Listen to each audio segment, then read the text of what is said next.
Wang village is just a small mountain hamlet with dozens of households, most of whom bear the surname Wang. The villagers primarily make their living through hunting and gathering medicinal herbs. The best hunter in the village is Wang Dezhu, who has 3 sons and a daughter.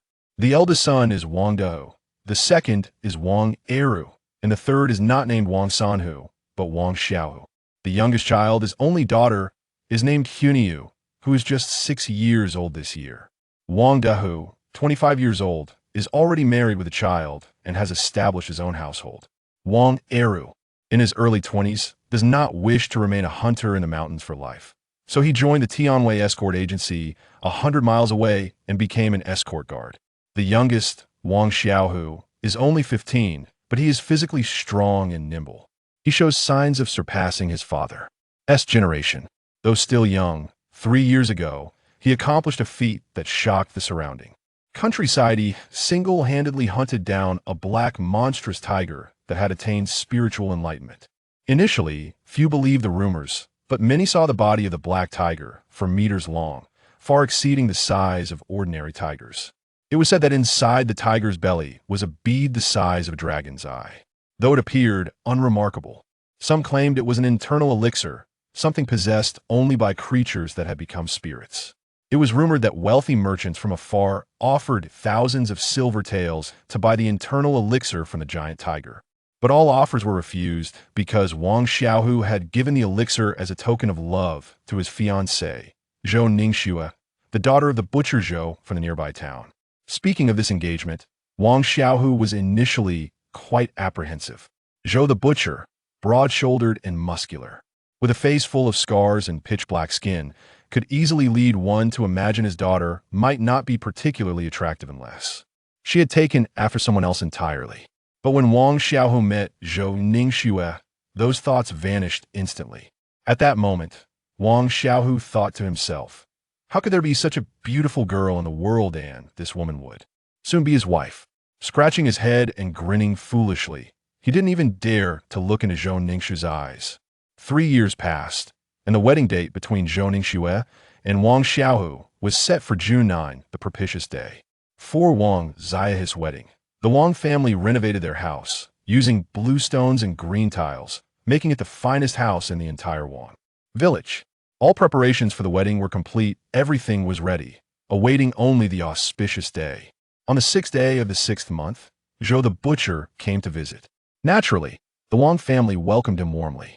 However, this time, Zhou the butcher lacked his usual boldness. After hemming and hawing for a while, he finally muttered 2 words. Cancel the engagement. Cancel the engagement. Wang Zia's eyes widened instantly, his mind going blank. Cancel the engagement? Are you joking? We're almost at the wedding. How can you back out now? Have you found some high-status family and looked down on our Wang family? Though Zhou the butcher looked fierce, Wang Dezhu wasn't intimidated at all. If it came to a fight, 3 Zhou butchers wouldn't stand a chance against him. Zhou the butcher wore a bitter expression and quickly stood up to apologize. Brother Wang, what are you saying? That's not the case at all. I'm extremely satisfied with your Wang family, and I do feel at ease if my daughter marries Xiaohu. But, sigh. Zhou the butcher sighed deeply, seemingly burdened by a difficult secret. Wang Dezhu frowned and asked, then what's the matter? If you can't give me a reason, this marriage cannot be canceled. My Wang family cannot afford to lose face. Zhou the butcher sighed again and glanced at Wang Xiaohu, who stood frozen in shock. Yesterday, Snow went to the Taoist temple with her mother to burn incense. There, they met a fairy-like nun who said Snow possesses a spiritual root for cultivation and wants to take her away to pursue the path of immortality. She gave us only 3 days to settle worldly affairs, and after that, Snow will never return. Immortal cultivation? In this world, the existence of cultivators isn't unheard of, but for ordinary people, it feels incredibly distant, far less tangible than the martial artists of the Xiaohu. However, legends speak of immortals capable of flying through the skies, diving into the earth, and overturning rivers and cease in existence entirely different from that immortals.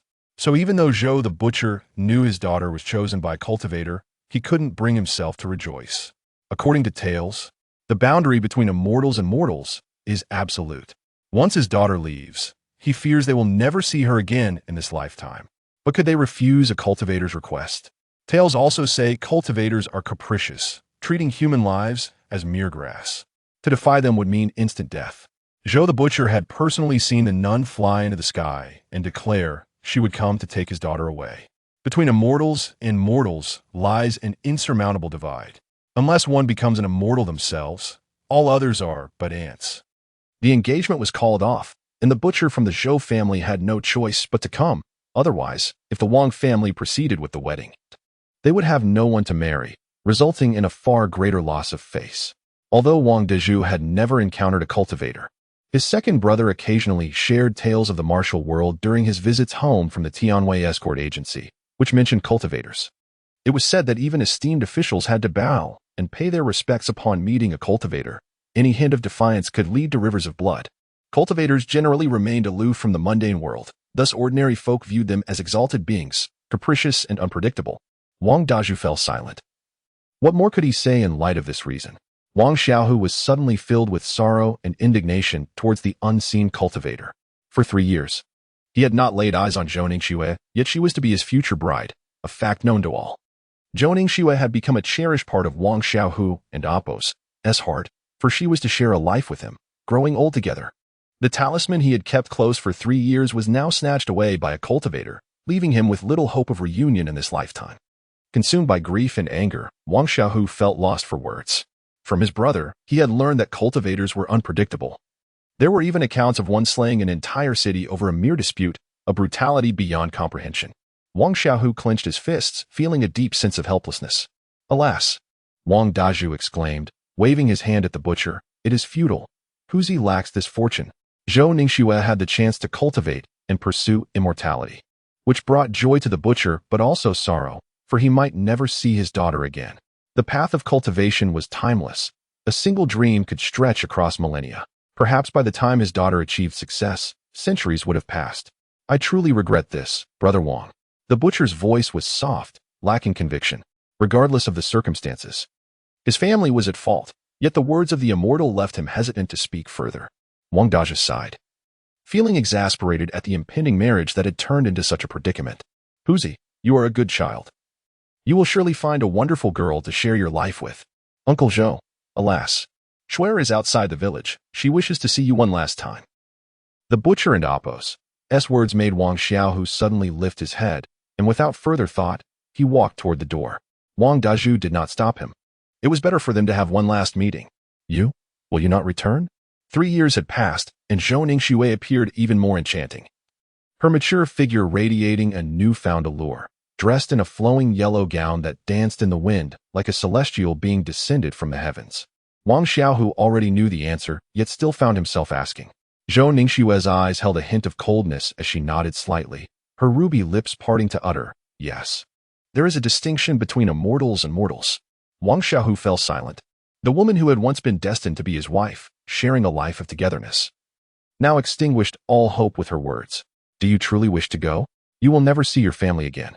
Wang Xiaohu and Appo's voice faltered. Zhou Ningxue's gaze wavered for a brief moment before she resolutely replied, cultivators soar through the skies, living forever in eternal youth. You cannot comprehend. As he looked into her eyes, filled with longing for the path she chose, Wang Xiaohu felt an icy chill pierce his heart. His beloved fiancée spoke of such things, casting aside their shared future with a mere phrase. Clenching his fists, he trembled, feeling as if he no longer recognized the beautiful girl before him, a sense of estrangement overwhelming him. Zhou Ningxue bit her lip gently, retrieving a dusty yellow bead from her pocket. For a fleeting moment, hesitation flickered across her face, but it vanished just as quickly. This is for you, she said, raising her hand, allowing the bead to fall into Wang Xiaohu and Appo's palm. He received the precious object numbly, biting his lip as he produced the protective talisman he had carried with him. The inscription, bound by love, destined to fly together, was still clear. Yet now it felt like a bittersweet echo of lost hopes. Wang Xiaohu silently offered the talisman, realizing that with their fates severed, this token of affection had lost its significance. Zhou Ningxue looked at the talisman she had woven with her own hands. You keep it. I hope it brings you safety. With that, she turned away, though Wang Xiaohu noticed a slight tremor in her shoulders. Shuer, our fate has ended. Let the mundane world be laid to rest. Come now. A cold voice interrupted, and Wang Xiaohu, in a daze, turned to see a woman in white, as radiant as snow, standing 3 meters away. Though her face was veiled, her graceful figure and transcendent aura made Wang Xiaohu feel dwarfed by her presence. Even a glance felt sacrilegious. Is there truly a divide between the immortal and the mortal? Disappointment and resentment swirled within him. Beside the ethereal woman stood a handsome young man in purple, exuding an unsettling aura of danger that made Wang Xiaohu feel more threatened than he had before a ferocious beast. Wang Xiaohu, a hunter, recognized the murderous intent emanating from this young man, stronger than that of any wild animal, and directed at him. Master, senior brother Tang Bin, Zhou Ningxue called respectfully. Wang Xiaohu scarcely noticed how the two had appeared. This was the legendary cultivator, and his fists instinctively clenched. Before the young man could speak, the cold voice cut in. No need for further words. Zhou Ningxue remained silent, not looking back as she approached the woman in white. A ribbon of 7 colors unfurled, dancing in the air. And the white-clad woman waved her hand, guiding Zhou Ningxue onto the ribbon. The ties of this world are severed. Let us depart. Zhou Ningxue glanced back at Wang Xiaohu and the trembling Shou family, tears spilling down her cheeks. As Wang Xiaohu watched the 2 figures ascend on the colorful ribbon, he couldn't help but rush forward, calling out, "Where are you going to cultivate?" Zhou Ningxue turned, momentarily lost, and replied, "To the Ethereal 9 Immortal Palace." The Ethereal 9 Immortal Palace. I will find you. I will certainly find you. Wang Xiaohu shouted, his heart filled with determination. Even with the poorest of spiritual roots, he was resolute in becoming a cultivator, to reclaim what was rightfully his. Upon hearing Wang Xiaohu's desperate cry, Zhou Ningxue trembled slightly, but remained unmoving on the ribbon. Foolish mortal.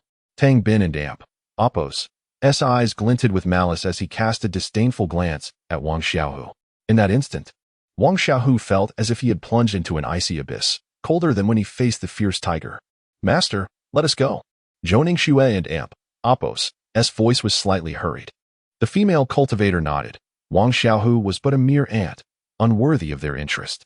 The woman in white, with her imperturbable demeanor, gazed down at the impudent youth, finding his words absurd. If he believed he could step into the realm of cultivation with mere passion, he was doomed to perish. Cultivators remained detached, caring only for matters that concerned themselves. The life or death of an ignorant youth was of no consequence to her. The colorful ribbon soared into the sky, disappearing into the horizon.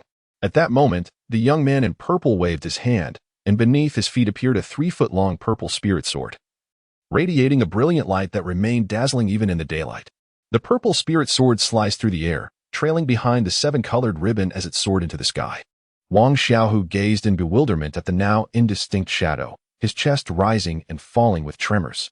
Suddenly, a barely perceptible beam of light shot forth, instantly penetrating Wang Xiaohu and Appo's brow. Before he could discern the source of the light, his mind was engulfed in a haze, and he collapsed. Wang Xiaohu lay in a deep, unresponsive slumber, causing his parents immense distress. For 3 days, his complexion remained pale, his body occasionally convulsing. The doctor could not provide an explanation, and the venerable Taoist from the temple performed rituals, yet no improvement was observed. He merely suggested that Wang Xiaohu had offended a celestial being and was beyond salvation. The family was engulfed in sorrow, and the townsfolk could not help but express their pity for Wang Xiaohu, who was meant to celebrate a joyous occasion that now threatened to turn into a funeral. What a pity it was for such a fine young man. Though Wang Xiaohu remained unconscious, he clutched tightly to a yellowish inner elixir and the protective talisman left by Zhou Ningxue, rendering any attempt to pry them from his grasp futile. The inner elixir emitted a subtle glow, gradually infusing Wang Xiaohu and Appo's body. 3 days passed, and he remained unresponsive. On the 9th day of the 6th month, which should have been Wang Xiaohu's wedding day, the Wang household was eerily quiet. Even the young children, Hu Niu and Wang Datu, bore expressions of grief. Wang Xiaohu and Appo's breathing grew increasingly faint, nearly imperceptible. The town doctor had just departed, shaking his head in silence, a gesture that the Wang family understood all too well. They should prepare for the worst. Amidst the oppressive atmosphere, an unexpected visitor arrived, Butcher Zhou, accompanied by his son Zhou Zhenyang and a Taoist with an ethereal presence.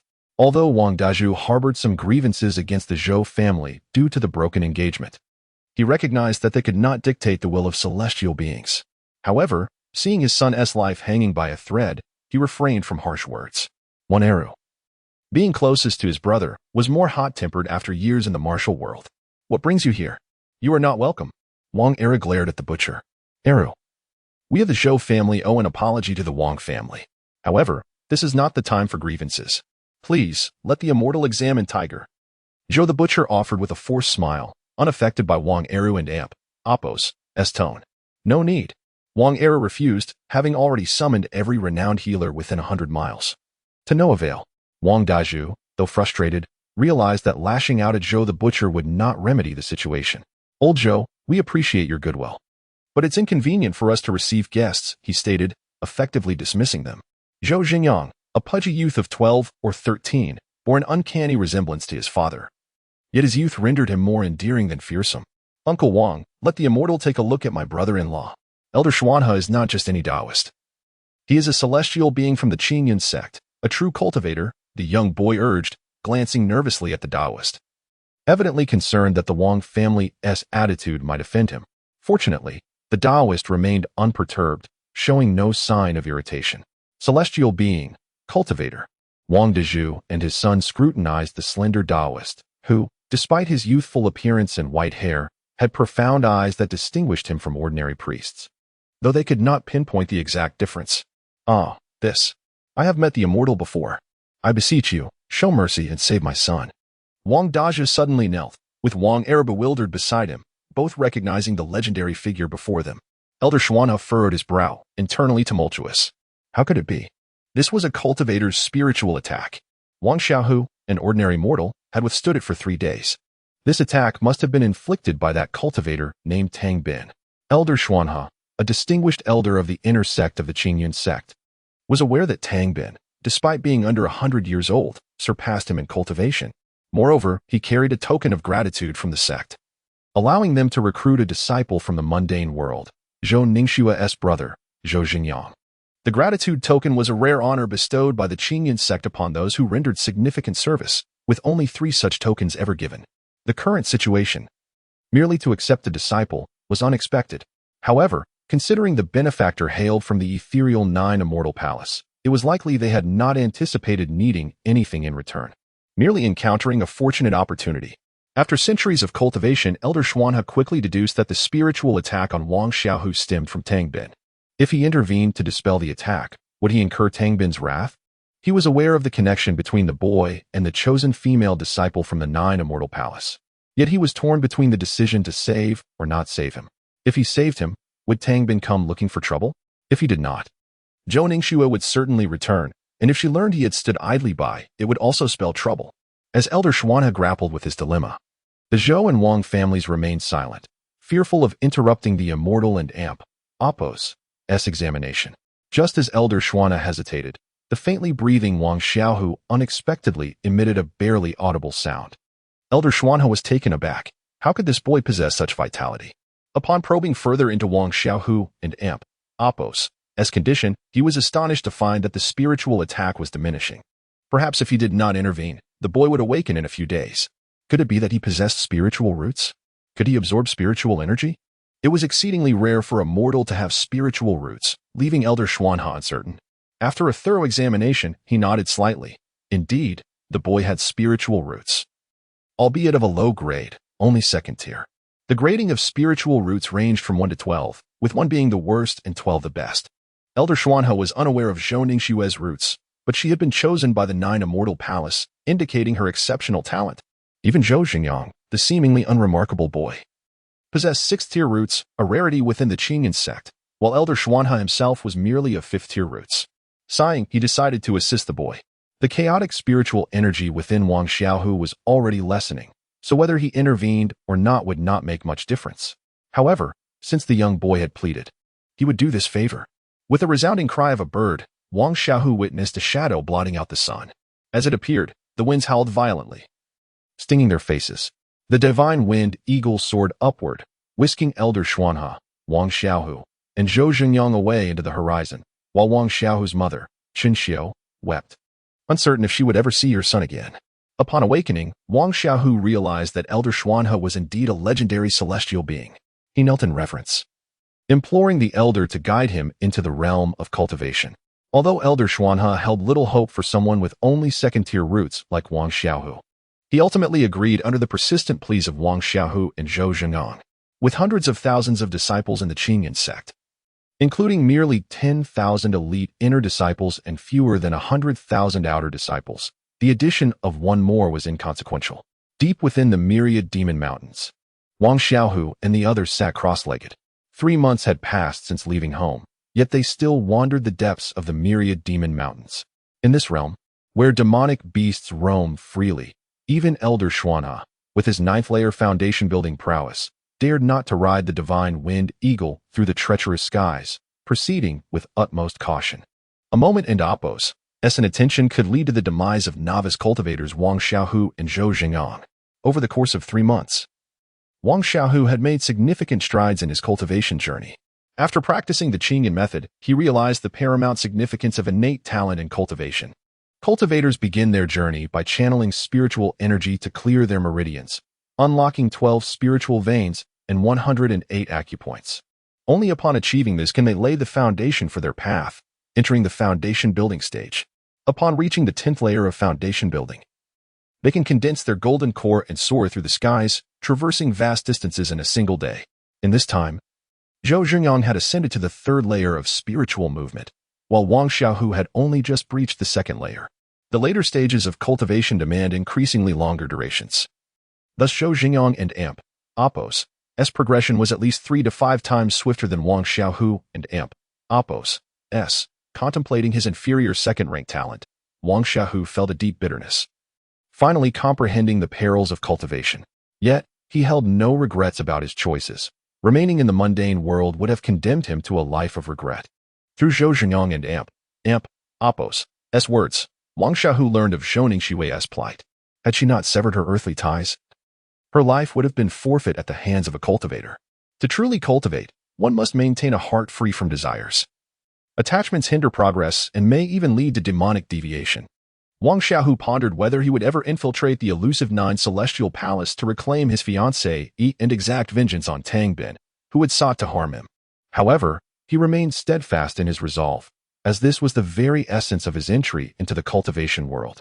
Suddenly, Zhou Zhengyang and Oppo's voice rang out, "Brother-in-law, I have broken through." Wang Xiaohu felt a twitch at the corner of his mouth, recalling Elder Xuanhe and Oppo's words about the bottleneck between the 3rd and 4th layers of spiritual movement, where many cultivators linger for extended periods. The higher one and Oppo's innate talent, the easier it is to break through. Zhou Zhengyang had accomplished this in merely half a month, earning a look of approval from Elder Xuanhe. "Congratulations, Xiaohang," Wang Xiaohu remarked. Realizing his words might dampen Zhou Zhengyang and Oppo's triumph, he quickly added, "Do not be disheartened, brother-in-law. Master mentioned your unique constitution, suggesting you could cultivate body refinement techniques, greatly enhancing your combat prowess. Just days ago, you even managed to slay a quill-spined porcupine. Truly remarkable." Wang Xiaohu, having hunted from a young age and endowed with strength far surpassing ordinary folk, could still contend with early-stage first-order beasts. Yet, Zhou Zhengyang, now a 4th-layer adept, found himself continually fleeing from first-order beasts, as he had never encountered the brutality of slaughter before. "Young master, our entire Zheng clan is mobilizing. It will be a simple task." A voice echoed, eliciting a chuckle. "Of course. Those fools think they can claim the 5 elements spiritual apricot? Humph. Young master, tread carefully. This matter must remain confidential.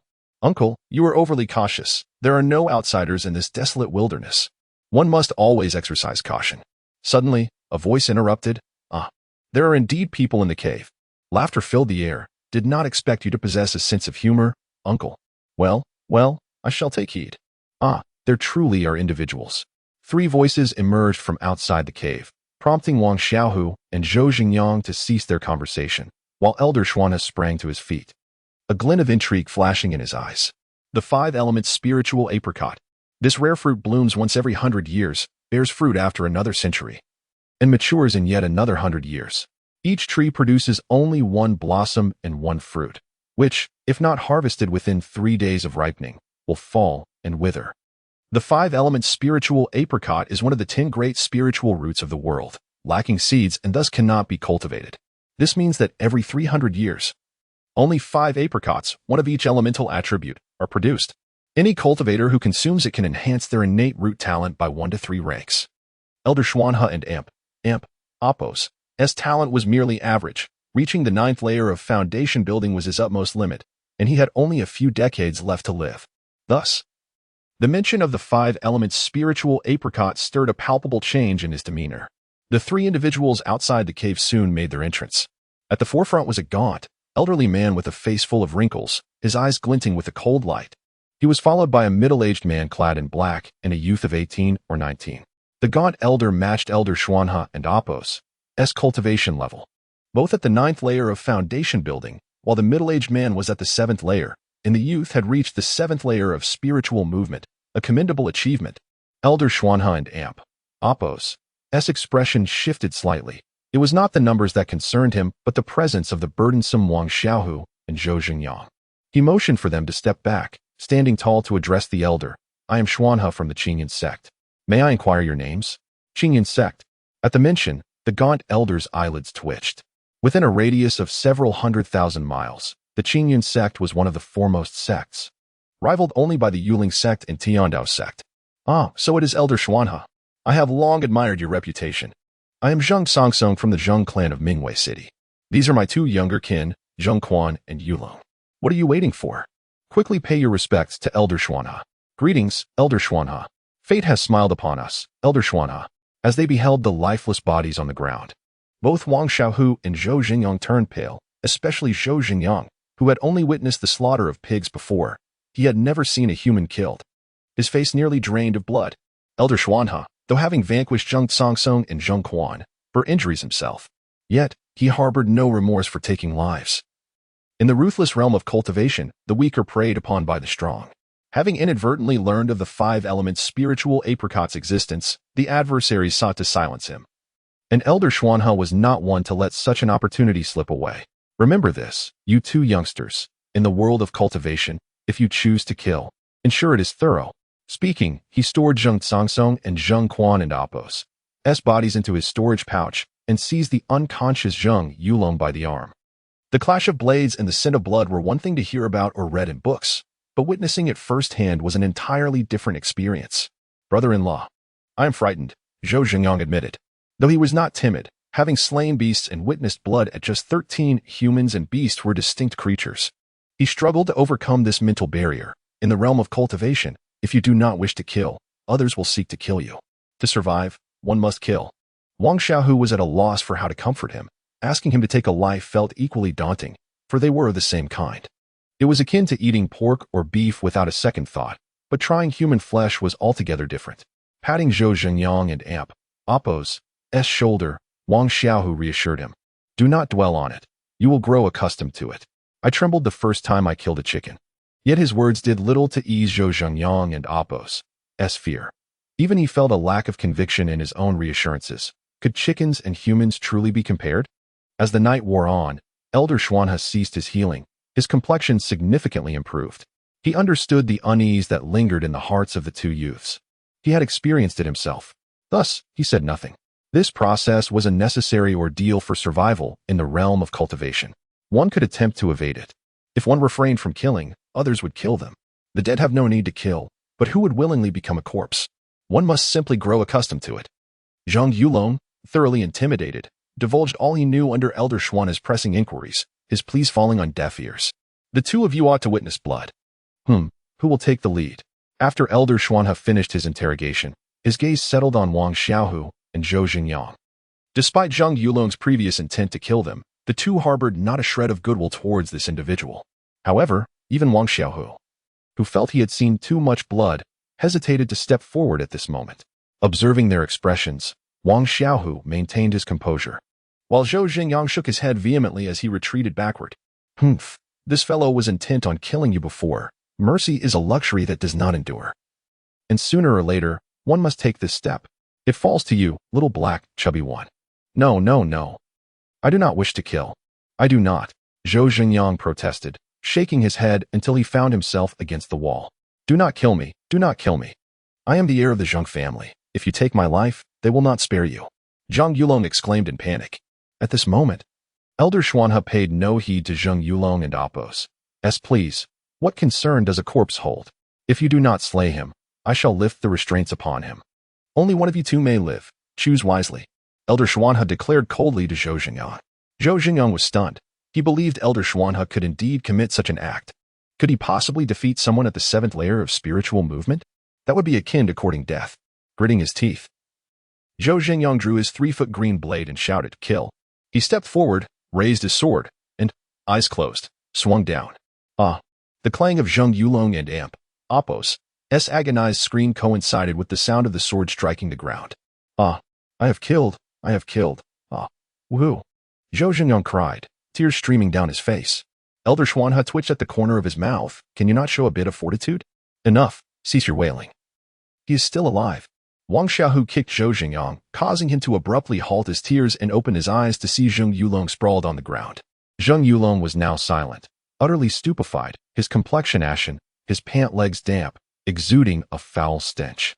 Upon witnessing the sword descending, he was so frightened that he collapsed and wet himself, while Zhou Xingyang's blade only grazed his shoulder, falling to the ground thereafter.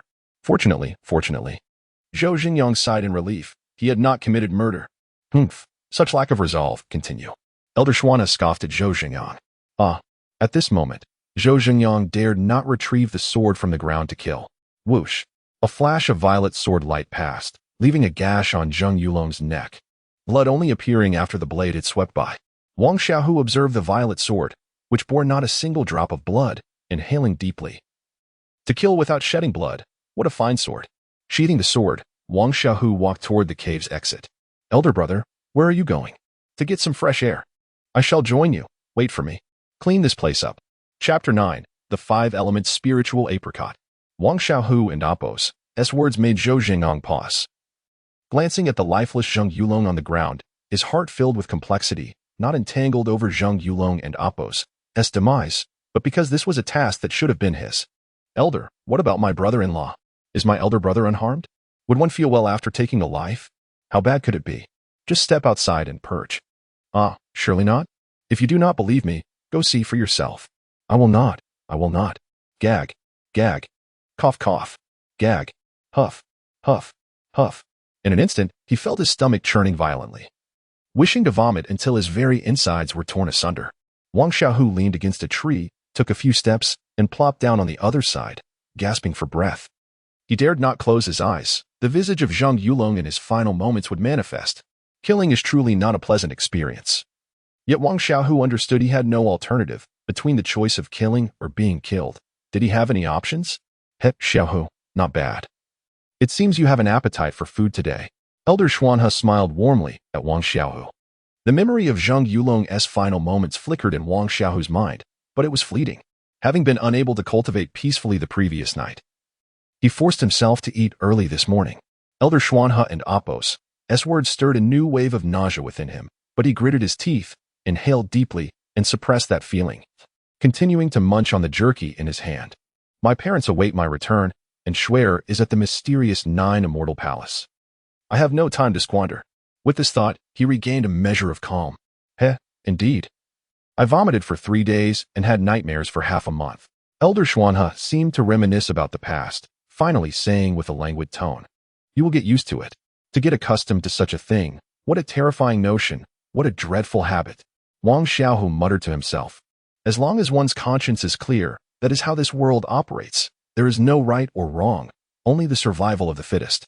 If you wish to live, you must be stronger than others, otherwise, it will be your turn to perish sooner or later. After finishing, Elder Xuanhe closed his eyes to continue his healing. The survival of the fittest, indeed, this is the essence of the cultivation world, the law of the jungle. Zhou Xingyang observed Wang Xiaohu's distress over the past few days and felt a sense of sorrow for the rabbit mourning the fox. Ah! Who knows when it will be my turn? I doubt my brother-in-law will assist me in killing again. What is so formidable about killing someone? Just close your eyes and it will pass. What is the big deal? I fear no one. Zhou Xingyang encouraged himself. Several miles away in the falling maple valley, a 5 elements spiritual apricot tree appeared. This news reached the 3 major families of Mingyue City, who dispatched their elites to converge at this spot. Although Elder Xuanhe was aware that 2 to 3 dozen foundation-building cultivators were already on their way to vie for it. The allure of the 5 elements spiritual apricot was irresistible, and he resolutely chose to embark on this perilous venture. You all wait here, do not wander off. Otherwise, should you perish, I bear no responsibility.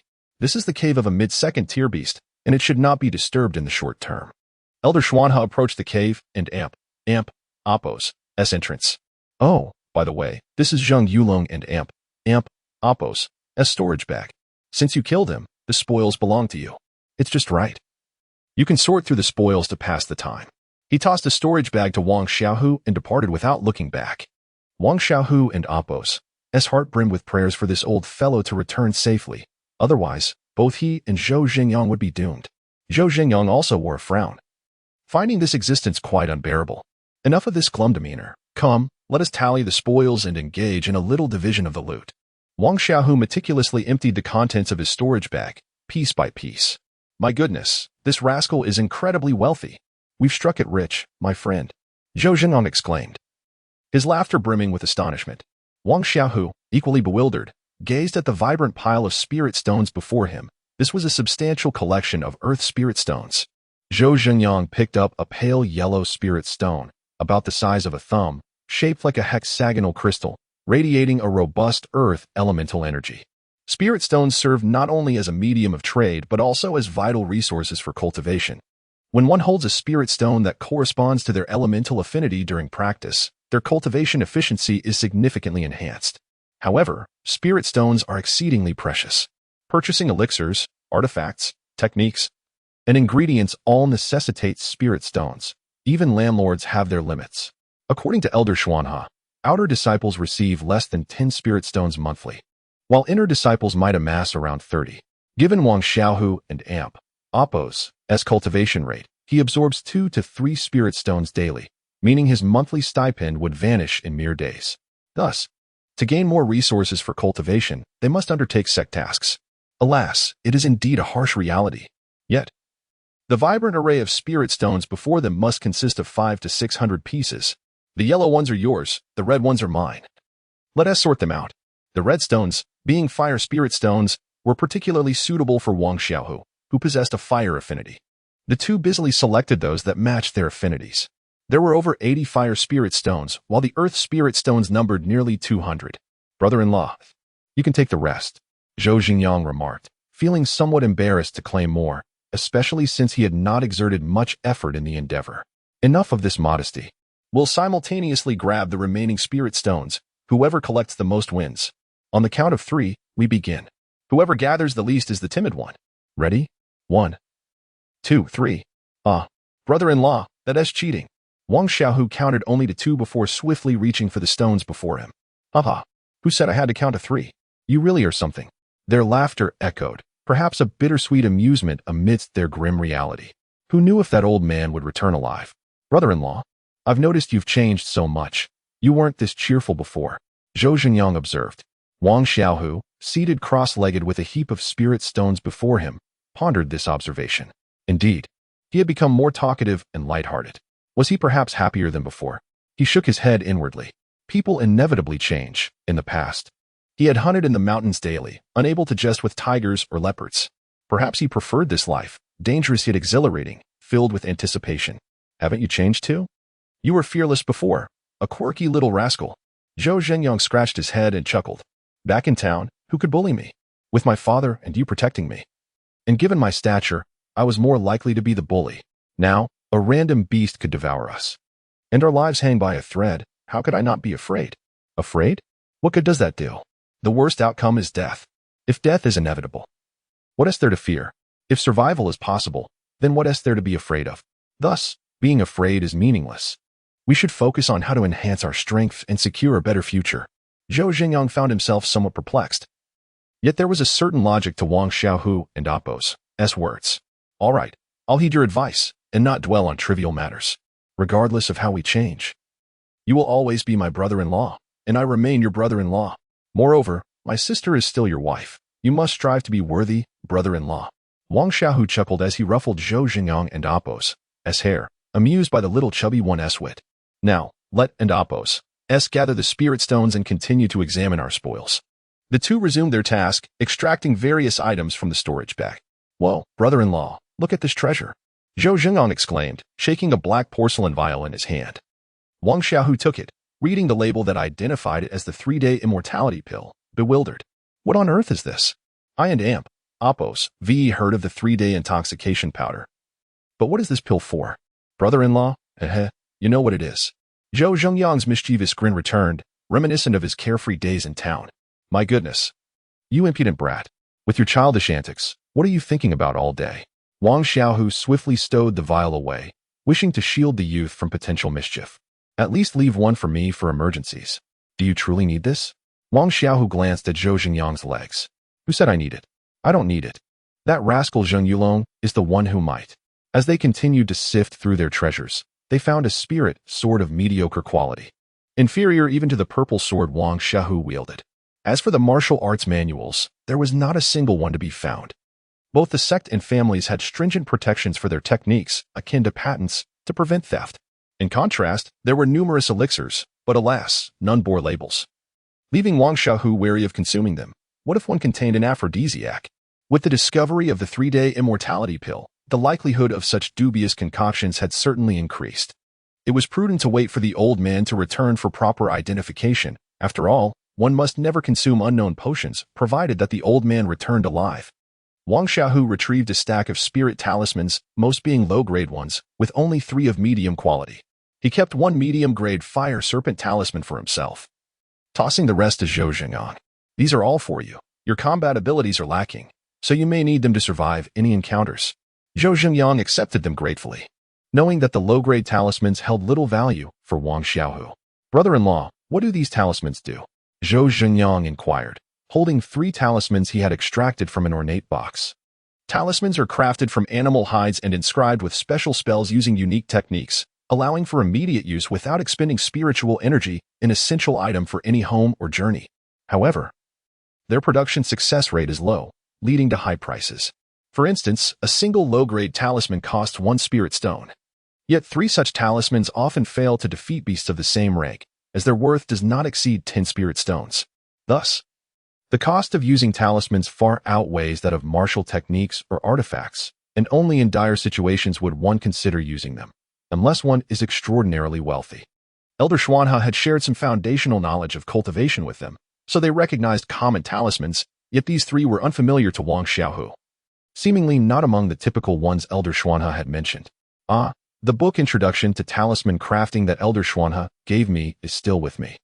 Perhaps it contains information about these talismans. Zhou Zhengyang pulled out an ancient tome made from animal hide from his storage bag. This hide was impervious to fire and water, resistant to pests, and could endure the elements for 1,000 years without deterioration, making it a crucial vessel for preserving ancient culture. As they flipped through the ancient tome, searching for the talismans, they found nothing in the categories of attack, defense, acceleration, or binding. Suddenly, they stumbled upon one that was an exact match, an invisibility talisman. Invisibility talisman. Zhou Zhengyang grinned, his imagination running wild. Just imagine, a quiet evening at the Spring Festival, applying the invisibility talisman to stealthily swipe that fragrance or seize that jade. A beauty emerging from her bath. A pair of mandarin ducks frolicking in the water, the harmonious sound of Guqin and Se. Zhou Zhengyang nearly drooled at the thought. Knocking you out? What are you thinking? You, young man, can't you be a bit more serious? Wang Xiaohu, with a look of exasperation, struck Zhou Zhengyang on the head. The wickedness of desire is paramount. This little brother-in-law is bound to fall into its trap, leaving him utterly embarrassed. Brother-in-law, this is an invisibility talisman, a marvelous item. Indeed, it is a splendid artifact, yet how could this fellow possess 3 such talismans? The invisibility talismans must have been acquired through dubious means. Look at this guy's storage bag. 3 daybreak pills may also be accompanied by aphrodisiacs, complemented perfectly by the invisibility talismans. Truly, it appears he is of the same ilk. Alas, had I known earlier, perhaps we could have exchanged insights. Cut it out. Do you have any idea how precious these invisibility talismans are? I recall Elder Xuanhe mentioning that talismans with special effects are exceedingly rare, and invisibility talismans are among the most valuable. Each is worth between 800 and 1,000 spirit stones. 3 would total nearly 3,000 spirit stones. This fellow, though he has some wealth, surely wouldn't he squander 3,000 spirit stones on such frivolities. Zhou Zhengyang was momentarily taken aback. 3,000 spirit stones. They had just been dazzled by the 500 spirit stones in the storage bag. If Elder Xuanhe had known of such a result, he likely wouldn't have so generously bestowed 3 invisibility talismans upon them. 1 invisibility talisman is nearly equivalent to the total value of all other items in the storage bag. Carrying 3 invisibility talismans and such a wealth of spirit stones. Was he perhaps just recently fortunate enough to acquire them? Wang Xiaohu seemed to have an epiphany. I think I understand. If I'm not mistaken, they must intend to use these invisibility talismans to steal the 5 elements spiritual apricot. It must be so. Otherwise, they wouldn't expend such great effort. Zhou Xingyang paused, then looked at Wang Xiaohu. Brother-in-law, how on earth did you come up with that?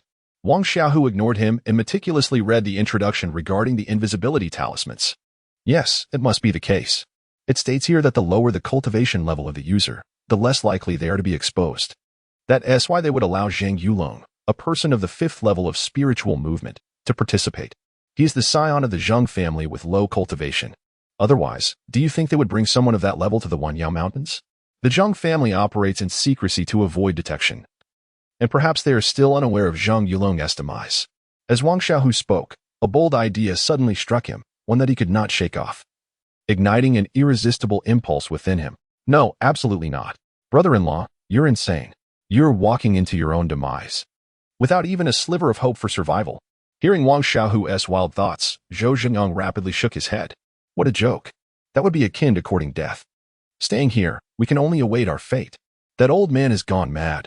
I suspect he would risk everything to seize the spiritual apricot. With a mortality rate of over 90%, I will take my chances. Perhaps we might even survive. Besides, the temptation of obtaining the 5 elements spiritual apricot is too great for me to resist. You should know how slow my cultivation speed is with my 2nd grade spiritual root. Not to mention establishing myself in the Qingyan sect. Even getting to the mysterious 9 celestial palace is a challenge. Thus, I must go. Wang Xiaohu's gaze was resolute. This was not a negotiation but an announcement. Brother-in-law, then I will accompany you. There are only 3 invisibility talismans, each lasting just 20 minutes. Stay put here and don't wander. Be cautious not to become a snack for the beasts. I can't explain that to your sister. Wang Xiaohu did not set off immediately, for he was uncertain of the exact ripening time of the spiritual apricot. He could only wait here. Should there be any sign of movement, he was less than 5 miles away from Luofeng Valley, and with the invisibility talismans, he had ample time for a round trip. His cultivation was only at the 2nd level of spiritual movement, so as long as he was directly attacked, no one would be able to detect him. If he couldn't even steal the 5 elements spiritual apricot under such circumstances, he would be foolish beyond measure. Crouched at the cave entrance, Wang Xiaohu closely monitored the movements in the direction of Luofeng Valley. After a sleepless night, the dawn saw his eyelids grow heavy. Brother-in-law, you should rest a bit. I'll keep watch here while you regain your strength. Zhou Xingyang lay beside him. Knowing he could not dissuade Wang Xiaohu and could only hope for his safe return. It's fine. Before Wang Xiaohu could finish, a beastly roar resounded, seemingly emanating from the direction of Luofeng Valley, not far off. Was it the spiritual apricot ripening, or had someone encountered a beast? Probably around 20 to 30 individuals had come. Thus, encountering a beast was quite normal. Wang Xiaohu hesitated but did not act immediately. If it truly was the spiritual apricot ripening, then the ensuing battle would surely be prolonged. However, that roar only echoed twice before abruptly ceasing. It appeared someone had encountered a 2nd-tier beast. Buzz. Suddenly, a resonating hum filled the air, an ethereal light illuminating the sky. This obvious celestial phenomenon is bound to attract countless onlookers. The more chaotic, the better.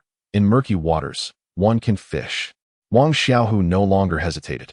If this didn't signify ripening, then it was destined to be unrelated to him. I'm off. Brother-in-law, be careful and return safely. I can't let my sister be a widow. Wang Xiaohu's face darkened. Widow my foot, it's your sister. The spiritual energy surged into the invisibility talisman, emitting a faint glow before the talisman was affixed to his body, igniting spontaneously and turning to ash. Wow, brother-in-law, you've truly vanished. Where are you? Can I find you? Slap. Zhou Xingyang felt a thud on the back of his head. I'm leaving. Take care of yourself. Only the sound remained. And Zhou Xingyang was utterly astonished.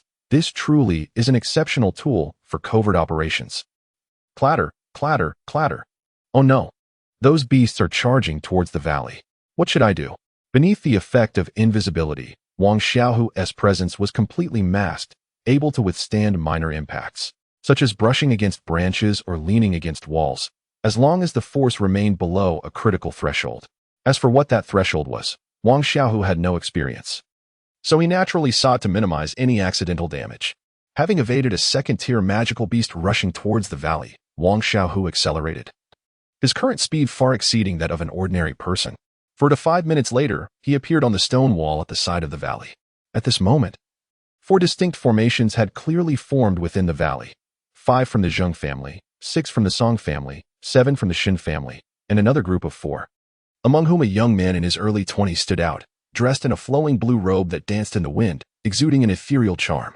Upon witnessing this scene, Wang Xiaohu could only lament, "Damn, how can a man be so strikingly beautiful? What hope do the rest of us have with the ladies?" The young man indeed possessed exquisitely perfect features and an alluring demeanor. Wang Xiaohu had to admit that this fellow was only slightly more attractive than himself. A group of middle-aged couples, regardless of gender, bore ordinary looks, blending in so seamlessly that they would hardly attract attention in a crowd. Lastly, there was Xiaohu. Wang Xiaohu couldn't help but wonder, was he planning a blatant robbery? Could we not strategize a little? If Xiaohu knew of Wang Xiaohu's thoughts, he would surely weep. Did he wish to appear so early? Just moments after hiding near the valley, he was discovered by that couple, and he had no idea how they had sensed him. The 3 great families were surely operating independently. Even if Xiaohu were detected, he could only temporarily ally with that couple. These individuals formed 4 factions, yet at that moment, none showed any intention of making a move. For gathered outside the valley were dozens of second-tier magical beasts. Among them, 5 were peak second-tier beasts, equivalent to humans at the pinnacle of foundational cultivation, or at the verge of forming a golden core, just a step away from reaching that stage. With the right opportunity, they could condense their golden cores.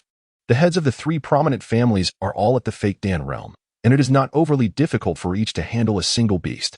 However, with 2 remaining beasts, it remains uncertain who will confront them. Zheng Fei, the head of the Zheng family, is a middle-aged man in his 40s, slightly portly, with a pair of smiling eyes that, paradoxically, exude a chilling aura. His anger is palpable. His son and 2 elders have lost contact, and it is clear that the Zheng family cannot monopolize the 5 elements spirit apricot, especially with other families sending forth their elites. Everyone, the spirit fruit will ripen in just a few moments. Let us set aside our differences and work together to subdue these spirit beasts, otherwise we shall all find ourselves in vain. Zheng Fei's words resonate with reason. However, the question of how to divide the spirit fruit remains. It is prudent to clarify this matter beforehand to avoid confusion when the time comes. Song E, the head of the Song family, wears a sullen expression. His family originally sent 7 foundational elders, but one has gone missing due to a beast attack, and all signs point to his demise at the hands of the Zheng family. Now is not the time for quarrels, interjects Xin Yuanfeng, the head of the Xin family, who is in his 60s and generally composed. I propose that for each of the 5 second-tier peak beasts, the one who slays it shall claim the corresponding spirit fruit. This seems fair enough. I shall take the water spirit fruit. At that moment, a strikingly handsome youth in a blue robe speaks up and strides toward the 3-headed dragon python. The heads of the 3 families regard this youth with evident trepidation.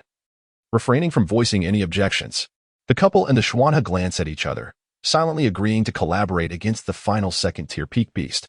As the battle is about to commence, the blue-robed youth takes the initiative, summoning a violet longsword that crackles with lightning, clearly an extraordinary weapon.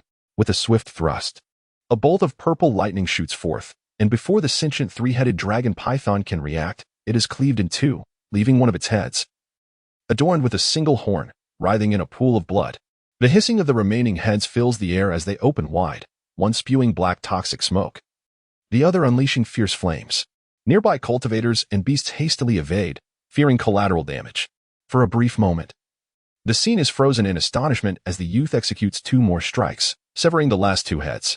The 3-headed dragon python was undoubtedly the strongest beast present, yet it fell to just 3 strokes of the sword.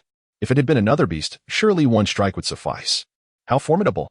He is only at the 9th layer of foundation, yet he has slain a being of the Fake Dan realm.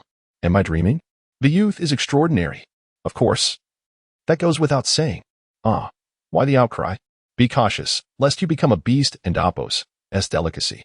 Wait, it's gone. What is gone?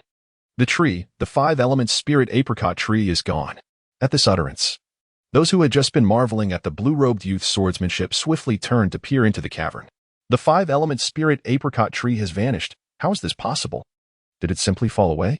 That cannot be. Who took the spirit apricot? Reveal yourself. Quickly, hand it over. Even the sentient beasts ceased their assaults. Retreating from the valley, realizing that without the spirit apricot, there was no point in continuing the fight. I do not care who took it. But the water spirit fruit belongs to me. The blue-robed youth states calmly, then leaps from the ground, swiftly reaching the valley's entrance, where he stands before those who just witnessed him slay the dragon python. No one dares to challenge him. None are more powerful than the dragon python here. It seems no one is willing to admit to the theft. Alas, I do not wish to resort to bloodshed, but the violet sword crackles with purple lightning once more, suggesting that should no one return what is rightfully his, he will not hesitate to exact a toll. For the possessions of the deceased remain in their storage bags. The couple, skilled in joint combat techniques, hurriedly approached, seemingly attempting to communicate with the blue-robed youth, their fearful expressions betraying their belief that he might indeed resort to mass slaughter. Young master, please temper your anger. We would never dare to offend you. You know me? The blue-robed youth casually cast a glance at them. The couple gazed at the sword shimmering with lightning. It has been a while since I encountered such bold youth. Quite intriguing. Let us depart. With that, the blue-robed youth turned to leave. It remains unclear what the couple might have said, but it undoubtedly pertained to the spirit apricot. Is it appropriate for you both to leave like this? Someone remarked, suspecting that the couple were the thieves. We were engaged in battle with the beasts. Everyone saw it clearly. With that, the couple followed the blue-robed youth out of the valley. The members of the three families contemplated intervening, yet none dared to approach. Meanwhile, Xiaohu wore a pained expression, realizing that after all this commotion, they still did not know who had taken the spirit apricot. The head of the Zhang family harbored some suspicions. Though he could not be certain, he felt a measure of calm within. Who? Suddenly, Xiaohu noticed a slight sound, and before he could react, a longsword clattered to the ground, seemingly having been inadvertently knocked down. Upon seeing the sword, Xiaohu's heart raced. At the same moment, the head of the Zhang family recognized the sword's owner but discreetly pursued a direction that seemed utterly implausible. Who goes there? Stop. An invisibility talisman. Someone exclaimed promptly. The other two families were just about to follow, but Xiaohu shouted, Wait. We've been led into a trap. What do you mean, Xiaohu? The head of the Shin family inquired. Xiaohu picked up the longsword, his voice grave. Does anyone find this sword somewhat familiar? It seems. I have seen it somewhere. I think I have too. Damn it, that crafty old fox. Hurry, pursue. That is Zheng Yulong and Appo's sword. Yes, I've seen it too. Chase. Xiaohu and Appo's voice rang out again. Everyone, have you lost your minds? The Zheng family is pursuing in the wrong direction. The spirit apricot is our priority. After saying this, he dashed in the opposite direction of the Zheng family. Song and Shin families exchanged bewildered glances. Shin family head, shall we intercept the Zheng family while others seek that little rascal? Agreed. We can't let this opportunity slip away. The inevitable conflict between the three families of Mingwei City was unavoidable, and even Elder Xiaohu would not refrain from getting involved. As the crowd dispersed, Wang Xiaohu felt a flicker of light, then applied the second invisibility talisman to himself, escaping just in the nick of time. Xiaohu's performance was truly remarkable, a perfect synchronization. Yet, the only regret was the strikingly beautiful blue-robed youth and the departing couple, which left Wang Xiaohu feeling agitated. Well, where there and Appo's will. There's a way. Upon returning to the cavern, Wang Xiaohu wasted no time and immediately fed the earth spirit fruit to Zhou Xingyang, swallowing the fire spirit fruit himself for safety. Who knows if the blue-robed youth would seek other spirit fruits? Brother-in-law, you are truly impressive. But why do I feel nothing at all? Zhou Xingyang asked, puzzled after consuming the earth spirit fruit. Wang Xiaohu felt no particular sensation. Yet it seemed that Xiaohu was suggesting a direct consumption, implying that the enhancement of one and Appo's aptitude would gradually evolve over time. By the way, your sister possesses a water spirit root, right? Wang Xiaohu inquired. Zhou Xingyang nodded, understanding that Wang Xiaohu intended to reserve the water spirit fruit for his sister. A sense of unease filled Wang Xiaohu and Appo's heart. That young man in the blue robe was exceedingly peculiar. After more than an hour, Xiaohu finally returned. Upon entering the cave, he stared blankly at Wang Xiaohu for a few seconds. Before Wang Xiaohu could utter a word, Xiaohu spoke. Let South leave this place immediately. Xiaohu turned to exit but quickly backed away. The young man in blue, accompanied by a middle-aged couple, entered. Clap, clap, clap. The young man in blue fixed his gaze on Wang Xiaohu with eyes that could captivate both men and women, applauding. Today's performance was indeed splendid. Little fellow. I rarely yield to anyone, yet you are the first whose cultivation is lower than mine to earn my respect. Wang Xiaohu and Apos' lips twitched slightly. He had been recognized at last. Thank you for your praise. Wang Xiaohu was unaware of the young man and Apos' name. But the couple had referred to him as Apos, young master, and Apos, so it seemed unlikely they were mistaken. You are quite astute, not at all mistaken. Now, about my belongings. Wang Xiaohu hesitated. Young master, could we perhaps exchange for a wood spirit fruit? The young man in blue did not respond, yet Wang Xiaohu could discern the answer. Nevertheless, Wang Xiaohu was reluctant to part with such a treasure so easily. It was merely a reflection of his own insufficient cultivation. I have witnessed a marvelous show today, and my spirits are high. Here's what I'll do. Consider it a favor owed to you. The couple trailing behind the young man widened their eyes, seemingly unable to believe their ears, their expressions filled with envy. Wang Xiaohu and Apos' eyes brightened at the words. Is that truly the case? I, the young master, am a man of my word. Anything within my capability is yours, replied the young man in blue. Good. I now request that you agree to one condition. Exchange the water spirit fruit for a wood spirit fruit. Except for that, you just proclaimed a solemn promise. Are you certain you wish to expend such a favor in this manner? Absolutely. Very well. Wang Xiaohu produced a wood spirit fruit, only to be surprised when the young man in blue snatched it away and casually tossed it to the couple. Thank you, young master, for your generosity. Do not thank me. I never go back on my word. You may leave now. The couple hesitated, grappling with the enormity of this unexpected favor, not out of excessive kindness, but because the individual before them was extraordinarily unusual. If you feel uneasy about this, consider it a trade with this little fellow. The terms are for you to negotiate. What does the young brother require? We shall do our utmost to fulfill your needs. Wang Xiaohu cast a glance at the couple, noting the impeccable nature of their disguise. Upon hearing Wang Xiaohu and Apos' words, the couple exchanged astonished glances. How had this little fellow discerned their concealment when even the young master had not? My spouse and I possess considerable insight into the art of disguise. May I ask how you detected our flaws? We would appreciate your guidance. The young man in blue also found it curious, after Wang Xiaohu and Apos' comment. He scrutinized the couple again and sensed an oddity, yet failed to identify any flaws. Could this young man possess sharper perception than his own? Wang Xiaohu did not directly answer, but instead pressed, Might you answer a question? How did you discover my presence? Surely, with the extent of my spiritual energy fluctuations, no one should have perceived me. This is quite simple. My wife has a slight understanding of spatial formations. Thus, the spatial fluctuations could not escape her perception. Oh, I see, Wang Xiaohu realized, understanding why Xuanhe had been detected previously.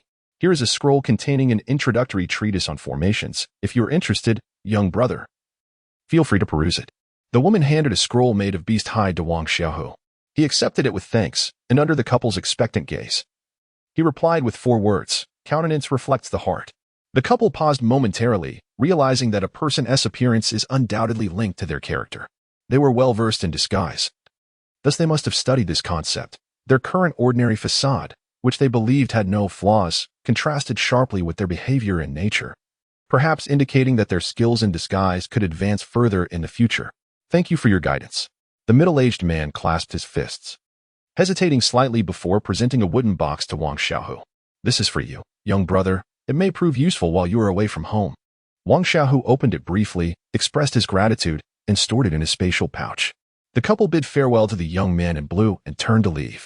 Now, our transaction is concluded. The young man in blue addressed Xuanhe again. These two should be disciples from your sect, correct? A foundation establishment purple gold pill and a grass return pill should suffice to exchange for the water spirit fruit. Even if you obtain a golden spirit fruit, the probability of forming a golden core is unlikely to exceed 50%. With the foundation establishment purple gold pill, your foundation will approach perfection, and the success rate of forming a core will be nearly 90%. For foundation establishment cultivators, 9 out of 10 can reach the 9th layer of foundation establishment. Yet achieving a perfect golden core is rare. However, the foundation establishment purple gold pill can rectify past cultivation issues and almost guarantees reaching the pinnacle of foundation establishment. Furthermore, without the grass return pill, failure to form a core could lead to a fatal outcome. Xuanha's chest heaved as he nearly agreed on the spot. Yet his gaze flickered to Wang Xiaohu, a tumult of emotions within him. If not for Wang Xiaohu, he would not have even had the chance to obtain the golden spirit fruit. But a 90% success rate for forming a core was hard to refuse. Wang Xiaohu remained silent, equally eager to hear Xuanha and Oppo's response. Regardless of Xuanha and Oppo's choice, he would not voice his opinion, for in this world, the strong prey upon the weak. Still, I have yet to taste the golden spirit fruit. Xuanha exerted all his strength to utter these words. All right. Wang Xiaohu tossed the golden spirit fruit over. With a slight sigh, he retrieved the last water spirit fruit, extending his hand towards the young man in blue. The Foundation Establishment Purple Gold Pill and the Grass Return Pill are not to be deferred. The young man in blue smiled, even as Wang Xiaohu seethed with resentment. Despite the irritation, the angelic face made it difficult to harbor animosity. Unable to suppress a curse, Wang Xiaohu mused, what is this situation? Is he truly the beloved of all, as rumored? What is he, male or female? Goodness, could he be a transgender individual? He has an Adam's apple, but no chest. And his voice is distinctly male, a complete oddity. As the transaction concluded, the young man in blue maintained his carefree smile. That previous favor does not count. My favors are not so easily given. Next time, think carefully before making a request. As he prepared to depart, Wang Xiaohu interjected, wait, I am not fond of deferred payments. I have made up my mind. You need only answer 2 questions. 2 questions? Are you certain this time? First, how old are you this year? Wang Xiaohu's inquiry made the young man's lips twitch. Is this one of your conditions? Yet he replied, 25. In the next moment, even Xuanha, who had just received the Foundation Establishment Purple Gold Pill and the Grass Return Pill, was taken aback. Are you joking with me? A 25-year-old at the 9th layer of Foundation Establishment? Achieving the Golden Core before 30 is practically guaranteed. The founder of the Qingyun sect established his foundation at 30. Forming his core before 100, already hailed as extraordinarily gifted. How can you expect others to describe you? Words fail me. You are a freak, a super freak. Are you even human? Wang Xiaohu blurted out instinctively. I am.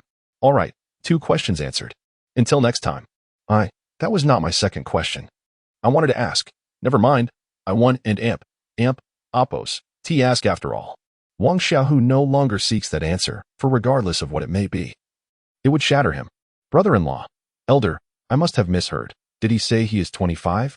At this moment, Zhou Zhenyang finally regained his senses. Elder Xuanha initially believed he could reach the Golden Core stage, filled with ambition, yet this revelation struck him hard. Others achieve the Golden Core stage at 30.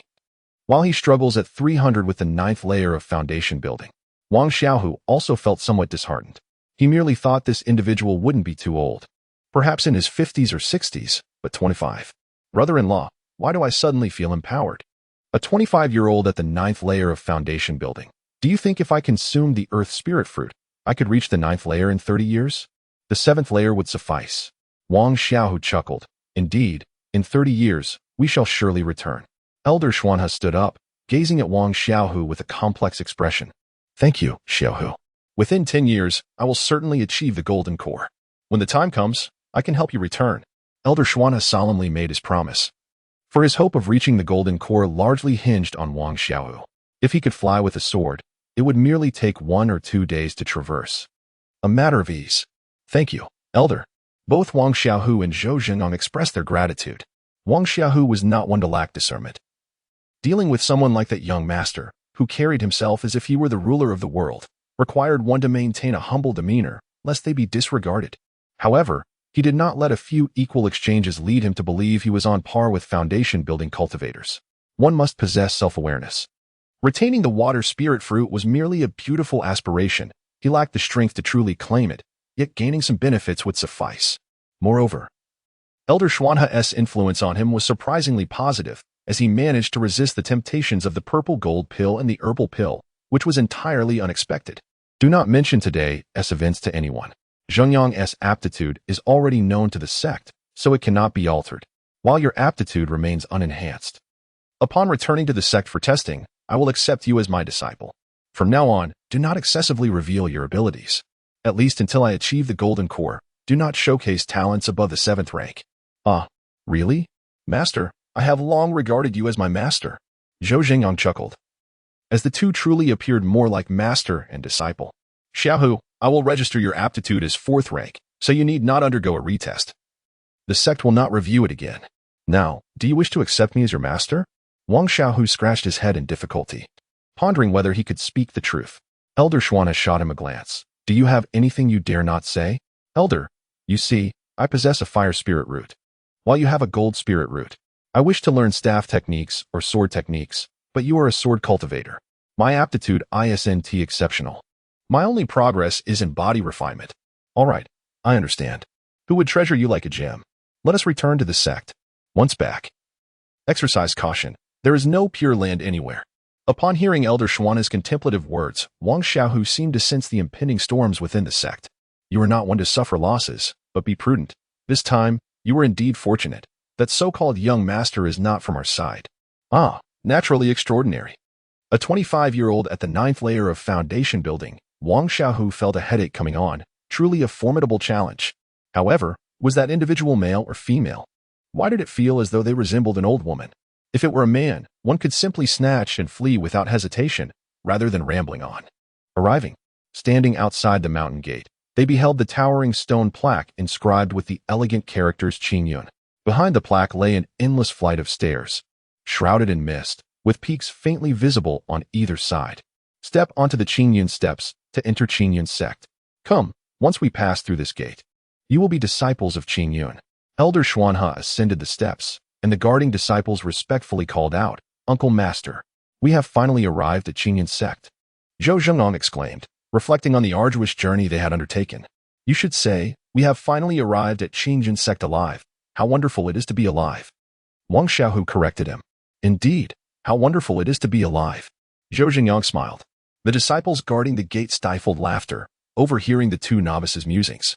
Were it not for Elder Xuanha's presence, they would have certainly teased them. You two rascals, what are you mumbling about? Hurry up. Do you expect a welcome ceremony? Elder Xuanha called out. Now that would be splendid. Zhou Xiaohu laughed, but then felt it might be inappropriate. Once inside the sect, one could not be as casual as outside. Elder, forgive me, I was merely joking. Elder Xuanha said nothing further. He had countless sentiments towards Wang Xiaohu, the disciple he initially disregarded, who time and again altered his perceptions. Who could have anticipated that his life as principles would be changed because of him? He truly wondered what kind of storm this lad would stir within Qingyun sect. Yet he was certain that this boy would not lead an ordinary life, regardless of his spirit root-esque quality. One at the first layer of spirit movement independently slew a spiked porcupine. At the second layer of spirit movement, he dared to steal right beneath the noses of 20 to 30 foundation building cultivators, and he succeeded. If someone claimed this lad broke the heavens at the 3rd layer of spirit movement, he would wholeheartedly believe it. Stepping through the mountain gate. The Qingyun steps comprise precisely 3,001 steps, symbolizing the myriad paths leading to the same destination. Now, what you see is the true visage of Qingyun sect. How do you find it? Elder Xuanha stood on the 3001st step, hands behind his back, exuding a celestial demeanor. Gazing at the breathtaking panorama of countless peaks and valleys, his face radiating pride. Good heavens, how many disciples does Qingyun sect possess? It is magnificent. On the mountaintops, structures stood tall, each imposing, with people bustling about. Look, there are people on that crane. Wow, so many beautiful fairy sisters. How lovely. Fairy sisters, greetings. Zhou Zhengyang and Apos' words left Wang Xiaohu speechless. This little chubby boy, emerging from the myriad monsters' mountain range, free from the threats to his life. Could this be considered a release of his true nature? In the beginning, human nature is pure. Who uttered such wise words? However, to speak truthfully, the grandeur of Qingyun sect surpassed Wang Xiaohu's imagination. Had and Apos, Elder Xuanha mentioned the 7 peaks of Qingyun? The disparity in numbers was staggering 70, 700, or more. Towering into the clouds, shrouded in mist, with exotic creatures wandering, it was a stark contrast to the blood-soaked, ruthless jungle world of the myriad monsters' mountain range. Qingyun Mountain boasts 1 main peak and 6 secondary peaks, known as the 7 peaks of Qingyun, alongside 108 outer peaks named after the celestial and earthly spirits. The peak masters are all at the foundation building level. Aside from the 7 peaks of Qingyun and the 108 outer peaks, the nameless mountains you see surrounding are where the sect's disciples reside.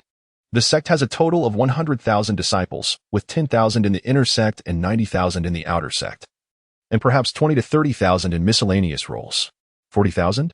Upon hearing this number, Wang Xiaohu was momentarily stunned. That was an overwhelming figure. Did so many possess spirit roots? Wasn't it said that those with spirit roots were a rarity? Filled with doubts, Wang Xiaohu voiced his concerns. The reason left him utterly speechless. It turned out that 90% of the children born to parents with spirit roots also inherit them. No wonder cultivators rarely sought disciples from the mundane world. Everyone here possesses spirit roots. I shall take you to the Outer Affairs Hall to obtain your identity tokens. As the institution overseeing external disciples, the Foreign Affairs Hall wields considerable authority within the sect. It is led by a hall master and 2 deputy hall masters, each of whom supervises 4 stewards. Although the 8 steward positions within the Foreign Affairs Hall are not highly esteemed, they possess significant power. Their primary income, aside from regular salaries, stems from the tributes received below, such as assigning lucrative positions to certain individuals and delegating rewarding tasks to others. There are numerous intricacies involved in this system. Lu, the portly steward, has served in his position for over a decade. While it remains uncertain whether he has truly benefited, his girth has certainly increased by several inches. Each day, he burdens himself with nearly 300 pounds of weight, a sight that evokes sympathy. However, Lu enjoys a remarkably comfortable life, engaging in idleness while occasionally frolicking with a charming junior sister. Lu may lack other talents, yet he excels in flattery, and with his brother-in-law being a deputy hall master, his position is secure. After indulging in a beneficial physical activity, Lu reclines on his custom-made wicker chair, feeling as if he is floating on air. Suddenly, a captivating woman, graceful and alluring, enters Lu's resting chamber. Lu's delightful reverie is interrupted, and though he initially feels irked, his annoyance dissipates upon seeing the enchanting figure before him, a mischievous smile dancing in his eyes. "Ah, you little temptress, did I not satiate your appetite earlier, and now you return for seconds?"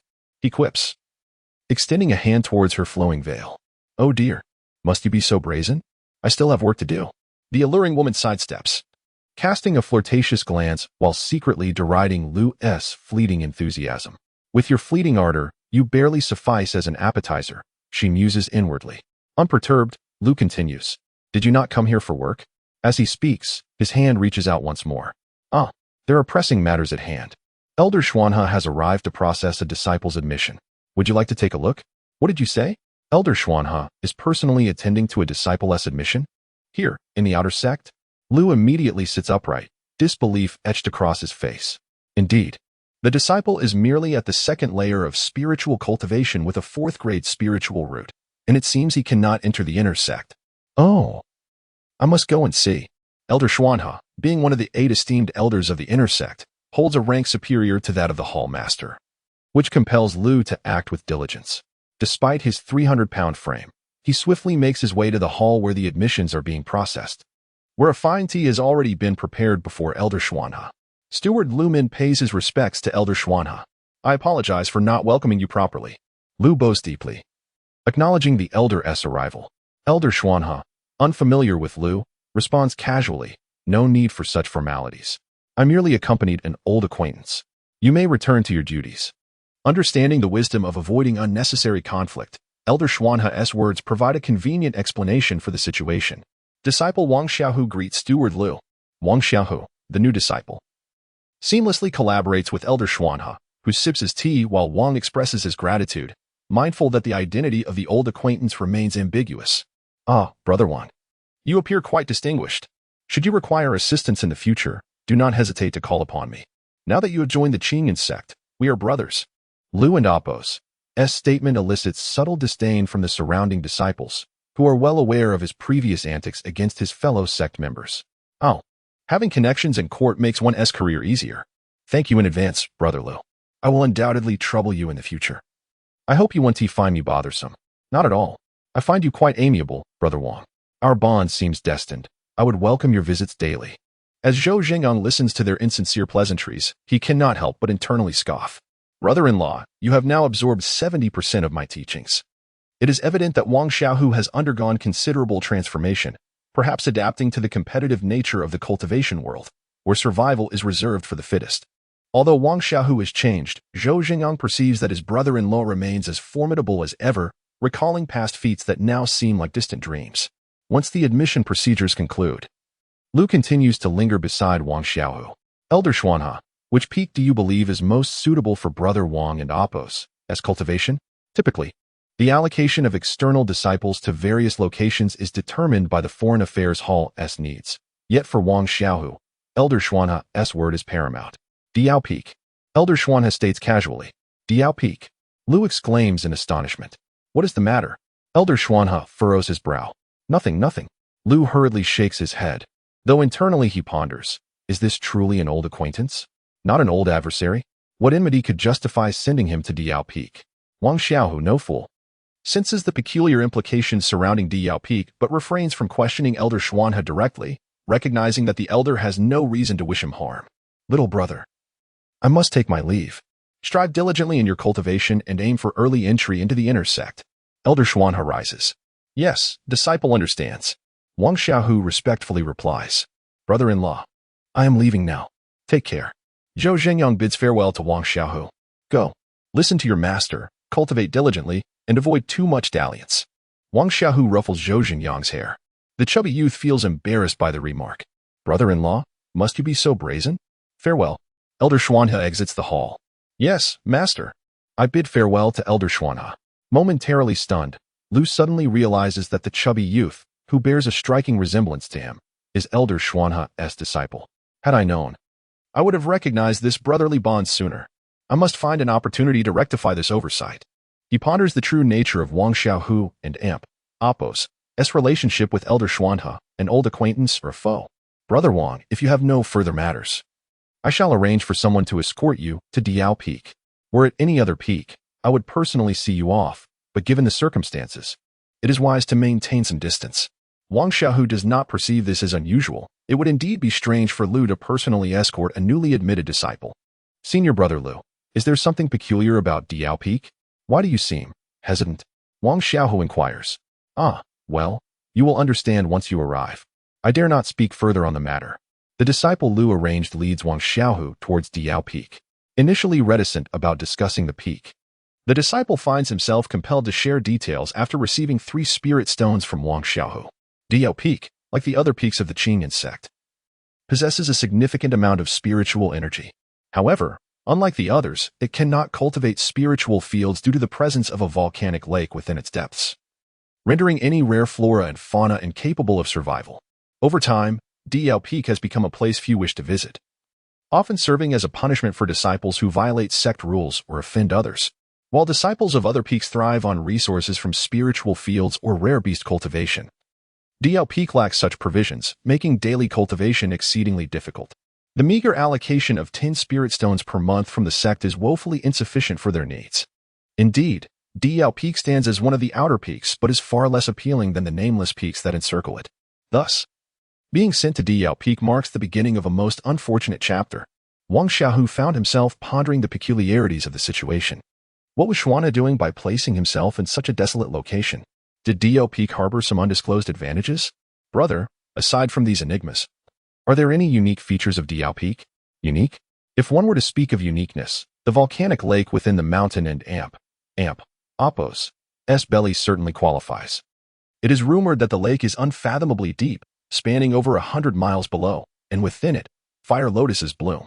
Harvesting these mature fire lotuses yields fire seeds, which can enhance the cultivation of those with fire spiritual roots and also possess certain body tempering effects. However, descending into the volcanic lake to gather fire lotuses is not something just anyone can achieve. Those lacking in body refinement may well meet their demise. Moreover, the lake is home to fire spirit beasts, making it exceedingly perilous. Countless disciples perish in its depths each year. Indeed, Wang Xiaohu was convinced that Xuanha, the old man, would not lead him astray. This place truly seemed remarkable. Observing Wang Xiaohu's sudden excitement, the disciple could only shake his head in disbelief, recognizing yet another individual who overestimated their capabilities. Upon reaching the foot of the peak, the disciple hesitated, ultimately turning and fleeing as if chased by death. Is it really necessary? Wang Xiaohu sighed and shook his head, making his way toward Diao Peak. At the base, 2 gatekeeping disciples languidly yawned, leaning against the stairs rather than standing upright like the disciples of other peaks. One of them held a wine jug in hand. Damn it. Why am I stuck guarding this place? My mouth is parched. Hey, Blackie, keep an eye on things while I go fetch some food. A slightly plump young man patted his belly. Go ahead. My wine is nearly gone. Bring me another jug. The other, dark-skinned disciple replied. Bring what? You still owe me 13 spirit stones. When will you repay me? It and amp, oppos, that's just 13 spirit stones. What are brothers for? Once I harvest some fire lotuses next time, I promise to pay you back. Don and amp, oppos, talk nonsense. Remember the last time? You nearly got scorched to death down there. I feel like my body refining technique is on the verge of a breakthrough. Next time, I'll surely be able to gather some. The dark-skinned disciple's confidence wavered as he spoke. Hey, look, isn't that kid coming our way? Heh, looks like my wine money is here. Just as the plump disciple left, the dark-skinned disciple and oppos, eyes lit up upon spotting Wang Xiaohu approaching, feeling fortunate that he could enjoy a windfall. Hello, dark brother. My name is Wang Xiaohu, and I and amp, oppos, been assigned to DL Peak. I hope you and amp, oppos, look after me in the future. Wang Xiaohu greeted with a smile and a cupped fist gesture. The dark-skinned disciple and oppos' expression immediately soured. Is this how you greet someone? You're dark. Your whole family is dark. I'm healthy. Thank you very much. Kid, have you offended someone? The dark-skinned disciple interrogated. Wang Xiaohu shook his head. No. I just entered the sect today. How could I offend anyone? Just entered? TSK, that's simple enough. You must not have paid your respects to those leeches in the External Affairs Hall. Now, hand over your storage bag. I and amp, oppos, teach you the rules. Lest you offend someone and die without knowing how. Disregarding Wang Xiaohu and oppos' explanation, the dark-skinned disciple focused on extracting resources. Dark brother. I'm new here and not familiar with the customs. Here are a few spirit stones to buy you a drink. I would also appreciate it if you could enlighten me about the rules of Diao Peak. Wang Xiaohu produced 5 spirit stones and handed them to the dark-skinned disciple. Despite the latter being only at the 4th level of spiritual movement, Wang Xiaohu felt confident he could bring him to his knees within 10 exchanges. Yet, he remained cautious of any potential reinforcements the dark-skinned brother might have, preferring to keep a low profile as a newcomer. Seeing the 5 spirit stones, the dark-skinned disciple hesitated for a moment but ultimately accepted them, deciding not to press the issue of the storage bag. After all, how much could a novice at the 2nd level of spiritual movement possibly possess? Yet, he had a nagging feeling that Wang Xiaohu was not as simple as he appeared, despite being at a lower cultivation level. All right, and oppos, keep it cordial. The only rule at DL Peak is this: might makes right. The sect generally doesn't interfere with our affairs here. Don't be fooled by the desolation of Diao Peak. There are nearly 3,000 people here. More than any other peak. Wang Xiaohu was taken aback. So many people were sent here for wrongdoing? The dark-skinned disciple grinned, revealing a wide smile. Not everyone here was sent for punishment. Some actively sought to join Diao Peak. You know about the volcanic lake, right? Wang Xiaohu nodded. The volcanic lake is home to fire lotuses, which not only enhance the cultivation of those with fire spiritual roots but can also be used to concoct elixirs. Furthermore, the fire spirit beasts within the lake possess fire crystals, which are even more beneficial than spirit stones for those with fire spiritual roots. Hence, many disciples with fire spiritual roots come here to cultivate. However, brother, your cultivation level is a bit low. Only those at the 3rd level of spiritual movement or higher can descend into the volcanic lake. The Joran Mountain technique is a body refining method. Of course, this is unique to Diao Peak. The Joran Mountain technique was renowned a millennium ago. Have you heard of the might of Li Wang Qitian? The dark-skinned disciple's face beamed with pride. Wang Xiaohu shook his head. The dark-skinned disciple took the opportunity to boast about his knowledge. Li Wang Qitian was born with incredible strength and cultivated the Joran Mountain technique to the 7th level. At the 9th level of foundation establishment, he could slaughter false stand cultivators as easily as one would kill a dog. His physical strength reached a staggering 100,000 pounds, allowing him to contend with Golden Dan cultivators. Yet, his origins remain a mystery.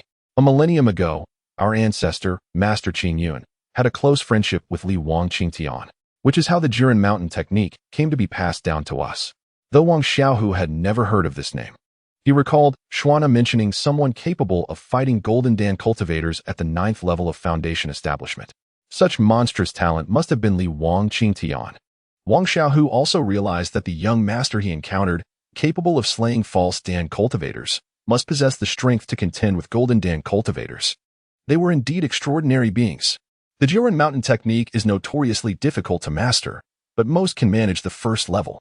Now that you've just arrived at Diao Peak, you'll have no tasks for the first 3 months. However, after that, You'll be required to submit a certain quantity of fire seeds or fire crystals each month. For now, feel free to explore. Any vacant courtyards are available for residents. The closer you are to the volcanic lake, the richer the spiritual energy. Choose a place that suits you, but be cautious not to offend the wrong people. Outsiders dare not come to Diyao Peak precisely because, if someone is killed here, the sect generally does not inquire. Ah, I see. So there is no oversight regarding murder. No wonder the eyes of those sitting here seem so unnatural. Those unfortunate souls who have offended others must meet a grim fate here. Dark brother, where can I learn the Jiren Mountain technique? Wang Xiaohu inquired. I do not go by Dark brother. You may call me Brother He or Hazy. Go to the peak's auxiliary courtyard and find the elder in charge. Register with them, and they will provide you with the techniques. Thank you, Brother He. Until we meet again. Wang Xiaohu expressed his gratitude. I do not go by Dark brother. Hazy and Oppo's exasperated complaint trailed off behind him as he ascended the mountain. The number of passers-by increased significantly from the mid-slope onward, each individual robust and strong, indicating they had all trained in the Jiren Mountain technique. Wang Xiaohu sensed an immense pressure emanating from several disciples at the 4th and 5th levels of spiritual movement, realizing that even with all his strength, he stood no chance against them. It was not merely their cultivation and strength. The durability of their bodies was beyond his reach. The Jiren Mountain technique had piqued his curiosity even further. Upon reaching the peak and Oppo's auxiliary courtyard, he found only 4 or 5 disciples accompanied by a portly middle-aged elder. Initially indifferent towards Wang Xiaohu, their demeanor shifted dramatically after he offered the portly elder 5 spirit stones. They quickly expedited his registration process and even guided him to select martial arts techniques. The method of body refinement known as the 9 peaks of Liantian is undoubtedly essential. However, Wang Xiaohu also requires a cultivation technique of the fire attribute. Although Elder Xuanhe shares a good rapport with Wang Xiaohu, he is a practitioner of the metal attribute and lacks suitable fire attribute techniques. Furthermore, without the sect and Oppo's permission, even an elder cannot impart sect techniques to anyone. The fact that Zhou Xingyang is able to learn the Hunyuan skill is due to the sect and Oppo's allowance.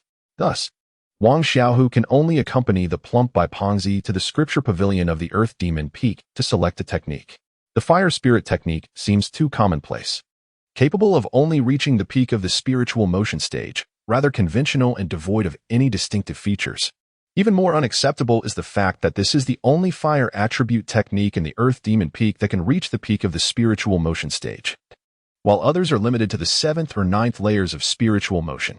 Young man, do not aim too high. If you can cultivate to the 7th layer of spiritual motion and pass the sect and Oppo's assessment to become an inner disciple, you will naturally be able to select better techniques. Regrettably, this scripture pavilion has only 1 level, with the only guardian being a frail old man with a wine-stained nose, who merely reminded Wang Xiaohu of the rules. Wang Xiaohu pondered, realizing his folly. He could always switch to a better technique later. Thank you for your guidance, senior. Wang Xiaohu quickly set aside the fire spirit technique and picked up a scroll titled Fire Divine Nerve. This technique cultivates an exceptionally pure fire spiritual energy and possesses a built-in skill called Fire God Incarnation, allowing the user to instantly ignite the internal fire spiritual energy, enhancing combat prowess by over 30% for a short duration. However, once utilized, one cannot summon any spiritual energy for a period afterward. Ah, those careless little rascals. How could they bring out a technique that cannot be cultivated? As soon as Wang Xiaohu grasped the Fire Divine Nerve, the old man with the wine-stained nose spoke again. Senior, why is that? Wang Xiaohu was at a loss. This technique, which could only reach the 7th layer, was not even cultivable. Was this truly a trap? The old man approached, gazing at the Fire Divine Nerve with a solemn shake of his head. Alas! The purity of the true essence cultivated by this technique is nearly double that of the Fire Spirit technique. However, the fire spiritual energy is inherently volatile. The more refined the true essence, the harder it is to control. Although it is merely a 7th layer technique, many disciples attempting to cultivate it have lost control of their true essence and turned ash. I originally intended to destroy this technique, but it embodies the hard work of predecessors. Someone, a millennium ago, once cultivated it. You might have heard of him, the mighty Wang Qingtian, who was close to our sect's founder, Qingyunjinren. After years of research, we believe his special physique allowed him to succeed with this technique. Sai, choose another one. Wang Xiaohu clutched the Fire Divine Nerve, reluctant to let it go. The purity of the true essence was alluring. and the cultivation speed surpassed that of the fire spirit technique.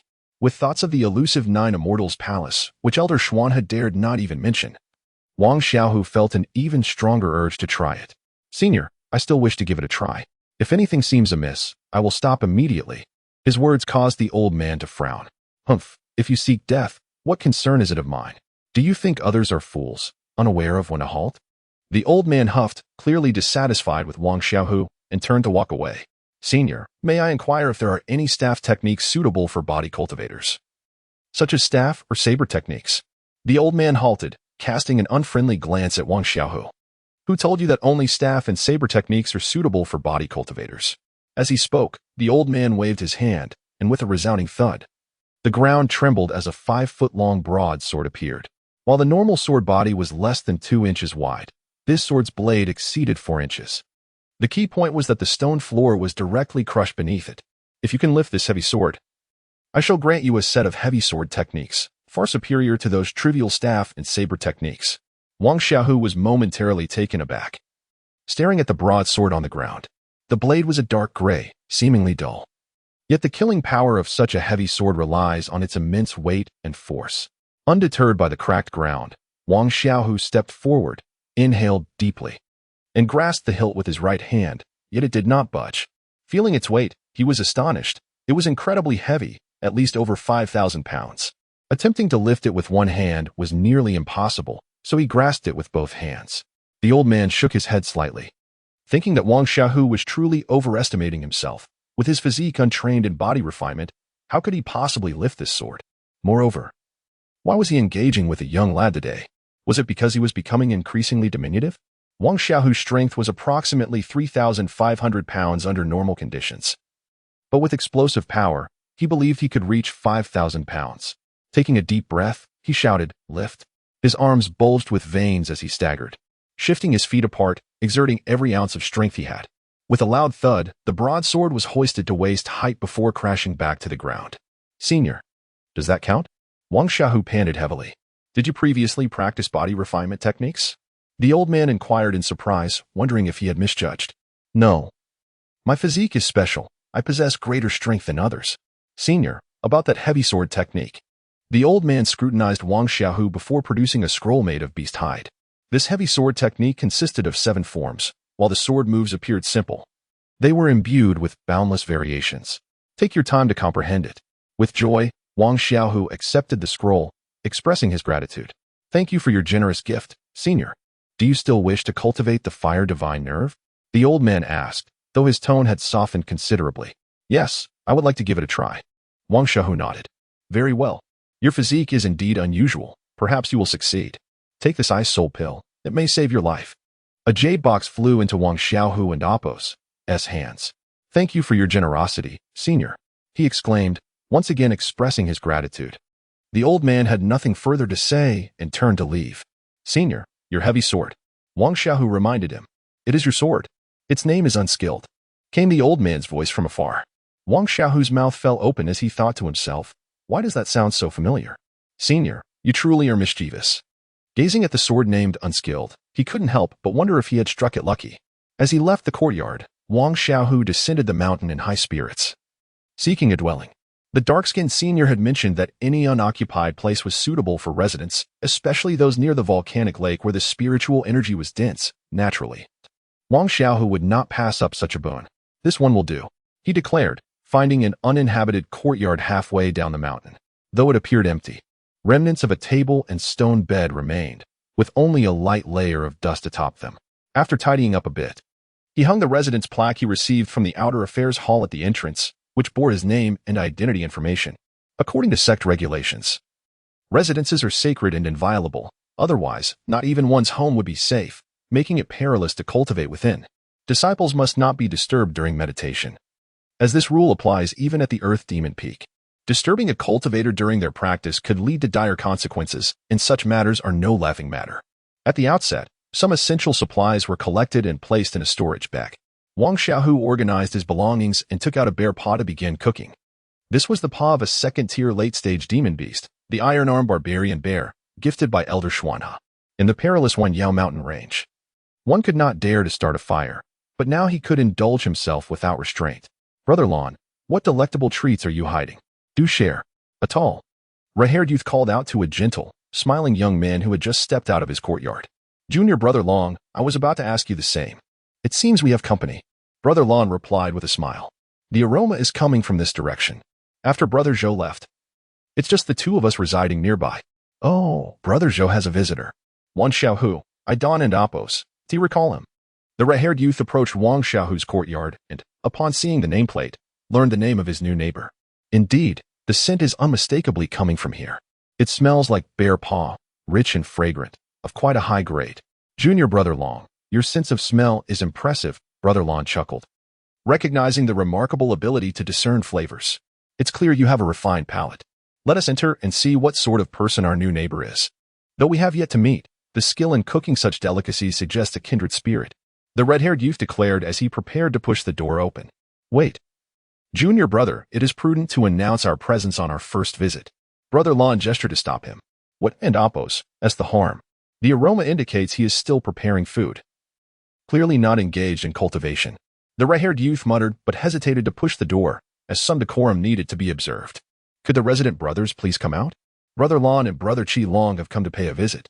Brother Lon called out loudly to the courtyard. Upon hearing the voice, Wang Xiaohu, who was finishing up the cooking, extinguished the fire and plated the bear paw before stepping out of the kitchen. Creak.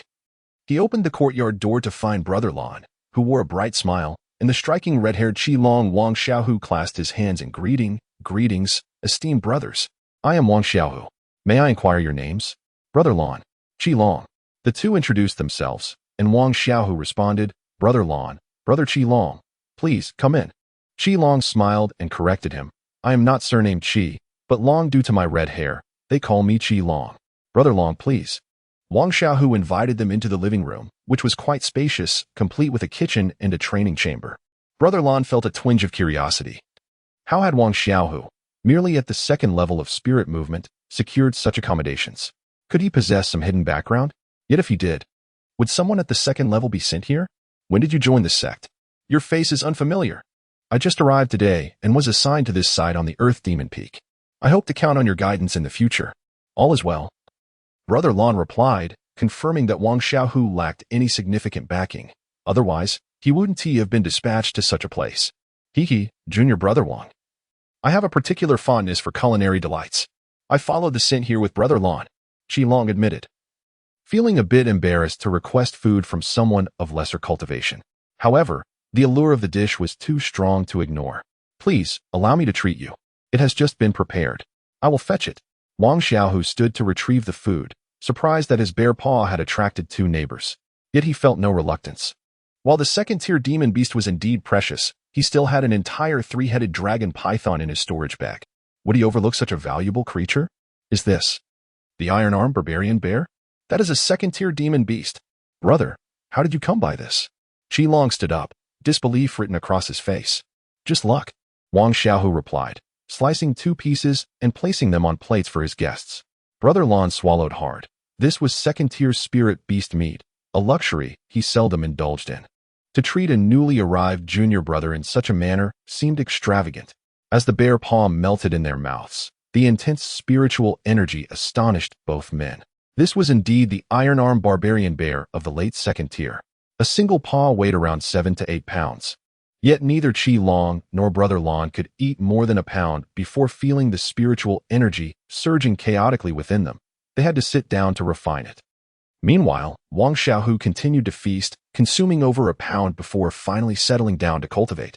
Wang Xiaohu had not anticipated the sheer richness of spiritual energy contained within the meat of the iron-armed barbarian bear. Suddenly, with a loud crash, the courtyard door was forcefully kicked open, flying off its hinges. Who the hell is Wang Xiaohu? Get out here. No one responded, and moments later, the door to the living room was also kicked open, splintering into pieces. Cough, cough, cough. The three, interrupted in their meditation, spat out blood in shock. Although they were far from losing control, a few days of recovery would be necessary. Wang Xiaohu, along with Brother Lon and Qi Long, glared at the 20-something youth who had barged in. Though he had cultivated the 9 peaks technique and appeared somewhat robust, the youth's pallor and unstable aura indicated a life of excess. Who is this fool? Wang Xiaohu muttered, wiping the blood from his mouth with his thumb. rising to confront the pale-faced intruder. Do you know the penalty for trespassing? Invading someone else and oppos's dwelling can provoke a dangerous backlash, and thus, the sect imposes severe penalties for such actions. Where did this little brat come from, trying to lecture me on the rules? Do you know this courtyard is meant for me? Get out now, or kneel at the entrance for 3 days, and I might spare your life. Otherwise, I have 100 ways to kill you.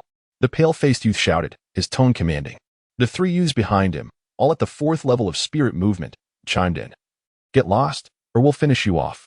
The last one, a short-faced youth, was about to add his own insult when his gaze fell upon the half-eaten bear paw on the table.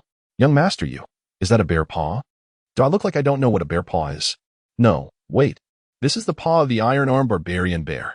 The short-faced youth quickly clarified. What iron-armed barbarian bear? I've never heard of it. You're getting more pathetic by the day, even eyeing someone else's leftovers. It's just spirit beast meat. Next time, I'll take you out for a proper meal. Young master, you replied with annoyance. Young master, the iron-armed barbarian bear is a second-tier demon beast.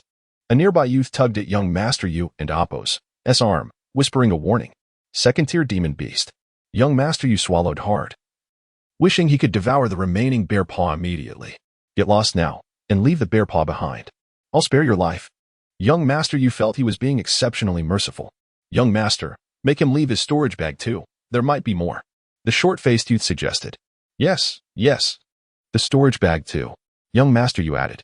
Wang Xiaohu had just risen to his feet, still cultivating to calm the turmoil of his true essence within. At this moment, he had merely managed to suppress the agitation of his energy, which is why he remained silent while Yu Xiao and a few others conversed earlier. Brother Lan, where did this fool come from? Wang Xiaohu inquired. This. Brother Wang, let's not dwell on it. It's better to lose some wealth than to invite disaster. You cannot afford to provoke him. Lan Fang replied, bowing respectfully to Yu Xiao before turning to exit. Wang Xiaohu then looked at Qi Long, who furrowed his brow and responded, his name is Ling Yu. His brother is Ling Shui. He has reached the 9th level of spirit movement, and his mastery of the 9 Rin Mountain technique has progressed to the 3rd layer. He ranks among the top 10 on the Earth Demon Peak, and there will be no doubt in the next intersect examination. Currently, he is out training, striving to break through to the 10th level of spirit movement before the intersect assessment in 6 months. Indeed, Ling Yu at the 9th level was someone Wang Xiaohu could not provoke. However, he was not accustomed to being insulted so brazenly, let alone leaving behind his storage bag. Ling Yu, Brother Wang was unaware that you would be residing in this courtyard. You may keep the spare paw. Let this matter end here. Qi Long stood before Wang Xiaohu. Who the hell are you?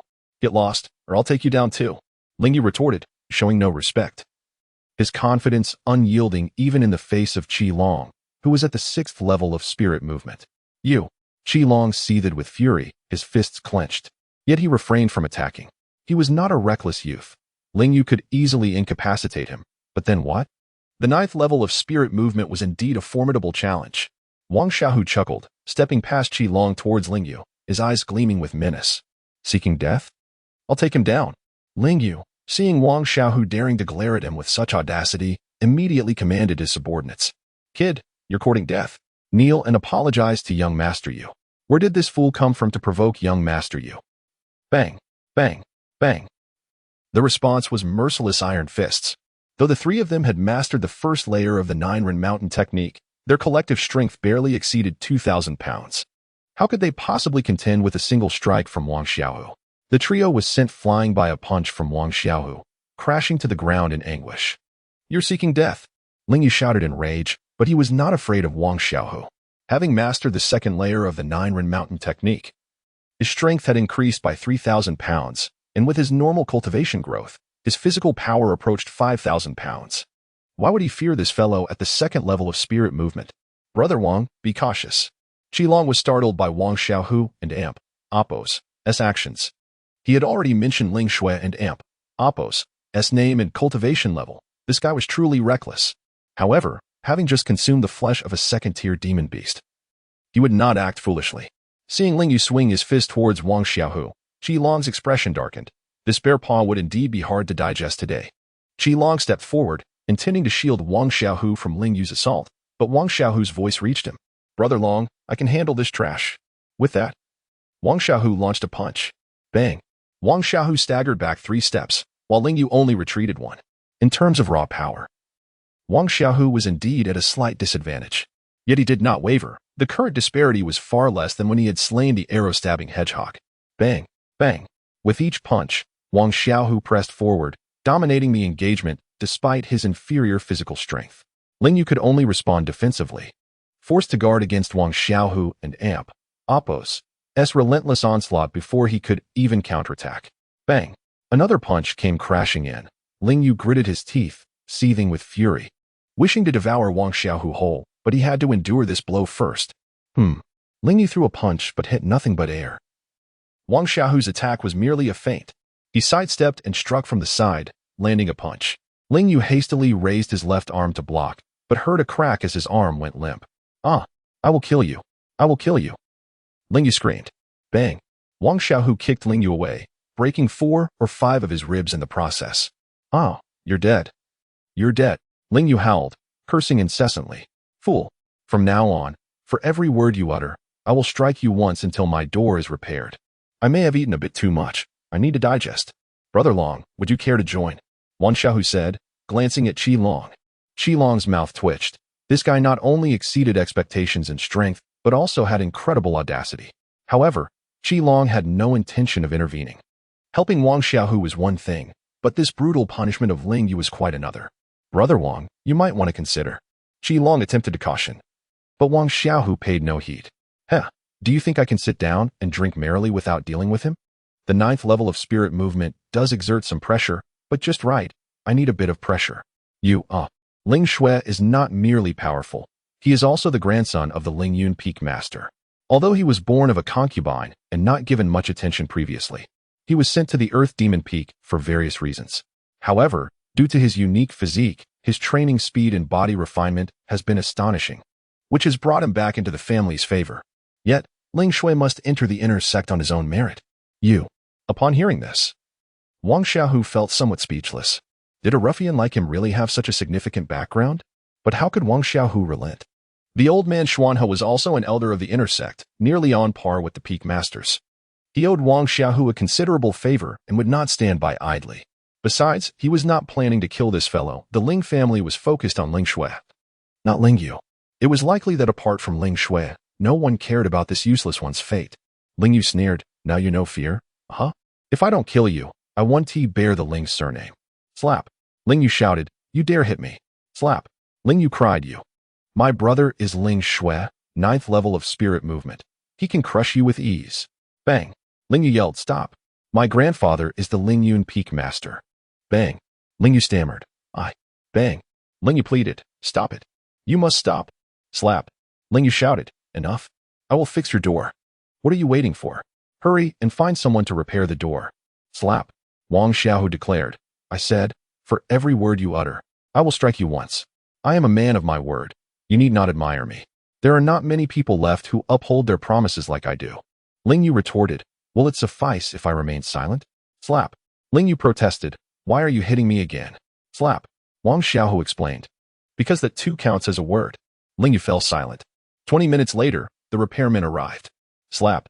Wang Xiaohu, feeling bored, slapped Ling Yu once more. Ling Yu was covered in blood, his arm and ribs broken, yet he dared not utter a word. Now, having been struck again for no reason, he shouted angrily, "If you have the guts, kill me. Otherwise, I want to let this go. You see, I possess foresight, knowing you wanted to speak, so I struck first." Ling Yu was infuriated, his teeth grinding in frustration. Qi Long was speechless. Wang Xiaohu was clearly intent on making a mortal enemy of this fellow. After a brief interval of several minutes, the living room and courtyard gate were impeccably repaired and tidied up. It was then that Ling Yu was carried out of the courtyard by several attendants. With pin-up fury, he bellowed, "Wang Xiaohu, I will ensure your demise. I shall make your life a living hell." The attendants hastily fled with Ling Yu, anxious to evade any potential retaliation from Wang Xiaohu. "Ah, your audacity is indeed remarkable. You shall soon find yourself in considerable trouble." Qi Long sighed in resignation. It must be said that the 9-Ren Mountain technique is truly impressive. After enduring such a lengthy encounter, you have only broken 7 or 8 ribs, and yet you remain conscious. Qi Long was left speechless by Wang Xiaohu's thoughts. "I must take my leave. I need to recuperate for a couple of days. Do not be careless. Ensure you heal properly. or it may lead to future complications. Long bid farewell. Brother Long. Wait. Wang Xiaohu called, stepping into the living room and presenting the remaining half of a bear paw to Long. Thank you for your forthright assistance, Brother Long. Please take this back and enjoy it. It was sliced with a knife, not gnawed upon. This is too precious. Long quickly waved his hands. The meat from a second-tier beast was worth at least 5 spirit stones, and the outer disciples only received 10 spirit stones monthly from the sect. These second-tier bear paws could not even be bought for 20 spirit stones. Brother Long, do not be so polite. Compared to your valor, this is a trivial matter. Wang Xiaohu insisted, pressing the bear paw upon Long. Then I shall graciously accept it. Do take care in the future. Although Ling Shui is absent, Ling Yun Peak is unlikely to intervene on Ling Yu's behalf, yet Ling Yu may still enlist the aid of others, as he is the younger brother of Ling Shui. Long cautioned once more. After bidding farewell to Long, Wang Xiaohu noticed Lan Feng gazing curiously towards him from the courtyard entrance. He could hardly be bothered to pay attention to such opportunistic flies, who would quickly flee at the hint of danger. Lan Feng eyed the bear paw and Long and Oppos, as hands with envy, but lacked the courage to approach and request a share. Humph. Following that brat so closely. Your misfortune is yet to come. Lan Feng maintained that his actions were justifiable, dismissing Long as a fool easily swayed by a few pounds of bear paw. In the ensuing 3 days, tranquility reigned, likely due to Ling Yu's continued recovery. Wang Xiaohu took this time to study the 9-Ren Mountain technique and the Fire Spirit technique. While the former was powerful, its incantations were relatively easy to comprehend. However, the Fire Spirit technique left him perplexed even after 3 readings. His lack of experience and cultivation hindered his understanding, making him hesitant to practice it recklessly. Among those he knew, Elder Xian he was the most suitable for consultation, yet entering the sect was no longer as casual as before. The elder in the scripture pavilion was surely at the foundation establishment level. If it were sword techniques he practiced, seeking his guidance would be feasible. But the Fire Spirit technique was not permitted for others to practice. He couldn't bear to approach that elder for assistance. Long was somewhat familiar. But Wang Xiaohu doubted he could provide significant insight. Forget it. I'll focus on cultivating the 9-Ren Mountain technique first, and seek out some basic texts on cultivation. If that fails, I and Oppos, LL approach Elder Xianhe. With a plan in mind, Wat Xiaohu promptly began his practice of the first level of the 9-Ren Mountain technique. The difficulty of body refining techniques lies not only in the requirements for one's physique, but also in the substantial consumption of true essence. Regardless of the type, body refining techniques necessitate 2 key aspects. First, the enhancement of physical strength, and second, the absorption of sufficient energy. Without these, how could a person in Oppos' body possess the strength of 1,000 or 10,000 pounds? To enhance physical strength and absorb adequate energy, one must prepare body refining elixirs. The 9-Ren Mountain technique provided a formula for such elixirs, and the herbs Wang Xiaohu had collected alongside Elder Xianhe finally found their purpose. The herbs deemed inferior by Elder Xianhe were more than sufficient in age for the elixir and Oppos' requirements. Unlike alchemical concoctions, which require precise measurements, the preparation of elixirs allows for some leeway as long as there are no conflicting ingredients. Having hunted and foraged since childhood, Wang Xiaohu was adept at preparing elixirs, and he possessed an innate sense of measurement. For the following days, he confined himself indoors, preparing an elixir each day and absorbing the spiritual energy within while practicing the 9-Ren Mountain technique. His strength increased daily, and he felt as though he was gaining 100 pounds of power each day, while the resilience and intensity of his body grew correspondingly. The 9-Ren Mountain technique was indeed extraordinary. No wonder the Might King Qi Tian had relied on it to battle against the Golden Core stage. After a full 12 days, Wang Xiaohu believed his physical strength had undoubtedly reached the first standard of the 9-Ren Mountain technique, having increased by 1,000 pounds. Moreover, the spiritual energy within him had also surged, now unlocking the 14th acupoint, surpassing the second layer of spiritual movement. Ha! Wang Xiaohu shouted, raising the heavy work sword above his head. Bang! However, it was merely a lift. Wielding this sword, which weighed over 5,000 pounds, would require his body refining technique to reach at least the 3rd level, increasing his strength by 8,000 pounds. It was akin to a person capable of lifting 300 pounds being handed a 300-pound weapon. Before even engaging in battle, they would be exhausted. Stowing away the work sword, Wang Xiaohu pondered for a moment and decided against preparing more elixirs, as the ingredients needed for the 2nd layer differed, and he lacked several essential herbs. Additionally, He required some cultivation literature to broaden his knowledge. Elder, Wang Xiaohu greeted the tipsy old man. Upon recognizing Wang Xiaohu, the elder, with a hint of mockery in his eyes, inquired, "How goes your practice of the fire spirit technique?" This elder was undoubtedly teasing him, eager to witness his struggles. What Xiaohu thought, further dissuading himself from seeking the elder's guidance on the fire spirit technique. I haven't begun yet. I and Opos, V been practicing the 9-Rin Mountain technique over the past few days. My exposure to cultivation is still too brief, so I wish to study some fundamental texts. Oh, good. Young people should indeed strive to learn more. How goes your 9-Rin Mountain technique? Wait, Copperskin stage? You've completed the first level of the 9-Rin Mountain technique? The tipsy old man looked at Wang Xiaohu in astonishment. It has only been a few days. Is it really that difficult? Wang Xiaohu wondered, perplexed at the extent of the elder and Opos' surprise. Go on. It's on the 3rd shelf. Help yourself. The elder felt disheartened. It had taken him a month to cultivate, and he had been hailed as a prodigy, rivaling the Might King Chi Tian of Ur. Yet, this young man had accomplished what he had in mere days. Gulping down some liquor, the elder pondered, this lad possesses remarkable talent and body refinement. Could it be that he might achieve that feat? Perhaps, but that would be a long way off. Records of cultivation experiences. A brief theory on cultivation. An introduction to fire root cultivation. Senior, may I take these books with me? Take them. Return them along with the others after 3 months. The elder waved his hand dismissively. What have I done to deserve this? Wang Xiaohu was bewildered. Is it still about the fire spirit technique? In the following 3 days, Wang Xiaohu thoroughly perused the basic texts he had brought back. He finally grasped the unclear aspects of the fire spirit technique, and after 2 more days of contemplation, he felt confident to begin practicing. Ancestral fire, born from chaos. Named Xin Huang. What did chaos denote? In the state before heaven and earth were opened, what significance did ancestral fire and Xin Huang hold? Wang Xiaohu failed to comprehend these intricate relationships. The opening lines resembled the insipid phrases found in reports, citing the directives of certain leaders, which only served to inflate their own importance. He could not fathom how a cultivation technique that merely left behind a dynamic 7th layer could possibly relate to the ancestral fire. Not even a tenuous connection existed. Drawing lessons from his previous experience of being forcibly interrupted, Wang Xiaohu chose to practice in a concealed underground chamber, securing the stone door.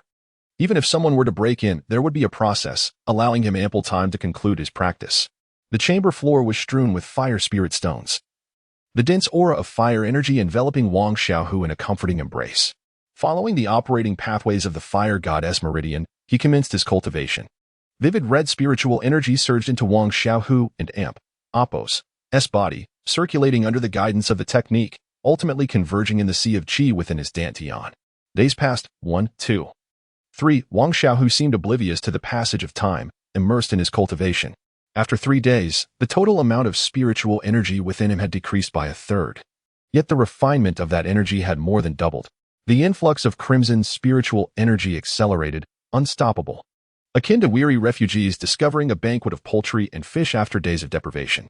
5 days later, Wang Xiaohu opened his 15th acupoint. 10 days hence, the 16th. Half a month later, the 17th. 20 days passed, and he opened the 18th acupoint. The second spiritual meridian within him connected, hastening the absorption of spiritual energy even further. At this moment, a flickering red radiance danced within Wang Xiaohu, as spiritual energy flowed in like a spring. He lost all awareness of the external world, his mind shrouded in chaos. Unable to perceive the light of day or night, his consciousness enveloped in a nebulous state. After an indeterminate time, clarity emerged from the chaos, replaced by a soft yellow flame that emanated a faint azure glow. Only then did Wang Xiaohu regain his senses. Where was he? Was he not in the midst of cultivation? Glancing around, everything remained dim, illuminated solely by the azure-tinged yellow flame, which barely illuminated a space of less than 10 feet. As he gazed at the flame, a sense of inner calling stirred within him, and he instinctively reached out to touch the yellow flame. It was warm, devoid of any discomfort. The flame danced and flickered in the palm of his hand, evoking no sense of unease. However, after several breaths, the flame abruptly vanished, sinking into his palm, leaving no trace behind. What was happening? Where had it gone? Had it entered his body? Wang Xiaohu attempted to inspect his hand, but suddenly grasped something alarming. He sat cross-legged in the chamber, eyes snapping open as a horrified scream escaped his lips. Flames erupted from his body, reducing his hair, eyebrows, and clothes to ashes. Stop, stop! Wang Xiaohu cried out, desperate to halt the operation of the fire god's meridian, but it proved futile. The influx of fire energy surged even faster. He should be grateful for having attained the first layer of the 9-Rin mountain technique. Otherwise, he would certainly be reduced to cinders by now. Yet, this was not a moment for celebration. His meridians had become utterly uncontrollable. If this continued, he would meet his demise. Wang Xiaohu finally understood why the old man with the wine-soaked nose had said that those who perished before were not fools. He recalled the ice soul pill the old man had given him, still safely stowed in his storage pouch beside him during his cultivation, untouched thus far. But with his body now out of control, retrieving the ice soul pill had become an insurmountable challenge. What is this cursed thing? You will not take control of my body. Wang Xiaohu roared, his right hand trembling as he moved it inch by inch towards his storage pouch. Flames erupted around his arm as he approached the pouch, and in an instant, it was reduced to ashes, its contents disappearing without a trace. Wang Xiaohu felt as if his heart were shattering. His spiritual stones, demon cores, medicinal herbs, the unrefined sword, and even the entire 3-headed dragon python, all lost. Yet, extinguishing the flames took precedence. Otherwise, all would be in vain. Having lost the ice soul pill, he abandoned the notion of relying on external help and resolved to rely solely on his own efforts. Failure would lead to his demise. The flames, that infernal blaze, were undoubtedly the cause of his turmoil. Wang Xiaohu was uncertain of his previous state, but he was certain that the flame had indeed entered his body, causing his spiritual energy to burn uncontrollably. To address the source of the fire, he needed to introspect, but without spiritual awareness, how could he achieve that? Each person possesses spiritual consciousness, a form of mental energy. However, mastering this energy to form spiritual awareness was not something achievable at the second or third layer of cultivation. Yet, did Wang Xiaohu have a choice? Recalling some informative texts he had perused earlier that spoke of forming one and oppress, own spiritual awareness, he focused intently, attempting to unify his thoughts. These 8 words were simple, but how to enact them? Even if he had achieved the copper-skinned state, the flames were still excruciatingly painful. If this continued, he might soon be cooked alive. Under such circumstances, how could he concentrate his thoughts and unify his mind? Wang Xiaohu took a deep breath. Striving for tranquility, yet calming oneself was far from easy in the face of such agony. Time was of the essence. He could not simply perish. His parents awaited him at home, and Xiaohu was at the mysterious 9 Immortals' palace waiting for his return. And then there was that woman who nearly killed him, regarding him as insignificant. If one was unafraid of death, what else was there to fear? Wang Xiaohu self-deprecatingly muttered, closing his eyes and disregarding the searing pain engulfing his body. Focusing intently, he sought to open the sea of spiritual consciousness. This sea, formless and intangible, was the dwelling place of every soul. Wang Xiaohu's skin began to change color, shifting from yellow to black, indicating the limits of his copper-skinned state. He concentrated, unifying his thoughts, and opened the sea of spiritual consciousness. In a fleeting moment, Wang Xiaohu found himself enveloped in an enigmatic state, akin to that chaotic feeling he had experienced before. The sea of spiritual consciousness, also known as the ocean of awareness, was precisely that sensation. At last, he reappeared in the realm where he had witnessed the azure-yellow flames. Is this the body of my spiritual soul? He pondered, noting its ethereal appearance. His spiritual soul felt alarmingly weak. However, the priority was to locate the azure-yellow flame. As his spiritual soul wandered, Wang Xiaohu finally beheld his meridians. Observing the flow of spiritual energy within him, his thoughts directed him towards the sea of qi within his dantian. What lay before him resembled a cyclone, but it was a faint red hue, likely connected to his fire spiritual root. At the center of this cyclone, he noticed the azure-yellow flame burning. Yet it emitted no scorching heat. Instead, it appeared to be inciting his spiritual energy into tumult, igniting the flames. Having identified the source, how could he dispel this flame? As Wang Xiaohu's thoughts raced, he drew closer to the flame, only to be utterly stunned. Encased within the flame was a yellowish-brown orb. How familiar it appeared. Could it be? This is the inferior grade inner core I lost, he thought. Old man Chuana, step forward. I promise not to harm you. Is this what you referred to as an inferior grade inner core? How did it end up in my dantian? What is the connection between this flame and the orb? Wang Xiaohu steadied his mind, sensing that his body had seemingly reached its limit.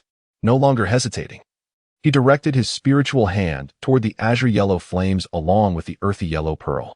In the next moment, He felt his soul surge into the earthy yellow pearl alongside the azure yellow flames, and his spiritual power stabilized in an instant.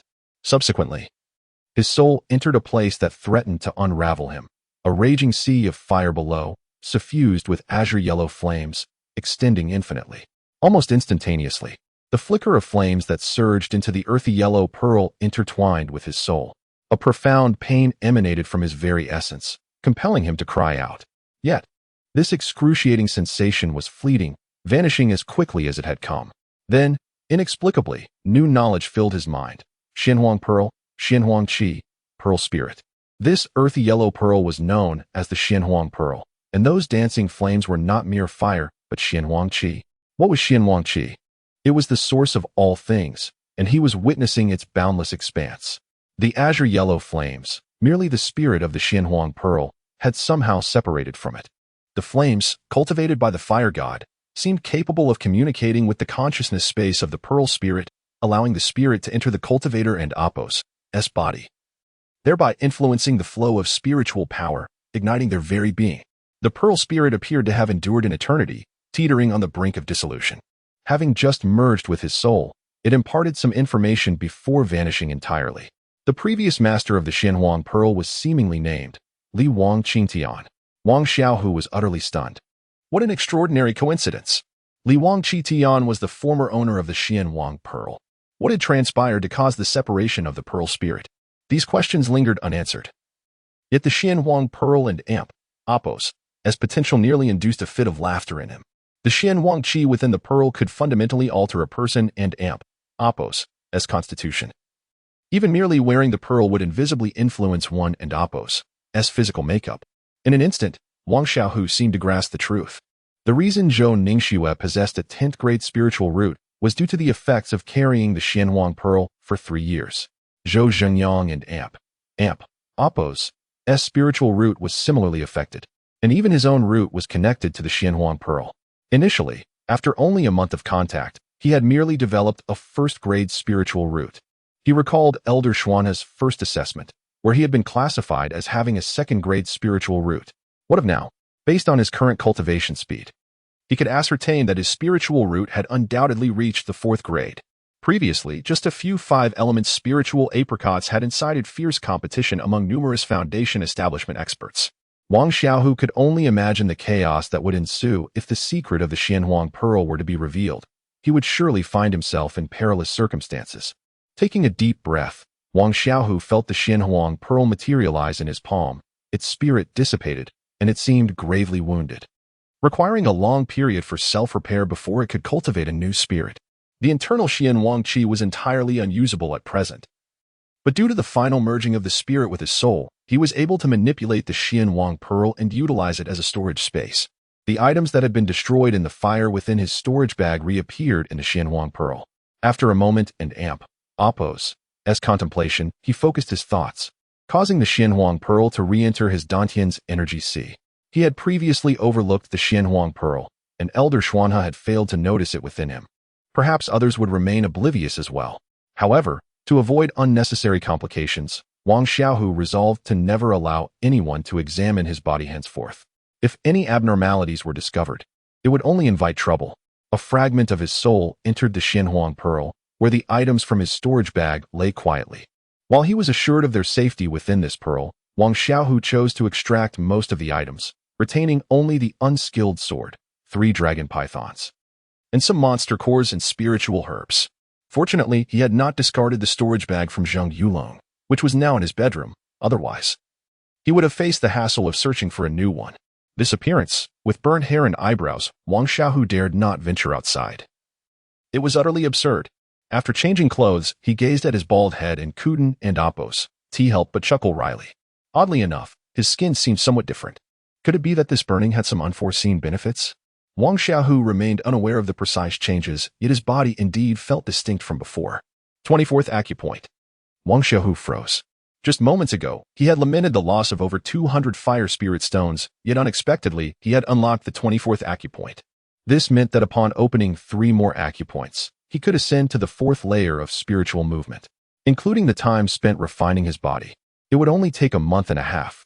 He had remarkably opened 10 acupoints, a pace significantly swifter than that of Zhou Xingyang. However, Wang Xiaohu recognized that this situation was exceptional. The appearance of the Pearl Spirit had bestowed unexpected benefits upon him. He understood that future cultivation would not be so rapid, at least not in the near term. Simultaneously, he harbored a hidden concern. If his spiritual root quality continued to improve, how would he explain it? He could attribute it to the 5 elements spiritual apricots for the time being. But what of the future? The 5 elements spiritual apricots could only enhance one's root to grades 1 through 3. He had previously possessed a second grade quality. Moving to 5 would be plausible. But 6, 7, or even 10? While others might not readily discern his root and oppos's quality, if his cultivation speed vastly exceeded common understanding, it would inevitably attract the attention of the discerning. In this matter, Wang Xiaohu held no illusions, recognizing that even Elder Xuanhe, who got along well with him, must not discover this secret. Perhaps bearing the secret meant he could no longer enjoy the tranquil life of a sect member like others. After watching the record of the cultivation world, Wang Xiaohu understood that the cultivation realm was not merely populated by sects and families. A vast number of loose cultivators existed as well. Though the number of loose cultivators was immense, the majority possessed poor qualifications or preferred the freedom of solitary practice, roaming the world as they pleased. The sects and families, akin to merchants and officials in the secular world, were fewer in number but wielded significant resources governing this realm. Yet, the common populace, abundant in number, existed merely in small households. To become a loose cultivator, free and unrestrained, perhaps that was his destined path. Acquiring the Xinhuang Pearl filled Wang Xiaohu with both relief and an undercurrent of unease. He resolved to prepare for the future. Before his spiritual root quality reached 6 grades, he would leave the sect to become a loose cultivator, perhaps even distancing himself from the Qingyan sect. Wang Xiaohu couldn't and oppose. Help but feel a twinge of sorrow. He would forever be relegated to the role of a passerby, traversing one place after another. Yet, what was the use of such thoughts? He should focus on cultivation first. Upon opening 3 more acupoints, he could enter the 4th layer of spiritual movement, a qualitative leap. Given that he currently could not meet anyone, Wang Xiaohu decided to continue his seclusion. From the fire spirit stones he had gathered from Zheng Yulong, he had over 80. And Elder Xuanhe had gifted him 200 more before returning to the sect. As he cultivated, the stones scattered across the ground were reduced to dust, leaving him with a remaining 80 stones, which should suffice for breaking through 3 acupoints. Resolute in his decision, Wang Xiaohu prepared a fresh meal and, after a hearty feast, immediately resumed his seclusion. This time, he chose not to cover the ground with spirit stones, recognizing it as excessive and wasteful. He held 2 spirit stones in his hands. Sitting cross-legged in meditation, roughly 4 to 5 hours later, the stones would deplete, at which point he would consume some spirit beast meat before continuing to cultivate. This cycle would ensure that his supply of spirit beast meat would not go to waste. 9 days passed before Wang Xiaohu finally broke through the first acupoint, a pace he deemed reasonable. Had it not been for the combination of spirit stones and spirit beast meat, he feared it might have taken him half a month to achieve this. Breaking through the 25th threshold, Wang Xiaohu paused, rising to reward himself with a feast. Suddenly, a heavy thud resonated against the door of the secret chamber. Wang Xiaohu's expression turned icy. The previous intrusion by Ling Yu had already been audacious. But now someone dared to assail the door of his sanctuary. This was no longer mere arrogance. It was an affront. Such an assault could easily compromise the door and oppo's integrity, leaving Wang Xiaohu with no option but to approach and activate the mechanism. Outside the door stood a youth with striking eyebrows and a mocking smile.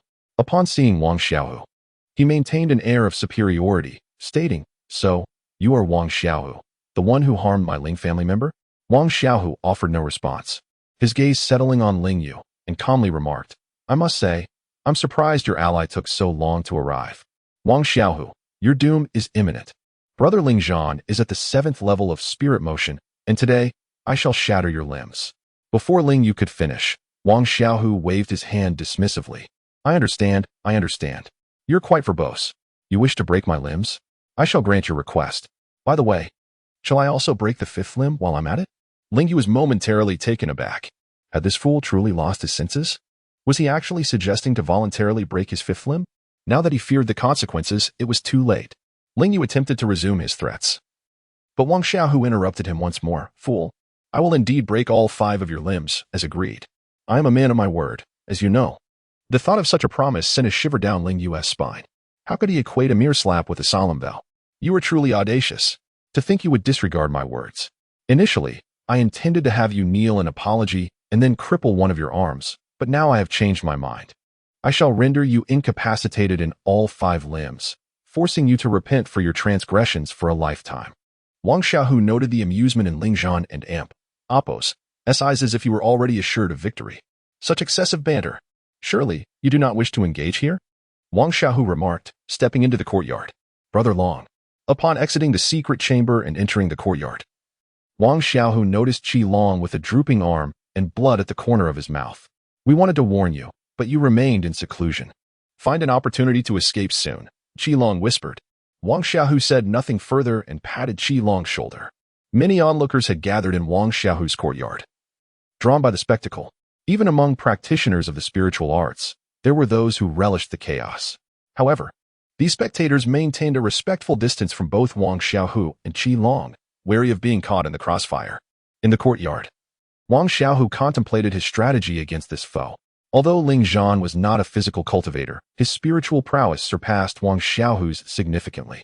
Currently, Wang Xiaohu possessed a strength of 5,000 pounds, while Ling Zhan's strength, despite not being a physical cultivator, was likely around 3,000 pounds. He found himself at a disadvantage in raw power. As for swordsmanship, he had yet to master the 7 styles of the heavy sword, and his current strength was insufficient for wielding the sword effectively. Thus, he realized that the only viable strategy was to catch his opponent off guard.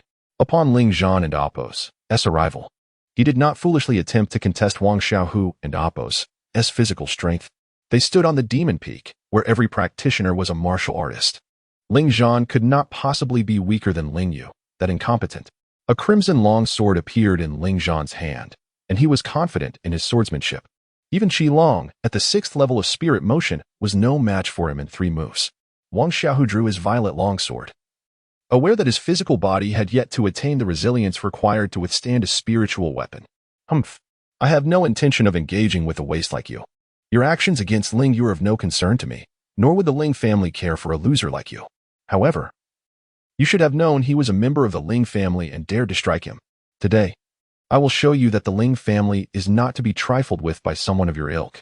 Ling Zhan and Oppo's words caused Ling Yu, who had just arrived in the courtyard, to clench his fists in anger. Yet, he understood he had no standing to speak against Ling Zhan. That privilege belonged to his elder brother, Ling Shui. Ling Zhan raised his sword, unleashing a fiery spiritual blade towards Wang Xiaohu. Unlike physical strength, spiritual energy could still exert its effect even when detached from its wielder. Wang Xiaohu raised his sword, employing no technique other than a straightforward downward strike. With a resounding clash, the spiritual blade dissipated, but Wang Xiaohu did not emerge unscathed. The impact sent his blood surging. Let us see how many of your strikes you can endure. Ling Zhan swung his sword again, this time not merely with a single strike, but in a relentless barrage of spiritual blades from every direction. Is this how one can wield a sword? Wang Xiaohu was rendered speechless. He had always assumed swordsmanship was akin to that of the mundane world, merely amplified in power. Yet, this was not merely the force of the sword. It was the potency of spiritual energy.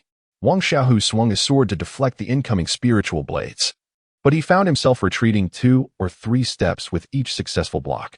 Finally, one blade struck him squarely in the back, causing him to cough up blood, though he appeared to sustain little external injury. Is the copper skin realm truly this resilient? Wang Xiaohu mused. He believed it was due to his skin having previously endured flames, granting him some resistance against fire-based spiritual energy. Had it been any other type of spiritual attack, he would likely have suffered far greater harm. This could not continue. Wang Xiaohu and Oppo's combat experience against cultivators was limited to Zheng Yulong, and that hardly counted as a proper battle. Fire God Incarnation. Wang Xiaohu resolved, no longer hesitating. If he allowed Ling Zhan to continue his assault, he would soon lack the strength to retaliate. The Fire God Incarnation was a technique inherent to the Fire God's lineage, allowing his internal spiritual energy to erupt, temporarily amplifying its intensity. What sort of technique is this? He is engulfed in flames. Is he not afraid of incinerating himself? Ling Zhan pondered, bewildered. However, he soon realized Wang Xiaohu seemed unaffected by the flames. Look at those flames. They are enveloping the spirit sword. Wang Xiaohu, too, noted that his Fire God Incarnation differed somewhat from the rumors.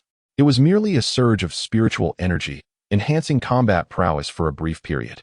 But he had not heard of it manifesting as flames.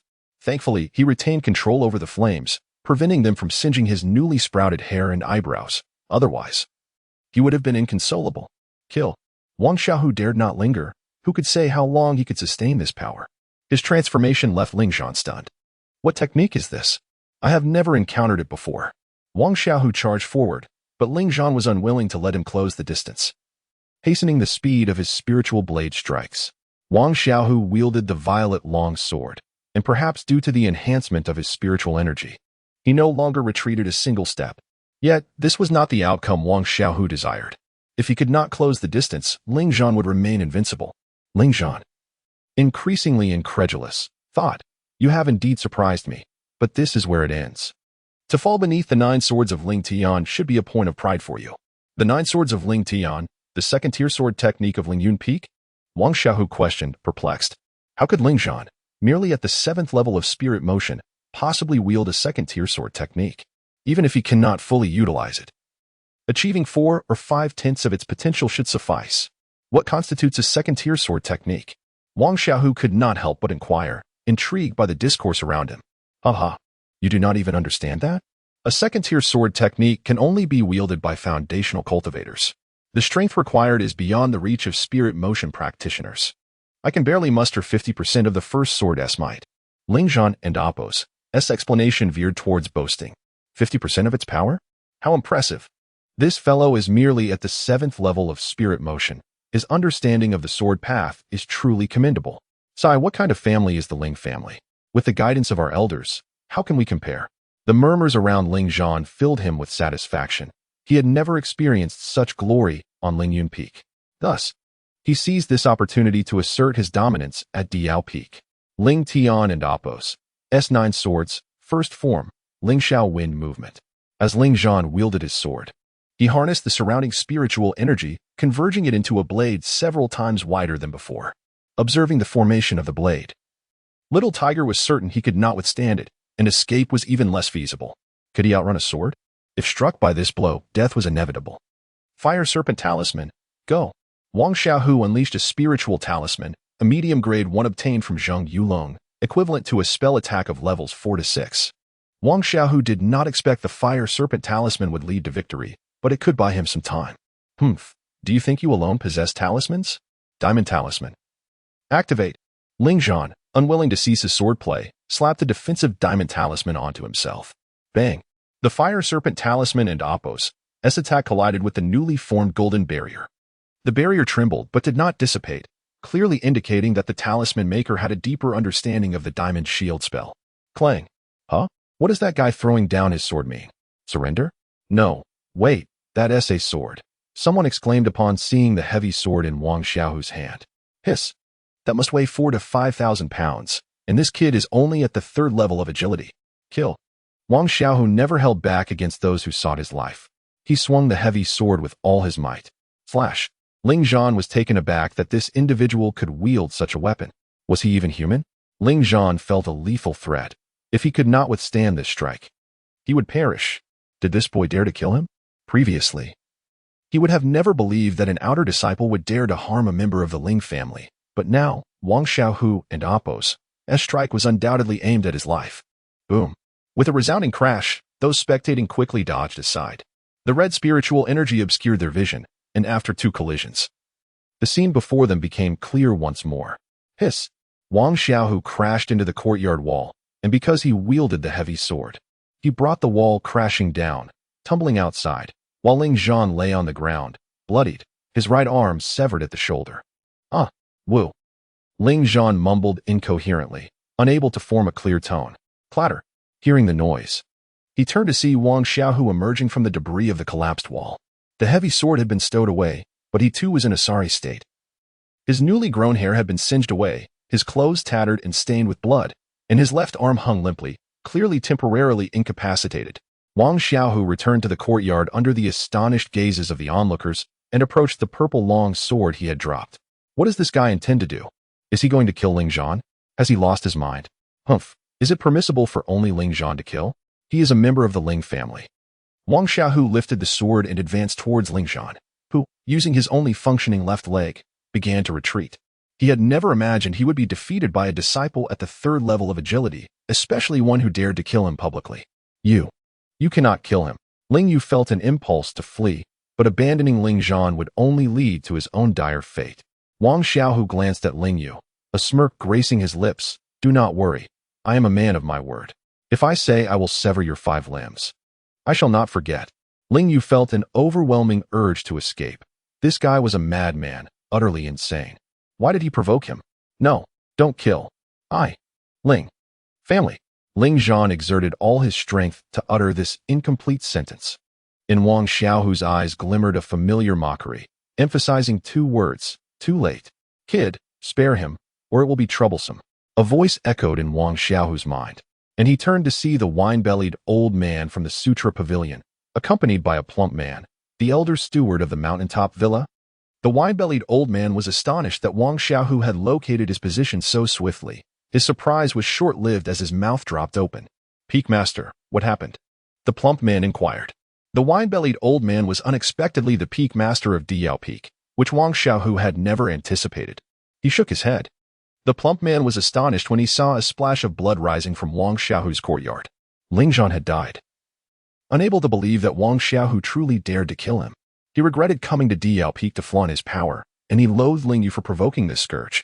Wang Xiaohu had slain Ling Zhan and now approached Ling Yu. You, stay back. Ling Yu panicked, retreating frantically. Do not worry, I merely intend to sever your 5 limbs. I am a man of my word, and I do not change my mind. Wang Xiaohu advanced step by step. Ling Yu broke down in an instant, collapsing to the ground, paralyzed with fear. Swish, swish, swish. Wang Xiaohu severed Ling Yu and Oppo's 4 limbs. For a cultivator, this was not fatal. With spiritual medicine, the meridians could be restored in a few months. However, his future cultivation speed would undoubtedly be impacted unless he used higher-grade elixirs to reshape his meridians.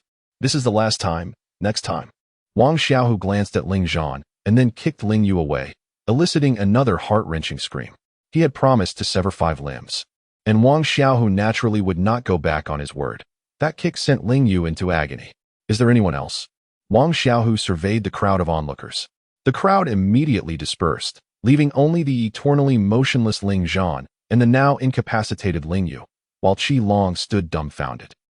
Junior brother Wang, you've gotten yourself into serious trouble. Whether I kill him or not, I'll be in trouble. It matters not. Wang Xiaohu had already resolved to seize this opportunity to leave Qing and sect. Intruding upon their abode and attacking their cultivation chamber was a capital offense. With Elder Xuana present, the Ling family had no chance to kill him. Now, he needed to consider how to safely depart from Qing and sect. Qi Long shook his head, unsure if Wang Xiaohu had real backing or was merely acting recklessly. You lot, why aren't you coming in to clean up the mess? Wang Xiaohu barked at the 3 lurking figures at the door. The trio, Ling Yu and Oppo's subordinates, dared not advance without Wang Xiaohu and Oppo's permission. They hurried in, 2 lifting Ling Yu and 1 carrying Ling Zhan. Remember to repair the sect. Wang Xiaohu and Oppo's words sent a shiver down their spines. Yes, yes. They replied hurriedly before fleeing the courtyard. Senior brother Long, I'm off to recuperate. Wang Xiaohu stated, heading towards the secret chamber. His injuries were severe. Qi Long nodded, as he too needed to return to heal. He had been wounded in the arm by Ling Zhan, and if not treated promptly, it could lead to complications. On the cliff, the wine-bellied old man finally reacted, utterly dumbfounded. This kid is too unique. And he even mastered the fire divine nerve, truly a monster. Alas, poor me, I shall not have peace again. Henceforth, do not let any riffraff into Diyao Peak. Go. He waved at the plump man. Yes, Peak Master. The elder steward understood. The Peak Master intended to protect this kid, otherwise, why would the usually indifferent Peak Master come to witness the commotion? What did you say? No entry to the Earth Demon Peak. Very well. On Lingyun Peak. The Peak Master Ling Jinyue could not contain his fury upon hearing the report from the disciples returning from Earth Demon Peak. Elder Zhengjian stepped forward, saying, Peak Master, I shall go to Earth Demon Peak and retrieve that wretch. A disciple of Lingyun Peak has perished there. We cannot let this matter rest. Having cultivated for just 150 years, Zhongjian had reached the 7th level of foundation establishment and thus underestimated the ranks of the lower peaks, especially Earth Demon Peak, where only a couple of foundation establishment masters resided, and their abilities were not formidable. The audacity of Earth Demon Peak to deny entry to Ling Yun Peak disciples was tantamount to courting death. Ling Jinyue waved his hand, a cold glint flashing in his eyes. I will go myself. That old ghost has cultivated the 9-Ren Mountain technique to the 5th level, possessing a physical strength exceeding 40,000 pounds, beneath the false stand. No one can rival him. These words left Zhong Jian momentarily speechless. Though he had trained for 150 years, the master of Earth Demon Peak had held his position for 200 years, with 108 outer peaks in the Qingyan sect. He naturally had little knowledge of a lower-ranking outer peak. I knew it. I knew this rascal could not remain docile. Indeed, he has stirred up trouble once more. Upon learning that Wang Xiaohu had killed members of the Ling family, Elder Xuanhe was not particularly surprised. It was already beyond his expectations that this fellow could stay quiet for 2 months. Within the sect, the celestial cranes could transport messages swiftly. And in less than half an hour, the news of Ling Jinyue and Oppo's arrival at Earth Demon Peak spread like wildfire. How audacious it was for someone to dare kill a member of the Ling family. Truly, well done. The Ling family had become excessively arrogant. Even daring to invade others and Oppo's cultivation sanctuaries, what were they not capable of?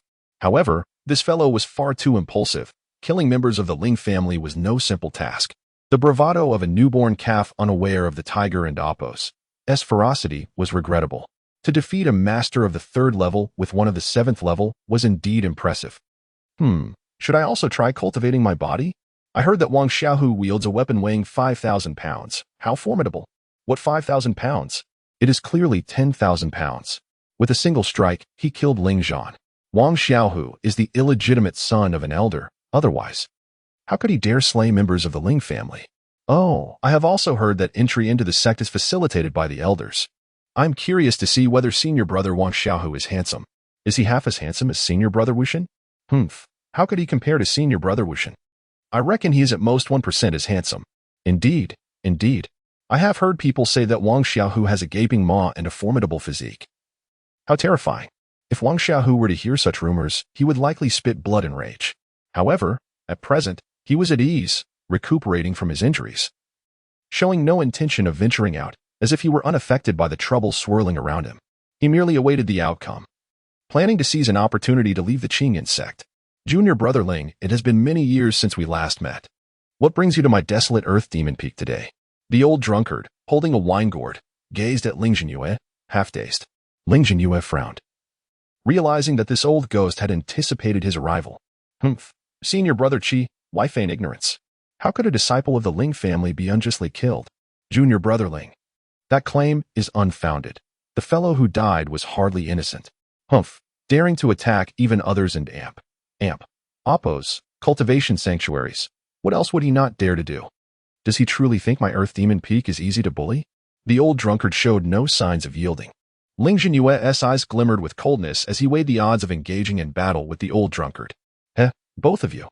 A fine time for drinking and discussing philosophy. I shall join in the revelry. With laughter, a Tsangyan eagle approached, carrying an old man and a young man on its back. Xuanhe, what business is this of yours? Ling Jinyue did not believe Xuanhe was there to assist him. Without beating around the bush, Xuanhe calmly replied, that lad was introduced into the sect by an edict of gratitude issued by my master. He is therefore half my disciple. Ling Jinyue snorted, but did not regard Xuanhe with much respect. The difference between false stand and the 9th level of foundation establishment was not trivial. If you wish to participate, let us see if you possess the qualifications. Ling Jinyue's sword energy surged, challenging anyone who dared to confront the Ling family. It appeared today was the day to make it clear that the Ling family was not to be trifled with. Xuanhe smiled gently. Whether one has the qualifications can be determined through a trial. The aura surrounding Xuanhe erupted forth, matching Ling Jinyue's intensity. You've broken through to false stand. How can your aura be so robust? This is impossible. Ling Jinyue was taken aback. While a breakthrough to false stand was not unexpected, how could someone who had just achieved it not be inferior to him? Xuanhe naturally offered no response, merely smiling in silence. Junior brother Xuanhe. Congratulations on your breakthrough to false stand. The old drunkard's face beamed with joy. This was indeed good news for him. You two are commendable. I hope you do not regret this in the future. Ling Jinyue understood that capturing the culprit today was impossible, so he refrained from futile entanglements and, riding the celestial crane, turned to leave. Upon seeing Ling Jinyue depart, the old drunkard's brow furrowed deeper, as if he were troubled by something. Senior brother Qi, why seek unnecessary worries? I recently acquired a fine bottle of wine. Let us share a couple of cups. The Zhangyan eagle landed, and Xuanhe, along with his disciple Zhou Xingyang, jumped down. Hey, I can drink this wine with peace of mind.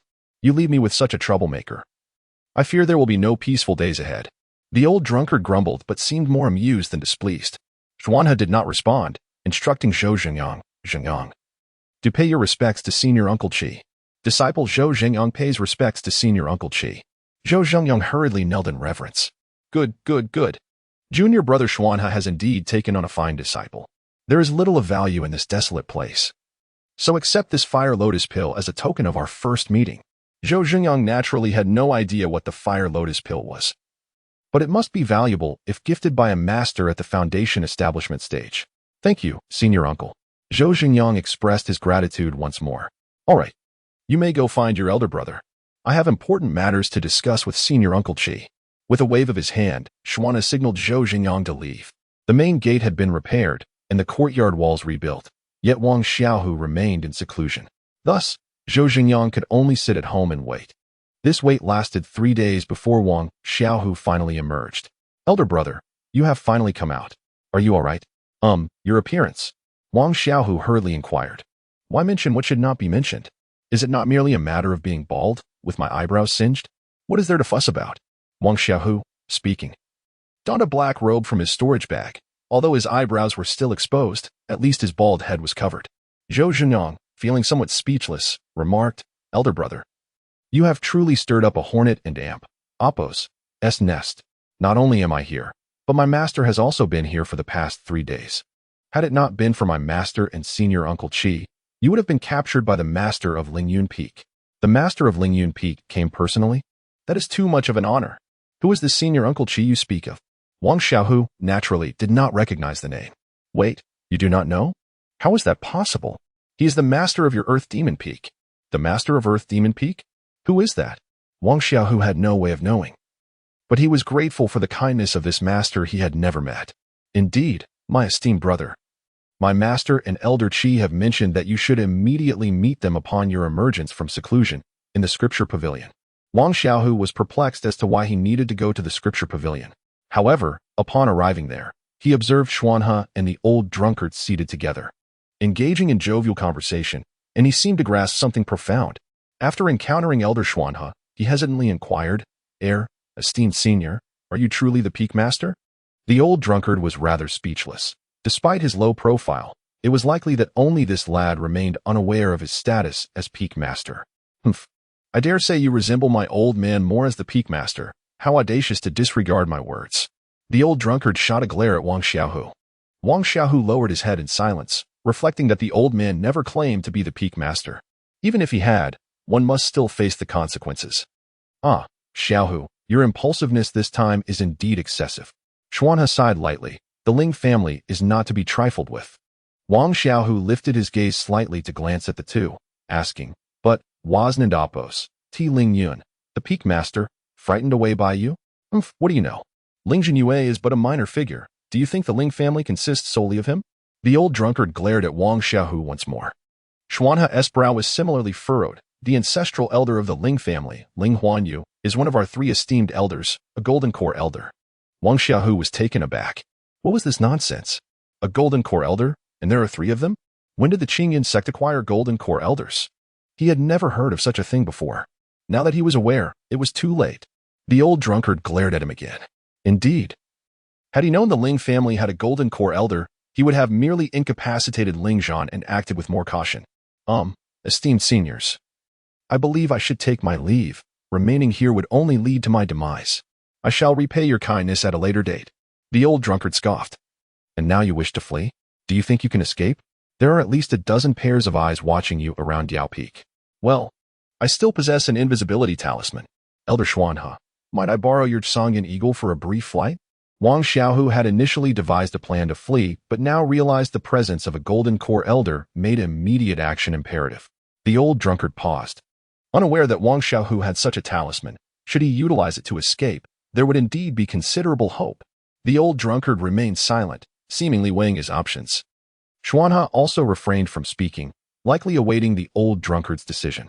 Peak Master, Xingyun Peak has sent word, requesting your presence at the main peak for a council. Wang Xiaohu shall accompany you. Elder Xuanhe, you are also requested to return to the main peak. The voice of the plump elder in charge echoed through. Wang Xiaohu could not help but clench his fists. If he did not flee now, the opportunity would vanish. He turned to Xuanhe. The two had collaborated multiple times and could communicate their thoughts through mere glances. This lad intended to have him assist in his escape. Xuanhe looked toward the old drunkard, seemingly still awaiting his answer. Have you mastered the fire nerve technique? There are no issues, I hope? The old drunkard inquired. Wang Xiaohu felt exasperated. Was this truly the time for such questions? He was far too cautious. There should be no issues. Wang Xiaohu replied. Good. As long as there are no issues. Wang Xiaohu, would you take me as your master? The old drunkard stated earnestly. Wang Xiaohu's expression instantly soured. Are you out of your mind, esteemed elder? With a blade at my throat, you still wish to accept a disciple? Esteemed Peak Master, whatever you say, I shall comply. Just allow me to escape at once.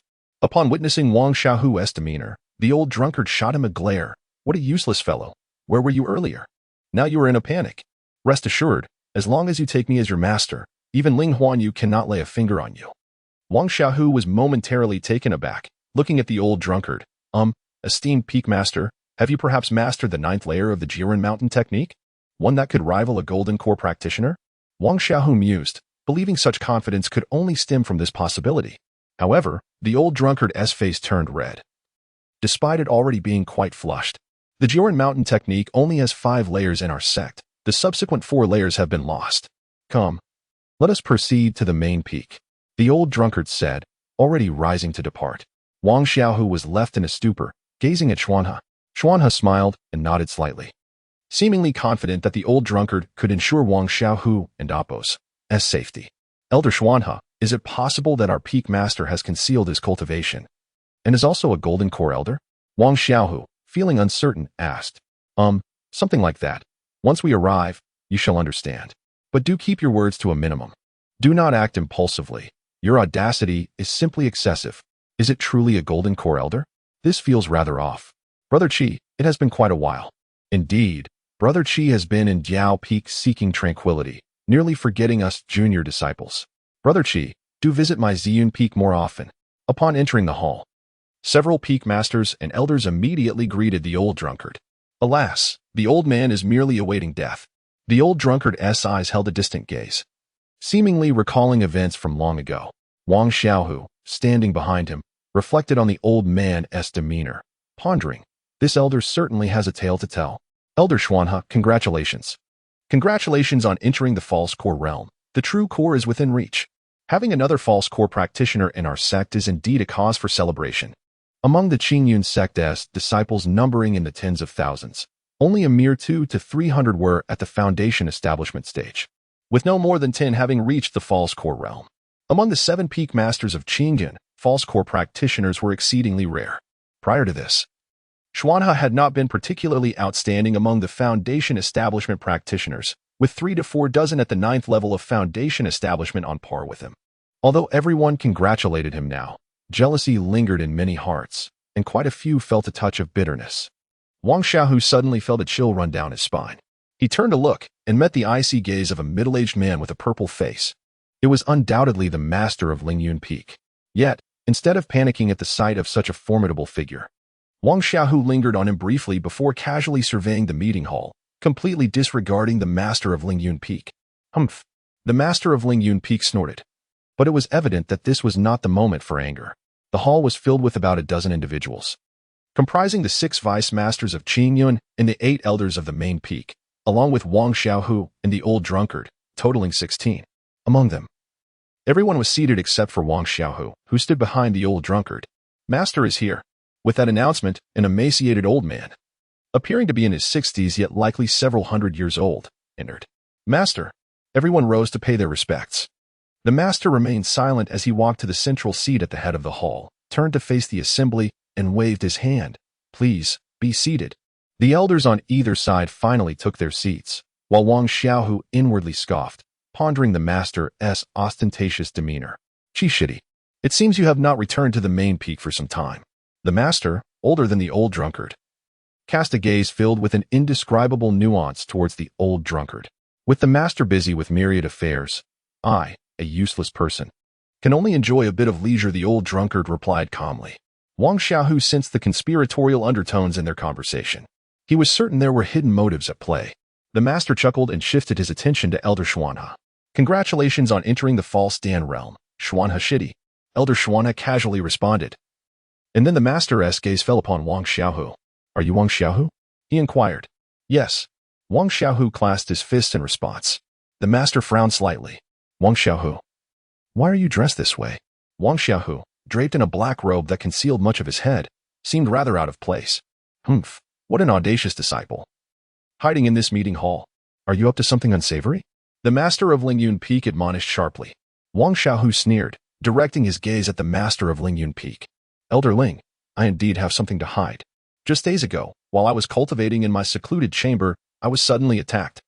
I sustained some injuries while dispatching the assailant, which marred my appearance. I feared it would offend the esteemed elders, hence my current attire. I hope for your understanding. Humph. Utter nonsense. The master of Lingyun Peak was taken aback by Wang Xiaohu and Oppo's audacity. His prepared retorts rendered ineffective. Every word I spoke is the truth. There were dozens of fellow disciples present at the time, all of whom can attest to my account. However, I find it perplexing that Elder Ling is so intent on targeting me. Could it be that the assailant who breached my chamber is somehow connected to you? Or perhaps you ordered it? Preposterous. Ling Jinyue shouted in anger, standing up as if to take action. The old man can vouch for Wang Xiaohu's words. Every statement is indeed true. Upon investigation, the attacker was revealed to be a disciple of the Ling family. Master, despite the meager resources of our demon peak, we remain a part of the sect. It is outrageous that someone would audaciously commit such acts. I ask you to investigate the true culprit behind this, to set an example. Wang Xiaohu couldn't and damp. Oppose, help, but raise a thumb in approval of the old man's support. The true culprit was clearly pointed at Ling Jinyue. Enough. Let us not dwell on such baseless matters. The purpose of gathering everyone here today is twofold. First, to congratulate Xuanhe Shidi on entering the false Dan realm, and second, to discuss the internal sect assessment scheduled for 4 months from now. Ling Jinyue was taken aback. What was happening? This was not the agenda discussed beforehand.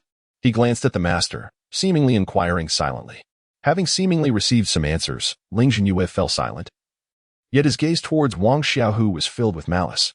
Next, the master appeared to be organizing details regarding the internal assessment, which occurs every 3 years and is of utmost importance to Qingyan sect. Wang Xiaohu listened to these arrangements, feeling detached. But the fact that he had been summoned today couldn't simply be for a casual meeting. Ling Jinyue didn't even mention the incident with Ling Zhan, which suggested something was amiss. There was certainly an ulterior motive. Let us proceed with this arrangement. The internal assessment is to select talented individuals for our sect, so it must be conducted fairly and justly. A few days ago, I heard of an exceptional talent within our sect, defeating a practitioner at the 7th level with only 3 levels of cultivation. On a whim, I requested Chief Shidi to bring him forth, and he did not disappoint. In 4 months, during the internal assessment, I hereby grant Wang Xiaohu the privilege to participate. Wang Xiaohu nearly leapt up in outrage, pointing at the old man. What the hell? The minimum requirement for participation is the 7th level. You expect me to join? Without the Ling family's backing, it would simply be a chance to observe. But now, what difference is there from suicide? It's not just the 7th level. There are practitioners at the 8th, 9th, and even 10th levels, and not just one. Wang Xiaohu mentally cursed the entire family of the master, yet remained silent. He had 4 months. Surely he could find an opportunity to escape. However, Ling Jinyue's piercing gaze remained fixed on Wang Xiaohu, glinting with cold intent. For the internal assessment, who knows how many would-be disciples yearn to join Lingyun Peak? This time, anyone who brought back Wang Xiaohu's corpse would surely gain entry into Lingyun Peak. Wang Xiaohu glanced at the old drunkard, questioning whether this was truly the safeguard he had promised. Was this merely a delaying tactic? The old drunkard seemed to feign ignorance, leading Wang Xiaohu deeper into Qingyun Peak after the meeting concluded. Peak Master, where are we headed? Call me Master. The old drunkard shot Wang Xiaohu a glare. All right, Master. You really ought to consider taking on disciples. However, our connection as Master and disciple lasts only 3 months. If you have any hidden skills, please teach me quickly before they are lost. The old drunkard ignored Wang Xiaohu, continuing forward while gulping down wine. Master, why do I sense you are somewhat anxious? Who are we going to meet? It would be the Golden Dan ancestor, would it? Wang Xiaohu's suspicion seemed correct. The old drunkard's anxious demeanor suggested they were indeed meeting the Golden Dan ancestor. Wang Xiaohu felt a tinge of nervousness. Fearing his Xian Huang pearl might be discovered, who knew what powers a Golden Dan ancestor possessed. Greetings, Qi Shishu. Qi Shishu, you have returned. Two beautiful female cultivators greeted the old drunkard, leaving Wang Xiaohu astonished. These women were at the foundation establishment stage, yet they addressed the old drunkard as Shishu. Logically, titles are determined by cultivation level in the sect, and unless there is a direct master-disciple relationship, such titles would not persist. It dawned on Wang Xiaohu. The Golden Dan ancestor among them must be a senior sister or junior sister of the old drunkard, for the cave they entered was filled with women and exquisitely arranged, reflecting a feminine touch. No wonder it seemed the old drunkard had some history with this Golden Dan ancestor, while others had progressed to the Golden Dan stage. The old drunkard remained at foundation establishment, hiding in the demon peak. Out of shame, Wang Xiaohu felt confident in his deduction. Upon entering a courtyard adorned with red plum blossoms, Wang Xiaohu noticed a dreamy look in the old drunkard's eyes. Indeed, there was some hidden romance. Darling, you finally decided to return. A vibrant figure in red swiftly approached, linking arms with the old drunkard. Wang Xiaohu stood in stunned silence, his mouth agape. The woman in palace attire before him appeared to be no more than 30, no, perhaps 27 or 28. She possessed both beauty and an alluring figure, and her cultivation level was at the golden core stage. The old drunkard, in his youth, must have looked quite unremarkable. It was perplexing how a golden core ancestor could have such poor taste. Moreover, the old drunkard seemed reluctant, as if bewildered by the situation. Wasn't it amp? Oppose. The concept of beauty paired with the beast already a trend from many years ago? Wang Xiaohu contemplated greeting her, but he was uncertain whether to address her as master and amp, Oppose, wife or ancestor. The old drunkard finally broke the silence, admonishing him, "Why are you dawdling? Hurry and greet your master's wife." Disciple Wang Xiaohu pays his respects to master's wife. Wang Xiaohu quickly bowed. Giggling, "You must be Wang Xiaohu. You look rather unkempt without your hair." With a flick of her finger, she conjured a swirl of azure energy, infused with the fragrance of flowers and herbs, which enveloped Wang Xiaohu and amp, Oppose's head. In just 3 breaths, his hair astonishingly regrew. Wang Xiaohu was genuinely taken aback. This was simply remarkable. "Thank you, master's wife," he exclaimed, regaining his composure. "Ah, it's much more pleasant to look at you now," she remarked, then turned to the old drunkard. "Darling, you're not planning to maintain this appearance alongside me, are you?" The old drunkard sighed and straightened his slightly bent posture. Wang Xiaohu heard a series of crackling sounds, reminiscent of frying beans, and the old drunkard's appearance transformed drastically. Not only did he become tall and robust, but his once ruddy face underwent a complete metamorphosis, revealing sharp brows and piercing eyes. Among the men Wang Xiaohu had encountered, only that young master was slightly more handsome, assuming that young master was indeed male. Goodness. The old drunkard now appeared to be in his early 40s, the pinnacle of masculine allure. Suddenly, a soft kiss landed on the old drunkard and Oppose's cheek. Wang Xiaohu quickly lowered his head, murmuring, "Perhaps I should take my leave." "Not necessary," the old drunkard replied, his voice now rich and magnetic. "Ling and Oppose, take the junior brother to explore the surroundings," Master's wife commanded. At such a moment, it was only fitting to heed Master's wife and Oppose's wishes. As Wang Xiaohu stepped out of the courtyard, he encountered a female cultivator of the foundation establishment stage, who looked to be in her 20s. However, one's age in foundation establishment was not easily discerned by appearance. "Greetings." Master Wang Xiaohu was unsure whether to call her senior sister or senior uncle. "Wang Shidi, allow me to show you around Fenghua residence," the female cultivator said with a smile. "Thank you, senior sister. May I know your name?" Wang Xiaohu inquired hastily. "I am Yuling." "That was senior sister Yu Xiao. We are both orphans taken in by master, hence we all carry the surname Yu. Fenghua residence is named after both master and senior uncle." Wang Xiaohu now learned the names of his master and master's wife, Yuehua and Qifeng. Yuling guided Wang Xiaohu through Fenghua residence, where every plant and herb was a rare treasure, many of which Wang Xiaohu had never seen before. Yuling patiently introduced them to him. After Wang Xiaohu departed, Yuehua embraced the transformed old drunkard, weeping and striking his chest. "You have such a cruel heart." The old drunkard felt a pang of guilt. I am sorry for you." Back then his words were halted as Yuehua interrupted. It and oppress. That's all in the past. Can you not let go of that wicked woman? She stepped back, glaring at the old drunkard. He shook his head. His eyes filled with profound resentment. It is not her I cannot forget, but the humiliation she bestowed upon me. I prided myself on my unparalleled talent, establishing my foundation at 30 and reaching the 9th level by 70, rivaling the likes of the elder Qingyan. Yet I fell to a woman. And I cannot accept it. Until I can slay that woman, I shall never find peace, my darling. It's all behind us. Do not dwell on it, Xiaohu said. Her heart heavy. She understood the woman's talent was not inferior to Qifeng and Oppo's. For otherwise, he would not have been so entranced. Years had passed. What was that woman's cultivation now? Was she at the peak of golden core, or perhaps at the spirit infant stage? How could vengeance be exacted? I once thought I would never have the chance to exact my revenge, but Wang Xiaohu's arrival has rekindled hope. He has cultivated the fire divine technique, which may unveil the secrets of that place. Xiaohu was taken aback. These were revelations unknown to her. Wang Xiaohu spent 3 days in Fenghua residence without seeing his master or master's wife. He understood all too well the joy of such a long-awaited reunion. The spiritual energy in Fenghua residence was 4 to 5 times denser than at Daiyou Peak, making it difficult for him to contemplate leaving. In just 3 days, he had astonishingly opened his 26th meridian. The resources here were indeed extraordinary. On the 4th day, Wang Xiaohu finally received an audience. Master's wife appeared even more alluring, while the old drunkard seemed slightly embarrassed. My dear, why must you compel Xiaohu to participate in the inner sect assessment? I cannot believe that old Ling would turn against me for a distant disciple.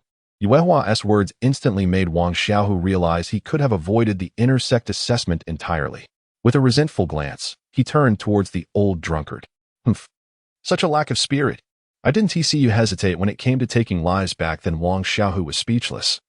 Who could blame him for not giving the old drunkard face at that time? Consider it merely a trial. If you cannot withstand this minor challenge, your future accomplishments will be limited. I doubt your courage is so feeble. At last, Wang Xiaohu could no longer contain himself. Master, this is not about courage. I'm currently only at the 3rd layer of spirit movement. Even if I reach the 5th layer in 4 months, I will only have barely mastered the 2nd layer of body refinement techniques. If I face someone at the 7th or 8th layer, I can manage. But against the 9th layer, I can only flee. And should I encounter someone at the 10th layer, escape will be impossible. Moreover, the Ling family will surely send more than 1 or 2 people to confront me. It could be dozens or even hundreds hunting me down. Master, you cannot be so cruel to your disciple. I shan't speak of your spiritual cultivation. You think it will take you 4 months to master the 2nd layer of body refinement? Do you expect me to believe that? You only took 12 days for the 1st layer. Surely, you can master the 2nd layer in a month at most. You claim you cannot achieve the 3rd layer in 3 months? The old drunkard glared at Wang Xiaohu. Xiaohu was stunned. Darling, you mean he completed the 1st layer of the 9 Ridges Mountain technique in just 12 days? The old drunkard felt equally shocked. Surely it was not even 12 days. Xiaohu waved her hand, and Wang Xiaohu found himself drawn to her side, his wrist clasped in her grasp. Wang Xiaohu felt nervous but could only resign himself to fate, striving to steady his heartbeat to avoid suspicion. Xiaohu frowned. What a pity his spiritual root talent is only of the 5th grade, yet his physical constitution is indeed rather extraordinary. So, he had indeed improved to the 5th grade. Wang Xiaohu resolved to seek an opportunity to flee. Regardless of whether his master and master's wife were sincere or not, he could not remain at Qingyan's sect. Otherwise, if, in a fit of whim, they checked his spiritual root and it revealed a 6th or 7th grade, how could he explain that? At least he had narrowly escaped this time, master. My spiritual root talent is too poor. My spiritual power cannot possibly improve. The resources needed for the 3rd layer of body refinement are not ordinary at all, and it cannot be achieved in a short time. Why not just let me leave? He implored.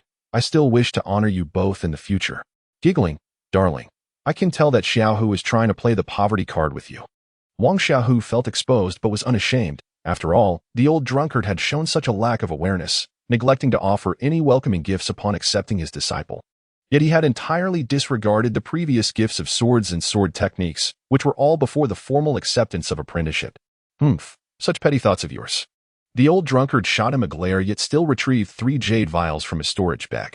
These are fire lotus pills, beneficial for both body refining and spiritual energy. Along with these fire essences, which facilitate cultivation at a pace surpassing that of spiritual stones. The old drunkard tossed him a storage bag containing over 500 fire essences. A single fire crystal harbors more abundant spiritual energy than a spiritual stone, requiring less time for absorption, clearly indicating he had made ample preparations in advance. Thank you, Master, for your generous gift. Kiki, Master, did you concoct these pills yourself? When will you teach me this skill? And don't forget about the transformation technique. Let us talk about it after you pass the inner door examination. The old drunkard felt a mix of affection and frustration for this disciple. Although his spiritual root was somewhat lacking, his prowess and body refinement was undeniable. However, this lad had a knack for creating trouble. Isn't it just an inner door exam? What is the big deal? But Master, I must warn you. I tend to hold grudges. Anyone who wishes to harm me, if I can retaliate, I will not show mercy. If I happen to eliminate a few more during the inner door assessment, you must protect me. Wang Xiaohu seemed to anticipate the image of being pursued, his eyes radiating a fierce intent. The old drunkard paused, feeling that the boy and Apos' words would surely come to fruition. Weihua gazed at Wang Xiaohu. Perhaps out of fondness or other reasons, she held him in high regard.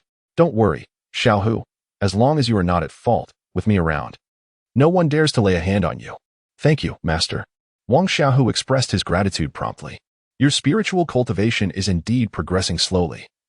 Let Ling take you to the spring to cultivate. How much you can improve in a month depends on your own fortune. Yuehua instructed Wang Xiaohu to withdraw. The old drunkard had something to say, but ultimately refrained. After Wang Xiaohu left, the old drunkard finally spoke. Cultivating in the spring may disrupt the spiritual veins. The consequences could be significant. Yuehua, however, maintained a resolute expression. It's fine. I will inform the sect leader that I have encountered a bottleneck and require the spring to break through. Just a month, it won't have a substantial impact. Xiaohu is our last hope. Nothing must happen to him. The old drunkard sighed. Hope? Is there really such a thing? Can that place truly be opened by someone? Yuehua hesitated for a moment before speaking. Husband, your disciple harbors quite a secret. The old drunkard furrowed his brow. What have you seen? Yuehua shook her head. Precisely because I have seen nothing. That is why I say so. The 9 Rin Mountain Method, the fire god's meridians. His extraordinary physique, yet his spiritual root is so poor, all exude mystery. This little fellow is always contemplating escape. I can't shake the feeling it's not merely due to the Ling family. The old drunkard pondered. Who doesn't he have secrets? But does it matter to me? Aside from that place, everything else holds no significance. Ecstasy enveloped Wang Xiaohu as he sat within a 3-zhang square cavity of the mountain, beside a spring exuding rich spiritual energy. This location was one of the foundational sites of the entire mountain range. Thus, only the most esteemed elders and the sect leader were qualified to cultivate here. Even the elders refrained from prolonged cultivation in such a place, lest they jeopardize the sect's spiritual veins.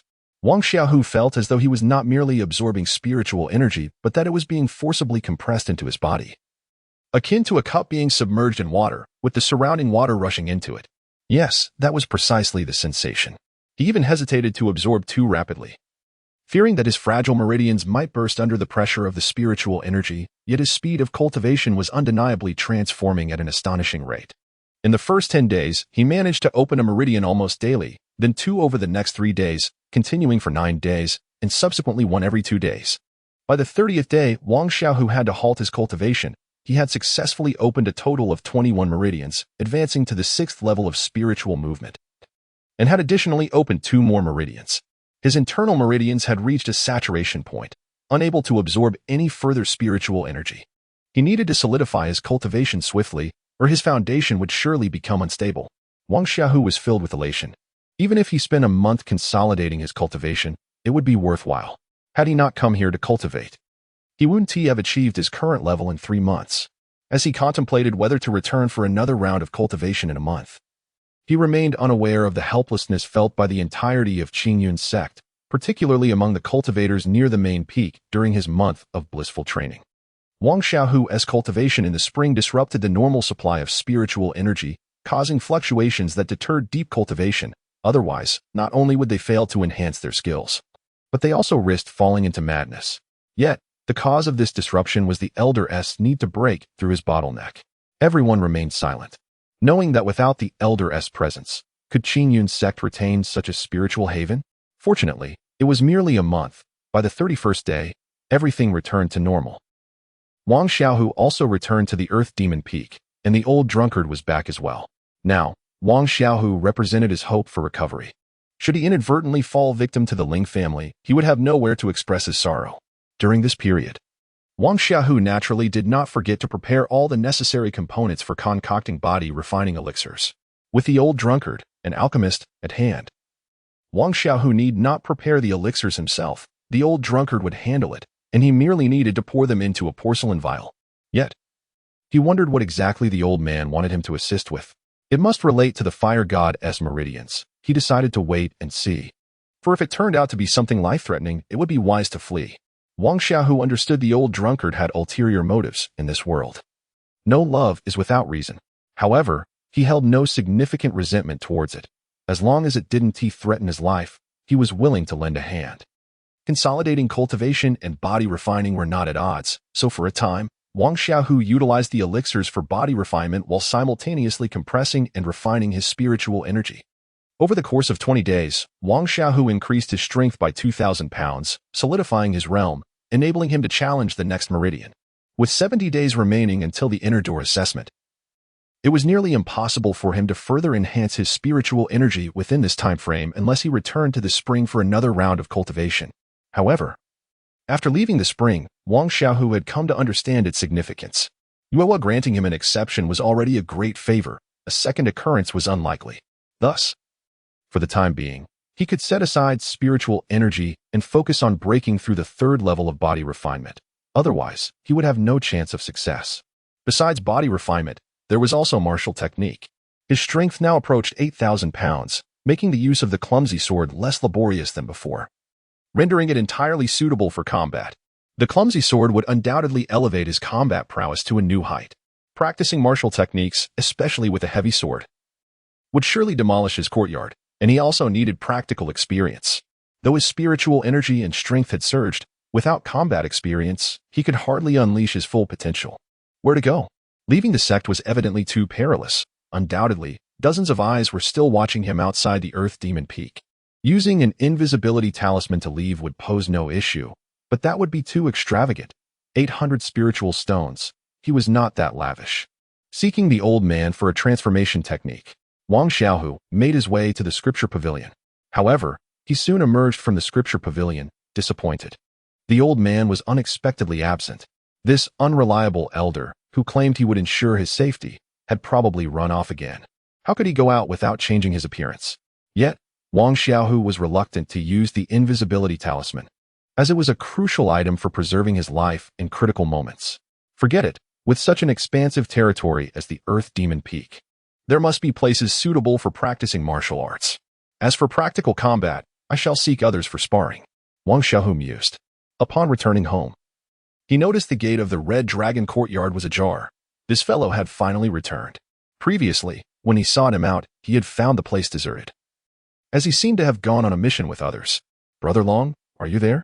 Wang Xiaohu called out from the entrance.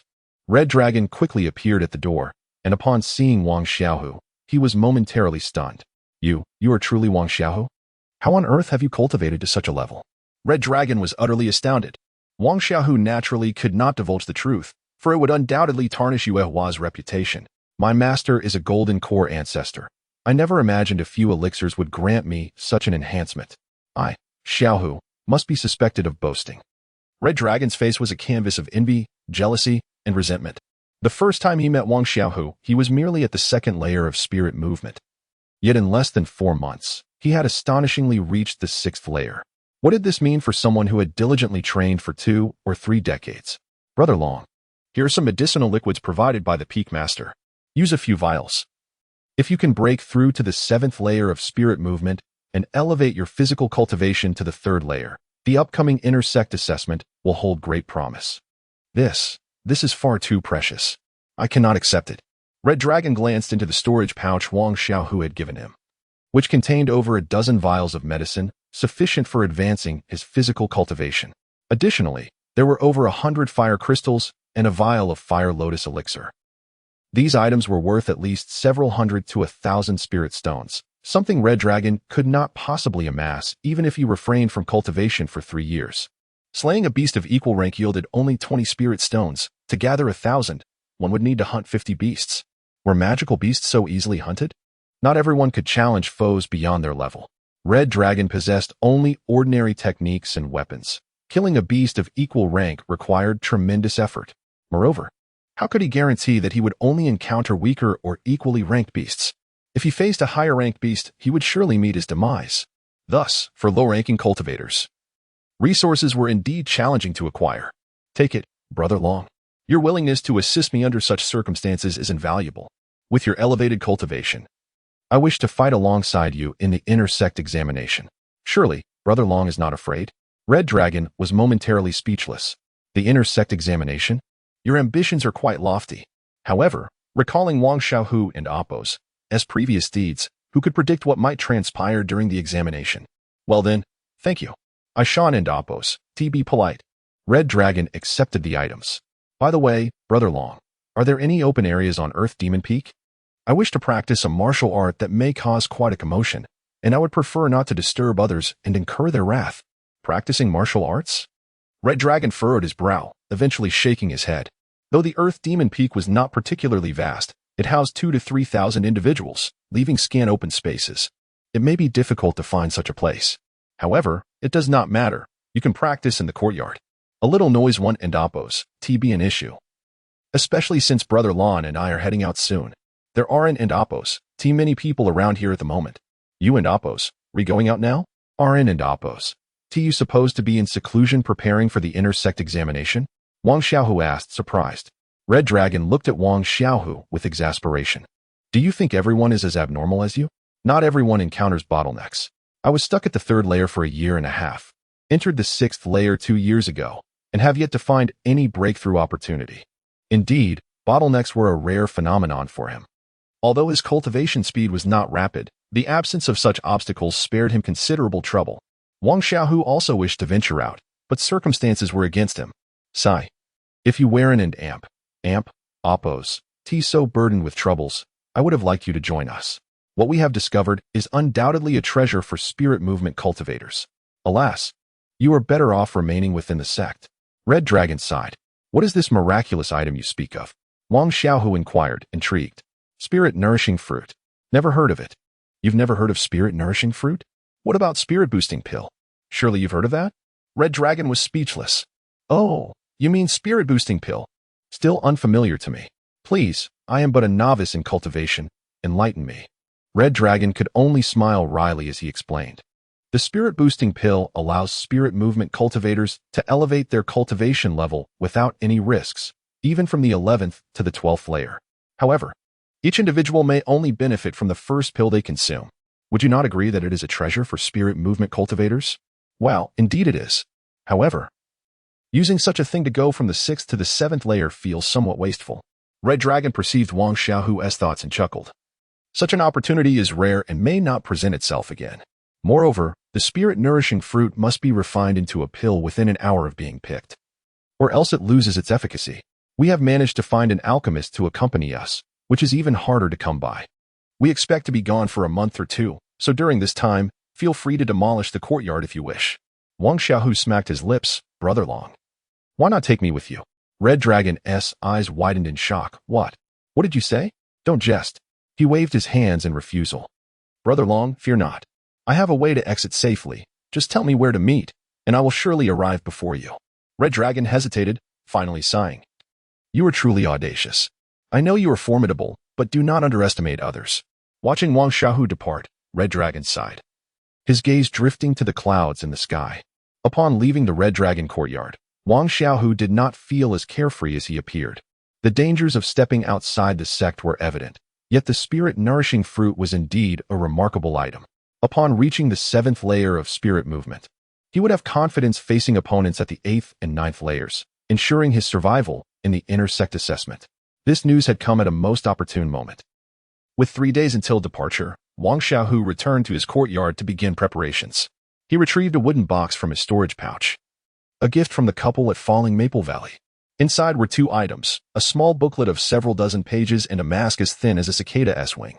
The booklet detailed the usage of the mask, which, though merely a mask, could transform through the manipulation of spiritual energy, hence its name, the 1,000 Illusions Mask. For Wang Xiaohu, it was an essential tool. He had initially intended to learn the body transformation technique from the old drunkard, which was seamless. But who could have known that the old drunkard would falter in a moment of crisis, succumbing to a state of bliss? 2 days later, Wang Xiaohu stepped out of his courtyard, quietly traversing the Earth Demon Peak with the Thousand Illusions mask on and donned in a different outfit as he exited the peak.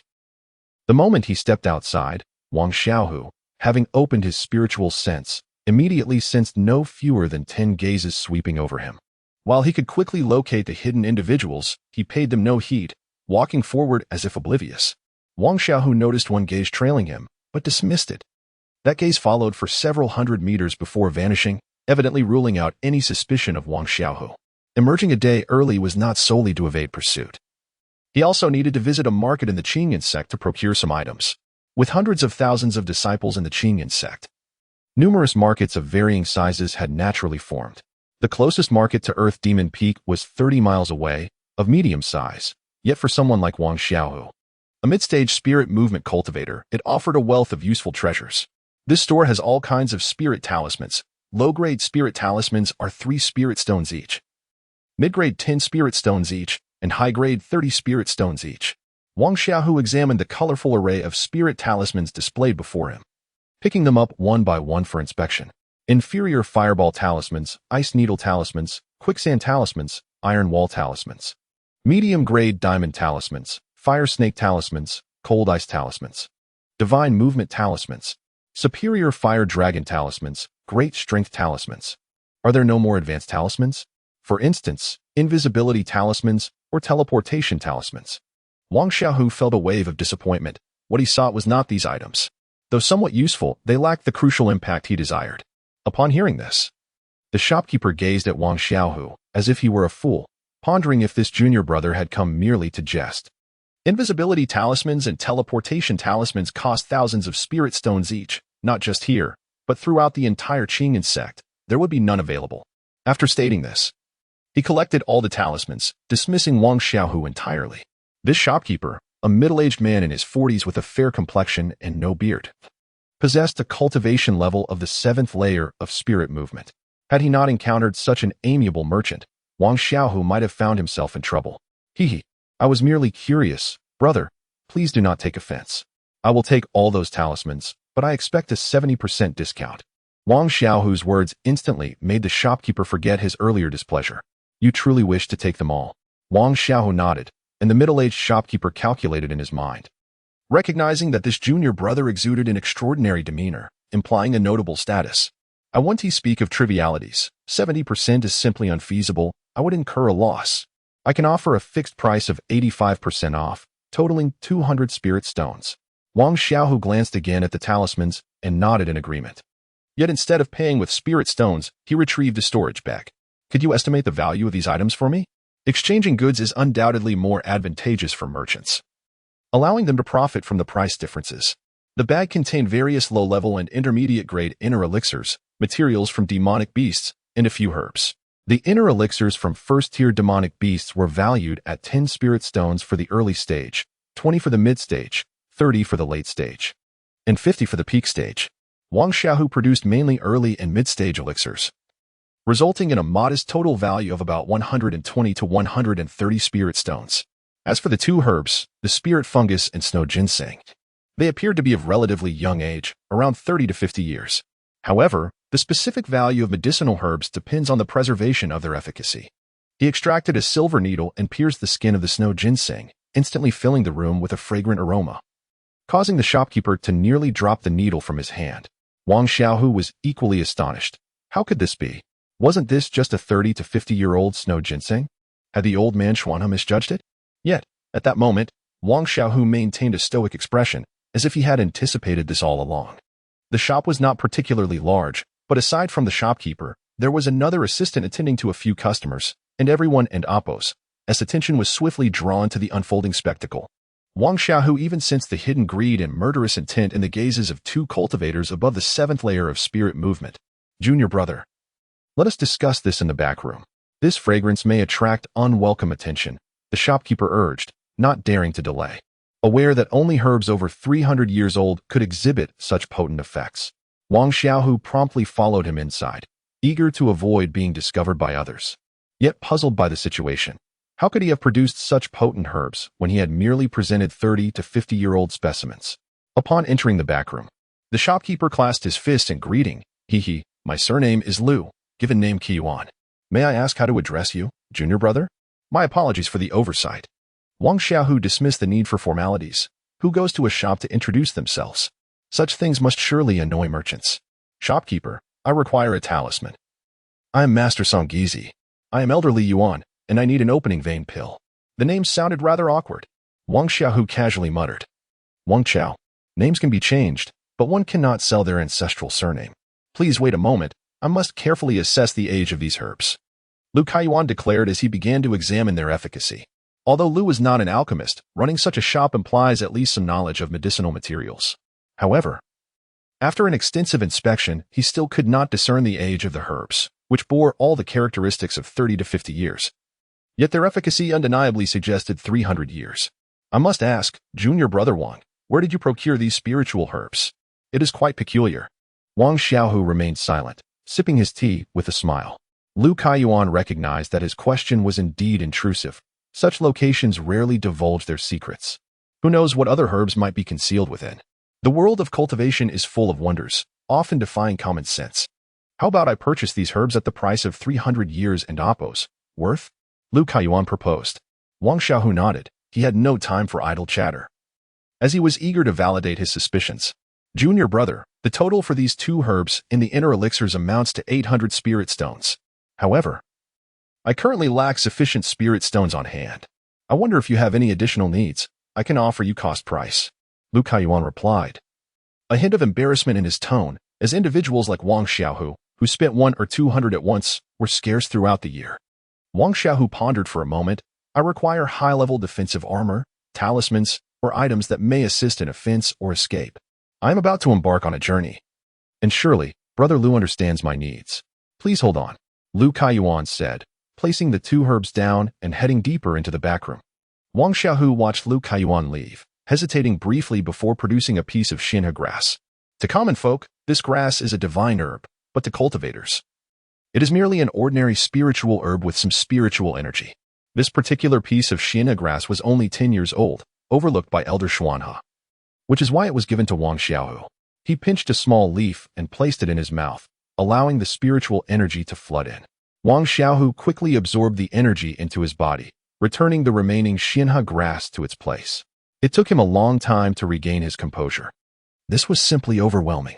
Due to the dissipation of the pearl and oppos' spirit, he was unable to utilize the profound energy within the Xianwang pearl. Otherwise, his aptitude could have risen to the highest level in an instant.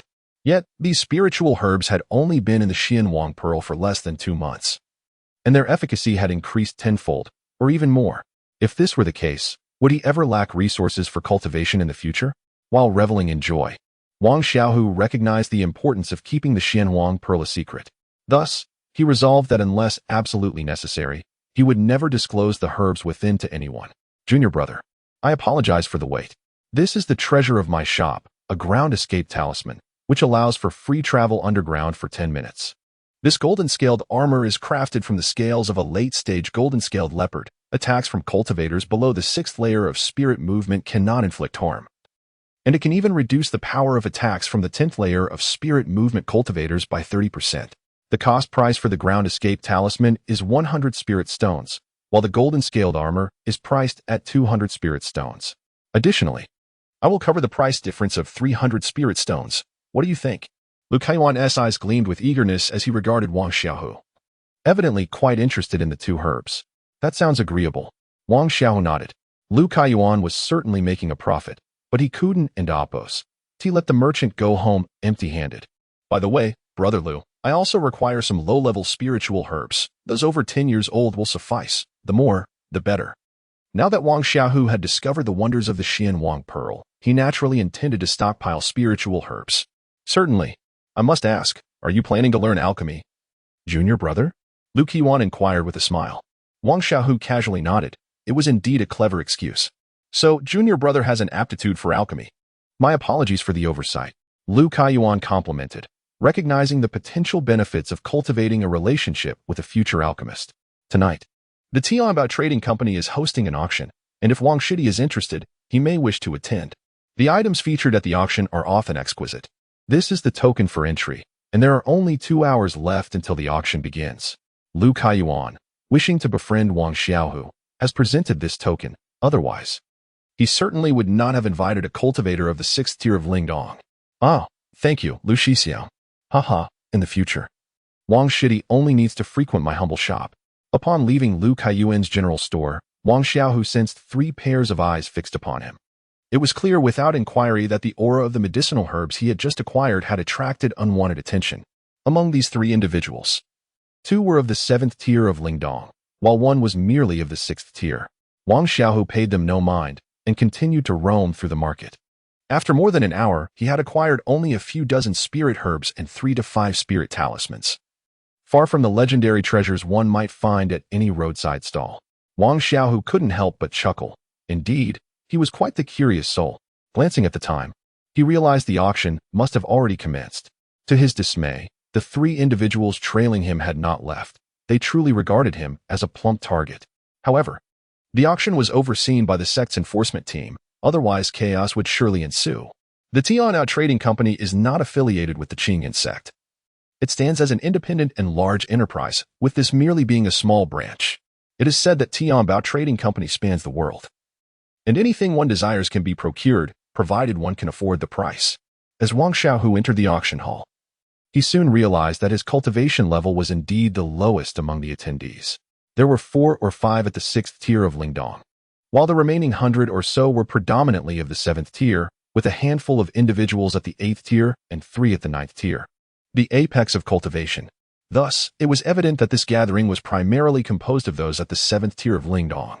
Wang Xiaohu settled into a seat towards the back.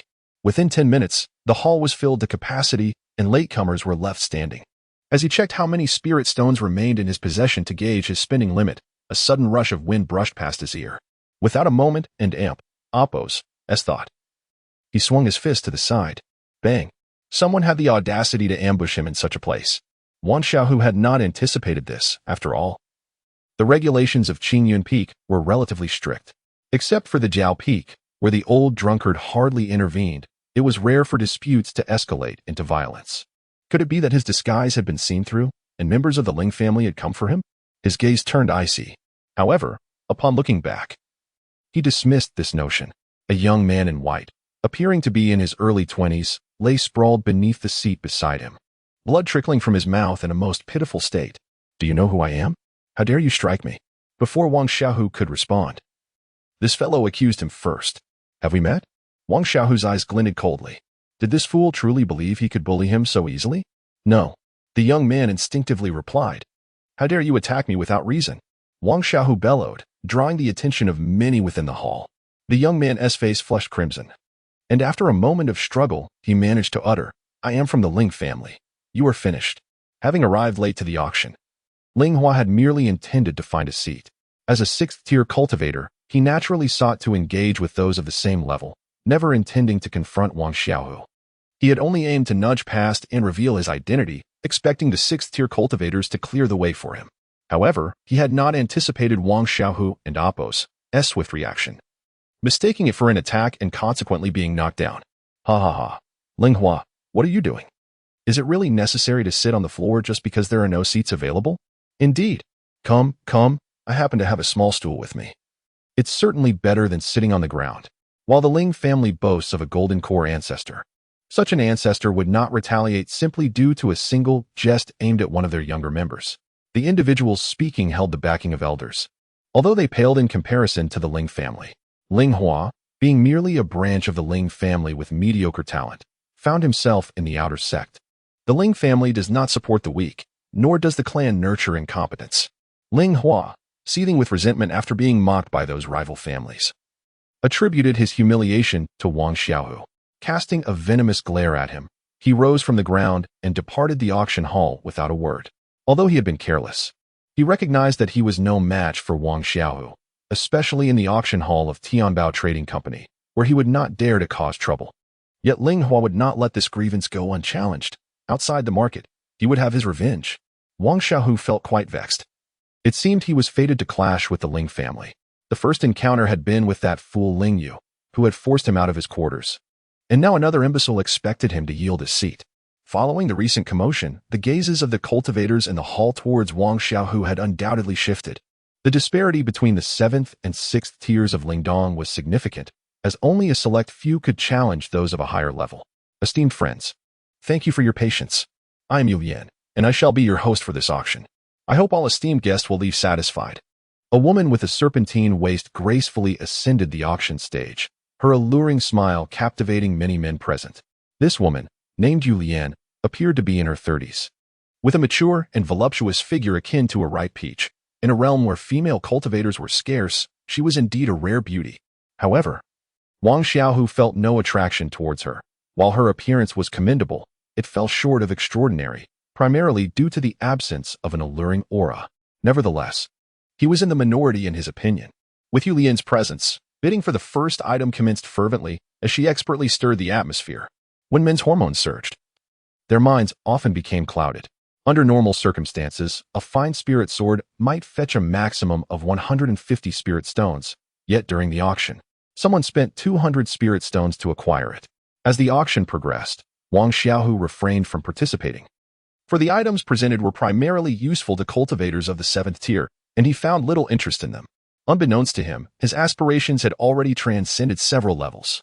The next item for auction is something that aspiring alchemists or talismancers cannot afford to miss.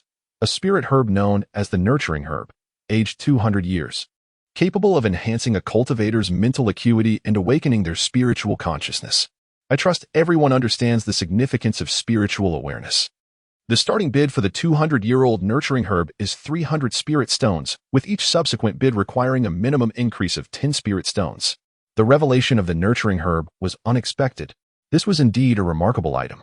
Should one enhance their spiritual awareness to become an alchemist, the influx of spirit stones would be considerable. To become an alchemist, one must first possess a fire spiritual root, as well as guidance. Countless attempts yield only a single success, all of which require a mountain of spirit stones. Do you have that? Dream on. Being a talismancer is no easy feat either. One must first master spells and possess an innate sensitivity to spiritual energy, with precise control over it. Achieving a successful engraving after 10 attempts is already commendable. Best to sit back and enjoy the spectacle instead of daydreaming. While some were excited, others remained composed, but the value of the nurturing herb needed no further elaboration. At this moment, Wang Xiaohu finally lifted his head, realizing the extraordinary value of what lay before him. It nourished the spirit and enhanced one and Appos as consciousness.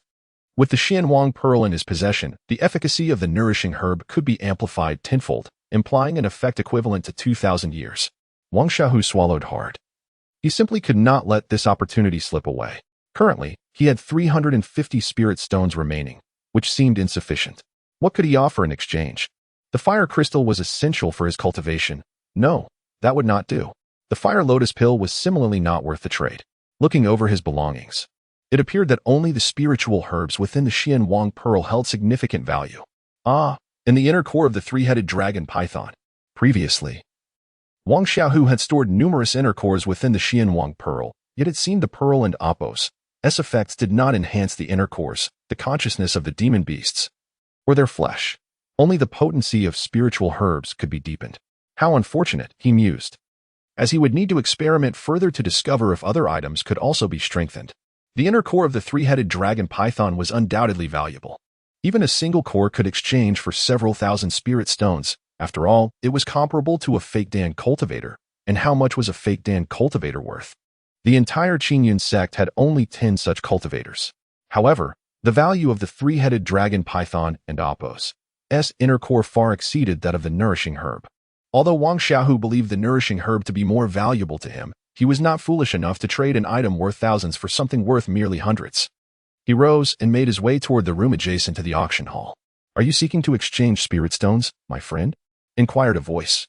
This was the appraiser from the Tianbao Trading Company, where it was common for auction participants to lack sufficient spirit stones, thus facilitating exchanges of treasures for stones, allowing the auction house to profit from the price differences. "Could you kindly assist me with an appraisal?" Wang Xiaohu requested. The appraiser, an elderly man with a frail appearance and only at the 9th layer of spiritual movement, clearly lacked exceptional talent. which explained his focus on appraisal work. Wang Xiaohu produced a green inner core, a product of the three-headed dragon python, whose three heads possessed differing attributes, resulting in unique cores. The one he presented was of the wood attribute. The other two were a rare poison attribute, kept for potential future use, and a fire attribute, which he would need for body refinement and concocting medicinal solutions. The three-headed dragon python, possessing true dragon blood, would undoubtedly yield excellent results. This is the inner core of a peak second-tier, three-headed dragon python. The appraiser's eyes widened, and his white beard trembled as he contemplated how Wang Xiaohu had acquired it. But he refrained from asking, as it was considered taboo. "Ah, esteemed elder, could you provide a price?" "I am pressed for time," Wang Xiaohu replied. Hearing the rising bids from outside, and fearing he might miss out on the nourishing herb. "Very well, young friend, why not participate in the bidding first? Once the auction concludes, we can discuss further. I can offer you an initial credit of 2,000 spirit stones." Wang Xiaohu nodded and exited. The appraiser followed, issuing instructions to a nearby maid, who headed toward the auction stage, while he made his way out of the auction hall. With a credit of 2,000, Wang Xiaohu was confident he could secure the nourishing herb. 800 spirit stones. The auctioneer and Oppos's voice rang out, and the maid was already pleased with the price. As ordinary spiritual herbs of 200 years typically fetch 300 to 400 spirit stones, but the nourishing herb had reached 800, highlighting its rarity. 805. Wang Xiaohu had just returned to the hall when he heard the auctioneer begin counting, prompting him to raise his bid. As the crowd turned, they spotted Wang Xiaohu returning to his seat. His consciousness was keenly attuned, and he sensed a gaze directed at him that felt distinctly different. When he looked over, he saw a woman veiled in white, though she was one of the three present at the 9th layer of spiritual movement. Wang Xiaohu shook his head in exasperation. A third of the women in the hall were either veiled in white or black. Was it truly necessary? Did they all believe themselves to be celestial beings, fearing theft of their beauty? 860 spirit stones. A clear voice chimed, and he recognized it as the veiled woman in purple. 900. Wang Xiaohu would not yield merely because her voice was softer. This was the nourishing herb, and he could almost see it beckoning to him with its 2,000-year potency. 91 spirit stones. The woman remained resolute. 1,000 spirit stones. Wang Xiaohu was determined to secure it, raising his bid without hesitation. "Junior sister Zissou, if you require spirit stones, I have some to spare." A rather frivolous voice interjected. Zissou frowned slightly, but chose not to indulge the speaker and Oppos's advances. "Thank you, senior brother Mingqing, but I do not need it." With Zissou withdrawing from the bidding, the auction concluded, and a maid brought the nourishing herb down from the auction stage. Yet she did not immediately hand it to Wang Xiaohu, but instead stood aside, waiting. Why hasn't he that fellow paid yet? Could he be lacking spirit stones or attempting some trick? Mingqing said brazenly. Wang Xiaohu merely shot him a disinterested glance, unwilling to engage with such foolishness. "Senior brother Mingqing, exercise caution in your words. Our Tianbao trading company does not engage in such practices. This esteemed friend has other transactions with us that will be settled together later." Although Yulian smiled, a hint of irritation was evident. The Tianbao trading company had no obligation to show excessive deference to this somewhat influential individual. Originally intending to curry favor with Zissou, Yulian now found herself in a predicament. If Wang Xiaohu indeed encountered issues, the nourishing herb would ultimately fall into Zissou's hands, inadvertently aiding her rival. With this thought, she ceased further conversation and shot Wang Xiaohu a hostile glance. Now, for the next item, the bone-refining golden pill. The body is fundamental to cultivation, and there are many body cultivators present who understand the benefits of a powerful physique. However, for the majority, body refinement techniques may not be suitable.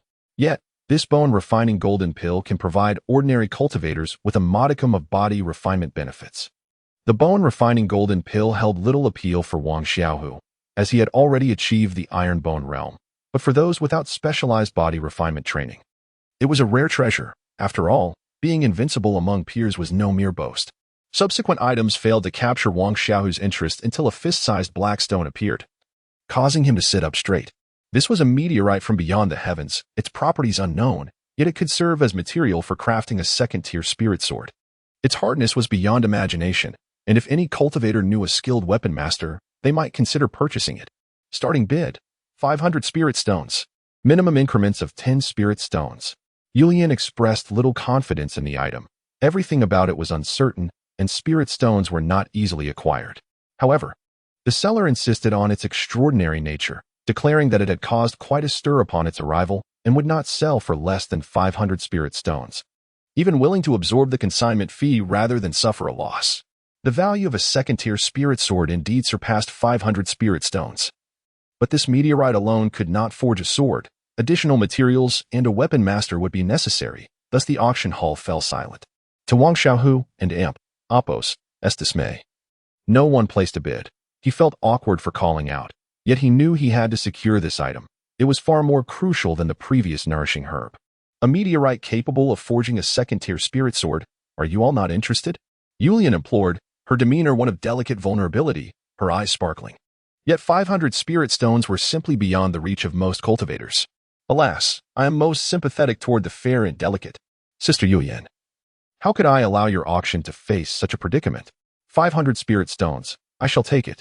500 spirit stones. And you buy a mere chunk of iron without batting an eye? The onlookers unanimously felt that this spendthrift was utterly ridiculous. The speaker was none other than Wang Xiaohu, who, witnessing the imminent failure of the auction, felt compelled to make a purchase, yet he could not shake off the unsettling sensation of being watched.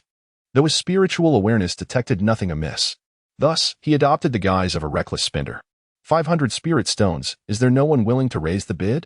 Yu Lin scanned the room, noting that even the second-generation rich Kid Ming Chung remained silent, as if to say, am I a fool to waste my spirit stones on something so trivial? The outcome was predictably favorable for Wang Xiaohu, who successfully acquired the meteorite. The grand finale item was a top-tier gold element spiritual sword, with a base price of 400, ultimately sold for 600. A considerable difference from the 1,000 spirit stones commanded by the nourishing herb. After the auction concluded, Wang Xiaohu re-entered the appraisal chamber, where, in addition to the auctioneer, a middle-aged man clad in purple robes, around 50 years of age, was present. I am Gong Lin, the manager of the Tianbao Trading Company's branch. May I inquire how to address you, esteemed friend? Gong Lin, a cultivator at the late stage of foundation establishment, was evidently more than just a manager. He was responsible for several stores affiliated with the Qingyan sect. Wang Xiaohu was taken aback by the unexpected personal visit from the manager. I have met Manager Gong before. Have you come regarding that interdan? Wang Xiaohu mused that it could not be merely for a second-tier interdan worth 2,000 spirit stones, prompting such a visit. I appreciate your candor, friend. May I inquire whether the other two inner dawn and the flesh of the three-headed dragon python are still in your possession? Should you be willing to sell or disclose their whereabouts, I assure you that you shall not incur any losses. Wang Xiaohu frowned slightly. Such inquiries were not typical of a trading company. Observing his expression, Gong Lin hastily clarified that their company urgently required a high-grade true dragon bloodline beast. Hence his bold question, and he sought Wang Xiaohu and Appos' understanding. If you could part with the other inner dawn and flesh or share their location. You need not pay spirit stones for the two fifth-tier items you previously purchased. We shall acquire other items at market value. Wang Xiaohu was genuinely surprised. To offer 1,500 spirit stones as a gift was extravagance indeed. Had this been earlier, he would have been tempted by that sum, but now, with the Xian Wang pearl akin to a money tree, he felt financially secure. While other items were acceptable, the fire element interdan would significantly aid his future cultivation of the Jiren Mountain method and fire god technique. Such a beast was rare even in the myriad demon mountains, let alone one with a true dragon bloodline. Nonetheless, Wang Xiaohu was aware of Tianbao Trading Company and Appos' reputation. He would inevitably interact with them in the future and did not wish to offend them over such trivial matters. Manager Gong, I do possess the other inner dawn and flesh, but I require the fire element interdan for myself. Beasts with divine bloodlines are challenging to find. So aside from the fire element interdan, I am willing to sell the rest to your esteemed company at market price. Though 1,500 spirit stones were tempting, Wang Xiaohu prioritized his cultivation progress. He was also prepared for the worst-case scenario. Should these individuals attempt anything untoward, he would immediately use his invisibility talisman to escape. He estimated the likelihood of Tianbao Trading Company resorting to violence was low, given their solid reputation.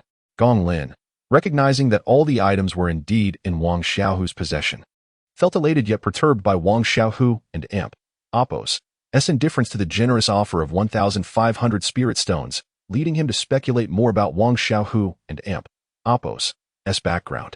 The three-headed dragon python seemed crucial to Gong Lin, and after a moment's hesitation, he spoke. I see that you are also a fire element cultivator, with robust blood vitality and noteworthy body refinement skills.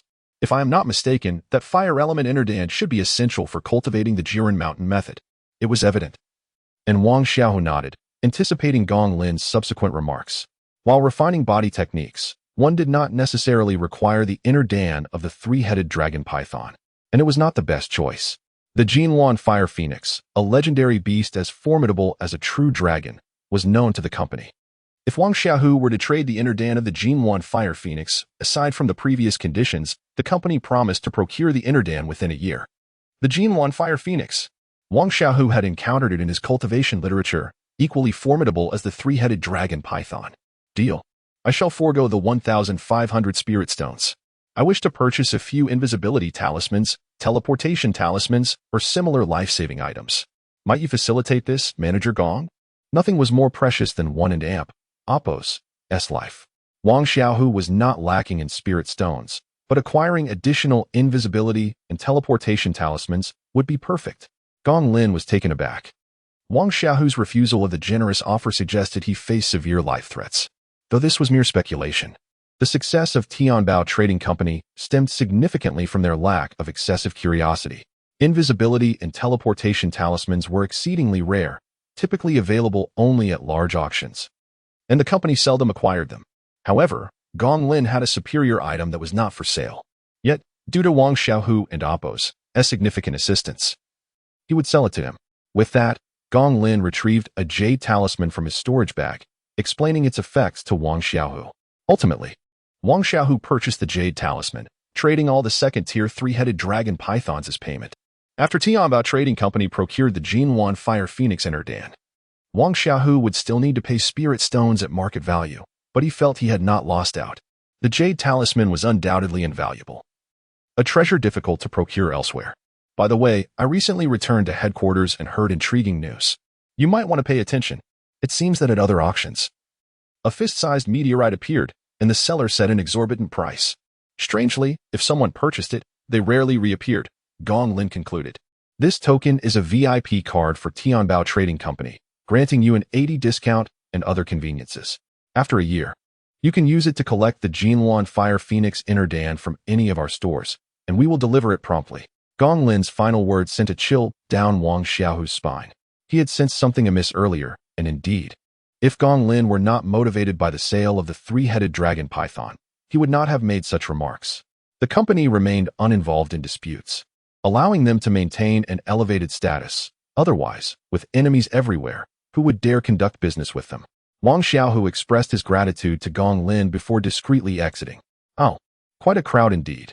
Wang Xiaohu activated his spiritual awareness and discerned the hidden gazes that thought themselves inconspicuous. Of the three who had initially followed him, only two remained. Surprisingly, it was not the one at the 6th tier of spiritual movement who had given up, but one at the 7th tier. Linghua, accompanied by someone at the 9th tier, and the 9th tier individual from Mingcheng was also nearby. Wang Xiaohu suspected their intentions were not solely based on the previous minor conflict. After all, the allure of 1,500 spirit stones had stirred considerable greed. As for Zissou, she did not lurk in the shadows but approached him directly after he exited. May I inquire how to address you, esteemed friend? Zissou asked softly, her tone devoid of any flirtation. Wang Xiaohu instinctively yearned to dismiss the woman before him, yet a flicker of awareness cautioned him of an imperceptible danger lurking within. The meteorite he had purchased earlier had been procured under the guise of cherishing delicate sentiments. Instantly, a nonchalant smile adorned his face as he thought. In the realm of the young lord, if the celestial Zissou desires the divine spirit herb, let her come to me. With a playful smirk, Wang Xiaohu sauntered toward the market's exit. Zissou, while somewhat perturbed by his insinuations, recognized the paramount importance of the divine spirit herb and thus chose to follow him. This left Linghua and Mingcheng in a quandary. Should they pursue or refrain? They contemplated confronting Wang Xiaohu for treasure or to teach him a lesson. Yet Zissou clearly intended to extract the herb from him. What were they to do? Should they eliminate Zissou as well? They decided to follow and observe. Departing the marketplace, Wang Xiaohu remained silent, pondering an escape plan. Where exactly are you heading? Zissou gradually lost her patience. Wang Xiaohu halted, turning to her with a teasing grin. Why do you follow me? Is it possible that the celestial Zissa harbors intentions toward me? You. Zissou and Apos. S body trembled in indignation as she glared at him with clenched teeth. It seems I misread the situation. If the celestial Zissa shows me no affection, then why linger here? His words ignited her fury. You. The divine spirit herb is crucial to me. I possess only 910 spirit stones, along with some elixirs I can offer you. Furthermore, I can assist in dealing with those behind you who harbor ill intentions. Zissa struggled to suppress her rage, managing to convey her plea. I thought you were akin to them, intending to rob me. I was pondering whether, should you choose to rob, it would be for wealth or my charms. Rogue. Zissa scolded him angrily, yet she made no move to seize his possessions. Their exchange was unguarded, allowing those trailing behind to overhear. Celestial Zissou, I have taken it upon myself to deal with this shameless scoundrel. I shall personally deliver the divine spirit herb to you. Mingqing appeared from behind. I only desire his life. Linghua stepped forward with a companion skilled in the 9th realm. The two initial pursuers of Wang Xiaohu, witnessing the escalating tension, turned to flee, fearing they might become casualties themselves. Stop. Mingqing refused to let them escape, for they had come with intentions of murder and silencing. If these two were to report back to their sect, it would spell certain death for them. If they were to act, it must be executed without a trace. The two men, the least skilled among them, were oblivious to the multitude following closely behind and found themselves too late to escape. Wang Xiaohu remained composed, observing as the two, at the 6th and 7th realms, fell to Mingqing and Linghua's skilled associates. In an instant, they had no chance to plead for mercy, collapsing unforgivingly into a pool of blood. Mingqing and the middle-aged man in black robes collected the belongings of their victims, then produced a fireball talisman, efficiently erasing all traces of their existence, a practiced maneuver. Though Zissou's eyes glinted with a hint of coldness, she refrained from intervening. In the realm of cultivation, such events were not uncommon. Lacking a powerful background, her ascent to the 9th realm had long since dispelled any naive notions. Observing Wang Xiaohu and Apos' calm demeanor, Zissou inquired, "What have you decided?" He continued to smile at her. "Celestial Zissou, do you truly consider me? How delightful. In that case, I propose this. I wish to behold your divine visage, and in return, I shall present the divine spirit herb to you." Shameless. Zissou seethed, yet her mind did not entertain thoughts of murder or theft. With a huff, she turned to depart. "Celestial Zissou, is it wise to leave so hastily?" Mingqing's eyes gleamed with lust as he appraised her. He had long harbored thoughts about this woman. Having encountered countless gazes like his, Zissou coldly retorted, "I will not involve myself in your affairs." Though she had abandoned the idea of obtaining the divine spirit herb from Wang Xiaohu, she felt no inclination to engage in murder or theft. Even if the herb fell into Linghua or Mingqing's hands, she still believed she might have an opportunity to acquire it later. However, participating in such nefarious deeds was beyond her. "Young Master Ming, no need to feign righteousness now. If you do not wish for this woman, I shall gladly accept. She has a fine figure, though I wonder how she looks beneath that veil." Linghua resumed his brash demeanor, undeterred by Mingqing's superior cultivation. Did you not claim earlier that you only desired that man and Apos' life? Mingqing scoffed. Times change. Is this not an opportunity for additional spoils? Linghua chuckled. The woman and the divine spirit herb are mine. Everything else belongs to you. Mingqing declared decisively. Though Linghua swallowed hard, his desire burning, he nodded in agreement. Witnessing the two more brazen men discuss her fate before her very eyes ignited Zissou and Apos' temper.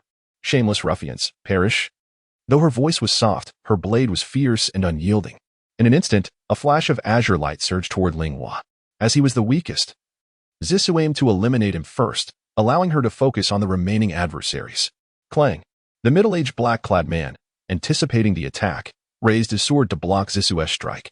With swift precision, Zissou unleashed 3 rapid strikes, leaving the black-clad man with only defensive maneuvers. "Young master, are you not going to assist? Otherwise, the prize may slip away." Linghua retreated a few steps, urging. Mingqing, having only met Zissou 3 months prior and captivated by her beauty, had long harbored possessive thoughts. Yet, she had paid him no mind, and he had contemplated taking matters into his own hands.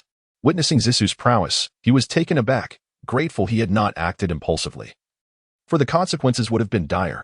You may be a virtuous woman, but I shall ensure you become a wanton harlot." Mingqing sneered as he joined the fray. "This woman possesses a wind spirit root, a rare find indeed." "You two brutes bully a lone woman. Where is your valor? Fear not, fair maiden, for I shall come to your rescue, Wang Xiaohu declared as he charged forward. Zissou, facing two opponents of equal cultivation, though faster, remained at a disadvantage. Defeat was merely a matter of time. What was this shameless rogue attempting to accomplish? Did he truly believe in the age-old trope of heroically saving a damsel? With his meager cultivation, he would likely fall in a single strike. Yet, she felt no compassion for this scoundrel. He deserved his fate.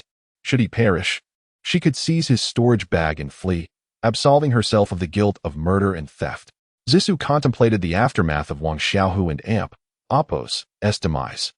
Behold my quicksand talisman, Wang Xiaohu exclaimed as he sprinted, activating a spirit talisman aimed directly at the ferocious Mingqing. Upon seeing the talisman approach, Mingqing hastily evaded. For though it was a mere low-tier spell, he understood that carelessness could lead to dire consequences. Zissou was no helpless maiden. Whoosh! Ming Cheng had barely evaded when the spirit talisman soared to the very spot he had just vacated, yet it did not descend to transform into quicksand. In a flash of brilliance, a radiant red light morphed into a dragon-shaped flame, hurtling unerringly towards Ming Qing and oppress chest. "Are you treacherous fiend?" Ming Cheng nearly spat blood in fury. This was the ghostly quicksand talisman, deceptively resembling a first-tier premium fire dragon talisman. The destructive power of this fire dragon talisman equated to that unleashed by a cultivator at the 8th tier of spiritual movement. Bang! Ming Chun was struck by the fire dragon and sent careening through the air, blood scattering across the sky. My apologies. I seem to have grabbed the wrong one. Wang Xiaohu continued to sprint ahead, mockingly jesting, as another talisman flew forth. The ice needle talisman Ming Chun was sent hurtling away, yet the injury was not severe, as he was clad in a premium defensive armor that absorbed much of the impact. Upon hearing the name of the ice needle talisman, as he landed, Ming Chun wrestled with the uncertainty of whether this was indeed the ice needle talisman, fearing yet another betrayal. Suddenly, a torrential barrage of ice needles rained down upon him. Ming Qing had only time to shield his eyes, and in an instant, the ice needles transformed his face into a veritable hive of blood, droplets oozing forth profusely. Ah! Did I not say it was the ice needle talisman? How foolish not to defend. I never anticipated such efficacy from this spirit talisman. I must stockpile more of them in the future. Wang Xiaohu chuckled. Damn it, I shall slay you, Ming Cheng roared, abandoning any pretense of coordinating with the cloaked figure against Zissou, charging madly towards Wang Xiaohu. Quicksand talisman, swift movement talisman, ice talisman, fire snake talisman, one talisman after another. Nay, it was more like dozens, rained down upon him. Even Ming Qing, at the 9th tier of spiritual movement, was momentarily stunned.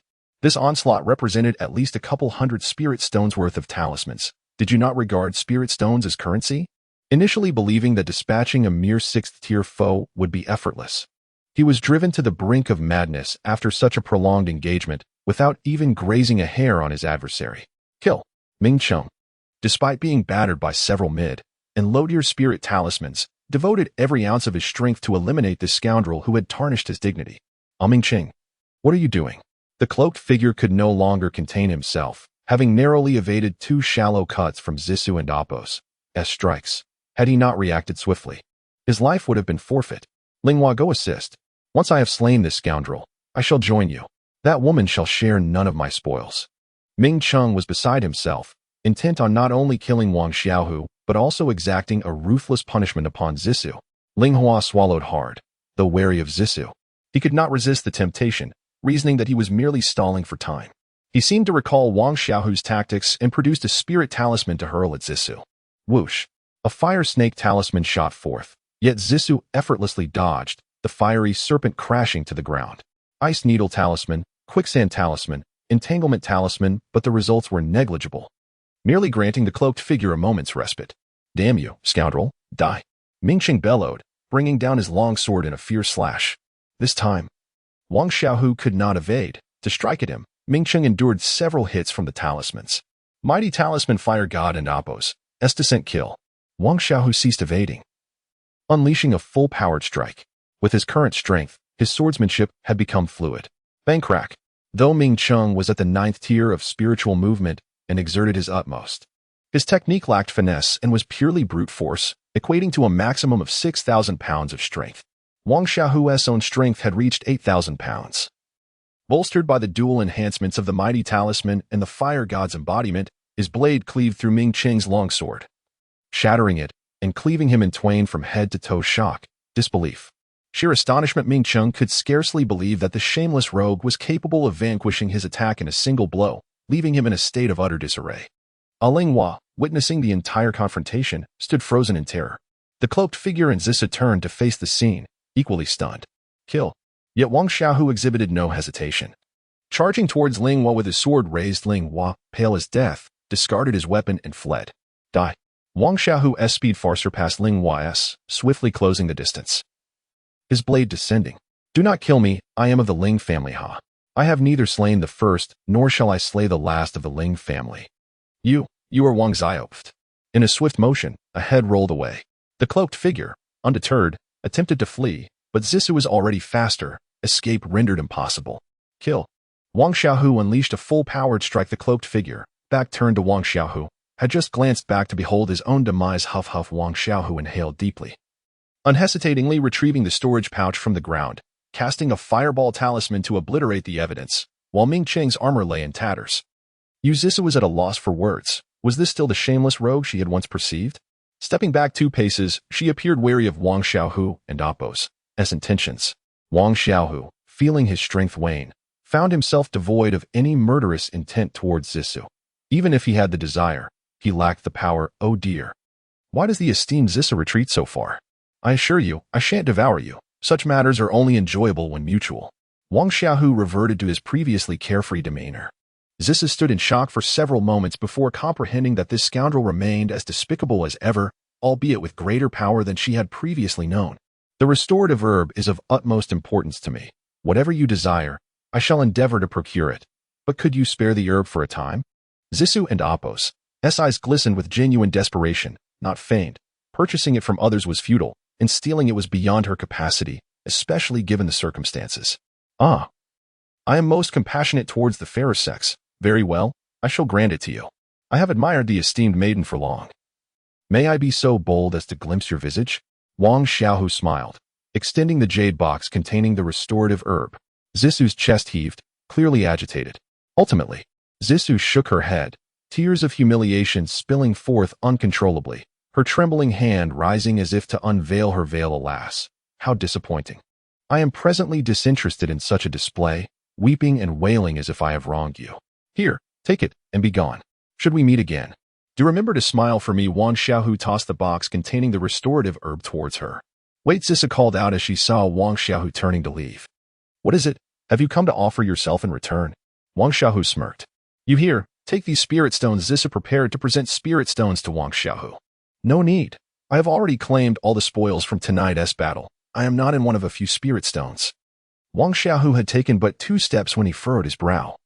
Glancing to the left to see a sword light approaching from afar, sword flight golden core realm, Wang Xiaohu speculated about the identity of the concealed figure, only to be astounded to discover that it was indeed a practitioner of the golden core, with no possibility of escaping from the cultivator of the golden core realm. Wang Xiaohu unhesitatingly retrieved the invisibility talisman. Just as he was about to affix it to himself, he glanced at the still-dazed Zissou, rushed forward, and embraced her tightly. Oh, you rogue! Zissou exclaimed in horror, preparing to strike.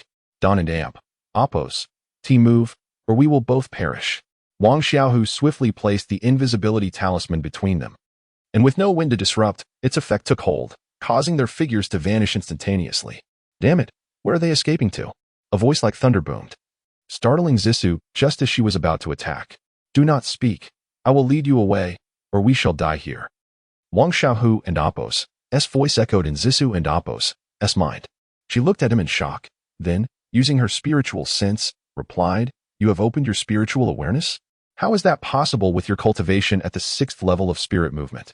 Isn't it only those at the 7th level and above who can open their spiritual awareness?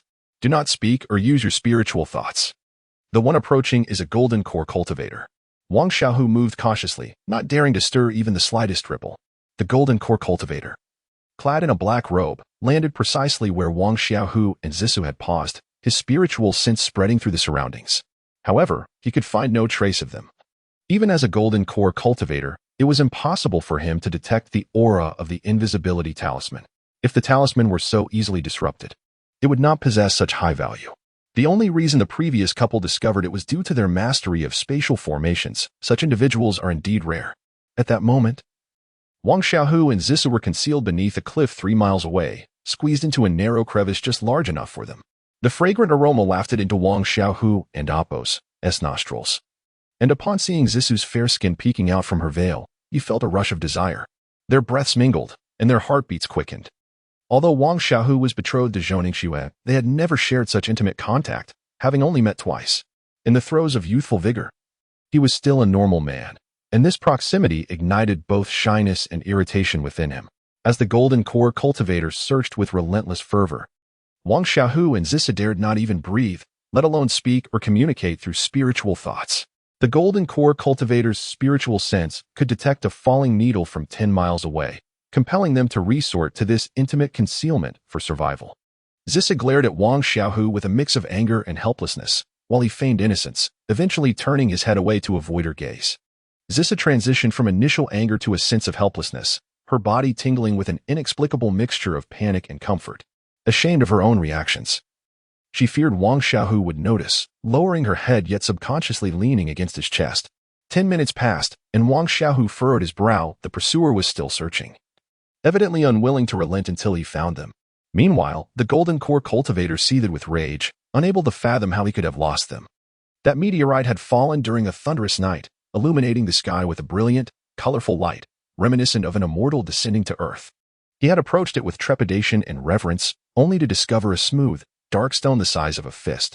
For an entire century, he had sought to unravel the secrets of that celestial stone, but despite all attempts, burning, freezing, and striking with full force, he could not coax even a speck of dust from it. With his lifespan waning and his cultivation stagnating, he believed the object to be extraordinary, thus resorting to auctioning it, yet its exorbitant price deterred buyers.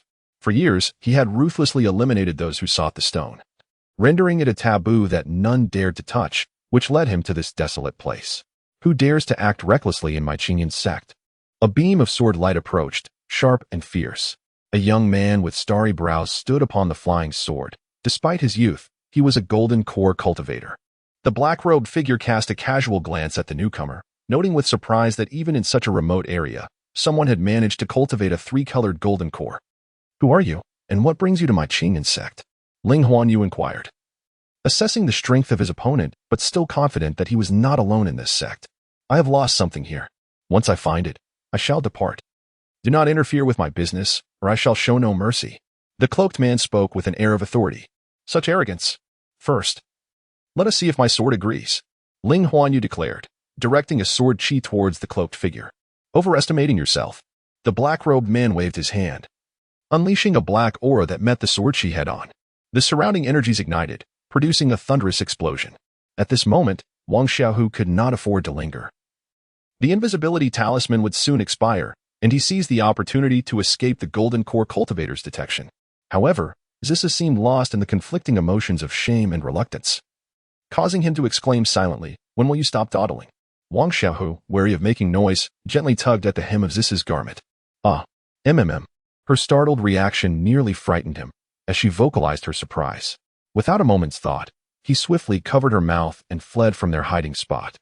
Though the cloaked figure was engaged in battle, he had not abandoned his search. The faint sound had caught his attention. No longer willing to contend with Ling Huanyu, he mounted his flying sword and pursued Wang Xiaohu and Zissa's last known hiding place. Where do you think you're going? Ling Huanyu sensed that the opponent was not as formidable as he appeared and promptly gave chase. Boom. As Ling Huanyu launched another attack, the cloaked figure lost the faint trace he had just discovered, his frustration boiling over. You seek death, he roared, drawing forth a black longsword. While Ling Huanyu and Oppo's expression shifted as he raised his spirit sword to block the incoming strike. Clang. As the twin swords clashed, Ling Huanyu realized that his opponent and Oppo's cultivation was undeniably superior, and that just moments ago, he had not even unleashed half of his true strength. A spurt of blood escaped his lips, staining his complexion crimson. The cloaked figure, searching for traces of the encounter, found not even a whisper of evidence remaining. Anger naturally turned towards Ling Huanyu, who was struck by a fierce sword strike. Fellow Taoist, enough. A voice, commanding yet devoid of fury, resonated just before the sword light could reach Ling Huanyu. An elderly man with a youthful visage appeared, intercepting the lethal blow.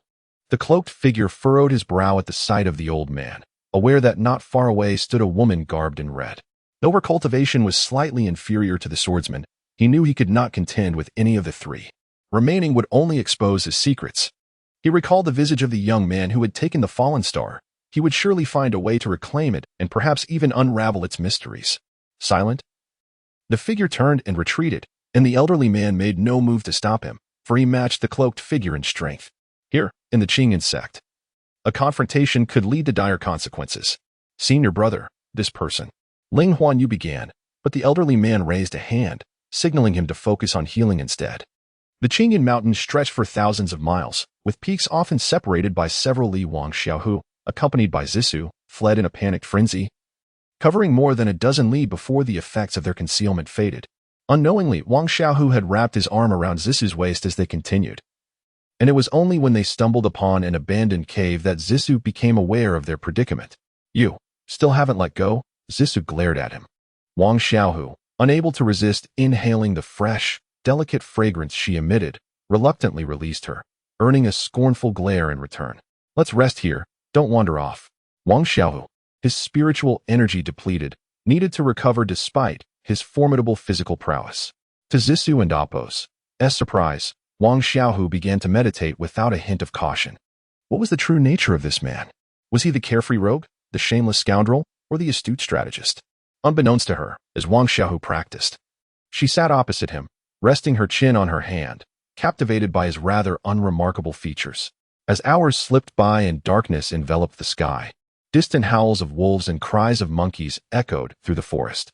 Although the Qingyan Mountains were not home to particularly fearsome beasts, some wild animals had the potential to evolve into demon beasts, becoming targets for disciples of the Qingyan sect or prey for trade.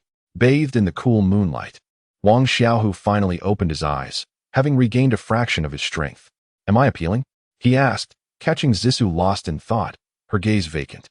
His question jolted her from her reverie, and she hastily averted her eyes, defiantly retorting, You're hideous. Ha ha ha, after gazing at me for so long. ISN and AMP. Apos. It unfair that you won and AMP. Apos. Let me see you? Wang Xiaohu expressed his curiosity about the visage concealed beneath her veil. Humph. Zissou ignored him. Hey. Could it be that you and AMP, Apos, recovered in blemishes and afraid to be seen? Fear not, we share a bond of life and death. I won and AMP, Apos, Timakyu. You. Zissou puffed up in indignation, choosing silence and ignoring him. Wang Xiaohu recognized it was wise to cease his teasing. By the way, you seek spirit-nourishing grass to enhance your spiritual awareness, right? You must be a talisman master? At last, Zissou responded, I am an alchemist, a first-tier high-grade alchemist. Wang Xiaohu was taken aback. You, aren't you a wind spirit root? Can a wind spirit root also be an alchemist? Zissou did not reply. Instead, she extended her delicate hand, summoning a red flame in the palm of her hand within the cave. You possess both wind and fire spirit roots? Wang Xiaohu was astonished.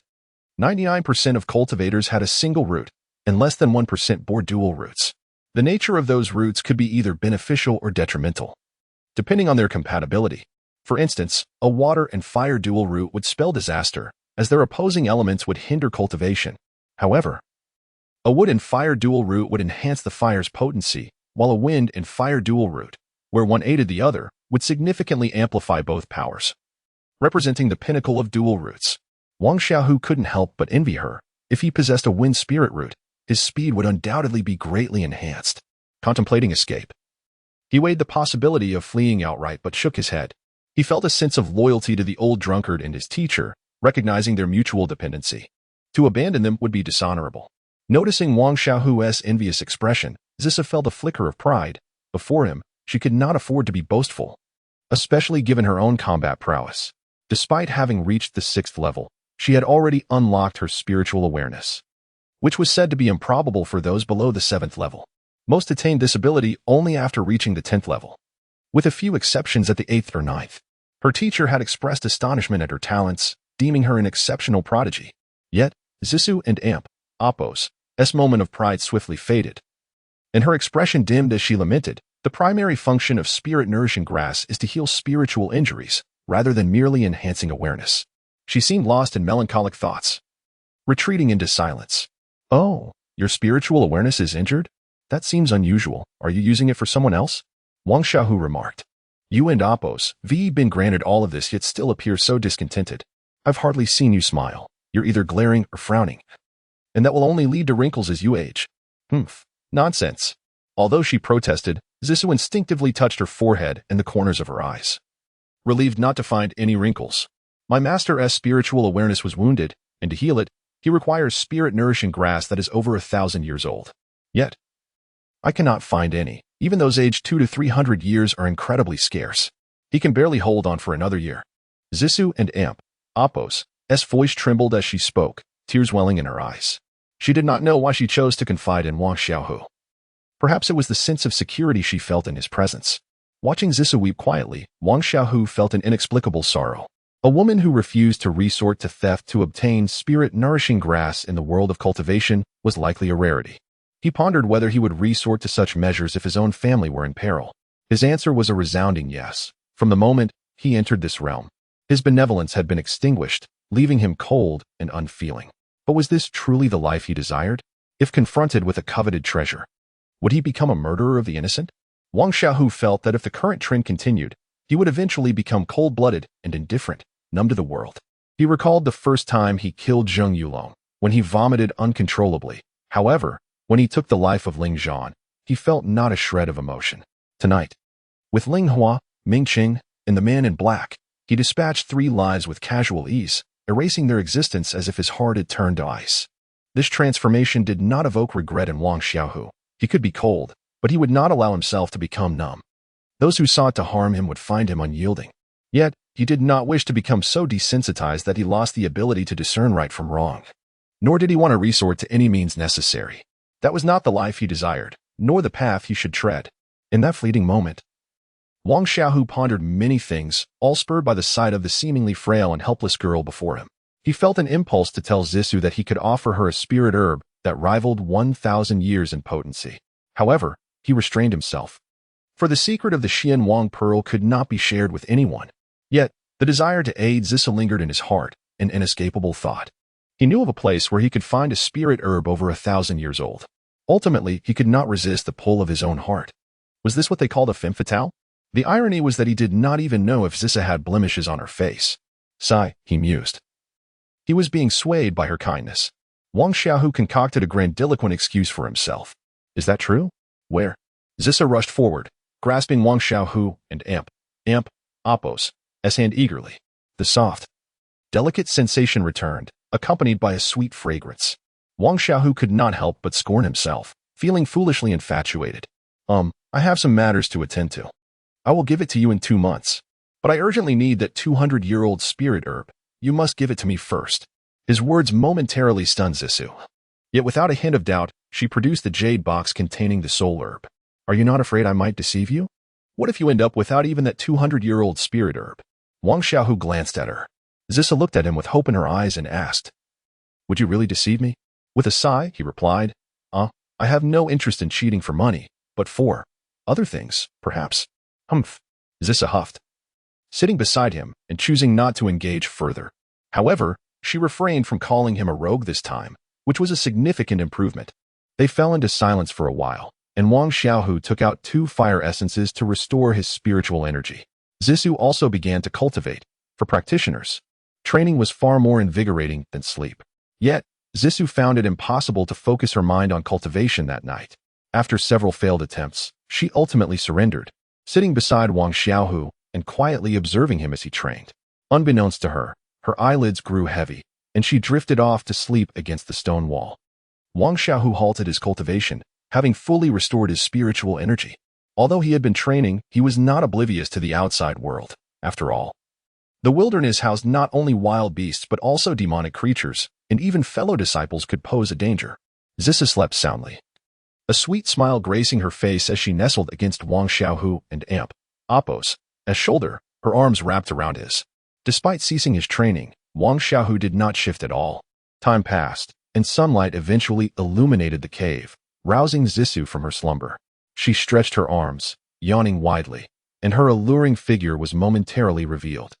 Wang Xiaohu could not help but steal another glance. Indeed, She possessed a remarkable physique. It was only then that Zissou realized she had been sleeping in the cave, leaning against Wang Xiaohu for half the night. To make matters worse, the rogue's gaze was unabashedly fixed upon her most sensitive areas. "Rogue," she exclaimed, quickly turning away to adjust her clothing. "Ah, I seem to have regained my reputation as a rogue," Wang Xiaohu thought. "Well, since you mentioned it, I'll share a secret too. While you were asleep last night, I sneakily lifted your veil and, lo and behold, you have quite a few blemishes. You, Wuwa." Zissou surprisingly began to cry. Wang Xiaohu was momentarily taken aback. Surely, she could not be so sensitive over a mere jest. "Humph. I and Oppos, am leaving. I and Oppos, LL wait for you here in 2 months. If you fail to show, humph." Zissou raised her fist in a mock threat, lacking any real menace. "Ah. You should consider changing your appearance. That golden core cultivator who couldn't find me might come looking for you," Wang Xiaohu reminded her. A realization that had not crossed his mind before. "Ah." Zissou gasped at his words, clearly startled. A golden core cultivator was indeed formidable, leaving them utterly powerless. "I understand. I will be careful. You too, stay safe." With that, Zissou dashed out of the cave. Wang Xiaohu mused to himself. Could it be that I and Oppos, V developed feelings? Perhaps she is merely a small blemish. And what of Zhou Ningxue? To fall for someone else would be utterly shameless. A man of stature may have multiple wives, but one must live life with integrity and resolve, do as one pleases. Watching Zissou and Oppos' figure fade into the distance, Wang Xiaohu felt a wave of melancholy wash over him.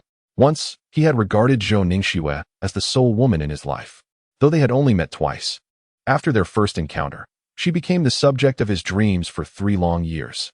The second time, when she contemplated abandoning her cultivation to remain by his side, he realized he could never let go of her.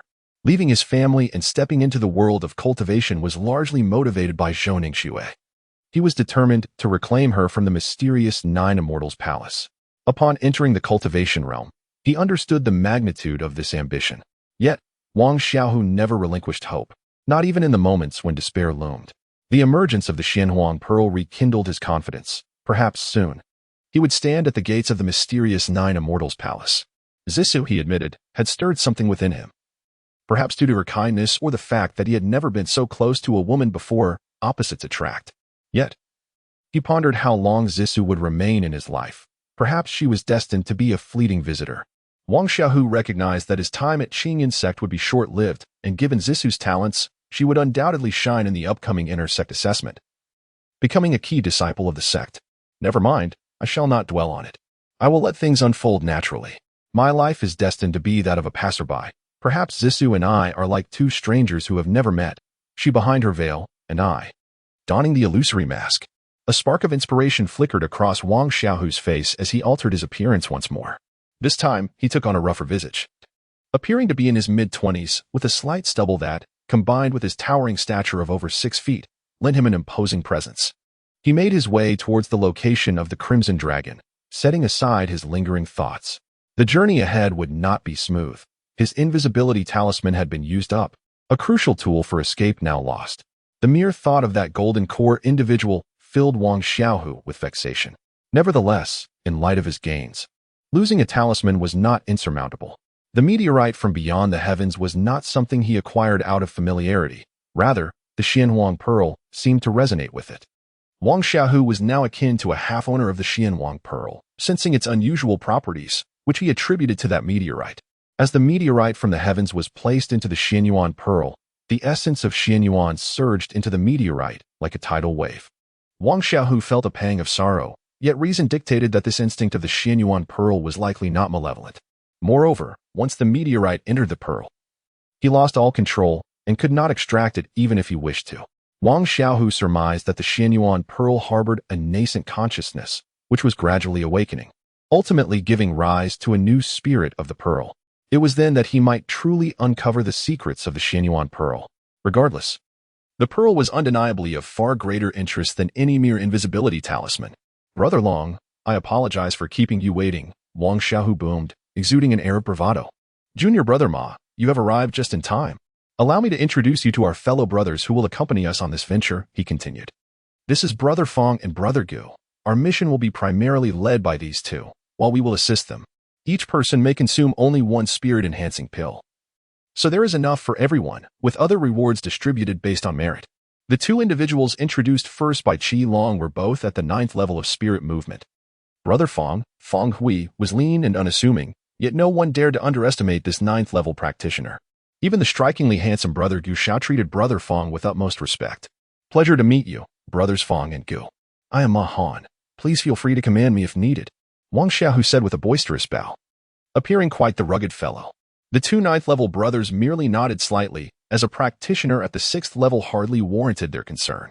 These are brothers Lan, Dang, Zhou, and sister Hu, Wang Xiaohu noted, observing that apart from the two 9th level practitioners, everyone else was at the 6th level. This puzzled him, yet in his navet, he chose to feign ignorance, solely intent on acquiring a spirit-enhancing pill, indifferent to all other matters. When do we depart? Wang Xiaohu inquired. Let us wait a moment. The appointed time is nearly upon us, and we are just awaiting the alchemist, Qi Long replied. Such grandstanding. Wang Xiaohu muttered under his breath, revealing his dissatisfaction. The others couldn't help but chuckle inwardly at his naivete, thinking, does he believe alchemists are as common as cabbages? To have them wait for you is a privilege. Here they come, Qi Long exclaimed, spotting a figure in the distance. Everyone rose, including Fang Hui and Gu Xiao. As they beheld a striking figure clad in a pale blue gown, her face veiled in black, with long hair cascading down her back. Wang Xiaohu couldn't help but marvel at the capriciousness of fate. Though Zissou had changed her attire, veil, and hairstyle, Wang Xiaohu recognized her instantly. Sister, you have arrived. Hu Lin, another woman in the group, exclaimed joyfully, linking her arm with Zissou's, suggesting a close familiarity. Greetings, Fairy Zissou. The group bowed, acknowledging not only her prowess at the 9th level of spirit movement, but also her esteemed status as an alchemist. Zissou, take a moment to rest. We shall set forth shortly. Gu Xiao, with his charming and gentle demeanor, was well received by the ladies. Let us proceed, Zissou replied nonchalantly. Gu Xiao, despite his earlier demeanor, now treated everyone with newfound courtesy after Zissou's arrival, causing Wang Xiaohu's impression of him to diminish significantly. He perceived Gu Xiao as far from remarkable. Release the flying beasts and let us hasten our journey. Brother Fang Hui interjected, breaking the silence. Gu Xiao produced 3 beast control rings. Spaces for the spirit beasts to inhabit. Brother Fang, Zissou, within here are the superior spirit beasts, the divine wind eagles, which require the strength of 3 of us to command. We shall share one. Gu Xiao explained, somewhat resigned. He had hoped to draw closer to Zissou. Yet the fiery nature of the divine wind eagles necessitated a powerful warrior's guidance to prevent rebellion. Brother Gu, may I accompany you? Hu Lin asked, her eyes sparkling with admiration. Although she was attractive, possessing both figure and looks, she lacked the vital aura that captivated Gu Xiao's interest. Gu Xiao hesitated. Not wishing to offend Hu Lin, yet mindful of Zissou's presence, he refrained from getting too close. Fairy Zissou, what do you think, he suggested? Indicating that with only 2 women present, Hu Lin's inclusion would leave Zissou with 2 men, believing she would object. Both of you may join us. Zissou surprised everyone by expressing no dissent, her gaze settling on Wang Xiaohu and Qi Long, inviting them to assent. Qi Long hesitated, but Wang Xiaohu wasted no time, urging, Brother Long, let us go. We must continue our journey. His words echoed the simplicity of a fool, oblivious to the dark look in Gu Xiao's eyes. Ultimately, Fang Hui selected Deng and Zhou to accompany him, leaving Lan to join Gu Xiao, who was quite disheartened, wondering why Zissou would choose those 2. Qi Long was somewhat acceptable, yet Ma Han seemed merely a simpleton. Zissou herself was uncertain why she chose these 2. They seemed tall, and Ma Han evoked a sense of familiarity, though she knew it was merely an illusion, a fleeting shadow in her mind. Sister Zissou, how is a pill concocted? Would you be willing to teach me? Wang Xiaohu inquired innocently, his lack of guile apparent. Qi Long quickly tugged at Wang Xiaohu's sleeve. Aware of his true identity and knowing that his apparent simplicity was fade. However, Zissou was a 9th level alchemist, and Wang Xiaohu's blunt inquiry was ill-advised. Brother Long, why do you pull me? Do you wish to learn alchemy as well? Fairy Zissou, would you teach us both? Wang Xiaohu persisted, oblivious to the gravity of his words. Qi Long nearly revealed Wang Xiaohu's true identity in frustration. He wanted to say, he is just a fool. Please don't take him seriously. Zissou glanced back at Wang Xiaohu, momentarily taken aback, yet she recognized he was not the person she had imagined. Alchemy is complex. One must first understand the properties of various herbs, purify the spirit medicines, and then blend them according to the formula. mastering the timing and integration of each ingredient with precision. Most importantly, one must awaken their divine consciousness, which requires a level of spirit movement above 7 as Zissa spoke. She couldn't help but recall a certain individual. Was he not also merely at the 6th level of spirit movement? You all possess fire attribute spiritual roots, which may grant you the potential to become alchemists. This tome contains introductions to common spiritual herbs. Should you be interested, feel free to peruse it. She handed a thick leather-bound book to Wang Xiaohu, who gratefully accepted it, settling onto the back of the divine wind eagle to study earnestly. The red dragon was momentarily stunned, bewildered by the unfolding situation. Yu Xiao was ingratiating himself, while Sister Zissa paid him no heed. Wang Xiaohu, with a simple question, launched into a lengthy explanation, even presenting him with a book on herbal identification. Although the red dragon harbored a fascination for alchemists, he recognized the limitations of his own talent. Becoming an alchemist required not only a fire affinity but also profound spiritual awareness, lacking the latter. He knew he could never ascend to such heights. Moreover, an alchemist necessitated boundless resources for cultivation, resources he himself scarcely possessed, leaving no room for the extravagant use of spiritual herbs. Observing Wang Xiaohu and Appo's earnest demeanor, the red dragon sighed and ceased his chatter, settling into a meditative state. His modest aptitude demanded that he cherish every fleeting moment. After a half-day excursion, Wang Xiaohu committed to memory all the properties of the spiritual herbs, his awakened spiritual consciousness allowing him to retain information with remarkable ease. Sister Zissou, I've memorized everything. What shall we learn next? He inquired, grinning as he handed the book to her. Zissa blinked in disbelief. How could he have done so swiftly? Soon, her brow furrowed, suspecting that this seemingly simple-minded brute might be attempting to capture her attention through such means. If that were the case, his scheming was indeed rather profound. Her previously favorable impression of Ma Han swiftly diminished. Have you truly memorized everything? She questioned skeptically. Wang Xiaohu nodded earnestly, yet Zissou felt a wave of dissatisfaction. She would not be swayed by his clumsy excuses. What are the properties of Tianxiang Yun? She asked, her expression impassive. Tianxiang Yun is sourced from warm, humid valleys, nurturing meridians, healing wounds, and enhancing spiritual strength. It matures in 30 years, with potency increasing by 10% every decade. It is a principal ingredient in the Xianying Wangmaidan. Wang Xiaohu recited, almost verbatim from the text. Could it be mere coincidence? Zissa remained unconvinced that anyone could retain such information in such a short span. What about amber resin? She continued. Amber resin is the sap produced by amber trees over a century old. Upon exposure to spiritual energy, it solidifies rapidly. Typically found in areas rich in spiritual power. Its hue varies slightly based on the environment, with pure, transparent crystalline textures being the most desirable. It is one of the spiritual herbs used in concocting body-strengthening elixirs and enhances physical resilience. Amber trees usually grow in clusters. Accompanied by the amber phosphor serpent, Zissou was taken aback. Could it be that her initial assumptions were incorrect? Was he truly retaining all this knowledge? Ghost face grass, 100 spirit fruit, 9 curves cabbage, demon soul grass. He named a dozen herbs without missing a beat. At this point, Zissou was convinced that this seemingly brutish fellow had indeed memorized everything. It was implausible that he had encountered such material before, as every detail matched the text precisely. Some individuals, possessing a pure nature unclouded by ulterior motives, exhibit a swifter comprehension and memory than others. You truly have the potential to become an alchemist, Zissou acknowledged. Handing him another tome filled with descriptions of rare herbs. Peruse this. It may prove useful in the future. Wang Xiaohu beamed with delight, eagerly flipping through the pages, while the red dragon grimaced, pondering the notion of a pure nature devoid of ulterior motives. If Zissa were aware of the meticulous scheming within Wang Xiaohu's mind, her reaction would surely be one of astonishment. A day later, the group paused for rest. The divine wind eagle could traverse 3,000 miles in a day, yet it too required respite. Moreover, Zissou and her companions exerted considerable effort in guiding the creature. In the wilderness, desolate caves were not uncommon. Some served as lairs for wild beasts, others as temporary shelters used by travelers. The group selected a cave suitable for their needs, tidied it up slightly, and settled in for rest, remaining vigilant as they could not afford to let their guard down. Red Dragon and Wang Xiaohu took the first watch, and while the wilderness seemed devoid of threats, wild beasts posed little danger to them. Cultivators could absorb the spiritual essence of the world, rendering them insensible to hunger. Nonetheless, Wang Xiaohu recognized the benefits of consuming beast meat, so he indulged daily in a substantial amount, having hunted numerous creatures in the myriad demon mountain range. He retrieved a piece of first-tier, mid-grade wild bull meat, weighing approximately 12 to 13 pounds. Seated nearby, he pulled out a roasting rack, not igniting a fire, but rather conjuring a ball of spiritual flame to begin roasting the meat. "Junior brother Ma, is this how you roast meat?" Red Dragon exclaimed, momentarily taken aback. The temperature of spiritual fire was incomparable to that of mundane flames.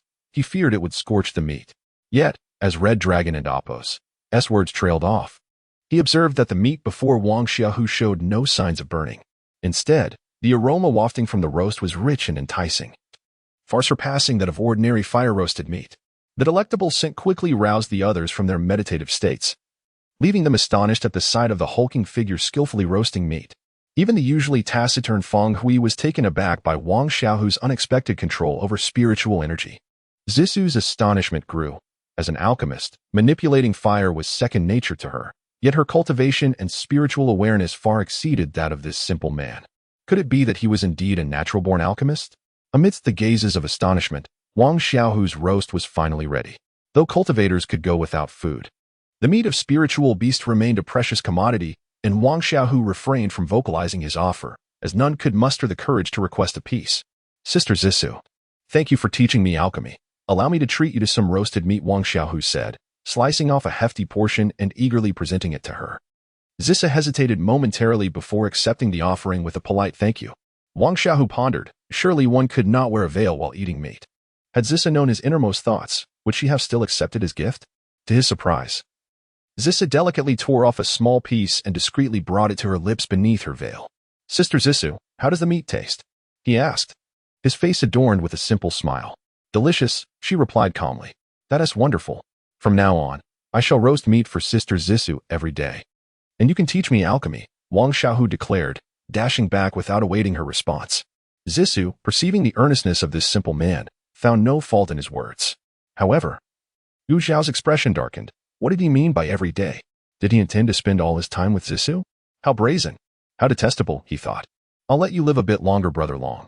You should eat too," Wang Xiaohu exclaimed upon returning to the roasting area, seizing a large portion of meat for himself while gesturing to the remaining cuts, urging the Red Dragon to partake. Red Dragon's mouth twitched. "What are you doing?" "Junior Brother Wang? I'm not hungry." "Brother Feng, Brother Gu, why don't you have some?" Red Dragon insisted, refusing to partake. It seemed Wang Xiaohu only then realized his oversight. "Oh, I almost forgot. Brother Feng, please have this piece." He offered the remaining meat to Feng Hui. Feng Hui accepted the roast, nodding silently to Wang Xiaohu before beginning to eat. "Brother Gu, this piece is for you." Wang Xiaohu handed over a portion he had already nibbled on. Gu Xiao and Appo's expression darkened. This fellow had the audacity to offer him what he had already bitten into. "No need. Who else wants to eat?" "I'll roast some more," Wang Xiaohu inquired, though he had already begun his task. This time, he retrieved a piece of meat weighing over 20 pounds and commenced roasting it with his ethereal flames. The cave was filled with an enticing aroma, drawing the attention of those who had not yet tasted the roasted meat. Roasting meat with ethereal flames was a luxury few could afford. Only an alchemist possessed the skill to control fire to such a degree. However, would an alchemist truly offer you roasted meat? As Wang Xiaohu roasted the meat, he gnawed at the piece in his hand, finishing it before the second was even fully cooked. At that moment, Feng Hui had consumed more than half, while Ziso had only managed to eat a third, tearing into the meat at a leisurely pace. When the second piece was finally ready, Qilong was puzzled about Wang Xiaohu's intentions. To avoid trouble, he quickly divided the roasted meat into 6 portions, handing the first piece to Gu Xiao. However, in a display of his gentlemanly demeanor, Gu Xiao offered it to Hu Lin, much to her delight, as this was personally given by Senior Brother Gu. The remaining portions were distributed among Gu Xiao, Senior Brother Ding, and Senior Brother Zhou. With only 2 pieces left, Wang Xiaohu handed one directly to Qilong, who, noticing the cold glint in Wang Xiaohu and Appo's eyes, understood that he was up to something again. Thus, he remained silent and continued to enjoy his own share of meat.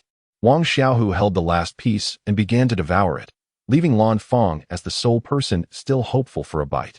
However, as Wang Xiaohu bit into the final piece, Lan Feng felt a wave of embarrassment wash over him, unable to voice his disappointment. The others stifled their laughter at the scene, indulging in their meals. After several bites, Wang Xiaohu suddenly realized, "Oh, senior brother Lan, you haven't eaten yet. I didn't and amp, Oppos, to even see you.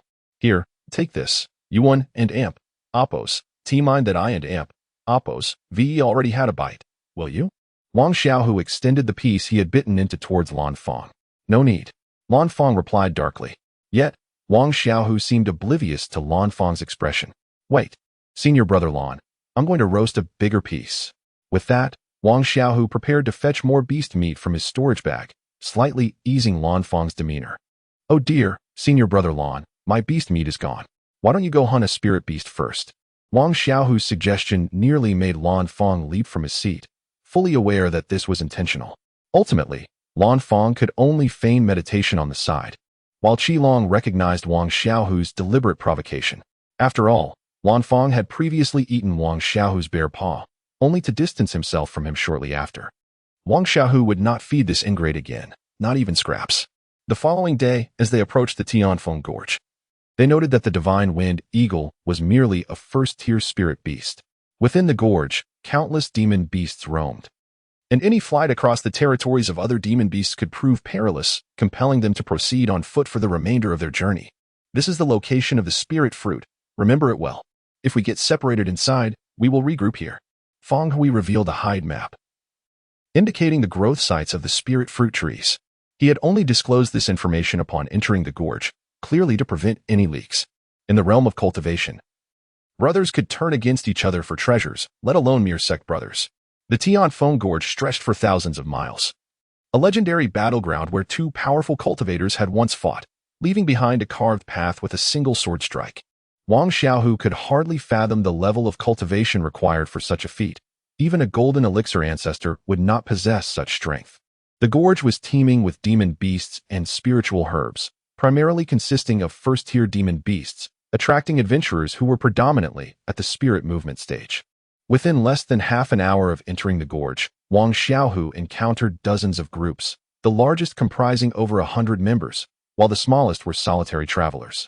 Here, humans were more dangerous than the demon beasts, prompting Wang Xiaohu and his companions to remain vigilant.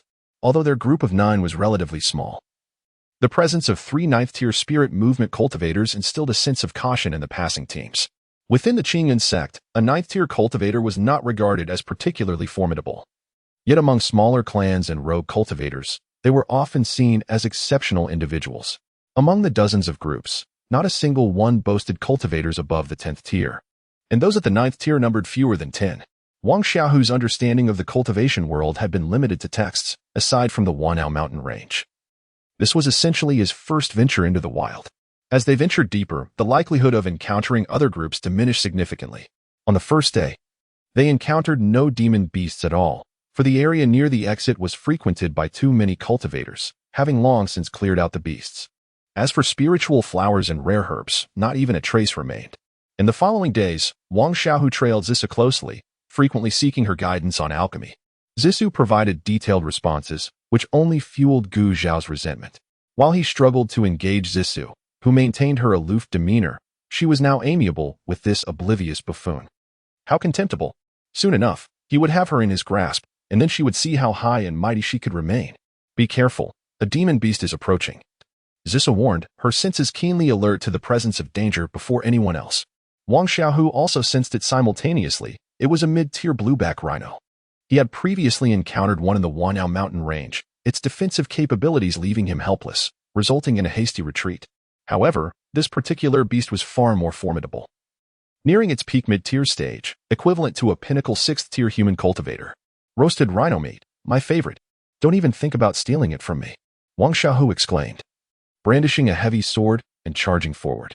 This sword weighed about 1,000 pounds, a purchase from the marketplace, but merely a mid-grade spiritual weapon, lacking any additional features apart from its weight. Wang Xiaohu had acquired it solely for the purpose of practicing swordsmanship. He could not casually wield his masterful sword without revealing his identity, as many within the Qingyan sect were aware of its unique characteristics. The principle of heavy sword. No edge, great subtlety guided Wang Xiaohu's practice. Recently, alongside his alchemical studies, he had been contemplating a few sword techniques. The first move, force opens mountains and rivers, required no finesse, merely raising the sword and bringing it down without any embellishments. While the phrase heavy sword, no edge, great subtlety was familiar to Wang Xiaohu. Achieving it was no simple task. The challenge lay in amplifying his strength through the weapon to unleash greater force, the true essence of swordplay. The blueback rhino. Its intelligence, still rudimentary, failed to recognize the threat. It charged at the intruders of its territory. The ground trembled as the beast barreled forward, its impact exceeding 5,000 pounds, making it a daunting opponent even for most 6th-tier spirit movement cultivators. Force opens mountains and rivers. Wang Xiaohu raised his heavy sword and struck down with no embellishments. How reckless! The others thought in unison, a sense of concern rising within them. Clang!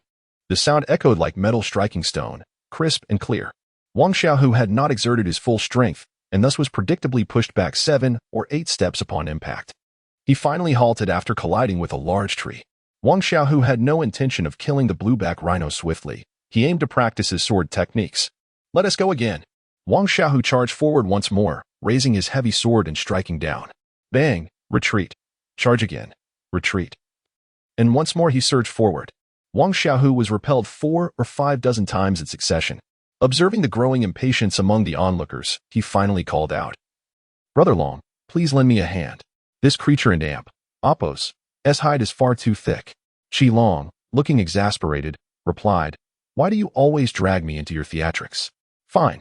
I shall assist you. He drew a fiery red longsword and stepped forward to join Wang Xiaohu in vanquishing the azure-backed rhinoceros. Qi Long had reached the critical point of the 7th layer of spirit movement, and his physical strength had attained the 2nd layer. Together, they swiftly dispatched the azure-backed rhinoceros. The key was that Qi Long did not attack the creature's most fortified areas, instead piercing its ear with a single thrust, resulting in its immediate demise.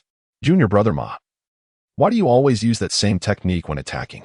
Dang Yong could no longer hold back and offered Wang Xiaohu some advice.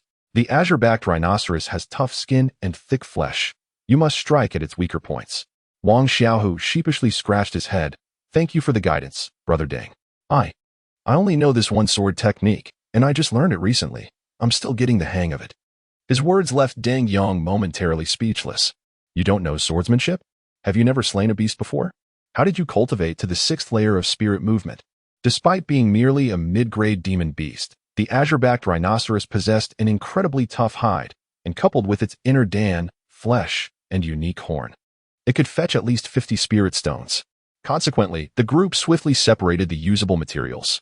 As per their prior agreement, they would distribute the spoils based on contributions. The inner Dan would go to Qi Long, while the hide and flesh would be awarded to Wang Xiaohu. Within an hour, they encountered a 2nd demon beast. Wang Xiaohu, eager to further practice his swordplay, was dissuaded upon seeing the fervent expressions of Dang Yong and the others. This 2nd beast was a gale leopard, renowned for its swiftness. Only through the combined efforts of Dang Yong and Zhou Kong were they able to slay it, and naturally, the pelt and inner Dan belonged to them. The 3rd beast to appear was a low-grade spiked tiger, which, aside from its hard steel spikes, exhibited no remarkable features. A 1st-tier demon beast could be sold for a mere 20 spirit stones. Hu Lin, unwilling to squander her opportunity to hunt, urged Lan Fang to take action. Though reluctant, Lan Fang complied upon receiving a command from Gu Shao. The 3 practitioners at the 9th layer of spirit movement had refrained from engaging in combat over the previous 3 days, as they had encountered only mid to low-grade demon beasts. Wang Xiaohu, however, had taken action 3 times, killing a blood python and a pack of 3-eyed demon tigers. By the 4th day, the beasts they faced were no longer solitary, and the emergence of high-grade demon beasts became commonplace. Thus, from the 4th day onward, encounters with mid to low-grade beasts were typically handled by the 6 of them working together, while high-grade beasts were dispatched by the 3 9th-layer practitioners, as swift resolution was imperative for their survival. After several days of practice, Wang Xiaohu felt he had begun to grasp the essence of sword techniques. Yet he still lacked that final understanding. Employing sword techniques did not yield significantly greater power than his spontaneous attacks. The notion of great skill being unadorned eluded him, visible yet intangible. As Wang Xiaohu pondered deeply, a sudden chill coursed through him, prompting him to open his eyes. His expression turning grave, his gaze fell upon Zisu, who seemed oblivious. Wang Xiaohu furrowed his brow, contemplating whether to alert her. Just then, Zisu abruptly opened her eyes and exclaimed, "We must leave. There are many Gale Wolf demons." As she spoke, she sprang up and dashed outside. Though Gale Wolf demons were merely first-tier beasts, most of them were mid to low grade, with only a rare few being high-grade wolf kings. Their overwhelming numbers posed a formidable threat, often numbering in the hundreds or thousands. More frighteningly, Gale Wolf demons possessed wind attributes, granting them extraordinary speed and the ability to unleash wind blades as attacks, making them the nightmare of all adventurers in the Skywind Canyon. Without any hesitation, everyone sprang into action. Over the past days, Zissou had consistently detected the presence of beasts ahead of time, earning the trust of the group. Wang Xiaohu had sensed the danger earlier, so as soon as Zissou alerted them, he was the second to rush out of the cave after her. As he looked ahead, Wang Xiaohu saw numerous figures moving several hundred meters away, racing toward their cave. Let us go. While he could not determine the exact number, he was certain there were at least 300 to 500. Swoosh, swoosh, swoosh. Wang Xiaohu retrieved his long-neglected tiger tendon bow, knocking an arrow tipped with the porcupine's quills. He unleashed a flurry of shots, holding nothing back. Against 300 to 500 Gale Wolf demons, even his full might not ensure their escape. Zissou heard the sound of arrows slicing through the air and glanced back in surprise, noticing Wang Xiaohu and Oppos's impressive archery skills. Thud, thud. Several of the wolves at the forefront fell to the ground, yet their momentum was undeterred, their bloodlust only heightened. A prolonged wolf howl erupted, and soon Feng Hui and the others emerged from the cave, unable to marvel at Wang Xiaohu's archery before quickly assessing their escape routes. Not good. The wolf pack is flanking us. Feng Hui beckoned, drawing his spiritual sword and charging leftward. At that moment, they had yet to be completely surrounded. There remained a chance to break through. If they were entirely encircled by the wolf pack, their fate would be sealed. Swoosh, swoosh, swoosh. As Wang Xiaohu retreated, he occasionally turned to release an arrow. Even while on the move, he consistently struck his targets, though not every shot fell to wolf. Nevertheless, his attacks at least inflicted casualties on the fastest wolves, alleviating the pressure from their flanks. Kill. Feng Hui's sword struck with fierce precision, though lacking in elegance. It was undeniably a practical technique, honed through battle. Swish, swish, swish. Vivid azure wind blades erupted from the mouths of the demons. And without needing to be reminded, the group instinctively knew to dodge. However, their path forward was obstructed by at least 40 to 50 Gale Wolf demons. And the density of the wind blades was overwhelming. Even Feng Hui could only protect vital areas, sustaining 2 cuts on his body. The most unfortunate were Zhou Kong and Hu Lin. Zhou Kong bore 5 varying degrees of wounds across his left shoulder, right arm, chest, thigh, and waist, causing blood to spurt from his body, though fortunately, none were life-threatening. Hu Lin fared similarly poorly, with 3 shallow cuts on her arm, abdomen, and calf. More critically, a wind blade grazed her left cheek. While the wound was minor, it unsettled her greatly. After all, a woman's visage is of utmost importance. Although numerous healing elixirs existed, the mere thought of leaving a scar was unbearable for her. The others bore varying degrees of injuries, but Zissou was the least affected. With her innate affinity for wind, she possessed remarkable speed and heightened awareness of the wind blades. With her spiritual sense activated, she managed to avoid significant harm. Though Qi Long and Lan Feng were also struck, their toughened bodies, honed through physical cultivation to the second layer, sustained only superficial cuts, leaving no lasting damage. Wang Xiaohu, having activated his spiritual sense, could have evaded the wind blades, but to avoid drawing suspicion, he allowed himself to be grazed twice, leaving no marks and without even feeling pain. In a moment of reckless bravery, he charged into the midst of the wolf pack, where his bow and arrows proved futile, and the wind blades of the demonic wolves posed no threat. With a heavy sword in hand, Wang Xiaohu unleashed his formidable technique, Force of Mountains and Rivers, striking down a low-grade demonic wolf and shattering its skull, ending its life. A cacophony of howls erupted as 40 to 50 demonic wolves surrounded the group, leaping and bounding without granting them a moment's respite. To slay the wolves, one must achieve a fatal blow. Otherwise, the other wolves would obstruct their efforts. Do not hold back. We must break through, or none shall escape. Feng Hui declared, his golden longsword slicing toward a high-grade demonic wolf, knowing that without eliminating the leader, escape would be impossible. Ancient Xiao, with a swift motion, imbued himself with a protective talisman, disregarding the attacks upon him, and surged forward to break through. The air crackled with energy as Zissou wielded her ethereal sword, unleashing a flurry of crimson and azure spiritual blades. The others struggled to deliver a fatal strike. Yet as the 3 at the front forged a path, the rest hastily followed. A wolf and Oppos's howl echoed, signaling the pack to retreat slightly, exhaling wind blades to impede their escape. Damn it, the Wolf King has certainly become more cunning. Hurry. Though Feng Hui had slain the high-grade wolf, he remained ensnared within the pack's grasp. His golden sword cut through the air with relentless precision, manifesting tangible blades that claimed the lives of several wolves, drastically thinning the ranks before him, as Zissou and Ancient Xiao also contributed to their success, clearing a path ahead. Split up and regroup at the designated location, Feng Hui commanded, charging forward without hesitation. A chill ran through the hearts of Deng Yong, Zhou Kong, and the other cultivators of lesser skill. What chances did they have in fleeing? Yet Feng Hui had shown them mercy, breaking through the encirclement. And now it was left to fate which of them the wolves would pursue. Go. As the Crimson Dragon and Oppos, gaze fell upon Wang Xiaohu, he was swiftly pulled along, both darting towards the left front. Zissou's prowess was nearly on par with Feng Hui's, and with her wind affinity, her speed surpassed that of the others. As she glanced back, Zissou noticed Wang Xiaohu dragging the Crimson Dragon away. Instead of following, she opted for the right side, pulling Hu Lin along as she departed. Ancient Xiao reacted swiftly, pursuing Zissou and Oppos' direction, while Deng Yong and Zhou Kong dared not hesitate, following Feng Hui. The remaining Lan Feng, in a panic, chose to flee in the same direction as Wang Xiaohu. The hurricane demonic wolves were significantly swifter than ordinary beasts, and under the Wolf King's command, they divided into 3 groups to pursue. Wang Xiaohu and the Crimson Dragon had scarcely fled for 5 minutes when a towering hurricane demonic wolf, standing 2 meters tall and over 5 meters long, loomed ominously behind them. My heavens, that is the Wolf King. Wang Xiaohu's expression shifted.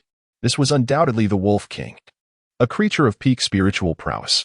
The Crimson Dragon, upon hearing this, glanced back, his face draining of color.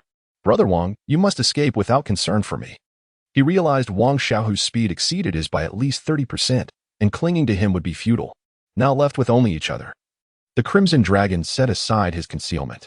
Though Lan Feng had also fled in this direction, he had vanished, leaving uncertainty whether he had fallen prey to the Wolf King or managed to escape by chance. Brother Long, do not lose heart. You should go ahead. I shall hold my ground. This beast is formidable, but I do not believe it will claim my life, Wang Xiaohu declared, drawing his unrefined sword, fully prepared to confront the Wolf King, though he sensed that even with his utmost effort, victory seemed elusive. The Crimson Dragon did not flee. Instead, he brandished his spiritual sword. Then let us fight side by side. To battle a peak demonic beast is a worthy endeavor, even if death awaits. Nonsense. I have yet to find my wife, Knight Wushang muttered under his breath. Wang Xiaohu spoke little, for the Wolf King did not grant him that opportunity. A blade of wind surged forth, its hue more intense than those emitted by ordinary demon wolves, its power and speed exceeding them by more than a third. Crack!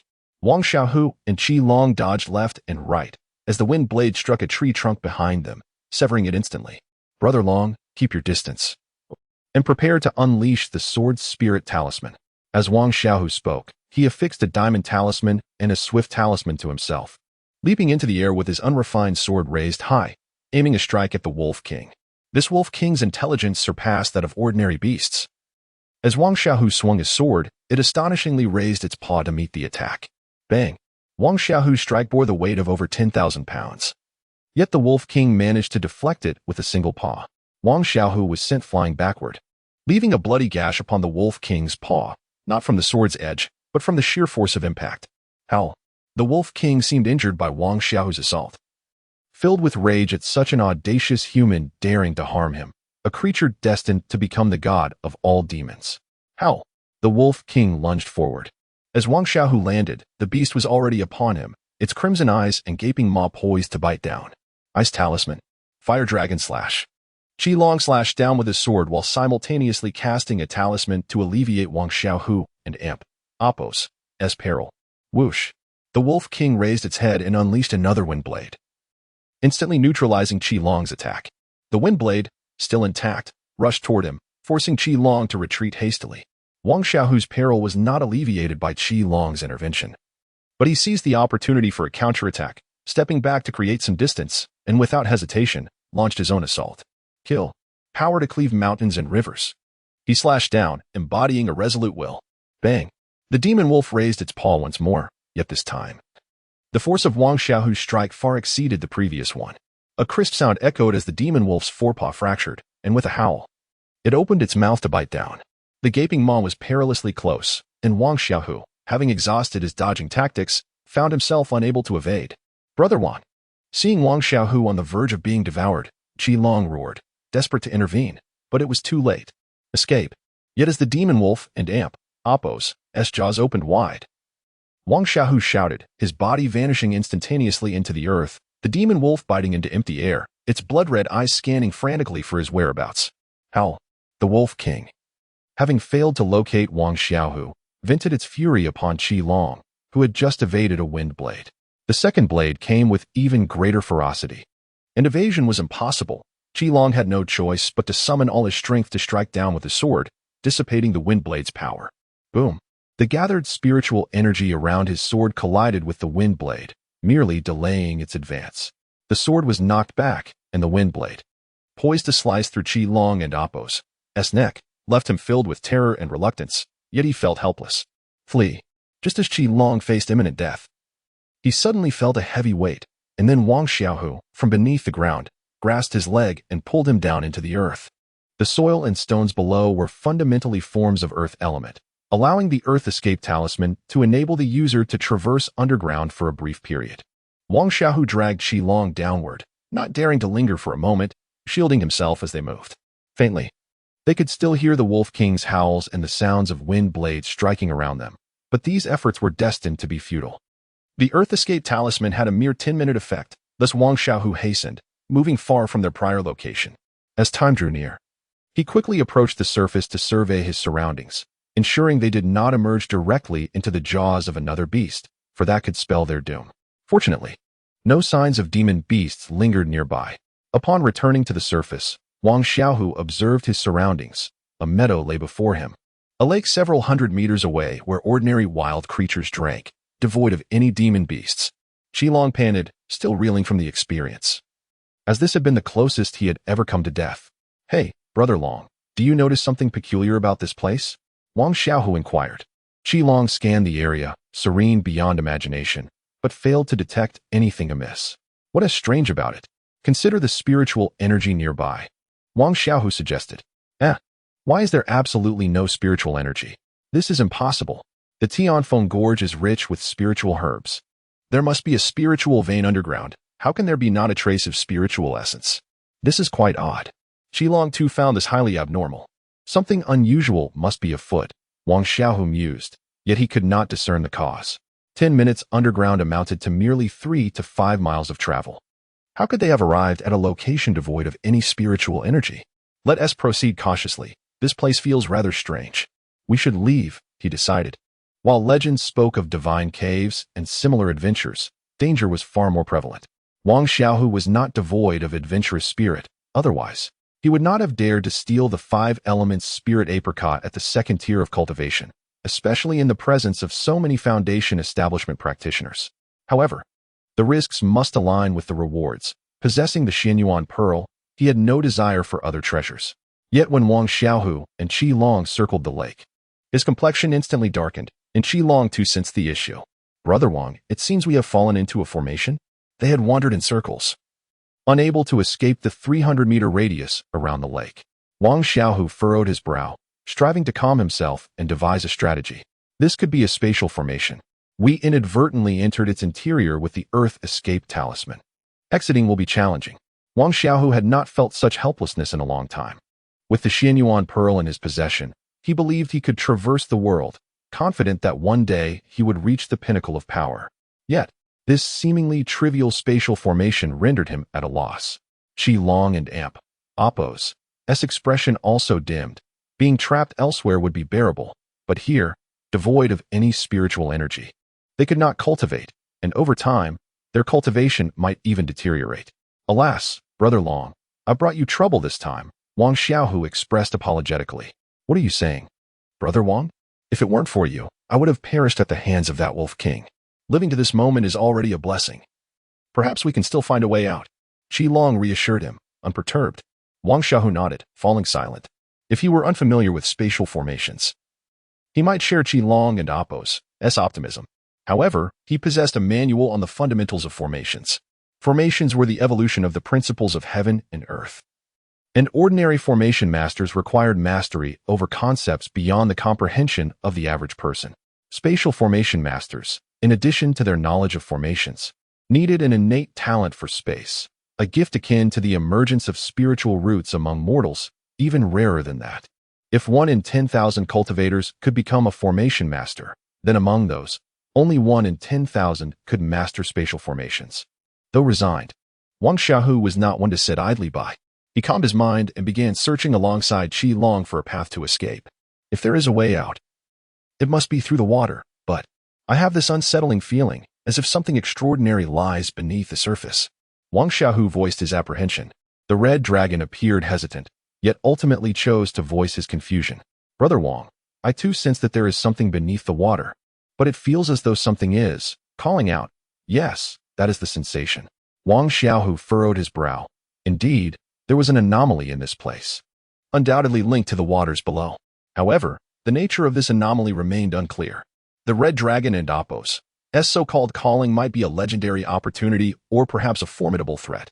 The world of cultivation is rife with deceptions, and with his spiritual consciousness awakened and his mental fortitude strengthened, he hoped to bolster his resistance against any potential danger. Exchanging glances with the red dragon, Wang Xiaohu noted that although the red dragon sensed the call, he had no certainty regarding its nature. Let us wait a moment longer. I possess some knowledge regarding formations. Let me study it briefly. If we can find a breakthrough from another angle, we need not dive into the water just yet. We can explore later when our cultivation has improved. If that fails, we may have no choice but to take the risk. With that, Wang Xiaohu took out a scroll made of animal hide and began to study the formation knowledge inscribed upon it. The red dragon drew closer, reasoning that 2 heads are better than 1. However, within mere minutes, the red dragon found himself overwhelmed. The formation appeared as incomprehensible as celestial scripture. Yet Wang Xiaohu seemed lost in thought, sitting there motionless. The red dragon sighed, recognizing that he was not cut out for the study of formations. Perhaps it was best to focus on cultivation for now. He sat aside, retrieving 2 fire essences to begin his own practice. For 3 consecutive days, Wang Xiaohu toiled tirelessly, meticulously analyzing the contents of the formation manual. Yet, the more he delved, the more profound the formation seemed. Brother Wang, what have you discerned? The red dragon inquired eagerly as Wang Xiaohu opened his eyes. Wang Xiaohu managed a wry smile. I have gleaned some insights, but to unravel this formation, I estimate it will take at least 100 years, contingent upon having the appropriate books and materials for study and experimentation. Although the red dragon had anticipated such a conclusion, a trace of disappointment lingered. Wang Xiaohu and oppress, gaze drifted to the surface of the lake, and silence enveloped them. Let us descend and investigate. I sense that the calling bears no malicious intent. Whether it is a comfort or a truth remains to be seen. Hold on. Let us eat something to replenish our spiritual energy and adjust our state to mitigate unforeseen circumstances. There is no spiritual energy here, and our reserves will dissipate over time if not replenished. The red dragon nodded in agreement, and the 2 shared some roasted meat before meditating briefly and making their way to the lake. With their cultivation levels, they easily erected a barrier of spiritual energy, parting the water as they submerged into the depths. Wang Xiaohu's spiritual sense typically allowed him to perceive movements within a radius of 500 to 600 meters. However, submerged, this range diminished to less than 300 meters and continued to shrink with their descent. They remained silent, vigilant of their surroundings. 100 meters, 200 meters, 300 meters. Wang Xiaohu's expression grew increasingly grave as the water pressure mounted, demanding more spiritual energy. He fared better. Yet the red dragon had to rely on the fire essence to sustain himself. Brother dragon, we still cannot see the bottom. Why not ascend first while I explore below? The red dragon shook his head firmly. No, my sense is growing stronger. There is undoubtedly something down there linked to me, as if it has been waiting for me. The red dragon's demeanor was serious, indicating he was not jesting. Wang Xiaohu ceased speaking but moved closer to the red dragon, knowing that their shared fire attribute would allow their spiritual barriers to merge, conserving some energy. 400 meters, 500 meters. Wang Xiaohu too began to draw upon his reserves, as his spiritual sense had become utterly ineffective, relying solely on his physical sight to discern objects just a few meters away. At 600 meters, the red dragon and oppress' complexion paled, even with the fire essence in hand. It was insufficient to replenish his energy. Brother dragon, we should ascend, Wang Xiaohu suggested, aware that further descent might prove perilous for the red dragon in his current state. Just a moment more. I can feel it. We are no more than 100 or 200 meters away. the red dragon asserted with determination. Wang Xiaohu remained silent, intensifying his spiritual energy output to alleviate some of the red dragon and oppos's burden. Yet, as they pressed deeper, the pressure escalated by 700 meters. The red dragon was nearly depleted of energy, and Wang Xiaohu had scant reserves left. We and oppos's, almost there. Press on. Do not concern yourself with me. My body can endure. The red dragon appeared frenzied, clearly affected by the calling and oppos's influence. Wang Xiaohu maintained his composure, recognizing that the red dragon had lost his rationality. The pull from below overwhelming him. To descend or not? What dangers awaited them should they continue? Yet, if they did not proceed, the red dragon might forfeit a rare opportunity, and they could remain trapped here forever.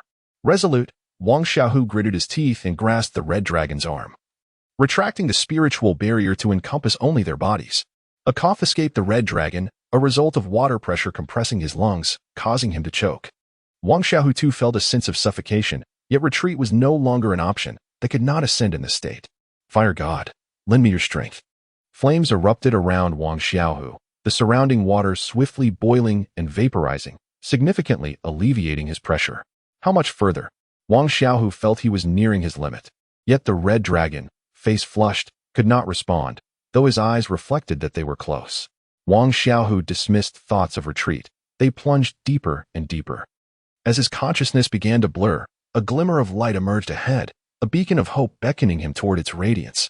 The surroundings brightened, revealing the shadow of a palace, adorned with unknown flora and dragon-shaped carvings. Suddenly, he heard the sound of a bubble bursting, and then darkness enveloped him, consciousness slipping away. While the red dragon had long since succumbed to unconsciousness, time elapsed, and when Wang Xiaohu finally opened his eyes, he beheld a dazzling spectrum of colors. Above him, a transparent water curtain held the lake at bay. Through this curtain, the vibrant hues of various fish, shrimp, crabs, and seahorses danced lazily. Turning back, he spotted the red dragon 3 meters away, his complexion ashen, casting his gaze toward the distant palace. Wang Xiaohu's eyes widened in astonishment as he hurried to a nearby wall, realizing it was indeed constructed of spirit jade. A palace built from layers of spirit jade. Its value surpassed that of spirit stones. High-grade spirit jade could require hundreds or even thousands of spirit stones to purchase an equivalent piece of the same size. Here, dozens of palatial structures stood, the main edifices entirely composed of spirit jade. Intricate carvings of dragons decorated the opulent architecture, stunning in its extravagance. Yet, regrettably, most of these palaces had fallen into ruin, the once bright spirit jade now dimmed and devoid of spiritual energy. Wang Xiaohu lamented silently, had these spirit jades remained intact, their worth would be immeasurable. Not even 100 or 1,000 Qingyun sect could trade for such a palace. Brother dragon, brother dragon. Wang Xiaohu shook the red dragon gently. The red dragon furrowed his brow, sitting upright while pressing his forehead. Where is this place? Uncertain. Let us first respond to the aura. I cannot shake off this strange feeling. Oh, those palaces. They are entirely constructed of spirit jade. Wang Xiaohu, we are about to become wealthy. The performance of Qi Long and Wang Xiaohu is indistinguishable. They hurriedly approached for a closer inspection, only to have their expressions fall instantly. With a deep breath, Qi Long ventured into the depths of the palace. Aside from the fish swimming beneath the luminous canopy above, there was no sign of life in the eerie stillness surrounding them. Layer upon layer of palatial structures, all forged from spirit jade, the furnishings within were filled with countless items unknown to Wang Xiaohu and his companions. Yet, without exception, everything had lost its vitality, leaving the two lamenting helplessly. After a painstaking journey to the innermost sanctum, they arrived at the only palace that remained relatively intact. Exchanging a glance, Wang Xiaohu and Qi Long nodded slightly before approaching the grand entrance, pushing it open. Boom! A cascade of golden light enveloped them, blinding them momentarily. And in that instant, Wang Xiaohu felt as if his very thoughts had ceased. My last descendant, you have finally arrived. A voice, ancient and distant, resonated. Wang Xiaohu struggled to open his eyes, and when he did, he was left dumbfounded. What is this? A magnificent dragon radiating golden light, a 5-clawed divine dragon. Its colossal form stretching endlessly with no end in sight. Its horns and whiskers were as described in legends, and before it, he felt as insignificant as dust. Upon meeting the gaze of the enormous dragon eye, Wang Xiaohu was instantly overwhelmed with reverence, as if this being were an exalted emperor, no, a deity. eliciting no thoughts of resistance within him. What startled him further was the sensation of having all his deepest secrets laid bare before this creature. No, no. This must be an illusion, a mere figment. Wang Xiaohu reassured himself, yet he could not summon the will to resist, only desiring to kneel and worship. No. Trembling, he fought against the instinctual urge of his soul to bow down in reverence. In this world, only my parents and elders deserve my kneeling. I, Wang Xiaohu, bow to neither heaven nor earth, nor will I kneel before anything else. I shall ascend to the pinnacle of this realm, trampling all beneath my feet, and none shall compel my submission. In that moment, Wang Xiaohu felt an infinite valor swell within him, defying even the golden divine dragon. Raising his head, he gazed into that immense dragon eye. Unwavering despite his trembling form, time slipped away, and just as Wang Xiaohu felt his spirit on the verge of fracturing, the oppressive aura of the dragon vanished without a trace.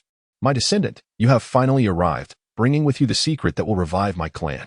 Upon hearing these words, Wang Xiaohu's heart sank. A descendant? It could not possibly refer to him. The secret must indeed be the Xian Wang pearl.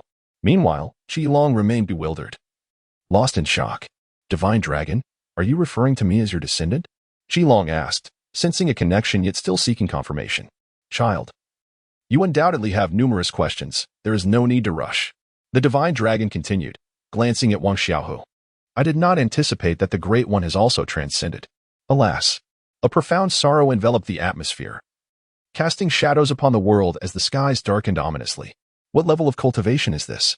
To alter the very fabric of time and space with but a thought. Whoosh!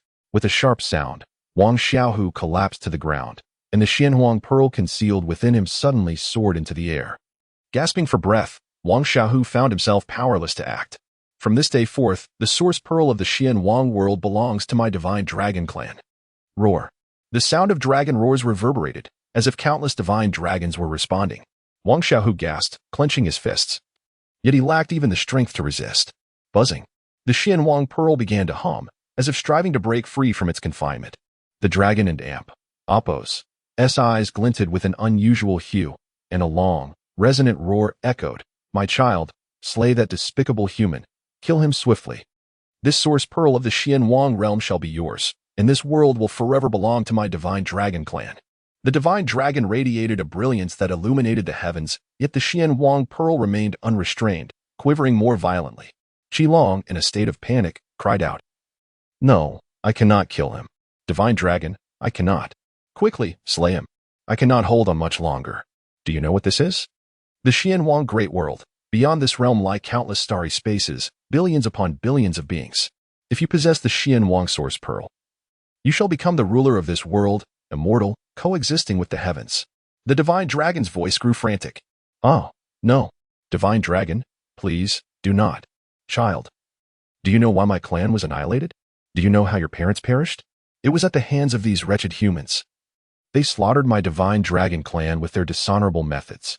Even when we fled to this desolate land, they pursued us relentlessly, and your parents, your kin, all fell to their hands. Look for yourself. A shimmering screen appeared, revealing a tranquil valley. Roar, roar. Dragons of various hues soared and frolicked in the sky. Two divine dragons, one purple and one red, flew side by side, descending into the valley. Transforming into two young figures, a young man with fiery red hair resembling Qi Long, and a gentle young woman with flowing purple hair, whose belly gently swelled, clearly with child. These are my parents. Qi Long and oppo's eyes sparkled with emotion. The scene shifted, revealing hordes of humans invading the dragon clan and oppo's valley. And the battle was imminent, flames rising and thunder crashing. The dragon clan's might was unparalleled, yet against overwhelming numbers, casualties began to mount. Surrounded by 10 formidable foes, Qi Long fought valiantly, slaying 3, yet he bore grievous wounds, blood painting the skies. In that moment, the purple lightning dragon appeared, momentarily easing the battle's intensity, but as the dragon clan fell, more humans joined the fray against Qi Long and the lightning dragon. Blood stained the heavens, and the dragon clan was reduced to the last desperate stand of the red and purple dragons, but defeat was inevitable. With a mighty roar, Qi Long unleashed a dragon pearl the size of a basin, engulfed in blazing flames. The surrounding humans recoiled, yet despite the explosion, many perished. The purple dragon fled, its sorrowful roar echoing through the heavens. The scene transformed once more. A woman, her face shrouded in gloom, hurriedly clutched a baby in her arms. Another group of humans descended, pursuing her relentlessly. The woman, wary and possibly injured, retreated while fighting, but ultimately succumbed, transforming into a dragon and fleeing. In a range of mountains, the woman placed the infant at a mountain and Oppo's entrance, glancing back 3 times before departing. Moments later, a disheveled elder appeared, cradling the child and scanning the area before turning to leave. "This is my master." Qi Long was struck dumb. In the final scene, the elder departed with the child, and a massive purple dragon emerged from the clouds, casting a glance below. Yet, in an instant, shadows appeared on the horizon, prompting the purple divine dragon to flee, fearful of endangering the sect below. No. The purple dragon could hardly believe what it had witnessed. "I am of the dragon clan? How can this be?" The protagonist's lineage is marked by tragedy, as their ancestors have fallen victim to human hands.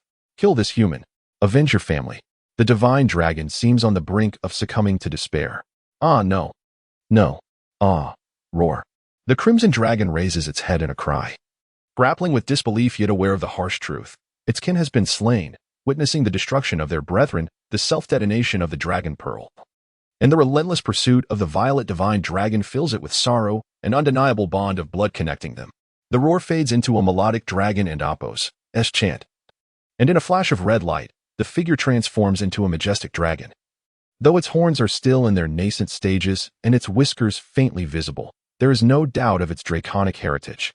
The crimson dragon growls, its eyes bloodshot, charging towards Wang Xiaohu with fury, for it knows that human beings are responsible for the demise of its kin, leaving its father dead and its mother's fate uncertain. Hatred fills the crimson dragon's gaze, halting just inches from Wang Xiaohu's head. At this moment, Wang Xiaohu finds himself paralyzed, unable to move or even utter a word. He stands in stunned silence, realizing that the power which had previously unnerved him emanates from this golden dragon. Regret lingers. How could such a formidable entity be concealed beneath the surface? Yet, awaiting death is not within Wang Xiaohu's nature. Would the crimson dragon slay him out of vengeance? Wang Xiaohu is uncertain. Should his parents be in peril, he would undoubtedly lose control. Despite the loss of the Xinhuang pearl, which now renders his fate uncertain, he remains calm. If the crimson dragon intends to kill him, would panic serve any purpose? Locking eyes with the crimson dragon, Wang Xiaohu perceives not the intent to kill, but rather a tempest of emotions. Gradually, the blood-red hue in the dragon's eyes dissipates, clarity returning. "It is not him. The dragon god is not my enemy. He has saved my life." With these words, the crimson dragon seems to liberate the Xinhuang pearl, which swiftly returns to Wang Xiaohu and Oppo's being. In that fleeting moment, Wang Xiaohu perceives a glimmer of cunning amusement in the dragon's eyes, surely an illusion, a trick of the mind. The next instant, the divine dragon vanishes, and the surroundings within the grand hall regain their clarity. 9 pillars, each adorned with dragons of varying colors and expressions, surround him: the crimson flame dragon, the azure wind dragon, the cerulean water dragon, the violet thunder dragon. 8 elemental dragon pillars encircle him, while at the center, a golden dragon pillar appears almost animated, reminiscent of the dragon he had just encountered. Wang Xiaohu gasps for breath, utterly drained of strength. "Brother Wang, what is amiss?" The crimson dragon inquires, seemingly unaffected and unaware of the tumultuous events that had just transpired. Doubts creep into Wang Xiaohu's mind. Could it have been merely an illusion? The mellifluous dragon song resonates, incomprehensible yet filled with a sense of joy. "Kid, refrain from speaking prematurely. It is not yet time to reveal everything. I have erased his previous memories." A familiar voice echoes in Wang Xiaohu and Oppo's mind. It is the golden dragon. As he looks over, the golden dragon seems to wink at him. Is this truly the revered divine dragon? Why does it possess such a mischievous glint? "Brother Wang, are you all right?" the crimson dragon asks again. Wang Xiaohu shakes his head. "I am fine. Perhaps it's the pressure of this place." "How do you feel?" The crimson dragon replies, "I feel nothing." Disappointment clouds its expression as the previous sensations suddenly fade. Just then, the dragon pillars swiftly penetrate Wang Xiaohu's form, or more accurately, into the Xinhuang pearl. What is the meaning of this? Wang Xiaohu exclaims, bewildered, as he realizes they intend to invade his Xinhuang pearl. What audacity! You cannot take what is mine. With a mere thought, Wang Xiaohu manifests his spirit within the Xinhuang pearl. The 8 dragon pillars hover around the meteorite he had procured, while the golden dragon pillar wanders curiously, inspecting the state of the Xinhuang pearl. To Wang Xiaohu's dismay, the creature rummages through his belongings, tossing items aside with disdain, labeling them rubbish. Stop. What are you doing? Put that down. Wang Xiaohu asserting his dominance. Yet, despite his efforts, he cannot expel the golden dragon pillar. The dragon and amp, Oppos, scornful gaze pierces through him. What a waste. You dare absorb the essence of the Xianhuang pearl with such trash? This place is filled with garbage. Aside from that primordial chaos stone, discard the rest to avoid tainting the purity of the Xianhuang pearl. Wang Xiaohu is utterly flabbergasted. Is this truly the once majestic divine dragon? It now appears more akin to a shameless trickster. What is the meaning of this, O great dragon? Why have you entered here? Wang Xiaohu queries, exasperated. Is there a safer place than this? Naturally, I sought refuge here. The dragon's words trail off. You wouldn't understand. So I shall reside here from now on. Do not pollute this space with your refuse, or I shall reduce it all to dust. Wang Xiaohu and amp, Oppos, anger simmers. How shameless can you be? This is my domain. He falls silent, contemplating his next move. Soon, he discovers a gratifying realization. While he cannot expel the golden dragon pillar, he can control its movements within the Xianhuang pearl, directing it wherever he pleases. Thus, he swiftly transports the golden dragon pillar beside the other 8, eliciting a furious response from the dragon as it finds itself powerless against Wang Xiaohu's will. Ah, you infuriate me. Release me at once, or I shall unleash my wrath. The dragon bellows, yet Wang Xiaohu remains unfazed. Free me, or else. The creature's pleas fall on deaf ears as Wang Xiaohu focuses on his thoughts. Has the dragon ensnared itself? Entering is simple, but exiting proves challenging. Let it shout for now. He will converse with it later. This dragon undoubtedly possesses knowledge of the Xianhuang pearl far beyond his own. What did it mean when it spoke of a preceding master? Could that be the legendary king of strength? Wang Shidi, you have finally awakened. Come, look here. A plethora of wondrous treasures has unexpectedly materialized. Qilong held several spirit herbs, causing Wang Xiaohu's heart to ache, for they were all discarded by that shameless dragon. However, Wang Xiaohu paid little mind to it, as they were the only 2 present. By the way, come over here. There are even more treasures that I dared not disturb. Qilong pointed to the ground. Beneath the 8 dragon pillars lay square pedestals, each about a foot in size. The material of these pedestals appeared unremarkable. Yet at the center of each was embedded a crystal the size of a baby and Oppos' fist, representing the 8 elemental attributes: gold, wood, water, fire, earth, wind, thunder, and ice. Is this a spirit stone? No. Wait, why can I not sense any spiritual energy emanating from it? Moreover, it seems as though the energies of heaven and earth are being drawn into the spirit stones. Wang Xiaohu was astonished. What sort of spirit stone is this? It can absorb spiritual energy on its own? Does this mean that cultivating with such a spirit stone requires a location rich in spiritual energy, and it can never be fully depleted? Could it be the legendary supreme spirit stone? Wang Xiaohu was taken aback. Qilong and amp, Oppos' eyes sparkled with delight as he nodded. Indeed, I suspect so. I have also discovered this. He revealed a fist-sized red orb in his hand. In the past, Wang Xiaohu might not have recognized it, but now he was certain this was a Dragon Ball. Although it was infinitely smaller than the one released by the red dragon in the images, Wang Xiaohu knew that this Dragon Ball possessed value far beyond that moment. Please keep this. It should greatly benefit you, Wang Xiaohu said with a smile. It was hard to believe that Qilong was truly of the dragon lineage. Well, I shall not be modest then. This item is indeed immensely beneficial, and I feel my cultivation has already experienced a slight enhancement. You have gathered the other items, correct? This one. I see that the area is adorned with dragon carvings, so let us call it a Dragon Ball. Its worth surpasses all the other treasures combined. Wang Xiaohu shook his head with a smile. The Dragon Ball belongs to you. We shall split the other items evenly. If you feel uncomfortable with that, I will take all the spirit herbs, as I intend to learn alchemy soon. You can take 4 of the 8 supreme spirit stones. Qilong wanted to refuse, but seeing Wang Xiaohu and Oppos' earnestness, he ultimately relented. All right, but you can take the fire spirit stone. With this Dragon Ball, I fear I shall no longer require spirit stones. My concern now is that my rapid cultivation may attract unwanted attention. Qilong had always endured arduous training, encountering such fortune. He would not forget its potential dangers. This shared apprehension forged a bond of empathy between them. Let us store these for now. We shall navigate the waters as they come. Wang Xiaohu took 4 spirit stones: water, fire, wind, and earth. Zhou Ningxue possessed a water affinity. He himself held a fire affinity, Zissa had a wind affinity, and Zhou Zhengyang had an earth affinity, one stone for each. These supreme spirit stones were akin to a mobile spirit stone mine, their worth immeasurable. Wang Xiaohu was certain that such treasures would invite the pursuit of countless individuals if revealed. After surveying the surroundings, aside from the 8 spirit stones in the Dragon Ball seemingly left by the shameless dragon for Qi Long, there was nothing else of value to take. And no apparent exit. Wang Xiaohu furrowed his brow. It seemed he truly needed to negotiate with that shameless dragon now. The two settled down to cultivate.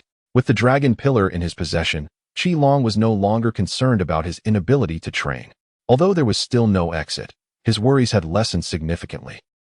Alas, this vexes me greatly. Release me at once, or prostrate yourself in supplication.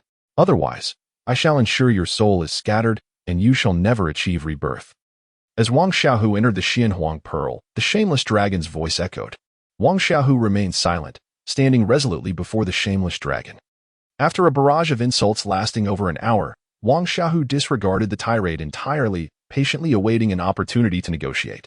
1 hour passed, then 2. Wang Xiaohu had witnessed a masterclass in cursing without resorting to vulgarity or repetition. The shameless dragon was indeed a prodigy in this regard. As the dragon continued its relentless tirade, Wang Xiaohu simply took out a tome on formations, immersing himself in its study. Days went by in this manner, with Wang Xiaohu hearing nothing from the outside world. It seemed the shameless dragon had grown weary of its own vitriol, or perhaps found it futile to continue without a response. Regardless, Wang Xiaohu remained unyielding, appearing deeply engrossed in the study of formations. "Why have you ceased your tirade?" Wang Xiaohu asked, a playful smile gracing his lips. "Humph, do not grow complacent, boy. I could extinguish you in an instant if I wished. Speak. What conditions must be met for me to be freed from this confinement?" This creature, an ancient entity of boundless years, was clearly no ordinary being. Wang Xiaohu, however, remained steadfast, outlining his demands without preamble. First, enlighten me regarding the Xianhuang Pearl. Second, what manner of being are you? What is the significance of these 8 pillars? Furthermore, reveal all you know about Qi Long and the dragon race. Third, as you reside here, you shall not interfere with my possessions, and I require rent. Once Wang Xiaohu finished, he regarded the dragon pillar, awaiting a response. After a moment of silence, the dragon spoke. The Xianhuang Pearl you inquire about is the source pearl of the Xianhuang Great World, under the dominion of the Lord of the Xianhuang realm. That is all I can divulge for now. The 9 dragon pillars are origin dragon pillars, treasures of the same caliber as the Xianhuang Pearl. Due to certain circumstances, I cannot easily wield their power. As for my identity, you need not concern yourself with that at present. Your ability to dwell here is a stroke of good fortune accrued over many lifetimes, and you dare to ask for rent? Humph. However, should you behave and I find myself in a generous mood, I may just impart some guidance on your cultivation. My words can grant you immeasurable benefit. Hearing this, Wang Xiaohu released the shameless dragon from its confinement. The creature had conceded, and while Wang Xiaohu understood it may not be able to display any formidable power at present, he recognized that even a cornered rabbit could bite when threatened, let alone a suspected divine dragon. Divine dragon? Did you mention the lord of the Xianhuang realm? I recall the previous master was the mighty king Li Qingtian. Wang Xiaohu's demeanor shifted to one of genuine curiosity. Li Qingtian? What nonsense is that? I have never heard of such a name. The divine dragon scoffed. Wang Xiaohu was perplexed. Was it possible that the Xianhuang Pearl had numerous previous masters, and that Li Qingtian was merely one among many? From the tone, the lord of the Xianhuang realm seemed far more illustrious. Divine dragon, might I request some celestial techniques, artifacts, or treasures to enhance my cultivation? Wang Xiaohu promptly began to negotiate for rent. My cultivation system differs from yours, so my techniques would be of no use to you. As for artifacts, even if I were to grant you one, you would not be able to wield it. Cultivation is not solely a matter of increasing spiritual energy. The process and experience of training are paramount. However, seeing as your physique is commendable, I shall impart upon you a martial technique. Exercise caution while utilizing this power, lest you bring ruin upon yourself. A brilliant golden light descended upon Wang Xiaohu's spirit, and in an instant, a vivid vision unfolded in his mind. A man, whose stature resembled that of a mountain, clad in animal hide, stood valiantly against the vastness of the starry sky, confronting innumerable foes. His eyes burned with a fervent battle intent as he raised his right fist, seemingly ordinary, yet unleashed a catastrophic force. Bang, bang, bang. The enemies before him disintegrated into blood mist with that singular punch, even nearby stars shattered into fragments. Wang Xiaohu stood in a daze, repeatedly replaying the scene in his mind. The trajectory of that punch etched indelibly into his consciousness. Qi Long, observing Wang Xiaohu, who had abruptly risen from meditation, began to practice punches that appeared devoid of power. Yet, this practice persisted for a full 7 days without a hint of hesitation. Qi Long understood that some individuals, in their pursuit of martial arts, could enter a state of epiphany, a moment that must not be disturbed. Thus, despite the seemingly mundane nature of Wang Xiaohu's punches, he refrained from speaking. One punch after another. Suddenly, Wang Xiaohu seemed to grasp something profound. He unleashed a punch that still appeared ordinary. Yet an imperceptible wave emerged, as if threatening to rend the very fabric of the universe. Zzz. Qi Long, startled by the commotion, turned to behold a series of spiderweb-like fissures appearing in the void before Wang Xiaohu. Though it lasted for less than a breath, it was indeed a rupture in the emptiness, a display of power that even golden core cultivators might struggle to attain. Ah, Wang Shidi. In the next moment, Qi Long was dumbfounded as Wang Xiaohu, having executed that punch, appeared to be on the brink of fracturing himself, blood seeping forth in torrents, and then collapsing to the ground without delay. When Wang Xiaohu regained consciousness, 3 days had elapsed, and he found himself utterly drained of strength. Even smiling felt like an arduous task. He had been exceedingly reckless. The shameless dragon and Oppo's warning not to practice oneself to death proved prophetic, as he had come perilously close to that fate. Though that punch had shaken the void, it seemed he had momentarily tapped into a power far beyond his own, resulting in significant injury. Fortunately, his body refinement technique was commendable, sparing him from broken bones or severed tendons, and he would likely recover after a couple of days of rest. Wang Shidi, what kind of punch have you mastered? It is truly terrifying, Qi Long exclaimed, still shaken. Wang Xiaohu pondered briefly and decided to name this technique self-sacrificial fist. Self-sacrificial fist? Qi Long mused, realizing that indeed, it nearly cost Wang Xiaohu his life. Observing the fervor in Qi Long and Oppo's eyes, Wang Xiaohu understood his thoughts and, with a flicker of his consciousness, entered the Xianhuang Pearl. Ha ha ha, young one. How does it feel to understand the gravity of this power? Oh dear, you were so close to meeting your demise. The shameless dragon boomed with laughter. Yet, Wang Xiaohu knew the creature and Oppo's words were insincere. The shameless dragon, too, was astonished. What manner of prodigy was this? To comprehend the shattering star fist in merely 7 days was remarkable. Though constrained by his own abilities, he could only manifest a minuscule fraction of its true might. Such understanding warranted the attention of that esteemed individual. Might the self-sacrificial fist be passed on to Qi Long? Wang Xiaohu inquired, aware that he had acquired the technique, yet uncertain how to impart it to others. Without innate spatial talent, one cannot learn the shattering star fist. The name and amp, Oppo's, self-sacrificial fist and amp, Oppo's, is rather lackluster. The shameless dragon scoffed. Let him learn the dragon fist. You may learn as well. Enough of this, I must slumber now. This endeavor has drained me of much energy. Fortunately, the Xinhuang energy here is rich. Otherwise, I would not know how long it would take to recuperate. The shameless dragon grumbled, Oh, and take your rubbish with you. It displeases me to see such waste of Xinhuang energy. Sighing in exasperation, Wang Xiaohu lamented, I still wish to inquire. But the dragon had already surrendered to sleep, displaying a capriciousness that left Wang Xiaohu speechless. As for the notion of taking his medicinal herbs, he dared not entertain the thought. Any attempt to disturb his herbs would result in 1,000-year imprisonment for the offender. Ultimately, the shameless dragon bestowed upon Wang Xiaohu a dragon soul ring, containing the method for cultivating the dragon fist. However, Wang Xiaohu found himself unable to open it. This creature truly had a penchant for trickery. Wang Xiaohu presented the dragon soul ring to Qi Long amidst his bewilderment. You may not be able to practice my punch, but within this ring lies a set of dragon fist techniques for you to try. Here, take this dragon soul ring. Qi Long stared in astonishment at the storage ring. Is this truly the legendary storage ring? In the world of cultivation, storage bags were common, yet storage rings were rare. In fact, he had never seen one used in the entire Qingnan sect. The space within a storage ring was exponentially larger than that of a storage bag, and it was far more compact. Indeed, Dragon Xixiao, take it. I have no use for it. You will understand in due time. Wang Xiaohu insisted, and after much persuasion, Qi Long finally accepted the dragon soul ring. Without hesitation, Qi Long opened the ring and retrieved a scroll inscribed on an unknown beast hide. detailing the techniques of the Dragon Fist. Wang Xiaohu also copied a portion, and the two began to study their respective materials. The Dragon Fist and Oppo's power was undoubtedly inferior to that of the self-sacrificial fist, yet it was still formidable. Wang Xiaohu spent 3 days healing and simultaneously comprehending the Dragon Fist. He learned the first move, Dragon Battle in the Wild, and executed it with precision. However, Qilong seemed to possess an inherent talent for the Dragon Fist. In a mere 3 days, he mastered 3 techniques: Dragon Battle in the Wild, Flying Dragon in the Sky, and Twin Dragon Strike Water. Having spent half a month in this sanctuary, though they were temporarily safe, they knew they must eventually venture forth. For the watery veil above appeared on the verge of collapse. Emerging proved easier than entry, as the moment of greatest pressure coincided with their most abundant spiritual energy. Thus, they sustained minimal damage. After reaching a height of 300 meters, they ascended without expending much spiritual power. The presence of spiritual energy.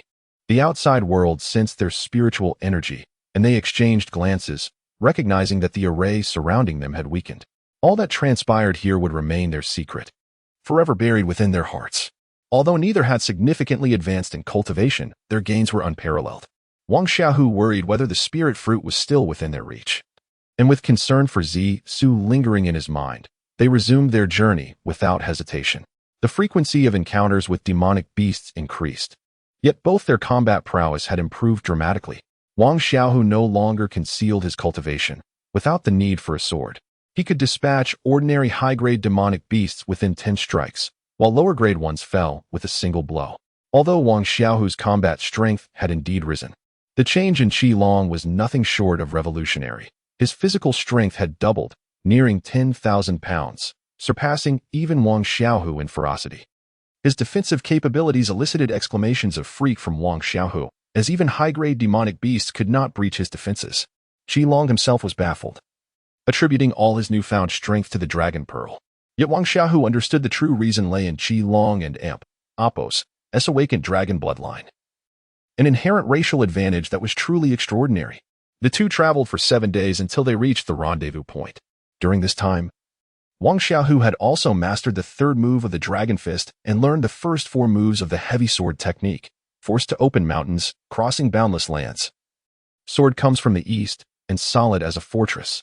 The initial 4 moves of the heavy sword technique did not differ in power, for during his studies, Wang Xiaohu discerned that they corresponded to the fundamental applications of swordsmanship: slashing, sweeping, thrusting, and blocking.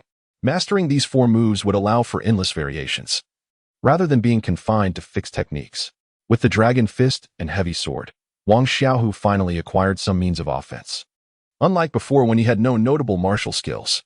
Upon arrival, the two discovered, to their astonishment, that no one was present. This was utterly absurd, considering they had wasted half a month. Wang Xiaohu and Qilong were left waiting, having ventured to the bloodthirsty Demon Ape Valley, where they encountered over 100 bloodthirsty demon apes, including 1 peak superior and around 20 mid-grade ones, far beyond their capability to handle. The spirit fruit tree was situated deep within the demon apes and Oppo's cave. Had they still possessed the invisibility talisman, they might have attempted to retrieve it, but alas, that was not the case. They could only wait, seizing the opportunity to cultivate the 9-Ren Mountain technique to the 3rd level during these days. Wang Xiaohu felt helpless. The distinction between the 6th and 7th levels of spirit movement was significant, and with numerous inter-sect assessments targeting him, the 6th level was evidently insufficient to break through the encirclement. Qilong nodded, stating that with the potion given previously and the dragon orb cultivation, he believed he could break through to the 3rd level within 3 days.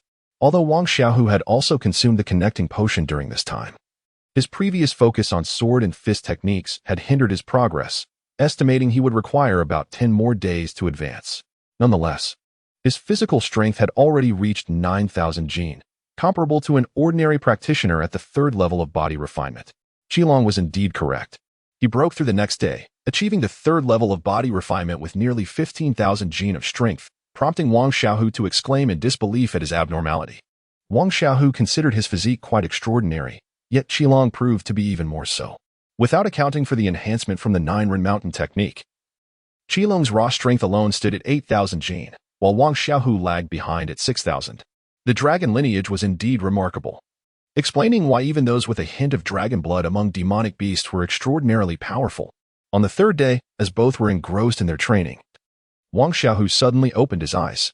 Feng Hui had arrived, accompanied by Dang Yong, but Shou Kong was absent.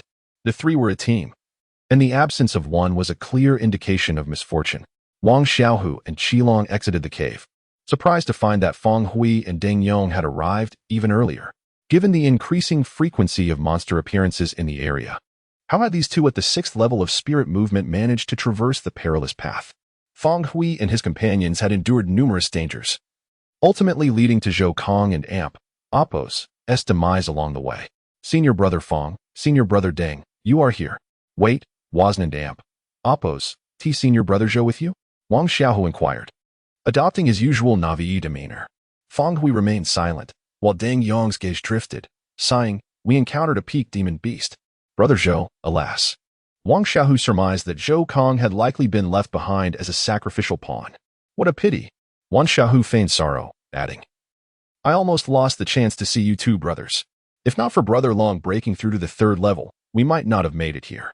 His words enlightened Feng Hui and Deng Yong, who realized that both were body refinement practitioners. By the way, where is Brother Long? Did he not accompany you? Deng Yong asked. Wang Xiaohu shook his head. No, we dispersed when the hurricane demon wolf pursued us. It seems his fate is grim. He felt no remorse for Lan Feng and Appo's disappearance, as he deemed such a person unworthy of pity. Let us find a place to rest. If Fairy Zissou does not arrive, our efforts here are in vain, Feng Hui said, his expression darkening. After harvesting the spirit fruit, it was imperative to refine it into a pill within an hour. Otherwise, its efficacy would dissipate. Without an alchemist, their efforts would be futile. Although Wang Xiaohu had learned a few things from Zissou, he had never personally refined any pills, and he doubted he could succeed merely through casual study, as that would render alchemists worthless.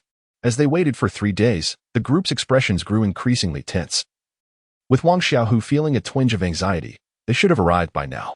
When they set out from Qingyun Gate, there were 70 days remaining until the intersect assessment, and now half that time had elapsed. If they did not arrive soon, it would jeopardize the intersect assessment and render the spirit fruit's value moot. For cultivators, 3 years might not seem long, but the difference in future prospects between inner and outer sect disciples was monumental. Deng Yong felt particularly despondent. Without the spirit pill, he would have no chance to participate in the intersect assessment. Junior brother Ma, can you refine pills? He asked, clinging to a glimmer of hope. Wang Xiaohu helplessly replied, do you have a recipe? And a furnace, along with auxiliary materials. Deng Yong fell silent, and the group lapsed into quietude. Suddenly, Wang Xiaohu's eyes widened in shock, and he sprang forth like an arrow loosed from a bow. What happened? Feng Hui inquired. Qilong and Deng Yong, equally perplexed, quickly followed suit. As Wang Xiaohu exited the cave, he drew his bow and shot 3 arrows without hesitation. Whoosh, whoosh, whoosh. The 3, having emerged from the cave, were startled by the sound of the arrows, wondering if they were once again facing the hurricane demon wolf. However, a scream echoed from a distance. It was not a demon wolf but a human, and the voice sounded eerily familiar. Gu Xiao? It's Gu Xiao! Wang Xiaohu exclaimed. Mahan, what are you doing? Feng Hui and Appo's expression shifted dramatically. Gu Xiao was their comrade. Although Feng Hui had noticed Gu Xiao's malice towards Mahan regarding Zissou, he had not anticipated this turn of events. Zissou, Sister Zissou is injured.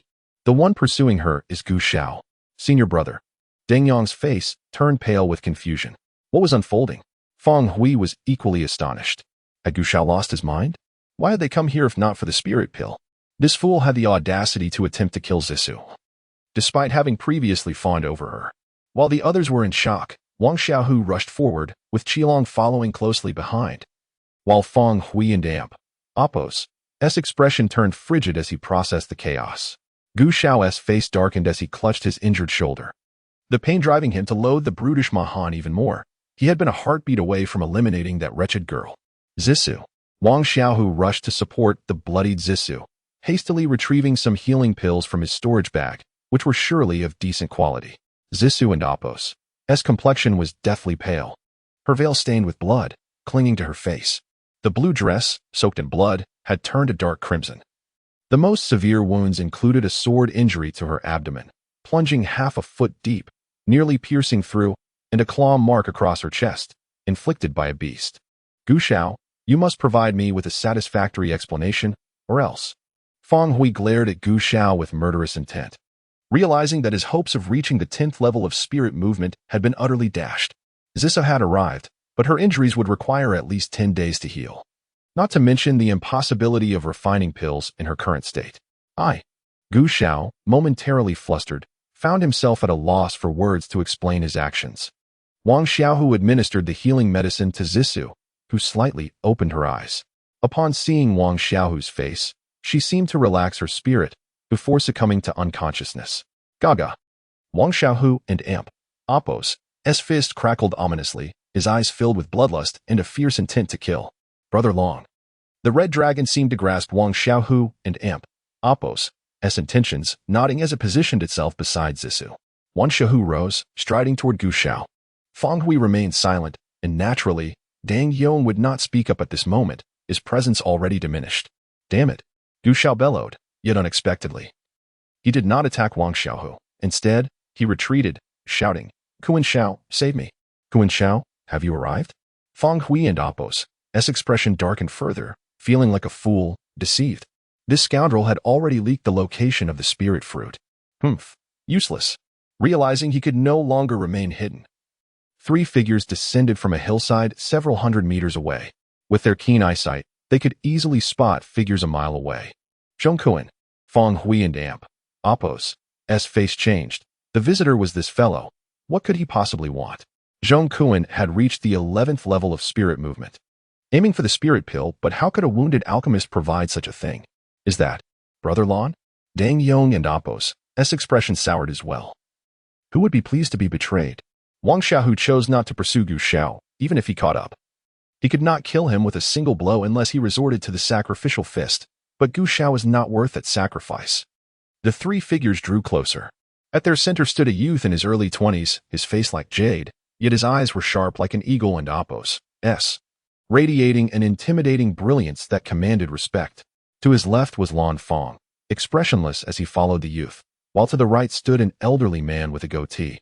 Possessing the 9th level of spirit movement, yet at his age, such aptitude was rather pitiful. His unsteady gait belied a lack of prowess. Master Zhang, what is your intention? Gu Xiao questioned, his anger palpable. Even a mud doll has some temper, let alone Fang Hui, a powerful cultivator at the 9th level. Does this young master owe you an explanation? Stay put. I may need you shortly. Zhang Kuan scoffed, an aura of superiority emanating from him, far surpassing Fang Hui and Oppo's. Fang Hui clenched his fists but ultimately remained silent. The gap between the 11th and 9th levels was indeed vast. Wang Xiaohu, how long do you intend to keep up this charade? Zhang Kuan's gaze was filled with mockery. I must thank you. If you hadn't eliminated those useless members of the Ling family, your life would hardly be worth a foundation establishment pill.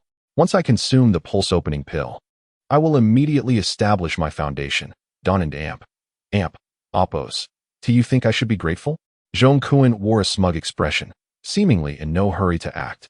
Wang Xiaohu and Oppo's countenance remained calm, unperturbed by the revelation of his identity.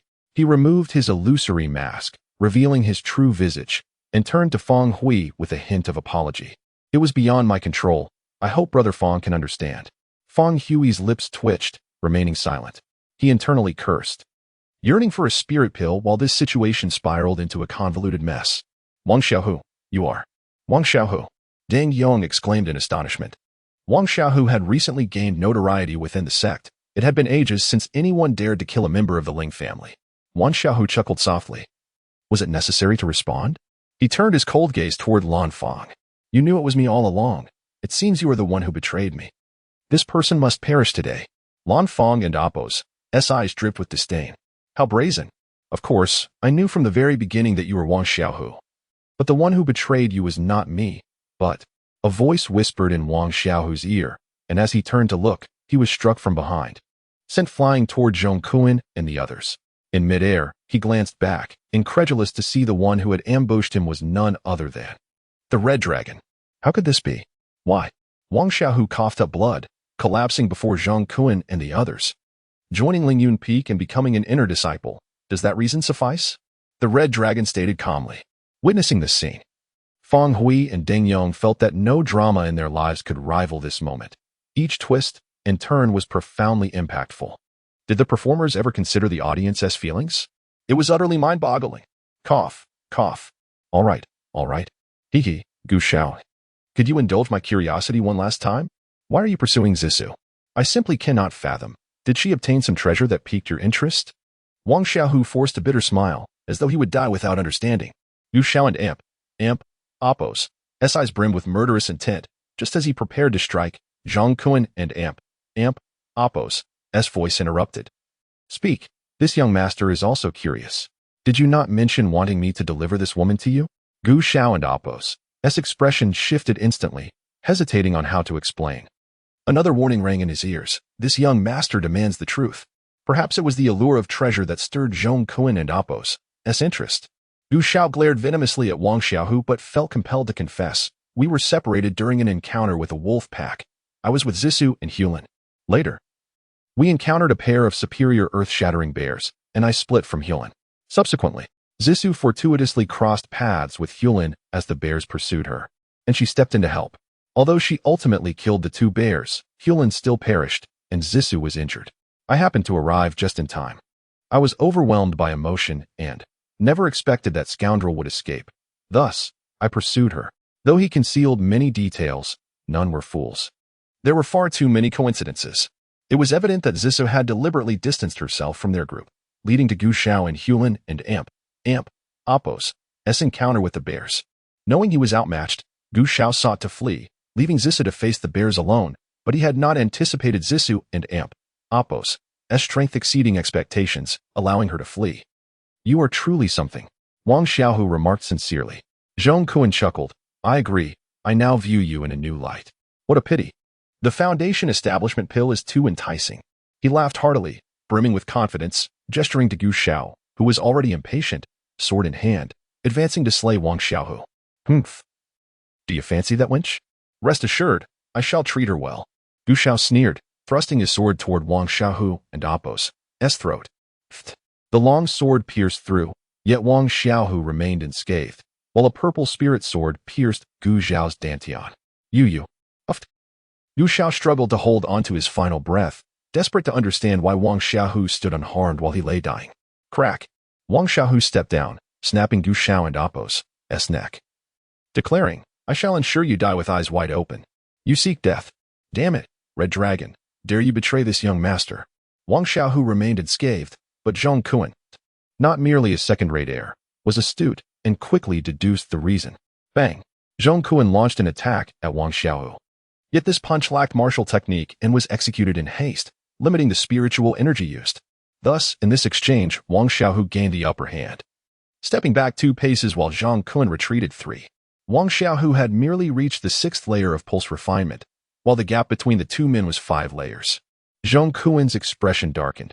Even if he hadn't exerted his full strength, this individual should not be underestimated. He did not doubt his ability to contend with Wang Xiaohu. Yet the risk of excessive consumption or potential losses loomed, especially with Feng Hui standing nearby, necessitating caution.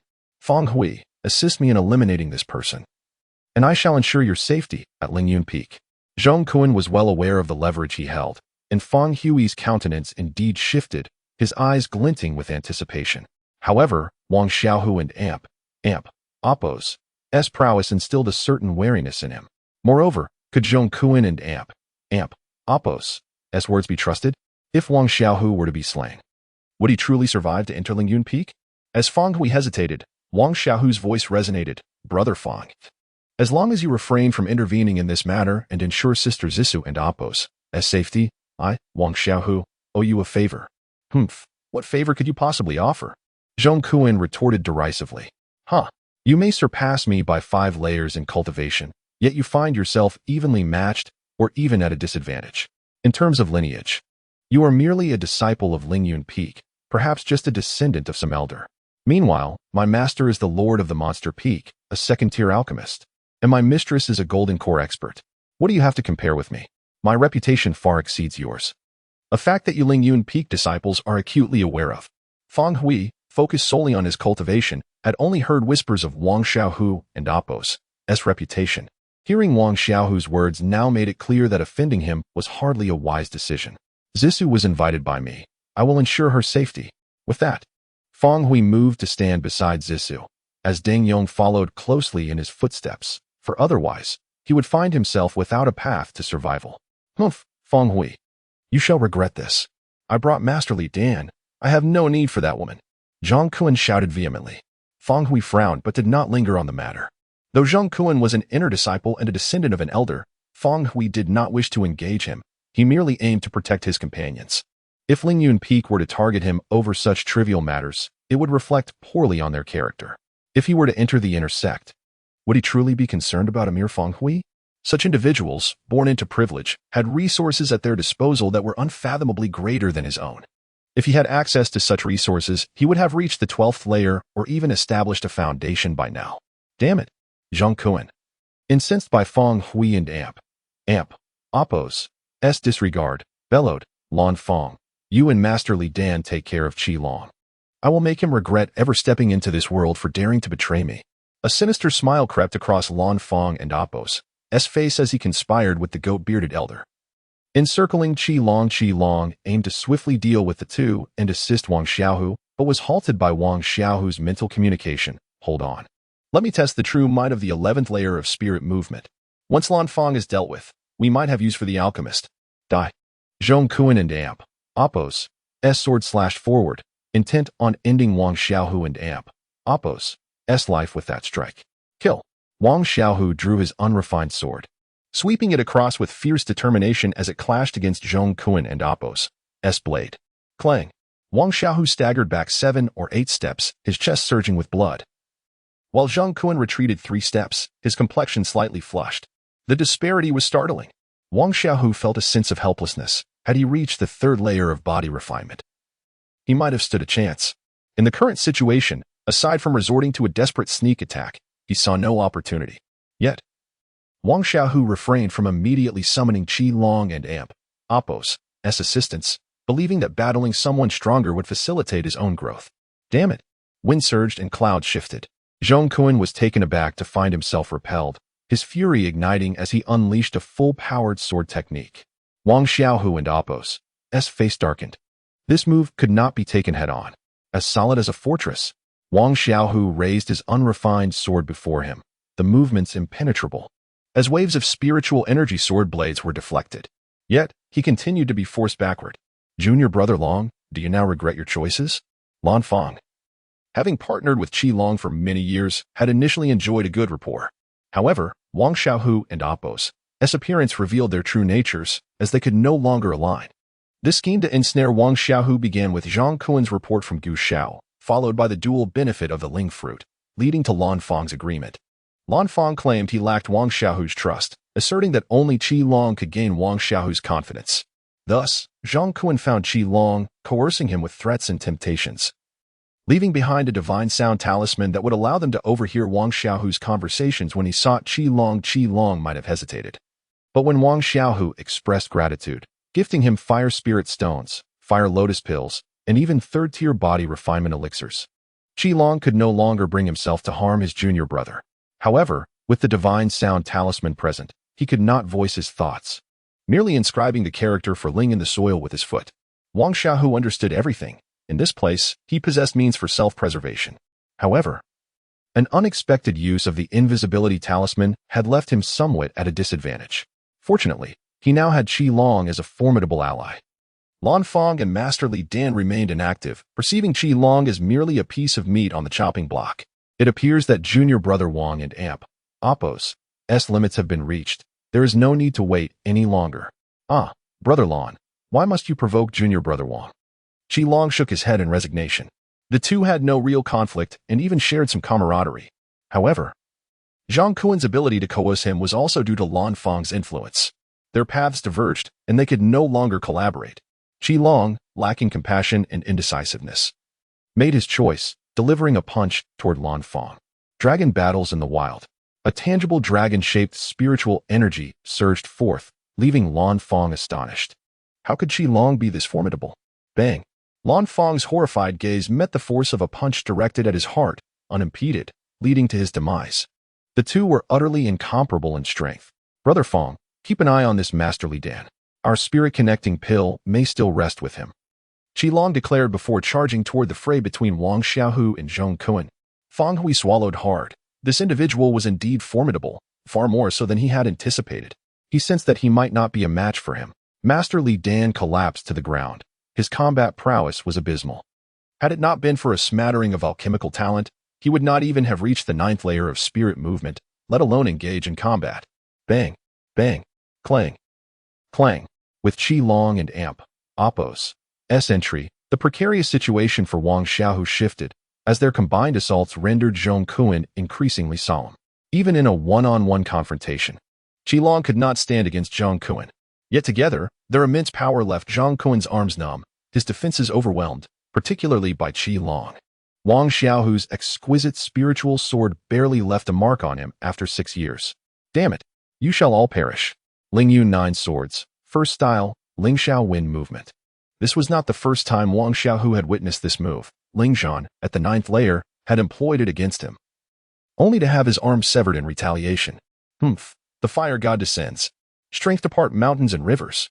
Wang Xiaohu observed the formidable sword blade coalescing above Zhong Kun's head, far superior to Ling Zhan's previous attempt. Ling Zhan had claimed to unleash 50% of his power. He had likely managed only 30. Yet now, Zhong Kun appeared to exert over 80% of his strength. Double dragons strike the water.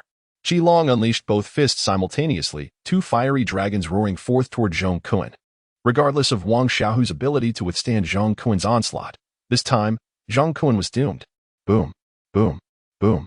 A cacophony of explosions erupted as Wang Xiaohu was sent hurtling backward, crashing to the ground, while Qi Long stumbled back several steps before regaining his footing. Opposite them, however, stood a solitary figure. How could this be? That individual was still alive? The gazes of the crowd narrowed, pondering whether there was some defensive treasure involved. It must be a spirit artifact of at least 2nd tier. Before them stood an elderly man clad in black, his hair streaked with gray, holding the dirt-streaked figure of Zhong Kun, who should have been dead but had been rescued by the elder in green. Zhong Kun was in no better shape. Countless bones were broken, and his internal spiritual energy was completely depleted. Kong Bo, it's wonderful that you've come. Kill them. No, capture them. I want them to suffer a fate worse than death. Zhong Kun raged, nearly having been killed himself. How could he not be terrified? How could he not be driven to madness? Xiao Kun, did you not once despise my presence? Now you understand the treachery of the world. The gray-haired elder seemed intent on imparting a profound lesson to Zhong Kun. Only then did Zhong Kun recall his previous training, when Kong Bo had accompanied him, and he had often lost his temper. It was only now that he realized how vital Kong Bo and Oppos' presence truly was. All right, first tend to your wounds. I shall apprehend these 2 rascals. It will be a significant accomplishment and a fine experience for you as well. And let us not forget the spirit fruit. Zhong Kun was acutely aware of his current state. He was in no condition to confront the demon ape. Li Qian, are you not coming over? Just moments ago, Li Qian had been paralyzed with fear on the ground. Zhong Kun had not forgotten. Why yes. Li Qian felt as if he had been granted a reprieve. After all, his young master, despite their quarrels, would not go so far as to kill him. Those individuals, once used, would surely eliminate him to silence him. Master Li hurried to Zhong Kun and Oppos' side, administering healing elixirs and inspecting his injuries. Wang Xiaohu lay 3 meters away, his expression darkening upon seeing a Foundation establishment level guard appear. The red dragon was equally dumbfounded. Was it truly necessary for a mere guard to be of the 3rd layer of Foundation establishment? Fang Hui and Ding Yong trembled subtly. They had lost the gamble. Who could have anticipated that these young masters had a Foundation establishment level protector? How few of such experts existed within their sect. The disparity was enough to crush one's spirit. Their only hope now was to cling to the mercy of the Foundation establishment elder. Considering they had not attacked Zhong Kun, Kong Bo approached, stopping just a meter from Wang Xiaohu, observing the trembling youth before him. It was clear this was no act. Having employed a secret technique to boost his cultivation, he had suffered a severe blow yet displayed little injury, truly a miracle. Young man, your cunning is commendable. Should you learn the virtue of patience, you might achieve greatness in the future.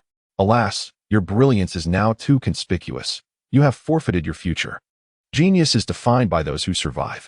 Kong Bo's tone was gentle, as he regarded Wang Xiaohu as far beneath him, a lesson from elder to junior.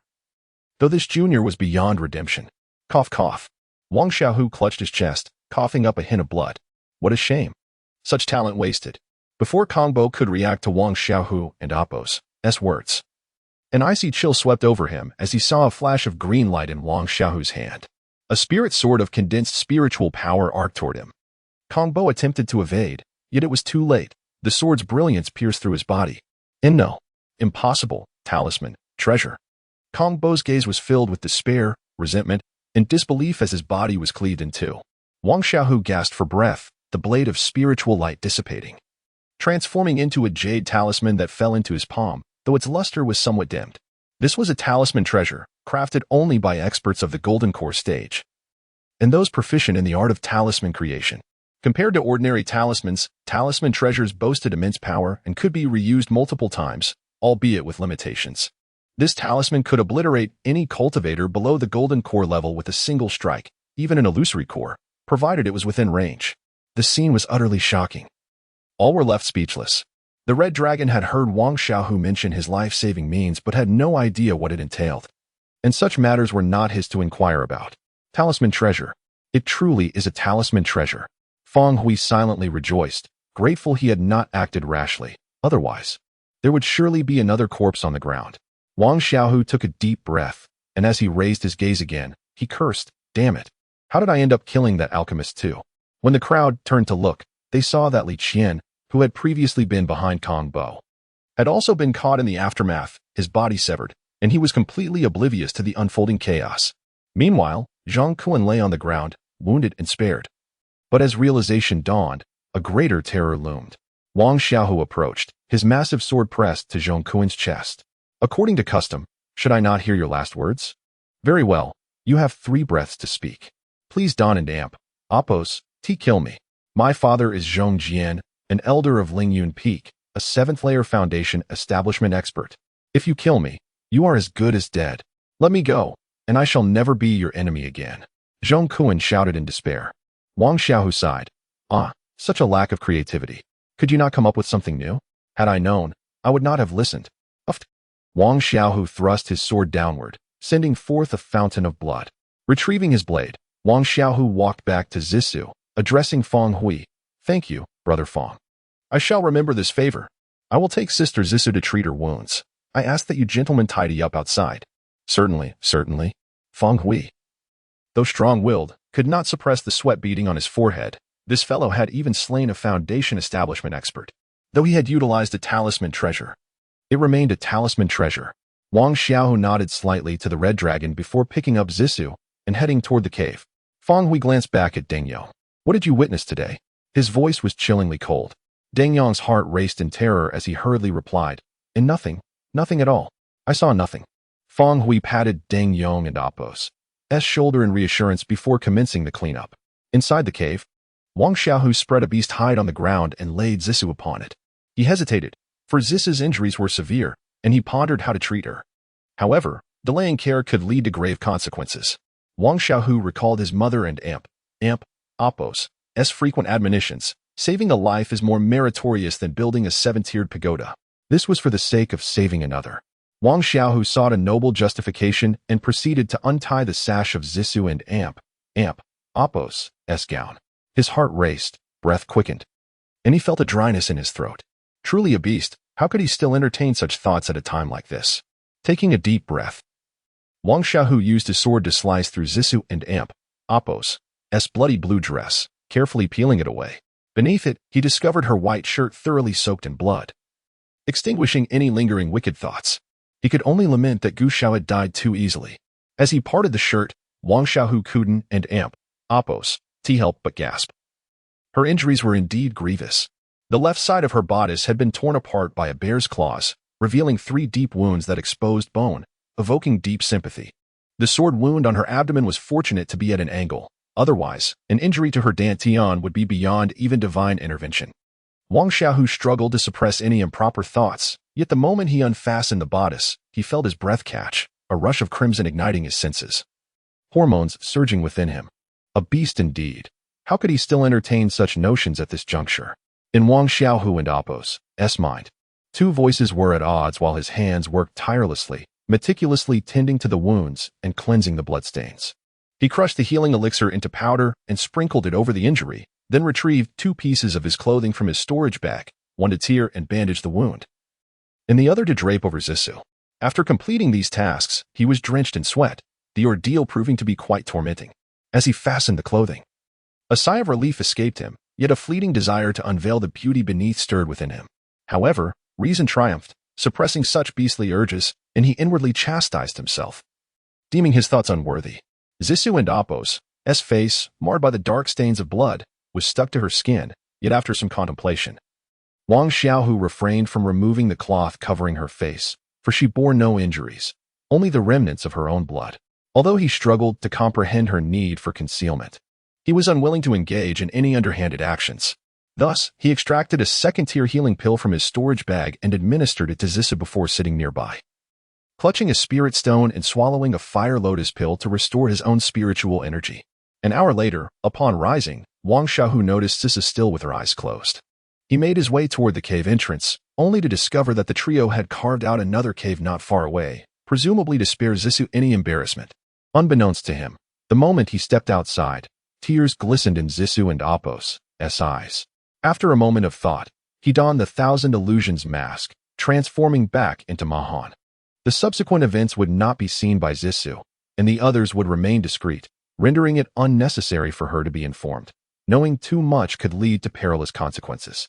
Entering the adjacent cave, he noticed the glances from Qi Long and the others were somewhat peculiar. A brief contemplation illuminated their intent. Truly, they were a group of individuals with base interests, and he felt ashamed to be in their company. Yet, no one broached the subject. And as they discussed their forthcoming actions, the atmosphere grew weighty with concern. How is senior sister Zissou's condition? How long will it take for her to recover? Qi Long inquired. The others awaited Wang Xiaohu's response. I administered a second-tier healing pill. Recovery should be swifter than anticipated. Yet it will still take at least 10 days before she can refine pills again. Such matters cannot be taken lightly, he replied. 10 days? That is too long, Feng Hui sighed. Wang Xiaohu hesitated before asking, in Tianfeng Valley, are there any second-tier demonic beasts on our way back? Second-tier demonic beasts? None have ever appeared. Feng Hui answered with certainty, seemingly having anticipated Wang Xiaohu's intention. Are you considering using the Divine Wind Eagle? Wang Xiaohu nodded. Indeed. It is the only viable option. If we acquire the Chongling pill and elevate our cultivation level, we would not fear even the most formidable of demonic beasts. We can travel for a few days and take to the skies when their appearances diminish. Qi Long had no objections, and returning to Qingyun sect was of little consequence to him. With such a sudden increase in strength, he would surely face scrutiny upon arrival. Deng Yong was currently tethered to Feng Hui, thus his opinion was not a concern. Feng Hui pondered briefly. Returning now would allow him to participate in the inner sect assessment, but he sought more than mere entry, he desired recognition. With his profound talents at such a young age, entering the inner sect was assured, yet gaining the attention he craved was another matter entirely. Very well, let us gamble. Feng Hui finally acquiesced with a nod. Wang, brother Ma, this is your share of the spoils. Qi Long laid several storage bags before Wang Xiaohu. Divided into 5 portions, one for each person will suffice. I shall check on senior sister Zissou. You all can manage this. Wang Xiaohu waved his hand and stepped outside. That is inappropriate. Indeed. I cannot accept. Feng Hui and Deng Yong quickly protested. However, Qi Long was well aware of Wang Xiaohu's wealth, and he, too, was not lacking in riches.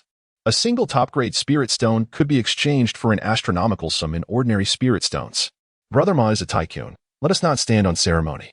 Qi Long exclaimed, emptying the contents of the bags, and the protest from Feng Hui and Deng Yong diminished significantly.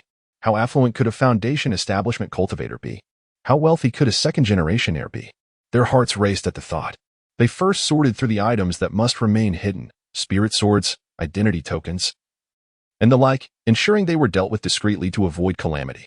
The remaining spirit stones and treasures were assessed and divided, with no one quibbling over the exact count. Content as long as the distribution was fair. Upon returning to the cave, Wang Xiaohu found Zissou awake, meditating to assimilate the healing properties of the elixir. As soon as she heard his footsteps, her eyes flew open, brimming with gratitude, grievance, and a myriad of unnamable emotions. Thank you. She finally managed to utter. It's nothing. Wang Xiaohu said, scratching his head awkwardly, genuinely at a loss for words. Zissou fell silent, closing her eyes to continue refining the medicinal energy, while Wang Xiaohu, feeling helpless, sat beside her to restore his own spiritual energy, contemplating the battles they had encountered, which merited thorough reflection. In the ensuing days, Zissou spent most of her time healing, while Wang Xiaohu continued to seek her counsel on alchemical matters. Though Zissou answered with great detail, her gaze often darted away, as if an invisible barrier had arisen between them. Wang Xiaohu understood this was due to his having treated her wounds and changed her clothing. Yet he felt there was no alternative. He could only let things unfold naturally. Meanwhile, Zissou was tormented internally. She bore no ill will toward Ma Han. Yet there was no romantic sentiment between them. However, as she reflected on this and the figure that had lingered in her heart these past days, she could not help but shed quiet tears. Did she still have the right to harbor feelings for him? Zissou held no resentment toward Ma Han. He was a simple yet talented man who had saved her life, vanquishing that wretched Gu Xiao. Yet, her emotional turmoil hindered her recovery, resulting in her healing progressing slowly. By the 5th day, she had only regained 1/3 of her strength, causing concern among the group, who attributed her slow recovery to unexpected complications. With only 25 days remaining for treasure hunting, pill refining, and breakthroughs, they required at least 5 days. Any delay could prove disastrous. Zissou was acutely aware of the cause of her sluggish recovery. Her inability to focus on healing hindered her progress. Yet, this was not something she could simply dismiss or share with others. She felt deeply indebted to them. If Wang Xiaohu were to discover the true reason, would he be overcome with despair? Perhaps I could give it a try, Wang Xiaohu suggested. The others exchanged glances, and ultimately, it was Zissou who spoke. The Chongmai pill is a first-tier high-grade elixir, but it requires several days unspoken. Everyone understood the impossibility of this endeavor. Transforming from a novice in alchemy to a first-tier high-grade alchemist in mere days. Was that feasible? While one might possess the spark of genius, there were limits. Seeing their expressions, Wang Xiaohu realized no one believed in his potential for success, not even he himself. Yet, with nothing else to occupy his time, he had recently absorbed a wealth of theoretical knowledge, and it was the perfect opportunity to put it into practice. In the past, his words may have been met with skepticism, but the current circumstances were different. He had earned their trust through his own capabilities. On that day, Wang Xiaohu commenced his studies in alchemy, entering the practical phase. His storage ring was filled with a plethora of spiritual herbs, yet after more than a month, their efficacy had significantly increased, at least threefold. Thus, utilizing them for experimentation seemed wasteful. Fortunately, Ziyan possessed an abundance of various spiritual grasses, and others contributed their own herbs to Wang Xiaohu. Qilong was indifferent to such matters, while Feng Hui and Deng Yong seized the opportunity to forge a friendship with Wang Xiaohu, as they had received even greater rewards. With 30% of the firepower of the Tianqing grass, he heated it for 7 breaths, then increased it to 70% for purification, concluding after 10 breaths. Following Zissou and Appo's guidance, Wang Xiaohu embarked on his initial learning phase of purifying spiritual herbs. Naturally, he used Zissou and Appo's alchemical furnace, a top-tier first-grade furnace, which was deemed a commendable piece of equipment for a spiritual practitioner. Wang Xiaohu placed the Tianqing grass into the furnace, enveloping it in flames. 1 breath, 2 breaths, 3 breaths, 5 breaths. Wang Xiaohu furrowed his brow. Before he could speak, Zissou had already begun to instruct him to intensify the flames to 70% for 10 breaths. Following her directives, Wang Xiaohu continued the purification process. However, barely 5 breaths later, a burnt odor wafted through the air. Sighing, Wang Xiaohu halted the flames and waved his hand, extracting the completely reduced ash from the furnace. Seeing Wang Xiaohu's disappointment, Zissou offered words of consolation, stating that such occurrences were common in the beginning, as the structure of spiritual herbs was exceedingly fragile. A slight mismanagement of fire could lead to failure. It took me 13 attempts to succeed the first time, she encouraged. Let us try again. Wang Xiaohu nodded and retrieved another Tianqing grass, placing it back into the furnace. 1 breath, 2 breaths, 3 breaths. The burnt scent returned, and Wang Xiaohu and Appo's expression grew graver. After his 3rd attempt, he hesitated and asked Zissou, "Must I adhere to your specified timing? It feels excessive. Isn't 70% firepower a bit too high?" Zissou paused, realizing that while she was following the alchemical formula, the intensity of flames varied for each individual. Adjustments could indeed be made to both timing and firepower. However, considering Wang Xiaohu and Appo's level of cultivation at the 6th layer of spiritual motion, she wondered how he could regulate it himself. Should I give it a try this time? Wang Xiaohu suggested. Zissou nodded, permitting him to experiment. Wang Xiaohu placed the Tianqing grass into the furnace, slightly raising the flames, utilizing less than 20% of firepower, achieving the desired effect as indicated in the formula. As the flame and oppos's intensity increased to 50%, he heated it for 7 breaths, causing the Tianqing grass to begin liquefying into several droplets of blue liquid, with some impurities simultaneously settling to the bottom of the furnace. Wang Xiaohu waved his hand, causing the cluster of blue liquid to soar from the furnace into the jade bottle in his grasp. Zisu stood in astonishment. You actually succeeded. Have you awakened your spiritual consciousness? She inquired, bewildered. Wang Xiaohu nodded affirmatively. Zisu was taken aback, pondering what kind of prodigy this was. What shall we do next? Wang Xiaohu asked, noticing Zisu's days. Next, we purify the Hu Jie Jin and Zhu Xian Chao, she replied. Wang Xiaohu nodded, recalling the alchemical formula for the other 2 herbs. Within 20 breaths, the Hu Jie Jin was transformed into liquid, and after another 20 breaths, the Zhu Xian Chao was purified. Combining the 3 herbal liquids in the furnace, he maintained their liquid state without vaporizing them, controlling the fusion of the 3 liquids with his spiritual consciousness, dividing them into equal thirds. Zisu remained astounded, reflecting on Wang Xiaohu's remarkable talent in alchemy. Was it truly due to his untainted heart and singular focus? Wang Xiaohu meticulously followed Zisu's instructions, watching as the 3 liquids merged, swirling in the flames. During this process, more impurities emerged, turning to ash and settling at the furnace's base. Once the colors of the liquids became uniform, Wang Xiaohu used his spiritual consciousness to separate them into 3 spheres, which gradually took form in the furnace. With a swift motion, he retrieved 3 azure pills from the furnace, their refreshing aroma invigorating his senses. Zisu, astonished, took one of the pills, inhaled its scent, and delicately tasted it beneath her veil. The pill dissolved instantly, transforming into a warm flow that coursed through her body. You actually crafted the Qingling pill on your first attempt. You are truly an anomaly, Zisu exclaimed genuinely. Wang Xiaohu smiled, somewhat surprised himself, attributing his success to his adept control over the spiritual fire and his superior spiritual consciousness, which surpassed even Zisu and Apos. Would you like to take a break before practicing other pills? Zisu inquired, uncertain of his spiritual consciousness and Apos' capacity. Not necessary, let us continue.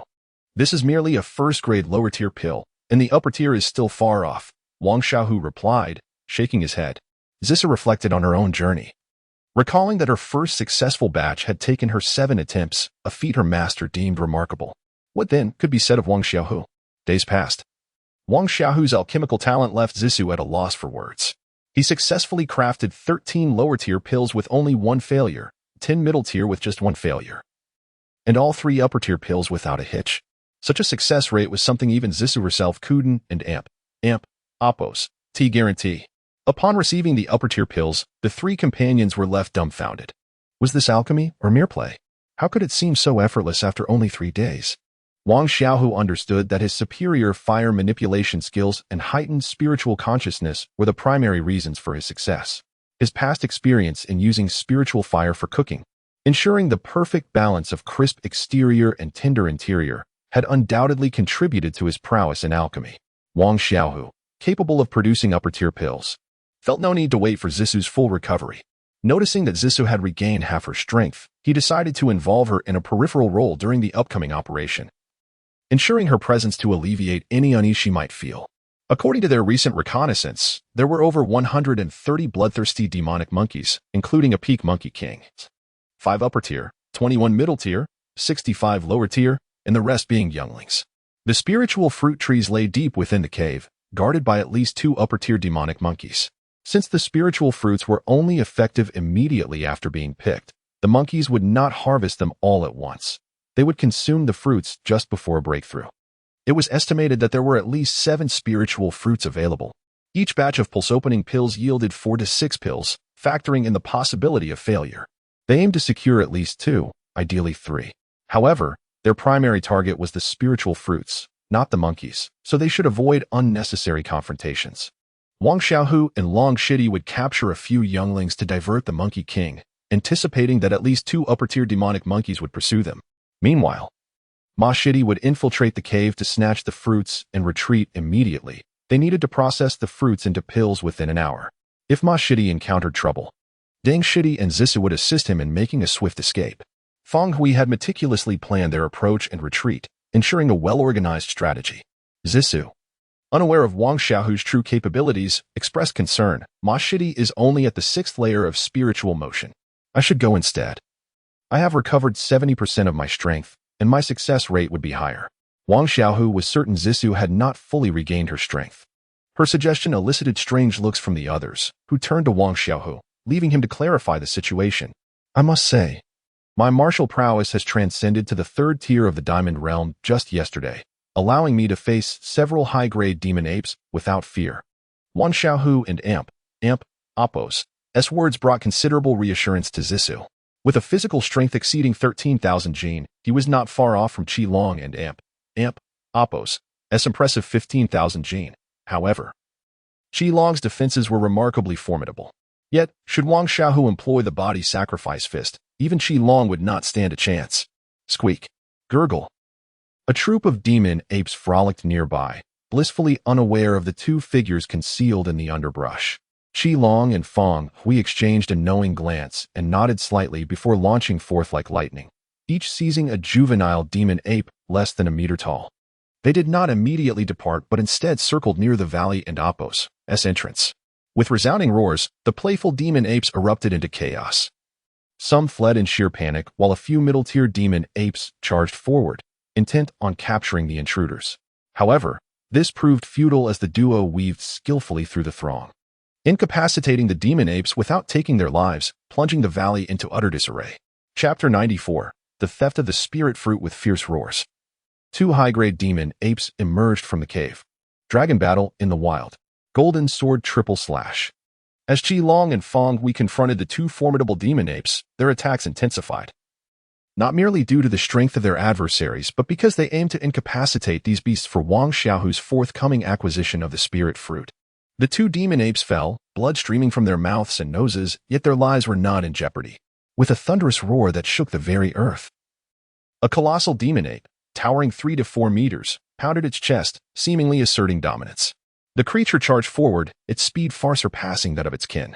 Let us go, Fang Hui declared without hesitation, dashing towards the valley and oppress exit. This beast was far more formidable than the previous Zhang Koan. They possessed no chance of victory against such a foe. Not far off, Wang Xiaohu observed the Ape King alongside a high-grade demon ape and 7 or 8 middle-grade ones pursuing them. Without a moment's pause, he stealthily made his way towards the valley. Zissou watched Wang Xiaohu and oppress's retreating figure, lost in a daze, unaware of her own thoughts. The atmosphere within the valley remained tense. The young apes dared not scatter, huddling together, emitting anxious calls. Wang Xiaohu descended the cliff with ease, a trivial task for one of his cultivation level. As he descended, the guards, preoccupied with the valley's entrance, failed to notice him. Upon entering the cave, the light dimmed considerably. Wang Xiaohu and oppress's consciousness swept through the surroundings, and he quickly familiarized himself with the cave's layout. Pressing against the stone wall as he stealthily approached the spirit fruit tree, a juvenile ape dashed from the cave, and Wang Xiaohu contemplated incapacitating the 3-foot-tall creature. However, realizing that such an action might attract the attention of the 2 high-grade demon apes guarding the fruit, he retrieved a jade vial from his storage bag, opened it, and cast out a Qingling Dan he had concocted just days prior. The delicate fragrance wafted through the air, enticing the young ape, which approached and promptly swallowed the pill. The warmth surged into its body, filling it with comfort, while Wang Xiaohu entered the young ape's line of sight. Before it could utter a sound, he tossed another pill towards the cave and oppress's entrance. The juvenile ape, undeterred by Wang Xiaohu, scrambled after the rolling pill. A smile crept across Wang Xiaohu's face as he continued towards the spirit fruit tree. The bloodthirsty demon apes had thick hides, making them difficult to kill with a single strike. Should the 2 adversaries obstruct him, obtaining the spirit fruit would become a daunting task. Concealed behind a rocky outcrop, an idea sparked in Wang Xiaohu and oppress's mind. He retrieved a warm, jade-like pill from his storage bag, about the size of his thumb, and flicked it against the opposite wall where it rolled to the feet of the 2 guards. With a roar, one guard alerted the other, scanning the surroundings warily. The second, drawn by the scent of the pill, approached and consumed it eagerly, seemingly reveling in the taste. The demon ape danced with delight, while the other, curious yet confused, searched fruitlessly for the source of the delightful aroma. Another pill rolled a short distance away, prompting both demon apes to rush towards it. The one that had already eaten was quicker, ready to bite, but unexpectedly, the other slammed into it, sending it tumbling, and the pill was swiftly devoured by the latter. Once more, the delighted antics ensued. The first demon ape, incensed by the betrayal, charged forward, sending the interloper flying. Soon, the two demon apes were engaged in a fierce brawl, their duties of guarding the spirit fruit tree completely forgotten. Wang Xiaohu no longer hesitated. He had long since set his sights on those mature fruits. The lingua tree stood merely 7 or 8 meters tall. Yet its canopy was lush, adorned with 40 to 50 fruits the size of longan. The majority were of verdant green, a smaller portion a pale yellow, and only 8 gleamed a resplendent gold, radiating a dazzling luminescence, surrounded by ethereal mist, tantalizingly ripe. Wang Xiaohu, nimble and light-footed, ascended the tree with agility, plucking 4 fruits in mere seconds. Meanwhile, 2 demon apes were entangled in a fierce struggle. Without hesitation, Wang Xiaohu climbed toward the remaining 4 ripe fruits. Suddenly, he inadvertently jostled a branch, and a sense of dread washed over him as the 2 demon apes turned their gaze in his direction. Upon spotting Wang Xiaohu, they abandoned their battle and charged after him. With his cover blown, Wang Xiaohu wasted no time. He swiftly snatched 2 more fruits just as the demon apes leaped toward him. 6 fruits were already ample. Any excess would be wasted if he could not concoct the elixirs within an hour. Thus, he decided to leave the last 2 behind, launching himself downward, causing the 2 demon apes to miss their target. At this juncture, Wang Xiaohu cast caution aside, racing towards the cave entrance with utmost speed.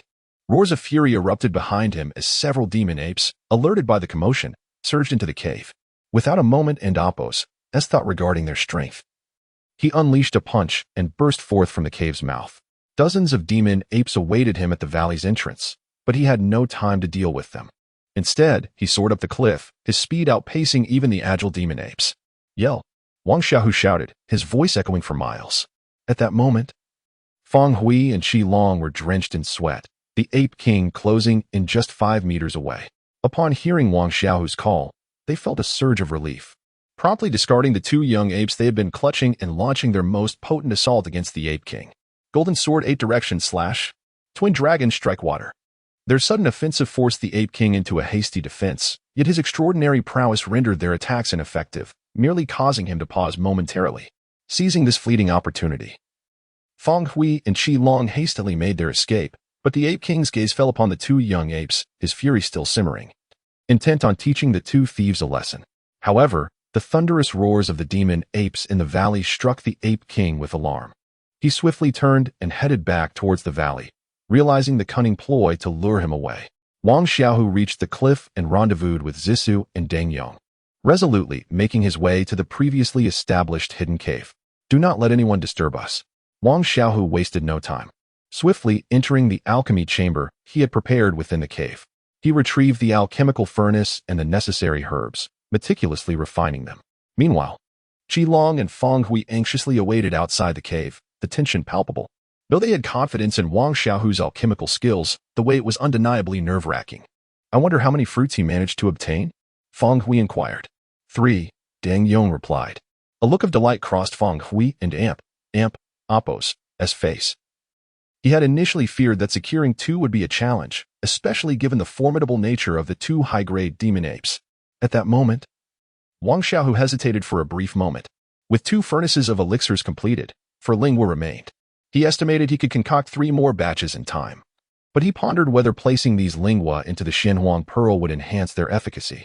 If the potency were to increase tenfold, could it elevate his cultivation further? Yet, if the effect diminished after an hour, it would be a significant loss. Whatever, he resolved. After all, he had already produced 11 elixirs from 2 furnaces. The initial consumption of such items yielded effects, while any excess would merely be a means to acquire spirit stones. Should the efficacy be amplified, that would be ideal. With this clarity, Wang Xiaohu lingered in the alchemy chamber for a moment before emerging. As he stepped outside, all eyes turned to him. I have fulfilled my promise. 2 furnaces completed, 11 elixirs. His announcement brought forth a wave of excitement among the group. I only require 1, Deng Yong quickly stated, having contributed little effort. Thus a single elixir sufficed as compensation for his toil. I, too, need only 1. Zissou chimed in. I'll take 2. Feng Hui asserted, justifiably so, as he had provided the information and was one of the most diligent participants. I'm indifferent. Qi Long chuckled. Let's allocate 1 to Brother Deng and Sister Zissou each. 3 to Brother Fong and Brother Long, and I and Amp, Oppos. I'll retain the remaining 3, Wang Xiaohu decided, distributing the elixirs into jade vials. Thank you, Brother Ma. Deng Yong acknowledged, no longer daring to refer to Wang Xiaohu as his junior. Thank you. Fong Hui expressed gratitude. Understanding that Wang Xiaohu's generous allocation was influenced by his earlier decision not to assist Zhong Kun, he recognized the wisdom of that choice. Otherwise, he might have forfeited not only the elixirs but his very life. Thank you. Zissou also expressed her appreciation, though she seemed on the verge of saying more but ultimately refrained. Sister Zissou, were it not for your instruction in alchemy, I would not possess even a single elixir. I owe you my gratitude, Wang Xiaohu remarked, wishing to offer Zissou a few more elixirs, as he could not consume them all himself. Yet he needed to consider Fong Hui's feelings. Zissou had indeed played a crucial role, teaching him the art of alchemy.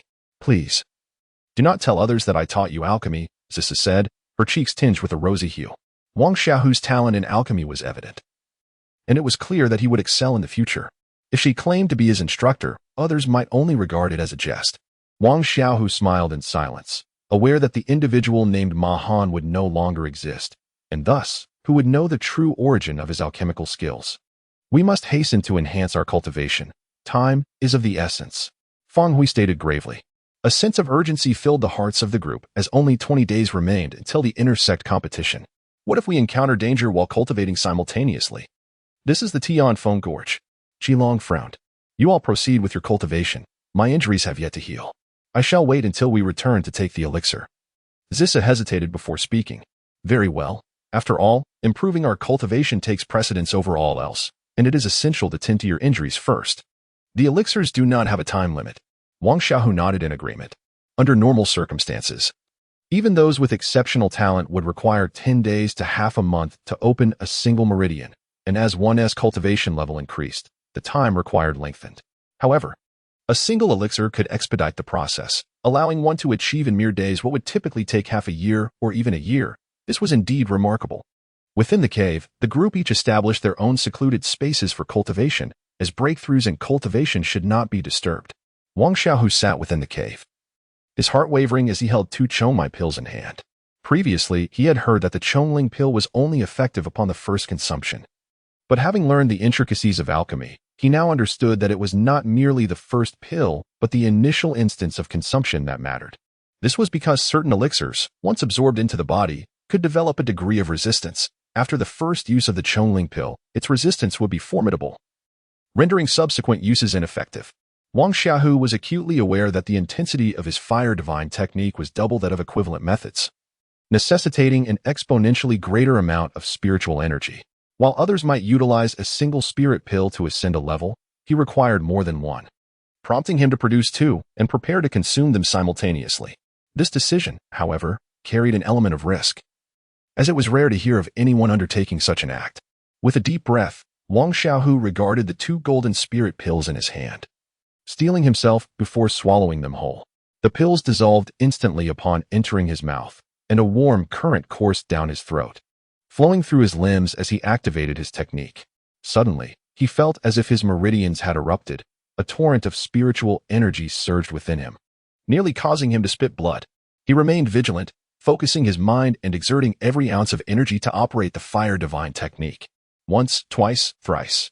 The technique cycled repeatedly, and he sensed the spiritual energy within him swelling mightily, impacting his acupoints.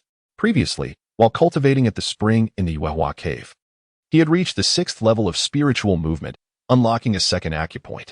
Over the past month, he had also opened 2 additional acupoints, enabling the spirit pills to propel him towards the 5th acupoint. Once again, he cycled through the technique. Pop! It felt as if something had burst open, sending a tremor throughout his body as the 5th acupoint opened, filling to the brim with spiritual energy before spilling into the next acupoint. Pop! The 6th. Pop! The 7th. The speed at which Wang Xiaohu was breaking through acupoints was astonishing, achieving nearly 1 every 3 to 4 hours. In a single day, he opened the 8th acupoint, approaching the final acupoint of the 6th level of spiritual movement. Pop! A delightful sound resonated, stirring his spirit.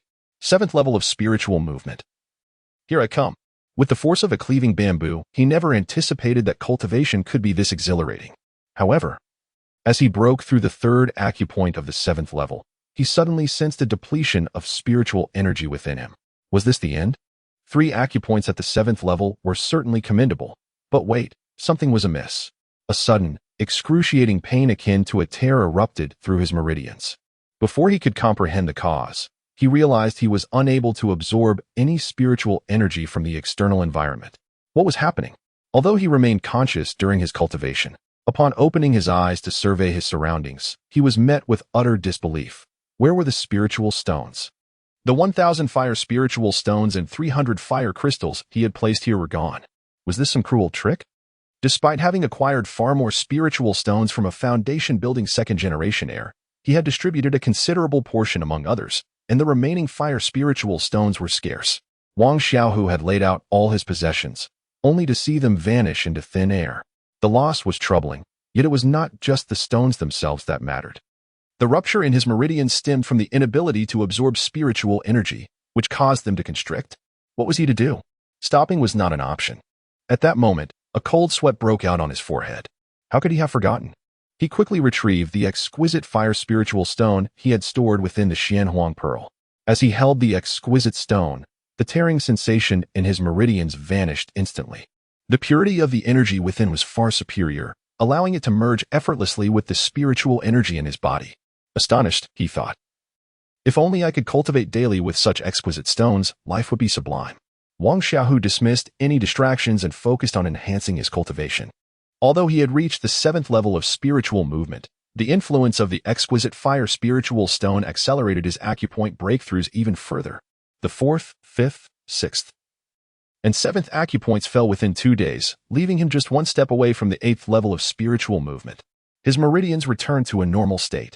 While the cultivation speed remained rapid due to the exquisite stone, Wang Xiaohu recognized it was time to halt, even for the next several days, to solidify his foundation. Rising to his feet, he extended his consciousness to observe whether others had completed their cultivation. Suddenly, his expression shifted dramatically as he leaped up and dashed out of the cave. Wow, that figure, that rear. I like it. A burly, one-eyed man, brandishing a large sword, leered at Zissou, who was being besieged by 2 practitioners at the 9th level of spiritual movement. Though they seemed reluctant to harm Zissou, their swords inadvertently tore her skirt, revealing her delicate, fair legs, much to the delight of the onlookers. Ha ha ha, third master, you feast on meat. Do save some broth for the brothers. One of the lackeys grinned. Of course, we feast together. The bald giant chuckled, displaying a sense of camaraderie. Zissou, mortified and furious, was aware that those within were undergoing breakthroughs, and any interruption could lead to injuries or worse. Thus, she endeavored to buy time. Get lost. With a fierce shout, Wang Xiaohu charged forth. Before anyone could react, he delivered a powerful punch to a scrawny youth attacking Zissou, striking him with lethal precision. Ah, you. Another burly man in his 30s gasped, retreating in alarm. Dead. Wang Xiaohu advanced, not allowing the black-faced man any opportunity to escape, unleashing a devastating blow to his chest, shattering his insides and sending him crashing to the ground. Seeking death. How dare you harm my brother? The bald man roared, raising his sword to strike at Wang Xiaohu. Humph. Dragon and Opos. Ascend. Although Wang Xiaohu had confidence in his physical prowess, he was not arrogant enough to confront a high-grade spiritual weapon head-on. Instead, he unleashed his dragon fist, channeling his spiritual energy into a dragon that surged toward the bald man. The surrounding lackeys, merely at the 6th or 7th level of cultivation, were utterly outmatched. At this moment, Zissou found an opportunity to breathe, realizing that the formidable bald man was unable to gain the upper hand against Wang Xiaohu and was being pressured instead. Relieved, she remained vigilant against the lackeys, ensuring they posed no threat to Wang Xiaohu. Stop! Stop! Brother, it and amp. Oppos, a misunderstanding, a misunderstanding. I had no idea she was your woman. The bald man shouted in desperation, never expecting a 7th level practitioner to be so formidable. Witnessing Wang Xiaohu's prowess, he believed all of his companions' levels were false, as they could not even contend with a 9th level practitioner. Reluctantly, he had to concede, lest they all meet their end today. A misunderstanding? Huh. Once I end you, this misunderstanding will be resolved. Wang Xiaohu replied coldly, delivering a punch without mercy. Bang! The bald man felt the force of Wang Xiaohu's punch collide with his right shoulder, skin splitting and bone shattering. Though he appeared robust, he lacked any physical cultivation. making it impossible to withstand a blow exceeding 10,000 pounds from Wang Xiaohu. Bang! The one-eyed dragon collapsed to the ground, letting out a mournful cry upon seeing Wang Xiaohu charging toward him with an air of menace. He hurriedly called upon his minions, urging them to attack and finish him off. However, the group of henchmen seemed to finally realize the gravity of the situation and scattered in a frenzy, fleeing for their lives. Cowardly scoundrels! The one-eyed dragon shouted in despair, lamenting the loyalty of his supposed brothers. Kid, I and Oppos, VE accepted my fate this time. Stop right there. I am the third leader of the Xiaohu gang. If you dare to harm me, my elder brothers will not let you off lightly, he threatened Wang Xiaohu. Oh, the Xiaohu gang? Why didn't you say so earlier? Wang Xiaohu replied, feigning interest. The one-eyed dragon, feeling a momentary relief, was nearly struck down by Wang Xiaohu and Oppos' next words. I have never heard of it. We, the Xiaohu gang, are one of the three great powers of Tianfeng Canyon, boasting hundreds of brothers. You had better let me go, otherwise, the one-eyed dragon continued. Haha, does your Xiaohu gang have any golden core ancestors? Wang Xiaohu asked with a smile. The one-eyed dragon paused for a moment before bellowing, golden core ancestors? Do you think they grow on trees? Wang Xiaohu sneered. Humph. You Don and Oppos, to even have a golden core ancestor, and yet you boast so brazenly? Tell me about the experts in your Xiaohu gang. If you can frighten me, I might spare your life. My elder brother has reached the pinnacle of spirit movement at the 12th level, a half-step to foundation establishment. My second brother is at the 11th level, and the 7 elders and 8 deacons are all at the 9th and 10th levels. You had better release me, the one-eyed dragon declared with pride. Oh, so you don't even have a foundation establishment cultivator? I have already slaughtered numerous descendants of golden core ancestors. You are nothing. Wang Xiaohu had no intention of letting the one-eyed dragon go. He merely sought to gauge the other's strength. If they exceeded the foundation establishment level, he would retreat. If not, he had no fear of taking risks. Turning around, Wang Xiaohu noticed Zissou gazing at him with a complex expression, yet she failed to recognize anything amiss. Clearing his throat, he reluctantly diverted his gaze from her fair legs. Zissou, you should go change your clothes. I'll handle things here. Zissou and Oppos' face flushed red as she quickly turned and ran away. Slapping his own mouth in frustration, Wang Xiaohu sighed, realizing how indiscreet he had been, especially since no one else was around. Gathering the storage bags and weapons from the 3 fallen foes, he incinerated them completely. Upon returning to the cave, Zissou had changed into a pale yellow dress paired with a white veil. Compared to her previous blue gown, this attire exuded a purer aura. Wang Xiaohu couldn't help but steal another glance, but when Zissou noticed his gaze, she hastily averted her eyes and retreated into her stone room. Ever since he had rescued her, Zissou seemed to be avoiding him, leaving Wang Xiaohu perplexed. Was it because he had seen something he shouldn't have? But it was all in the name of saving her. On the 3rd day, Dang Yong emerged from his seclusion, unsurprisingly breaking through to the 7th level of spirit movement. Having opened 7 acupoints, a feat not unexpected as he had already reached the pinnacle of the 6th level, which was significantly fewer than Wang Xiaohu's 14. On the 4th day, Feng Hui and Qi Long also emerged, with Feng Hui at the 10th level of spirit movement, exuding a robust aura. Qi Long, however, astonished everyone by breaking through to the 8th level of spirit movement, albeit having only opened 1 acupoint. How did you manage that? Is it even possible? Wang Xiaohu asked, momentarily stunned. I'm not certain. Perhaps I was just fortunate at the peak of the 6th level and managed to break through. Thus entering the 8th level of spirit movement, Qi Long explained. Wang Xiaohu noticed a flicker of unusual light in Qi Long and Oppos' eyes and immediately understood that it must be due to the dragon pearl and the bloodline of the divine dragon. Well, since we have all broken through, let us rest for half a day to consolidate our cultivation before returning. Sister Zissou can find time to break through later. Wang Xiaohu quickly changed the subject. The others had no objections, recognizing the need to familiarize themselves with their newfound powers.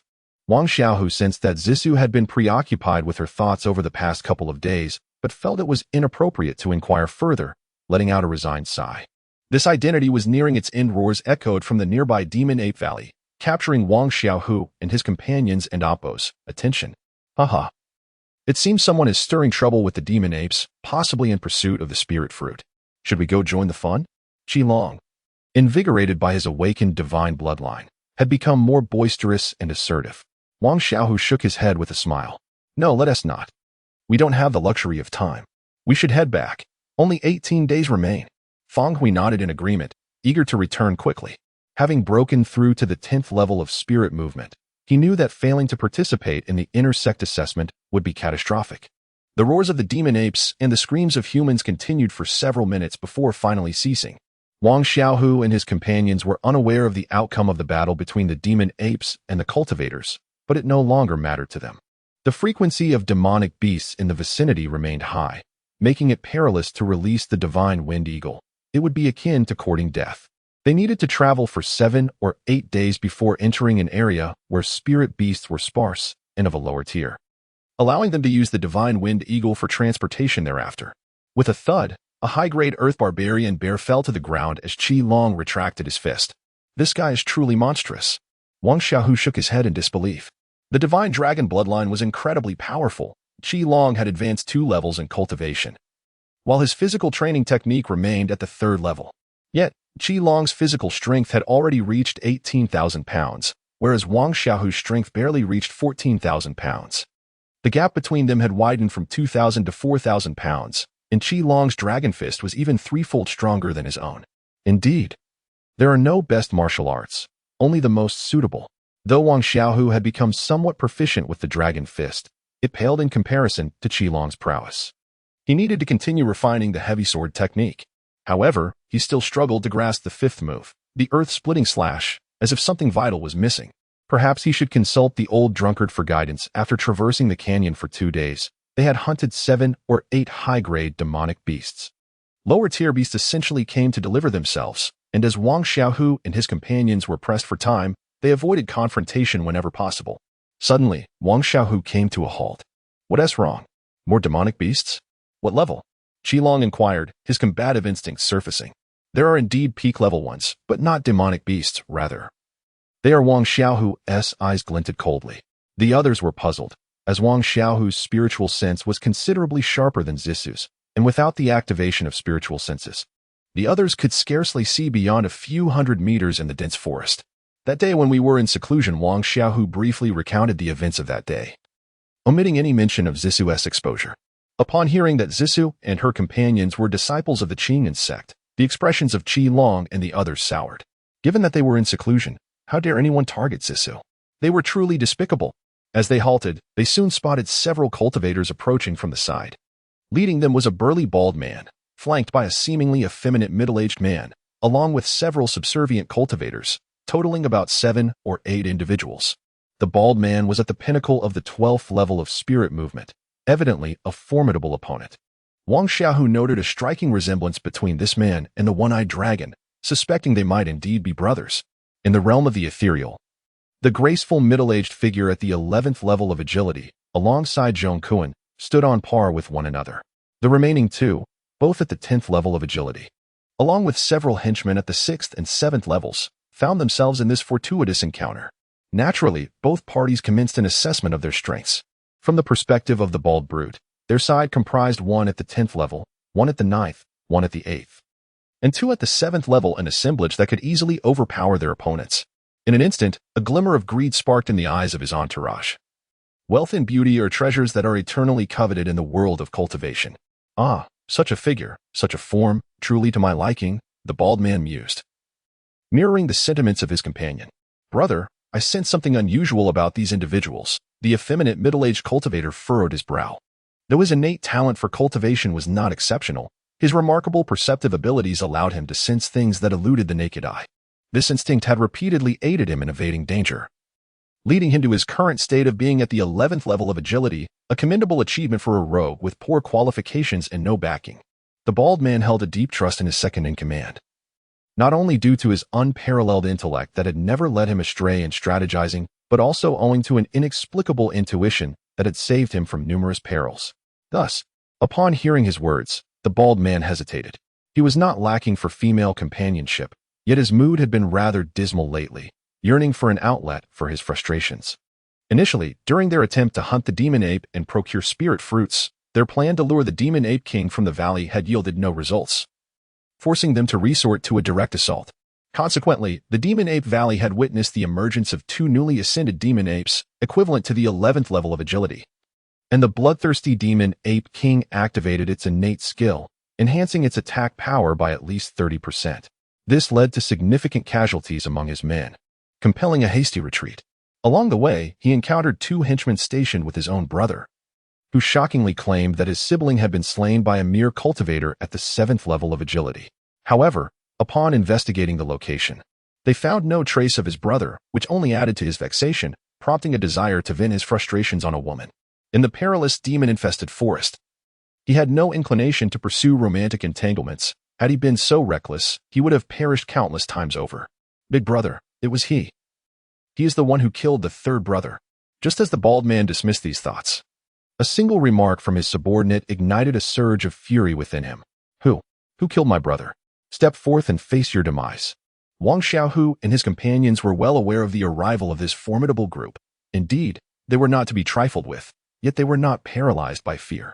The Red Dragon, now facing cultivators at the 12th level of agility, was not far behind in capability, and his formidable physical prowess rendered him nearly invincible.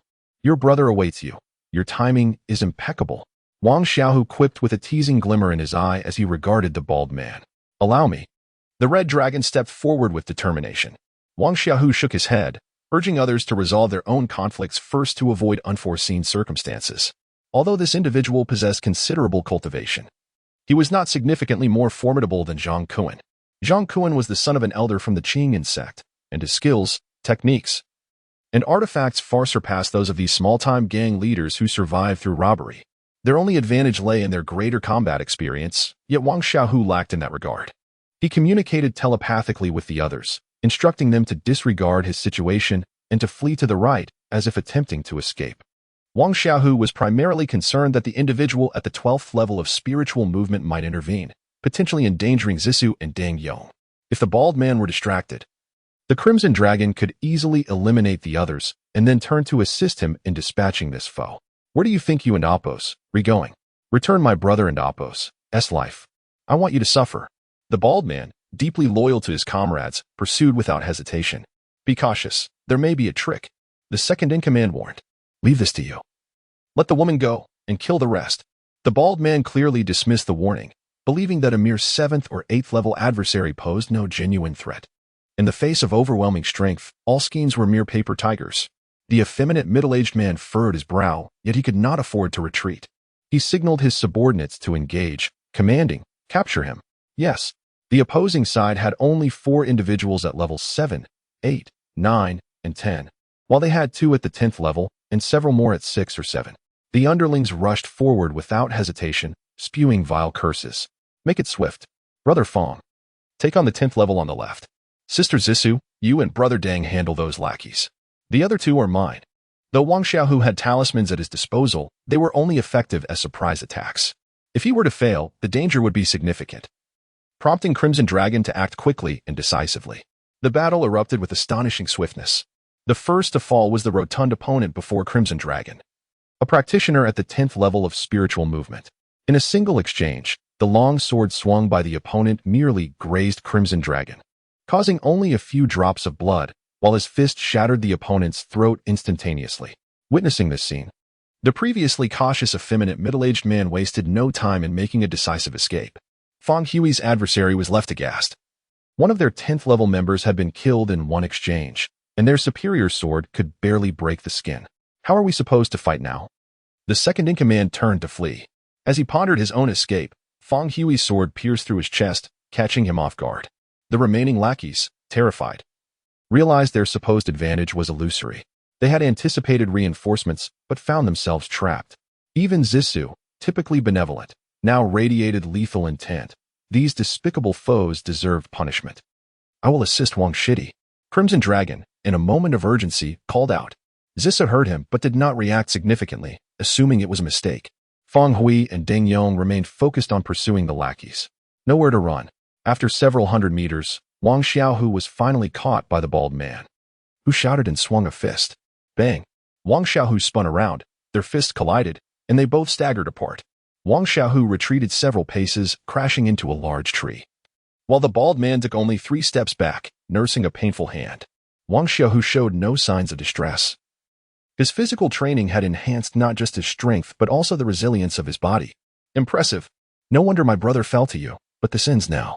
You will pay for your life. The bald man, realizing his physical prowess was insufficient, withdrew his weapon, a long knife, and declared, "Humph, die." Gale blade technique. The bald man and opposed strikes came like a storm, relentless and furious. Wang Xiaohu, recognizing the threat posed by a practitioner at the 12th level of spiritual movement, did not dare underestimate him. He drew his non-weapon sword, adopting a defensive stance. Impenetrable, his defensive technique blocked all attacks, yet he found himself continuously retreating. The surrounding vegetation suffering collateral damage, and even nearby demonic beasts fled in terror. In this place, apex beasts were a rare sight. Kill. Let us see how long you can hold out. The bald man bellowed, pressing the assault. Wang Xiaohu was at a disadvantage. Not due to a lack of desire to counterattack, but rather because opportunities were scarce. Crimson Dragon dashed over, noticing Wang Xiaohu and opposed predicament and hastening to assist. Dawn and opposed come closer. Wang Xiaohu and opposed voice echoed in his mind, leaving Crimson Dragon momentarily confused. What did he mean? Was he preparing to face a practitioner at the 12th level alone? Was he truly that audacious? Was he planning to use a talisman? Such a waste. The self-sacrifice fist? Was it truly necessary? Using it felt like risking half his life. Crimson Dragon couldn't comprehend, yet he heeded Wang Xiaohu's words. Though audacious, Wang Xiaohu was no fool. He would not gamble with his life. Furthermore, with talismans and the self-sacrifice fist, Crimson Dragon believed Wang Xiaohu was not in grave danger. Clang, bang, crack, boom. As the clash continued, Wang Xiaohu retreated. Their roles in the battle unwavering. Wang Xiaohu executed his impenetrable defense, while the bald man and opposed onslaught remained relentless. In that moment, Wang Xiaohu seemed to enter a state of selflessness, his defenses instinctively rising, his mind adrift. What distinguished martial techniques from ordinary attacks? My ordinary strike could wield 14,000 pounds of force, but employing martial techniques, whether splitting mountains or sweeping across lands, would not exceed 18,000 pounds. The enhancement was minimal, and I was still bound to the techniques. Was this truly worthwhile? No, martial techniques were not as simple as I imagined. Otherwise, countless prodigies throughout history would have grasped this. Why was the self-sacrifice fist so extraordinarily powerful? The same hands delivering an attack without any weapons. Wang Xiaohu seemed to recall the essence of the self-sacrifice fist, focusing, achieving unity of body and mind, transcending the self. Unity of body and mind. Unity of man and sword, devoid of self, devoid of sword. What realm was that? Devoid of self, devoid of sword. Why was the dragon fist of Crimson Dragon 3 parts stronger than mine? Bloodline? No. The enhancement of physical strength? Neither. What then? He was of the dragon lineage, the dragon fist, unique to dragons. Momentum. The self-sacrifice fist was not merely about momentum but perhaps related to spatial attributes? I could wield it but utterly failed to comprehend it. It must pertain to a higher level. Yet momentum, the momentum of the dragon fist. Sword techniques? Momentum? Sword energy, sword force. I seemed to grasp it.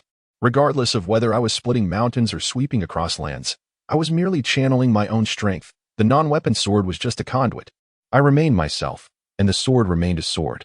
Unity of man and sword. Some achieved this, devoid of self, devoid of sword.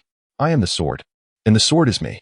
Wang Xiaohu suddenly regained clarity, his eyes shining with determination as he looked up at the descending blade of the bald man. Kill. Earth-shattering strike. No longer on the defensive, he unleashed a strike with his sword. What the hell? Are you seeking death? The Crimson Dragon stood 100 meters away, its defense impenetrable. Despite its constant retreat, it faced no significant danger. Yet, inexplicably, it abandoned its defense and engaged in a reckless clash with the Crimson Dragon. This was tantamount to courting death.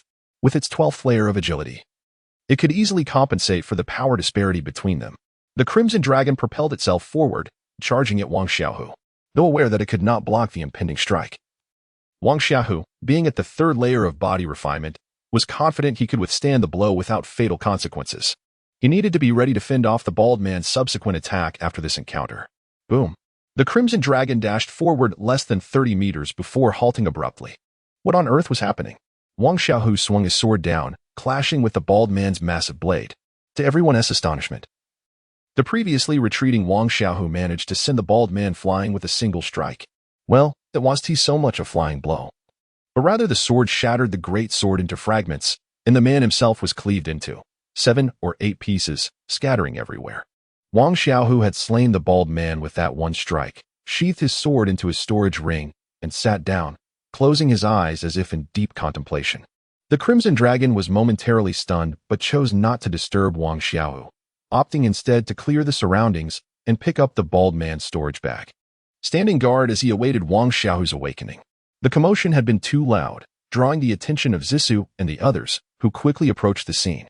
As cultivators, they understood the significance of such moments of enlightenment and refrained from interrupting Wang Xiaohu. The Crimson Dragon recalled Wang Xiaohu and Oppos's previous moment of enlightenment in the underwater dragon palace, where he had comprehended the incredibly formidable body sacrifice fist. This time, he pondered what he might comprehend. Would it be something equally astonishing, perhaps shattering the void? Compared to the body sacrifice fist, the recent sword strike that had vanquished the bald man seemed entirely unremarkable to the Crimson Dragon. However, the others were left speechless upon hearing that Wang Xiaohu had single-handedly slain the bald man. Among them, Feng Hui possessed the highest cultivation, while the Crimson Dragon boasted the greatest combat strength. Yet, should a real fight ensue without the aid of talismans and extraordinary artifacts, Wang Xiaohu remained an insurmountable foe. That recent strike was one that few below the Foundation establishment could withstand. As for the body sacrifice fist, its true power at the Golden Core stage was uncertain, but it was estimated that anyone struck by it at the Foundation establishment stage would have little hope of survival. It was a desperate technique that required one to gamble with their very life. Wang Xiaohu's current moment of enlightenment was unpredictable in duration. After 2 hours had passed without any sign of awakening, the others grew anxious. Firstly, they needed to return to their sect, and secondly, they were in a valley teeming with ferocious beasts. In those 2 hours, they had already dealt with 3 waves of passing monsters. Howl, howl. Upon hearing the wolf's howl, their expressions shifted. They exchanged glances, realizing that they could no longer afford to leave Wang Xiaohu undisturbed. For this howl was eerily familiar, the hurricane wolf. What unfortunate luck to encounter it again. Even with their increased strength, they were uncertain about confronting this pack, which numbered in the hundreds. Just a single wolf king would be a formidable challenge for the Crimson Dragon, whose speed was simply too great. Just as the Crimson Dragon was about to awaken Wang Xiaohu, it noticed him stretching and murmuring, eager to test his sword techniques. Brother Long, would you like to seek revenge? They had nearly been devoured by this very wolf king not long ago. The Crimson Dragon recalled that moment with a glint of murderous intent in its eyes, but it quickly shook its head. Perhaps they should be grateful to this old ally. After all, if not for the Wolf King, they would not have used the Earth Escape Talisman to enter that spatial formation, which housed the Dragon Clan's treasures. Yet, Wang Xiaohu felt somewhat exasperated. Yes, there were benefits, Dragon Fist, Body Sacrifice Fist, and exquisite Spirit Stones, but they had also unwittingly invited a formidable ancestor into the Xianwang Pearl. Let us go, Wang Xiaohu declared, eager to escape from the clutches of the hurricane wolves, for being ensnared by them was anything but pleasant. Half a day later. What is the meaning of this? These rascals have been following us for half a day, neither closing in nor moving away.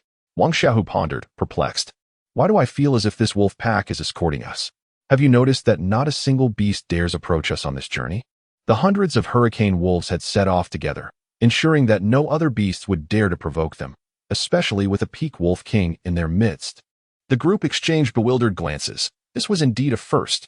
Regardless, they decided to continue their journey, confident that they need not fear the wolves. Uncertain of the reason behind this peculiar behavior, they pressed onward, their speed greatly increased now that they faced no beasts. Aside from occasionally harvesting a few spirit herbs, they could move at full pace. In just 3 days, they covered a distance that would have previously taken them 7 or 8 days. At this rate, even without flying through the canyon on the Divine Wind Eagle, they would return to their sect in a timely manner. What should they do? Return via the Divine Wind Eagle, or continue on foot? What could the Hurricane Wolf King's intentions be? Feng Hui and Oppos's expression was strange. He had never encountered such a phenomenon. Wang Xiaohu, however, began to form a vague hypothesis. Perhaps the answer lay with the Crimson Dragon. The Dragon Clan was the god of all beasts, and although the Crimson Dragon's aura had been shamefully sealed, there might still be some exceptionally gifted beasts among them. They continued on, eager to exit the Tianfeng Canyon, curious to unravel the Wolf King's true intentions. Time was still on their side. The innate curiosity of humanity, especially when it concerns events unfolding before them. Thus, within Tianfeng Canyon, a peculiar scene unfolded. 5 young men and women hurriedly traversed the path ahead, followed closely by the hurricane wolf pack, with the imposing Wolf King, its silvery fur glimmering in the light. Some adventurers newly entering the canyon, upon sighting the wolf pack, turned to flee, while others, intrigued by the 5 youths, approached only to be met with fierce attacks from the wolves, forcing them to retreat in disarray. Finally, with only half a day's journey remaining to the canyon's exit, the beasts encountered were predominantly of lower grades, posing no threat. Wang Xiaohu frowned, instructing Feng Hui, Zissou, and Ding Yon to step back cautiously. He and the Crimson Dragon approached the stationary Hurricane Wolf King not far ahead. Upon seeing each other, neither held malice. The Hurricane Wolf King drew closer, towering over them. "Old friend, thank you for your escort thus far. But what is it that you truly desire? Surely, you can understand my words?" Wang Xiaohu inquired, gazing up at the 2-meter-tall Wolf King. The Hurricane Wolf King lowered its head, sniffing at the Crimson Dragon first, then recoiling slightly in hesitation. After a moment, it leaned forward to sniff Wang Xiaohu as well. A look of human-like surprise brightened its face, its eyes sparkling with excitement. Then, to Wang Xiaohu and oppress, astonishment, this peak Wolf King knelt, its front legs positioned on either side of its head, bowing its head to the ground. What does this mean? Submission? Wang Xiaohu glanced at the Crimson Dragon, who mirrored his confusion. You wish to accompany me? Wang Xiaohu asked tentatively.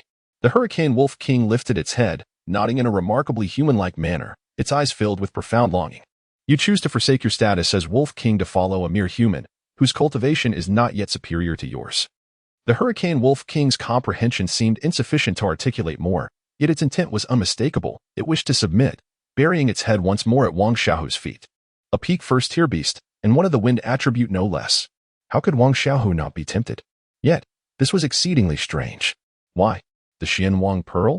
That was the only explanation Wang Xiaohu could conceive. This Hurricane Wolf King could sense the anomaly. It was indeed exceptional, and as a peak first-tier beast, its intelligence had clearly awakened. This was no ordinary creature. Wang Xiaohu pondered for a moment and said, "You may accompany me, but I must formalize our bond with a contract. I shall draft an equitable agreement, and from henceforth, you shall be my spirit beast partner." Such an extraordinary creature. Wang Xiaohu did not wish to merely subjugate it as a beast. A howl echoed through the air, and the surrounding wolf pack seemed to comprehend, raising their heads in a chorus of lament, as if bidding farewell to their king. After several moments, the pack turned and retreated deeper into the canyon. Then, a more astonishing sight unfolded. The Wolf King let out a long howl, and from its mouth dripped a silvery blood droplet that floated before Wang Xiaohu, forming an enigmatic image.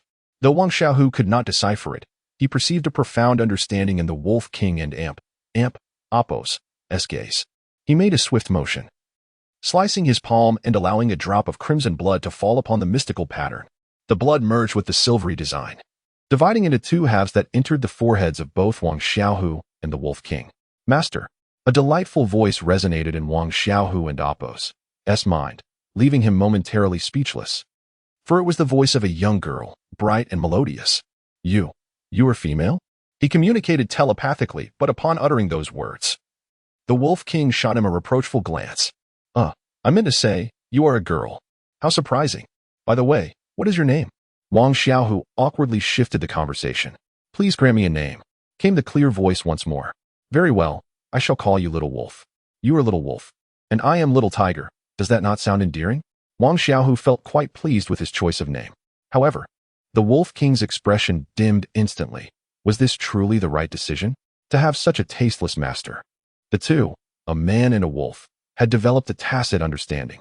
Whenever Wang Xiaohu wished to sense the Wolf King's thoughts, he could easily do so, and now he realized that he had been looked down upon, which only added to his embarrassment.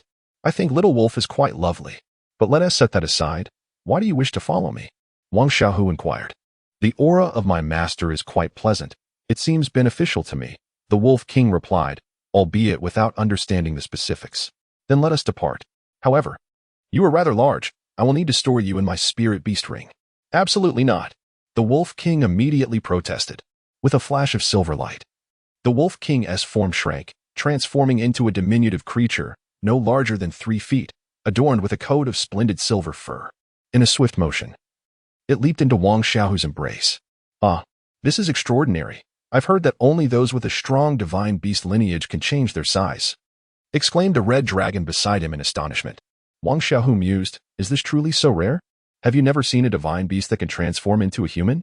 Aran and Apos, tu on yourself? Yet, he was soon consumed by worry. Bringing the Wolf King back to the sect might stir unforeseen troubles, and the identity of the red dragon must remain concealed. Otherwise, it would be a matter of life and death, for the red dragon's parents had been hunted by humans, who could traverse the skies without the need for flying swords.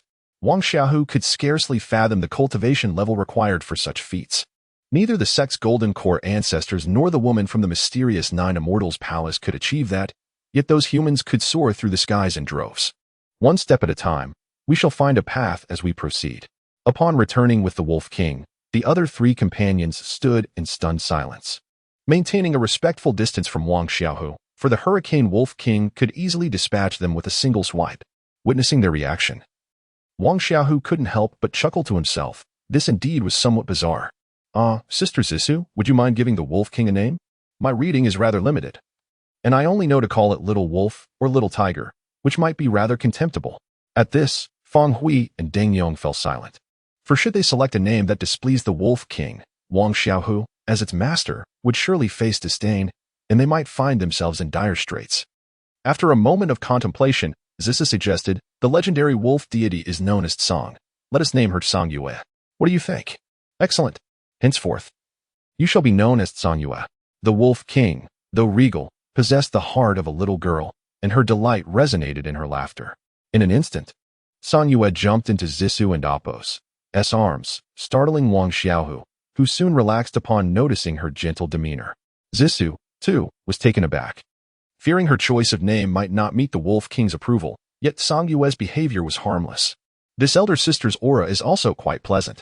Wang Xiaohu recalled the sound of Tsang Yue's voice in his mind, realizing it was due to Zissou's affinity with the wind spirit root that attracted the Wolf King. At that moment, Wang Xiaohu muttered softly, Little Wolf sounds much better. None of you appreciate the beauty of a good name. Though his voice was low, being cultivators, they heard him clearly, and Wang Xiaohu felt the sting of disdain once more. Let us release the divine wind eagles. We should prepare to return. Wang Xiaohu quickly changed the subject. Feng Hui nodded and produced several divine wind eagles from his belongings. They had initially brought 3, while Zhong Kuan and Kong Bo had each carried 1, resulting in 5 spirit beast rings. However, upon returning to the sect, they could only submit 3, lest they invite trouble. Junior Brother Ma, Junior Brother Long, you may keep the extra divine wind eagles. They might prove useful in the future. Feng Hui addressed the two.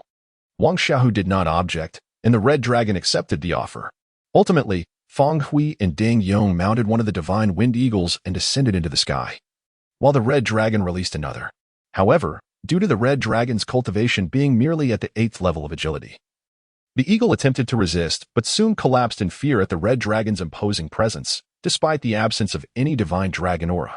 Meanwhile, when Wang Xiaohu released his divine wind eagle, it looked down upon him, a mere 7th-level agile cultivator, and attempted to fly away from his control. A howl from Tsang Yue echoed, and the eagle immediately cowered to the ground in fright. Wang Xiaohu was speechless. It seemed the divine wind eagles only feared the strong. With Zissou by his side, Wang Xiaohu soared into the sky, finally embarking on the journey home. Reflecting on their adventures, he realized that they had come to rescue others. Yet upon their return, they had lost half their numbers. Such was the reality of the cultivation world, where the strong preyed upon the weak. Wang Xiaohu and Zissou, each lost in their thoughts, remained silent, while Tsang Yue gazed at the scenery below, oblivious to Wang Xiaohu. On the first night, they found a cave to rest, having left behind the beast-infested canyon. Wang Xiaohu commenced roasting a whole blue-backed rhinoceros, ensuring not a single ounce remained, primarily due to the presence of 3 gluttons. Wang Xiaohu prided himself on being an unparalleled foodie, yet with the awakening of the red dragon and Apos' divine bloodline, he found himself outmatched, but even they could not contend with Tsang Yue, who devoured most of the rhinoceros meat. Despite her smaller form, she showed no signs of satiation. Gazing longingly at Wang Xiaohu, exasperated, had no choice but to roast another half of a great earth bear, finally managing to appease the voracious appetite of this insatiable glutton. On the journey back, Wang Xiaohu sensed that Zissou bore a heavy heart. Yet she seemed unwilling to share her troubles, even going so far as to avoid him.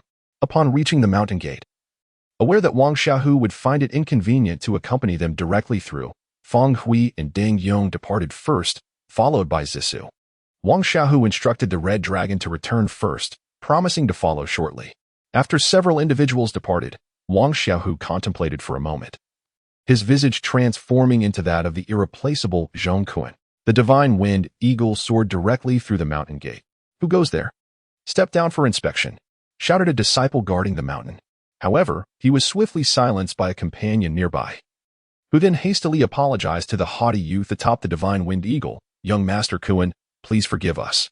This lad has just been transferred here and does not recognize your esteemed countenance. I implore your understanding." With a disdainful snort, the divine wind eagle continued its flight, not pausing for even a heartbeat. "Damn it, if you seek death, do not drag me along with you." That is a senior brother from Lingyun Peak and the sole heir of Elder Zhangjian. The long-standing senior berated the newcomer without hesitation. As Wang Xiaohu transformed into Zhong Kun and entered the mountain gate, there were indeed flaws in his disguise, particularly his cultivation level. However, he soared past the gatekeepers, whose cultivation was merely at the 5th or 6th level, rendering them incapable of perceiving the truth. Upon entering, Wang Xiaohu promptly sought a secluded spot to erase all traces of Zhong Kun, leaving no evidence behind. At this moment, Zissa hurriedly made her way to the cave where she had parted ways with Wang Chao. Her emotions were tumultuous. Wang Chao was the first man to stir her heart. Despite his shamelessness, he provided her with a sense of security and experiences she had never known before. Little did she anticipate that this outing would result in such numerous tribulations. The most difficult aspect for her to reconcile was the fact that her body had been exposed to Mahan. The ever-masked Zissou could hardly fathom being seen in such a manner by a man. Although Mahan had saved her twice and possessed unparalleled talent, a fact that made him undeniably stronger than Wang Chao, her heart remained loyal to Wang Chao, making it impossible for her to acknowledge Mahan's brilliance. The events that transpired between her and Mahan, though unintended, left her unsure of how to face Wang Chao. Yet, Zissa felt compelled to visit this place, unable to forget Wang Chao's visage and the promise he had made her. However, upon reaching the cave, she found no trace of him. The 2 months they had spoken of had stretched into 62 days, and perhaps Wang Chao had come and gone. Believing she had forsaken him, Zissou was unaware of which peak Wang Chao belonged to. All she knew was his name and the remarkable sword he wielded. No further information remained. By a twist of fate, Wang Xiaohu had utilized the great sword several times recently, but Zissou had not witnessed any of it.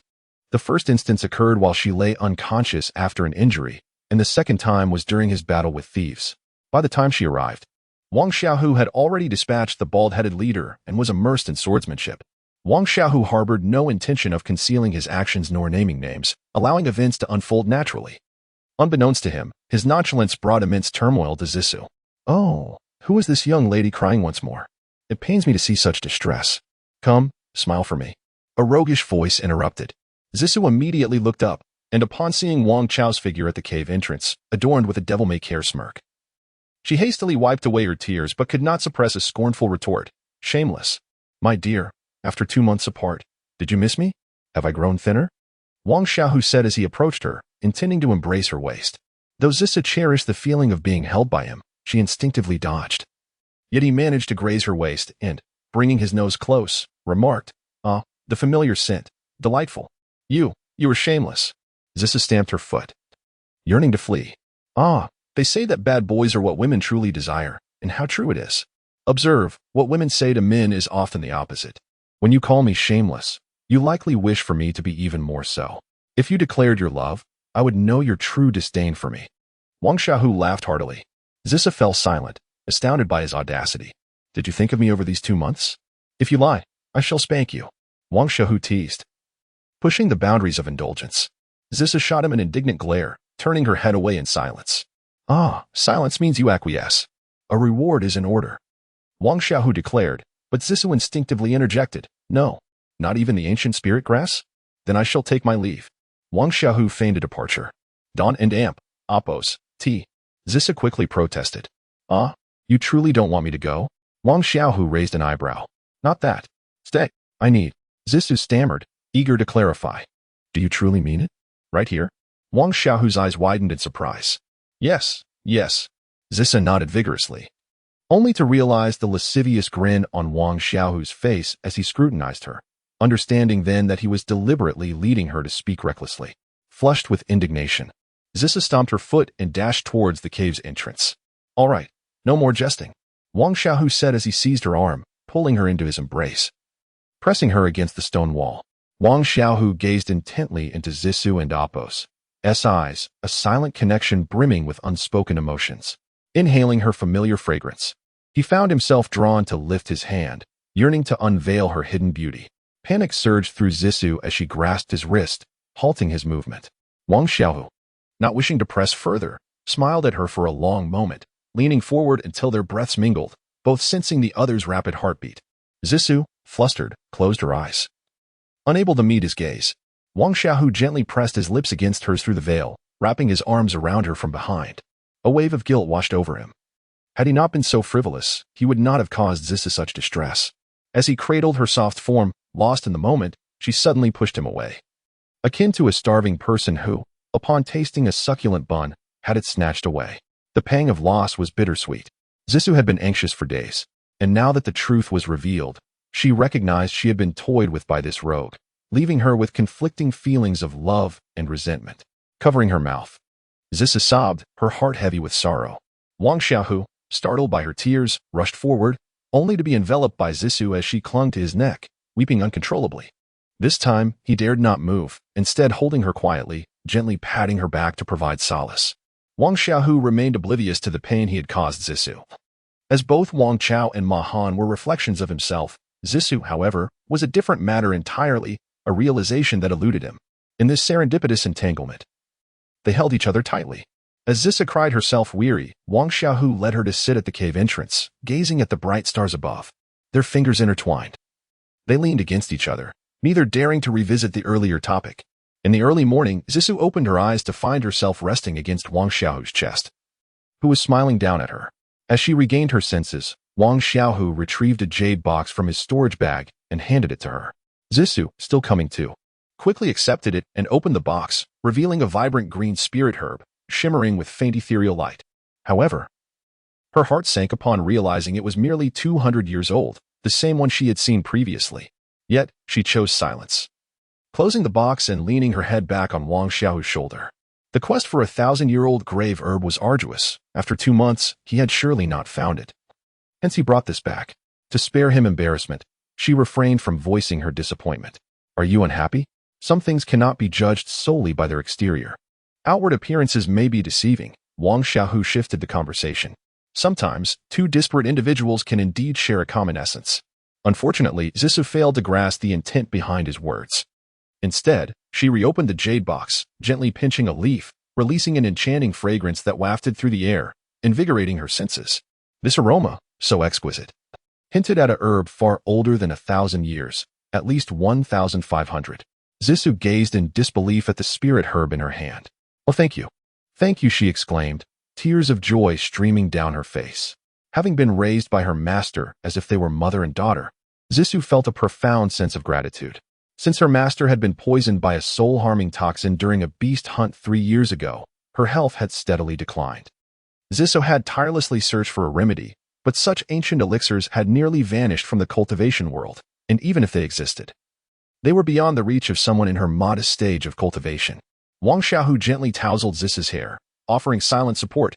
No words were necessary. "I also have something for you," Zissou said with a smile, producing a jade vial and presenting it to Wang Xiaohu. Upon seeing the vial, Wang Xiaohu felt a stirring in his heart as he embraced her shoulders, murmuring affectionately, "You silly girl." This jade vial was a gift from Wang Xiaohu to Zissou, containing a single spirit-boosting pill, which she had not consumed. Even in the Tianfeng Canyon, she refrained from breaking through, perhaps planning to keep the pill for herself. "Take it here. I will protect you. I initially thought you wouldn't be able to participate in the intersect assessment with your cultivation at the 6th layer. Yet here you are at the 7th. If you consume the spirit-boosting pill, you will reach the 8th layer and surely pass the assessment," Zissou stated, then suddenly recalled. "By the way, which peak are you from?" Wang Xiaohu had intended to reveal his identity, so he did not conceal it this time. "I am from the Earth Demon Peak." "Earth Demon Peak?" Zissou pondered, then exclaimed, "Oh, do you know Qi Long? He is also from your peak." The mention of Qi Long reminded her of Ma Han, who had saved her twice, yet remained a haunting nightmare in her heart. Thus, she chose not to mention Ma Han, a fellow disciple of the Earth Demon Peak. "I know him well. It was senior brother Qi Long who gave me 2 spirit-boosting pills. I consumed one and planned to give you the other. Yet I didn't expect you already had one, Wang Xiaohu said, pulling out another spirit-boosting pill. Ah, Zissa gasped, oblivious to the transparent falsehood in Wang Xiaohu and Oppo's words.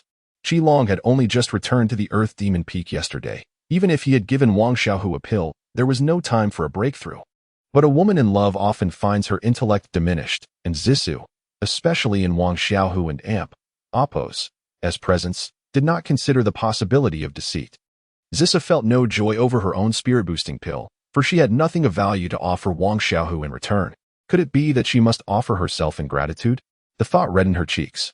There are still 7 days until the intersect assessment. You should take it now, and I will protect you, Wang Xiaohu said with a smile. Zissou hesitated for a moment before nodding in agreement. Wang Xiaohu recalled the remarkable effects he experienced during his breakthrough when he consumed 2 pills, inspiring him to suggest the same to Zissou. Zissou, taken aback by such an audacious idea, found herself trusting Wang Xiaohu without reservation. Adjusting her mindset, she wholeheartedly believed in him and simultaneously ingested 2 spirit-boosting pills. Wang Xiaohu felt no concern regarding the spirit stones. Zissou, being of both wind and fire dual spiritual roots, required both types of stones for her breakthrough. Although he currently lacked fire spirit stones and had allocated all wind spirit stones to Zissou, he possessed superior spirit stones of both attributes, alleviating any fears of insufficient spiritual energy. The immense potency of the 2 spirit-boosting pills indeed impacted Zissou instantaneously, causing her complexion to flush abnormally, likely due to the turbulent energy coursing through her. Cast aside all distractions and devote yourself entirely to your cultivation.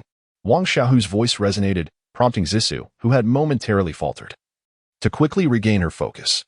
At that moment, Wang Xiaohu recognized Zissou's exceptional aptitude. She was likely of at least an 8th rank, if not 9th. And her dual roots were rare within their sect. It was probable that few could rival her talent. A 9th rank spiritual root was a rarity that might not grace the Qingyan sect for centuries. However, Wang Xiaohu was aware that his friend, the stout Zhou Xingyang, was at least of 9th rank. With Zissou's dual roots, she too could potentially reach that level. The Red Dragon far surpassed conventional standards of aptitude. And Wang Xiaohu found himself envious of the dragon and Oppo's extraordinary power and defenses, though he himself had yet to attain 9th rank. His speed of advancement was unmatched even by those of that caliber. He wondered about Zhou Xingyang's current cultivation level, assuming it was commendable, especially since he was exempt from the intersect assessments, being a direct disciple of an elder. As Zissou's demeanor gradually stabilized, Wang Xiaohu felt a wave of reassurance. However, the spirit stones on the ground were depleting. He pondered for a moment before refraining from immediately utilizing the superior spirit stones. Other stones could be earned anew, but the rare ones were precious, and their energy absorption duration remained uncertain. After a day had passed, the 300 wind and fire spirit stones had nearly been consumed. And Zissou and Oppo's aura approached the 10th level. She had absorbed fewer stones than he had, revealing that her cultivation method was not particularly sophisticated. This was understandable, as the fire god technique could not be measured by ordinary standards, and even among the intersect, finding a comparable method would be challenging. Yet, Wang Xiaohu harbored a subtle worry. The subsequent methods for the fire god technique had been lost, and a change to an inferior technique might render him ill-equipped. He retrieved 2 superior spirit stones and gently placed them in Zissou and Oppo's hands. Surprised, she opened her eyes slightly, but Wang Xiaohu quickly urged her to concentrate on her cultivation, effectively stifling her surprise. The effects of the superior spirit stones were astonishing, exponentially accelerating Zissou and Oppo's cultivation speed. Should she acquire a more effective technique, her progress would likely defy expectations. Eventually, Zissou and Oppo's cultivation broke through to the 10th level, yet her absorption of spiritual energy showed no signs of waning. The medicinal effects persisted. Wang Xiaohu nodded in approval, aligning with his expectations. Suddenly, his expression darkened as he sensed approaching figures. This remote area was far removed from any peaks, with the nearest one at least 30 miles away. Rarely did anyone pass this way, yet these 2 individuals were evidently making their way toward them. Wang Xiaohu swiftly exited the cave, determined to prevent any disruption to Zissou's cultivation. Reflecting on his impulsiveness, he regretted not considering the potential disturbances during her breakthrough. The last thing he wished for was to have the superior spirit stones discovered. as that would undoubtedly lead to significant trouble. As Wang Xiaohu emerged from the cave, he glanced back and observed the spiritual energy converging around it, a phenomenon of considerable scale. The exceptional talent of Zissou and the presence of top-tier spirit stones must have been the catalysts. Two young disciples in their 20s, one at the 6th layer of spiritual movement and the other at the 5th, eased Wang Xiaohu's concerns. They were unlikely to disrupt Zissou's cultivation. Upon seeing Wang Xiaohu step out from the cave suffused with spiritual energy, the two disciples halted in their tracks. With Wang Xiaohu and Oppo's superior cultivation, any treasures he might possess were not for them. Nevertheless, they lingered nearby, seemingly waiting for Wang Xiaohu to leave, hoping to glean something for themselves. Wang Xiaohu furrowed his brow and shot a glance at them. My friend is undergoing a breakthrough here. You two should leave. Upon hearing Wang Xiaohu's cold tone, the two exchanged glances and departed. While the fluctuations caused by a breakthrough would indeed attract attention, it was peculiar for someone to choose a remote area for such an event instead of their own cave within the sect. Unfortunately, their own cultivation levels were insufficient to delve deeper into this anomaly. Watching the two retreat, Wang Xiaohu ultimately decided against detaining them. Others might merely be passing by, drawn by the spiritual fluctuations, but Wang Xiaohu feared their lingering dissatisfaction might prompt them to return with reinforcements or their master. Although he himself was unafraid, he could not allow Zissou's cultivation to be interrupted. Yet, Wang Xiaohu knew he could not resort to violence or imprison them based solely on his suspicions. Half a day later, Wang Xiaohu and Oppo's fears materialized as the two disciples returned, accompanied by two senior brothers at the 7th layer of spiritual movement. Wang Xiaohu was taken aback. It seemed he had underestimated their resolve to confront him. The unfamiliar disciple appeared to be from an unknown peak, a refined young man clad in a white robe. Strikingly handsome. Even with ulterior motives, he sought to engage Wang Xiaohu in conversation, perhaps to assess whether he could provoke a reaction. Wang Xiaohu had little interest in their games. He had been accommodating before, but this time would be different. I have already stated that my friend is cultivating here. It appears you have not taken my words seriously. Very well, then, you shall all remain. Wang Xiaohu and Oppo's gaze turned hostile as he regarded the returning duo. Humph, Qin Shixiao. Why bother conversing with him? This is the territory of our Dicho Peak, and any treasures here belong to us. He is likely collaborating with someone inside to seize them. Let us hurry and investigate. Otherwise, we might miss out entirely, shouted a rough young man, drawing his spirit sword and charging toward the cave. Wang Xiaohu frowned. What a ruckus. Are you seeking death? The brash young man, upon reaching Wang Xiaohu and seeing he did not evade, swung his sword in what he believed would be a decisive strike, thinking Wang Xiaohu would surely dodge, allowing him to slip into the cave. A glint of mockery flashed in Wang Xiaohu's eyes. As the spirit sword was swung, he effortlessly grasped the blade. While Wang Xiaohu and Oppo's defenses were not as formidable as those of the terrifying Qi Long, the sword in the brash young man's hand was merely of moderate quality and could not inflict even a scratch on him. He held the sword steadfastly. Not even a drop of blood spilled. With a decisive motion, Wang Xiaohu sliced through the sword's tip, severing it and letting the remains clatter to the ground. Silence. All of you. Otherwise, the next thing to break will not be a sword. Wang Xiaohu tossed the broken blade aside. Forgive us, Shixiao. We saw nothing. The two disciples pleaded, collapsing to their knees, fear etched on their faces, while the brash youth's legs quivered. Consider this. My friend is in the midst of a breakthrough. Until she emerges, you will remain quiet and compliant. Anyone who dares to flee will face severe consequences, Wang Xiaohu sighed, pondering the absurdity of resorting to violence over such trivial matters. Yet, he was unaware that even within the sect, countless individuals were killed each year for various reasons, often leaving no trace behind. Though the four sensed that Wang Xiaohu had no intention of harming them, they sat in silence on the grass nearby, fearing any disturbance might jeopardize the cultivation of the individual within the cave. As time passed, Wang Xiaohu finally breathed a sigh of relief. He had checked inside twice and saw that Zissou was nearing the conclusion of her breakthrough, likely to finish shortly.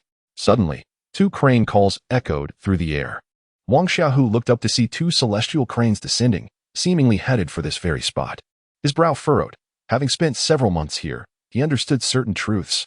These celestial cranes, while graceful, were of only mediocre quality and lacked combat prowess.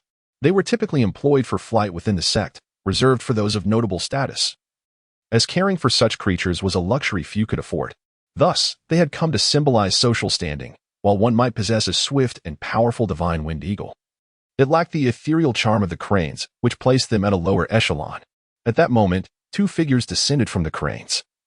A young man and woman, both in their 20s, adorned in extravagant attire.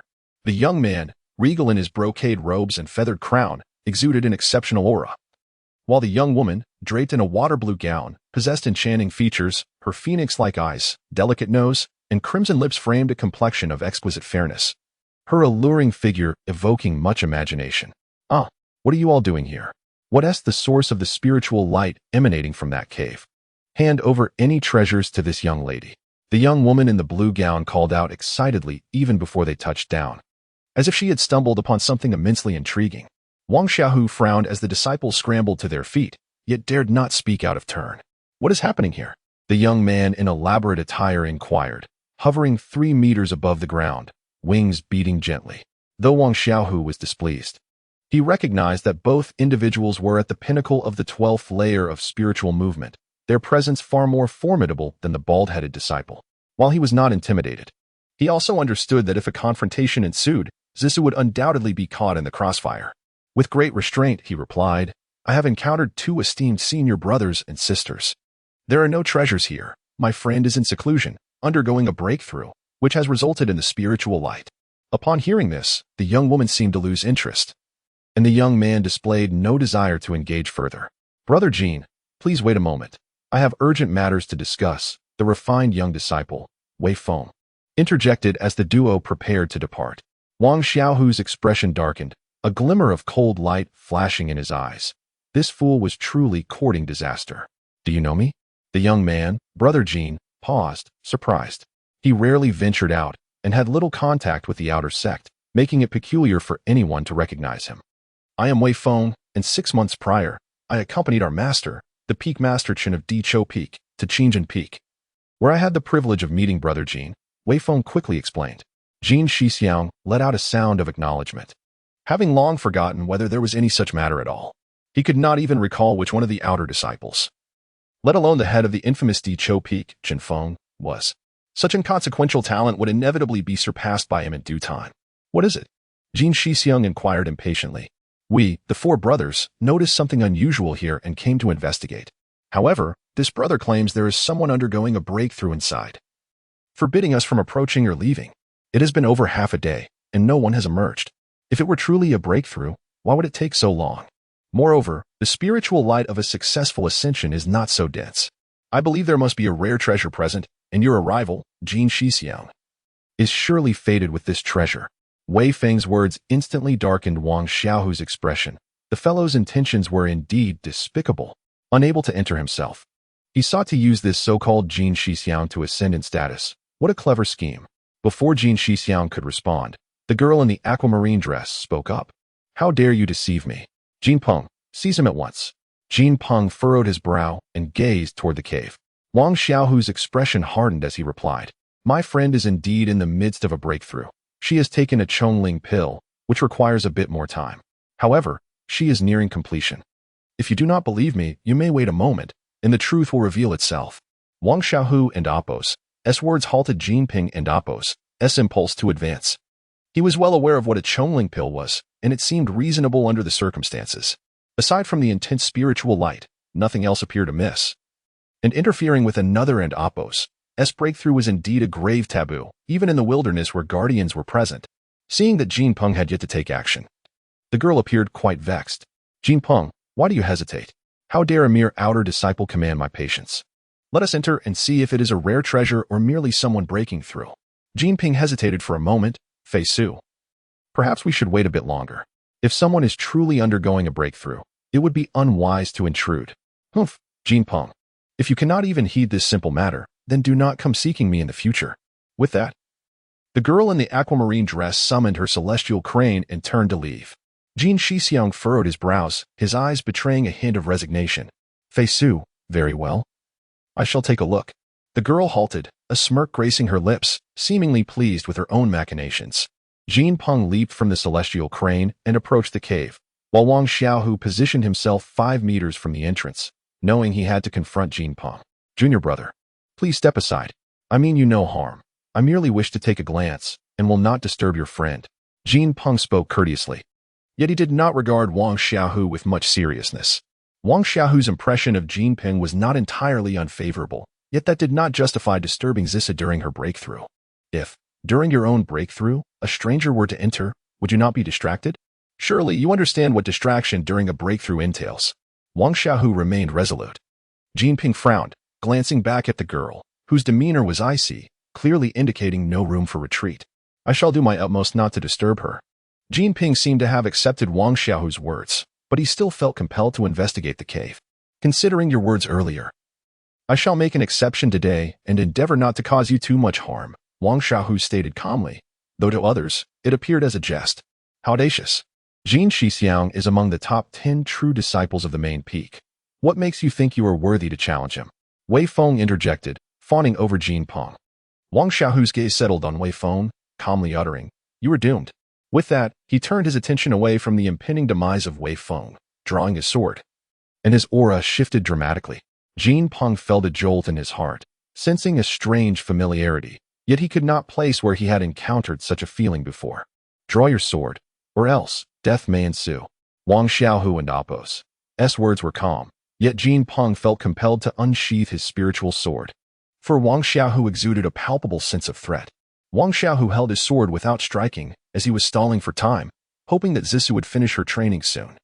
Jinping discerned Wang Xiaohu and Oppo's intention, for he himself was reluctant to interrupt others during their cultivation. Thus, the two stood, swords drawn, facing each other in tense silence. Jinping, what are you doing? Hurry up and check inside.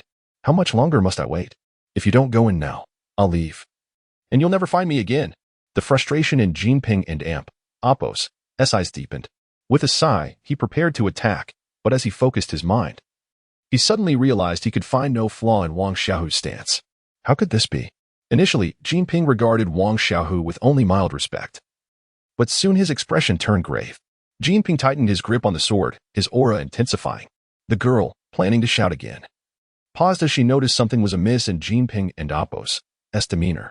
This level of seriousness was reserved for encounters with other top disciples, and the intensity he displayed rivaled that of facing the strongest among them. The girl, spoiled yet not foolish, chose to remain silent. An eerie stillness enveloped them, and no one spoke. Time seemed to stretch. Was it a year or merely a moment? Jinping could not tell, for he found himself unable to unleash even a single move against this outer disciple, seemingly only at the 7th level of spiritual movement. This realization struck Jinping with disbelief. How could it be? Among the top 10 true disciples, only one had comprehended such profundity. And that was only after reaching the 12th level of spiritual movement. This had astonished all the elders in the sect. Yet here it was, manifesting in a disciple of merely the 7th level. Cold sweat trickled down Jinping's back as his breath quickened. The oppressive sensation vanished in an instant, as if it had never been. However, Jinping knew this was impossible. The pressure emanating from Wang Xiaohu dissipated as Zissa emerged gracefully, her veiled face radiating an ethereal beauty that rendered the water-blue girl on the crane envious. A wave of indignation washed over her. Jinping, what are you doing? The spiritual light has vanished. Capture that woman. I must check her storage bag for hidden treasures. Zissa and Oppo's words caused a change in expression. For within her storage bag lay 2 exquisite spirit stones. Though she had never seen them, nothing else could produce such effects. Zissa and Oppo's reaction only solidified the water-blue girl's conviction that treasures were indeed present. The intertwining of jealousy and the allure of riches deepened her resentment towards Zissa. How did you manage this? Jinping, however, paid no heed to the girl's words, utterly captivated.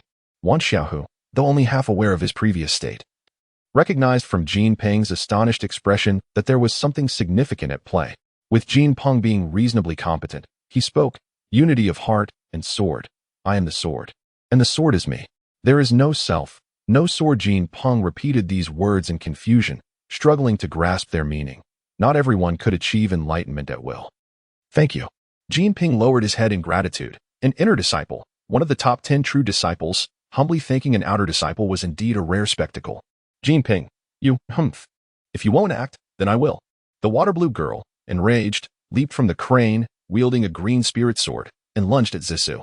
With her 12th level cultivation, Zissa stood no chance against her.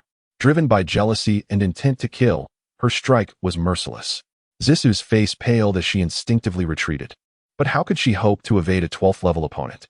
Seeking death, Wang Xiaohu and Oppos, as previously restrained aura surged back as he raised his sword, mercilessly slashing toward the water blue girl. This strike was aimed to kill, devoid of compassion. Stop.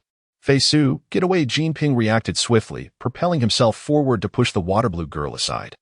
But in doing so, he found himself in the path of Wang Xiaohu's attack, instinctively raising his sword to block. Humph. Wang Xiaohu grunted, furious yet maintaining his composure. He knew that woman would show no mercy. However, this fool boom. Wang Xiaohu and Oppos' sword veered slightly, missing Jinping by mere inches. Crashing into the ground and carving out a deep pit. He had tempered his strength, or else the blow would have been fatal. Ah! How dare you try to kill me? My father, my grandfather, my great-grandfather will not let you go. The water blue girl's panic was palpable as she barely escaped the deadly strike, her face ashen. Without a glance at Jinping, she scrambled onto the crane, urging it to flee. Wang Xiaohu observed the crane's retreating figure, hesitating before deciding against unleashing the divine wind eagle to pursue the woman. This was the sect's territory, and since he had refrained from killing her, there would be no further opportunity. After all, the sect and Oppos' enforcement team was not to be trifled with. Turning back to Zisu, he noted her pale complexion, but saw she was otherwise unharmed. Only then did he glance at Jinping, who lay on the ground, ashen-faced. The strike he had witnessed was not one a mere mortal could withstand. Jinping had anticipated death, yet Wang Xiaohu and Oppos' sword had intentionally missed. He believed Wang Xiaohu had spared him, or perhaps his true target had never been him at all. Jinping rose, feeling desolate. Thank you for showing mercy, Humph. Wang Xiaohu felt displeased with this fellow for rescuing the woman. Fortunately, you didn't kill her. Otherwise, no one would have been able to save you. She is Jinping began, but Wang Xiaohu interjected. She belongs to the Ling family? Jinping was taken aback. You know her? She is the little princess of the Ling family, Ling Feixiu. The most favored and gifted among them. Wang Xiaohu was speechless. Indeed, she was from the Ling family. He had merely guessed, for weren't all members of the Ling family of such disposition? I have no intention of clashing with the Ling family. Jinping smiled wryly, choosing not to mention the woman further. I am Jinping. What shall I call you, brother? Jinping hesitated to address Wang Xiaohu as junior brother, so he settled on this. Wang Xiaohu refrained from revealing his name, deeming it unnecessary. You will soon find out. I must take my leave, it must be said. That woman is unworthy of you. Jinping smiled bitterly, displaying his helplessness. You don't understand, he too had no affection for such a heartless lady. Wang Xiaohu, with a hint of mockery in his eyes, remarked, you should refrain from wielding a sword in the future, for you are unworthy. His words ignited Jinping's fury. Regardless of his past admiration for Wang Xiaohu, the sword was his second life. For Wang Xiaohu to claim he was unworthy to wield, it was an affront. Humph. Those who cannot follow their heart should not disgrace the sword, unless you practice the hypocritical sword. Wang Xiaohu scoffed, turning to take Zisu and Oppos' hand and summoning the divine wind eagle from his spirit beast ring, leaping into the air. However, before departing, Wang Xiaohu cast a glance back at Wei Feng. Wei Feng and his companions were already so frightened that their legs turned to jelly, especially Wei Feng, who dared not even run away. Senior brother, spare me. I'm not human. I'm a beast. Please, spare me. Wei Feng knelt on the ground, vigorously slapping his own face. However, Wang Xiaohu was not so easily softened. All this trouble stemmed from this individual. If he had shown even a hint of weakness today, Zisu would have been in grave danger. Unforgivable. Let us leave quickly. Zisu tugged at Wang Xiaohu's hand, not wanting him to commit any acts of violence within the sect and face punishment. Wang Xiaohu sighed. Zisu's heart was still too tender. Fine. I'll listen to you. He turned back to glance at Wei Feng and then at the three disciples beside him, kneeling there. Dare to leave within a month? You three will come here every day and slap yourselves 100 times. If you miss even one or don't put in your utmost effort, humph. Wang Xiaohu did not utter the rest, as he was too lazy to concern himself with whether they would comply. Who had time for that? The crisp sound of slapping echoed as Wang Xiaohu and Zisu departed. Jinping seemed to awaken from Wang Xiaohu's words, realizing that one who cannot follow their own heart should not insult the sword. Jinping gripped his sword tightly, and in that moment, the shadows that had long shrouded his heart dissipated. His eyes regained clarity, and his aura returned, but it was different from the previous arrogance. It was now marked by steadfastness and resilience. as he leapt onto the back of the celestial crane and was about to leave. He paused to address the disciples who were still diligently slapping Wei Feng. Does anyone know him? Without needing to ask who he was, the three disciples halted. And one of them quickly realized, I guess he must be senior brother Wang Xiaohu. This disciple must have recognized him by his heavy sword, and then recounted the grievances between Wang Xiaohu and the Ling family. The Ling family has truly provoked an extraordinary individual. Jin Peng smiled, a hint of anticipation in his expression. Then, glancing at Wei Feng, who was being beaten to a pulp, perhaps out of a sense of dark humor, Jin Peng remarked, Your name is Wei Feng. Hee, I'll remember that. Next time, I won't mistake it. After saying this, Jin Peng rode the celestial crane away. Wei Feng, who had already been beaten nearly into numbness, nearly spat blood upon hearing Jin Peng and oppress words. What a wretched mouth he had. He wished to be remembered by Jin Peng, but certainly not in this manner. Wei Feng could already envision his dismal fate ahead. Less than 10 minutes into Jin Peng's flight on the celestial crane, several black dots approached from afar. Peng, are you all right? That is wonderful. Where is that little beast? An elderly man with graying hair, seeing Jin Peng safe and sound, felt anger swell within him at the thought that someone dared to harm his grandson. According to Ling Feixiu, the life and death of his grandson were uncertain. Jin Peng took a deep breath, casting a glance at Ling Feixiu, merely a glance, devoid of sorrow, joy, hatred, or resentment. Ling Feixiu appeared somewhat flustered, but Jin Peng had no intention of recounting what had transpired earlier. Grandfather, I wish to go out and train for a while. That sounds good.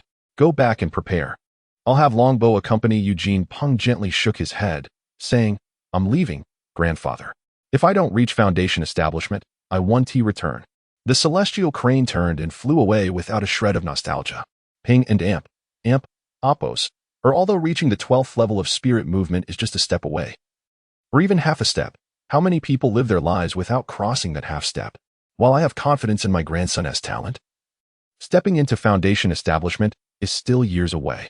With his cultivation at the peak of spirit movement, being alone for several years outside may very well mean today is our last farewell. Jin Peng finally paused, turning back, but not to linger. Instead, he said, Grandfather, if you still recognize me as your grandson, please never pursue today's events. After speaking, Jin Peng departed without a backward glance. The group that had prepared to seek vengeance and capture the culprit was left bewildered. Feixiu, tell Grandfather Jin the truth. What on earth happened? Although Ling Feixiu had a different status, the fact that his only grandson had resolutely left without a word was troubling, perhaps with life and death uncertain. What did he have left to concern himself with? Ling Feixiu's gaze darted about. He had not mentioned that he fled without even checking on Jin Peng's fate. In front of Ling Feixiu stood a frail old man with black hair, who frowned and urged, Feixiu, what exactly happened? If you tell me, I'll have third grandfather take charge. He demanded that Ling Feixiu speak truthfully while also offering him protection. Eventually, Ling Feixiu recounted a general overview of the events. Though not comprehensive, these individuals were astute enough to deduce the underlying reasons. All right, Elder Jin repeated the word 3 times. But it was evident that he was extremely displeased. His grandson risked his life to save Ling Feixiu, and yet Ling Feixiu fled without even a glance back. Jin. The child Feixiu is young, and was certainly scared out of his wits by that fiend. This was indeed mishandled, and I shall punish him upon returning.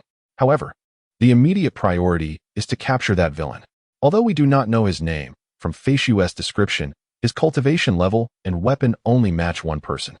He is indeed a disaster. This time, he is doomed. Let us head to the Earth Demon Peak and capture him first before discussing anything else. Elder Jin had now calmed down somewhat, coldly chuckling. You all heard my grandson's parting words. I intend to recognize this sole grandson of mine. As long as Peng returns safely, nothing else will be mentioned. Elder Jin refrained from stating the rest, but everyone understood that if anything were to happen to Jin Peng, Elder Jin would likely go mad. Upon seeing Elder Jin depart, the black-haired old man in front of Ling Feixiu appeared quite gloomy, yet he ultimately refrained from showing his anger. With a wave of his hand, he led his group back. He dared not venture alone to the Earth Demon Peak to apprehend anyone. Wang Xiaohu was unaware that this chance encounter had caused considerable turmoil in his inner sect examination. The Ling family was intent on eliminating him. As Wang Xiaohu and Zissou departed, he knew that the ensuing events would undoubtedly be troublesome. Thus, he planned to return directly to the Earth Demon Peak to seek the support of the old drunkard. However, Zissa needed to return to see her master. Wang Xiaohu wanted to accompany her but was refused, for she knew that returning to the Earth Demon Peak was the safest option for him. Nevertheless, Wang Xiaohu was not at ease, insisting that Zissou change her clothes and veil in front of him before allowing her to leave. When Zissou caught sight of the lewd grin on Wang Xiaohu's face, she immediately realized that he was still that shameless rogue whom she could not let go of. Watching Zissa leave, Wang Xiaohu suddenly remembered that he hadn't yet revealed his true identity and name to her upon returning to the Earth Demon Peak. Wang Xiaohu wasted no time and headed straight for the scripture pavilion. The old drunkard remained as he always was. Upon Wang Xiaohu's entrance, he paid him no heed. As if he were air. Master, greetings. Wang Xiaohu knew that his abrupt departure had angered the old drunkard, but could he blame himself? Who told him to indulge in leisure those days? The old drunkard closed his eyes in meditation, seemingly unaware of Wang Xiaohu's presence. Wang Xiaohu awkwardly scratched his head, quickly apologizing, Master, I was wrong. Please forgive me this once. The old drunkard finally opened his eyes, yet instead of looking at Wang Xiaohu, he picked up his gourd and began to drink leisurely. Oh, Master, whatever punishment you deem fit, I shall accept it, just do not remain silent. Wang Xiaohu exclaimed, perplexed. What are you being so proud about, old man? Do you even realize your mistake? At last, the old drunkard spoke up. Wang Xiaohu hurriedly expressed that the mistake lay in his failure to report to his master before leaving. In truth, the disciple acted out of filial piety, considering the long separation between his master and the master's wife. The flames of passion, akin to the first rains after a drought, made it seem inappropriate for him to intrude. However, this experience taught him that regardless of what his master and the mistress were engaged in, he should always inform them of his whereabouts without delay. The old drunkard, taken aback, spewed his drink in surprise, his weathered face flushing crimson as he bellowed a single word, "Get out." In that moment, Wang Xiaohu comprehended the might of his master, a foundational period expert.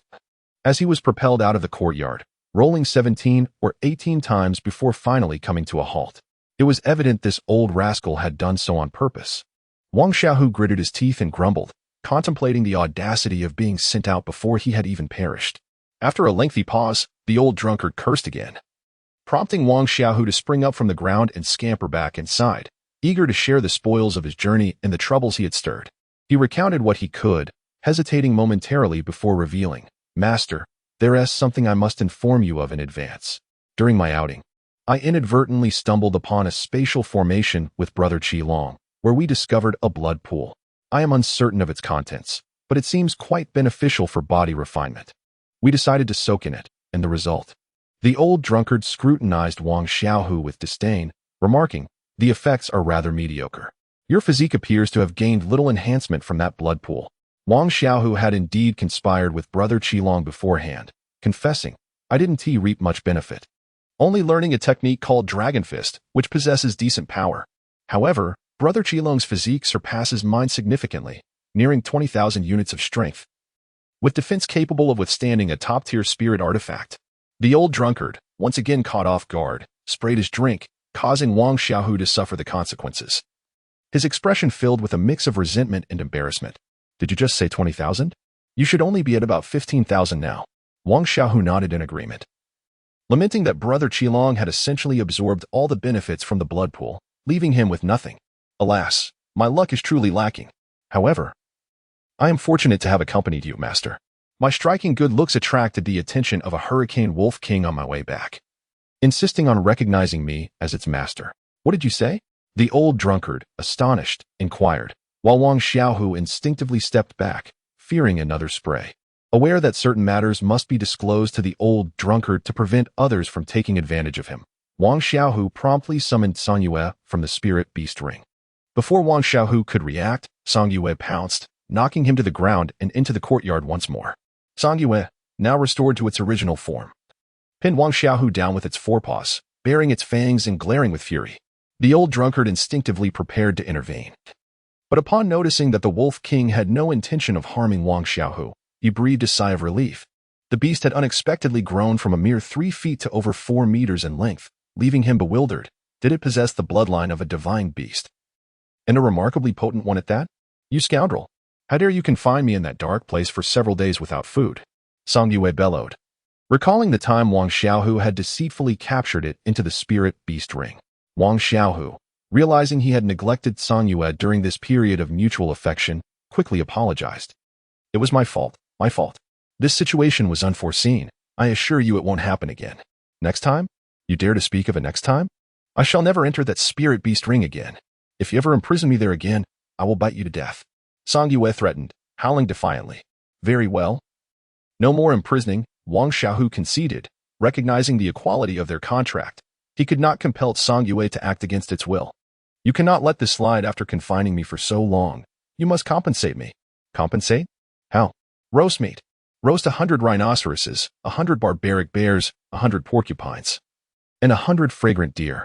Wang Xiaohu, sweating profusely at the thought, stammered, You might as well eat me instead. 1,000 jin, that is the maximum. 2,000 jin. 500 jin, that is the utmost. 800 jin. Agreed. It is settled. Wang Xiaohu finally managed to calm Song Yue. And in the astonished gaze of the old drunkard, she transformed into a 3-foot-tall figure, joyfully leaping into Wang Xiaohu and Appo's embrace, inhaling the comforting scent. The old drunkard felt that his years of experience had been reduced to absurdity, pondering how a spirit beast could threaten its master. However, he held a keen interest in Song Yue, for her divine beast bloodline was of great significance. As an alchemist, he knew that the blood of divine beasts was a crucial ingredient in many elixirs, capable of unleashing extraordinary effects. A few drops of her blood would absolve the previous incident in his mind, he declared with a hearty demeanor. Wang Xiaohu and Appo's eyes glinted mischievously, and in the next moment, Song Yue enlarged again, baring her teeth at the old drunkard. Master, I told you we are bound by an equal contract. How could you expect to take her blood? Wang Xiaohu pouted. Well, the old drunkard couldn't resort to violence. How about this? Whatever she desires, I shall exchange for it. Elixirs, spiritual herbs, spirit beasts. Without a second thought, Wang Xiaohu silently communicated with Song Yue, proposing 100 pounds of spirit beast meat for a single drop of blood. Song Yue seemed to contemplate before nodding in agreement. Master. Song Yue says 1 drop of blood in exchange for a second-tier demon beast. Wang Xiaohu and Appo's words made Song Yue and Appo's eyes sparkle. How audacious her master was. Even scheming against his own teacher, yet she found it delightful. As Wang Xiaohu and Appo's voice fell, Song Yue nodded with a human-like understanding.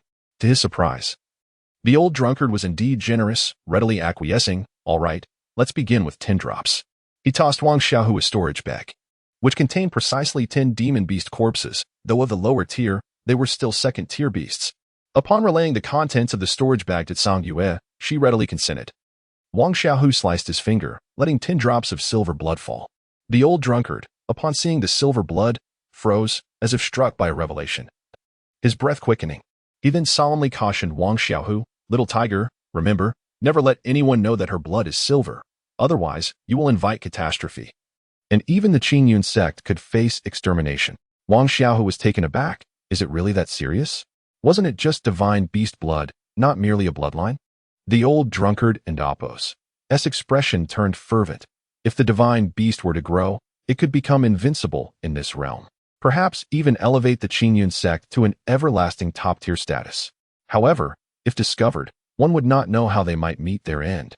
Wang Xiaohu was equally bewildered and promptly inquired of Song Yue, Aren't you the Hurricane Demon Wolf King? How did you become a divine beast? What kind of divine beast are you? Song Yue shook her head, ultimately expressing her confusion. I don't know. What about your parents? I don't know. I've never seen them. Wang Xiaohu was left speechless. Is there any way to conceal the silver blood from prying eyes? Perhaps changing it to red? Wang Xiaohu asked with hopeful anticipation. Song Yue pondered for a moment. I think I can. Let me try? With a hum, a silver light flashed across Song Yue and Appo's form, and she nodded at Wang Xiaohu. Once more, Wang Xiaohu cut a small wound, and this time the blood was a deep crimson. Wang Xiaohu finally breathed a sigh of relief. If he were to stroll through the streets with a divine beast, he would surely be hunted down by all. Here you go. Today I know nothing. Remember, do not let anyone else know. Absolutely no one. Ah, it seems a few people already know, but it should be fine, right?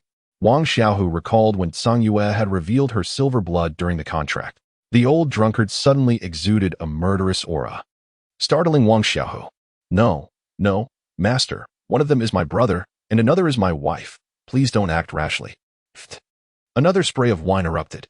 Wang Xiaohu and Appo's S expression darkened instantly. Are you doing this on purpose, old man? I'll fight you. Cough, cough, cough. I and Amp, Oppos, am just excited for your lifelong affair.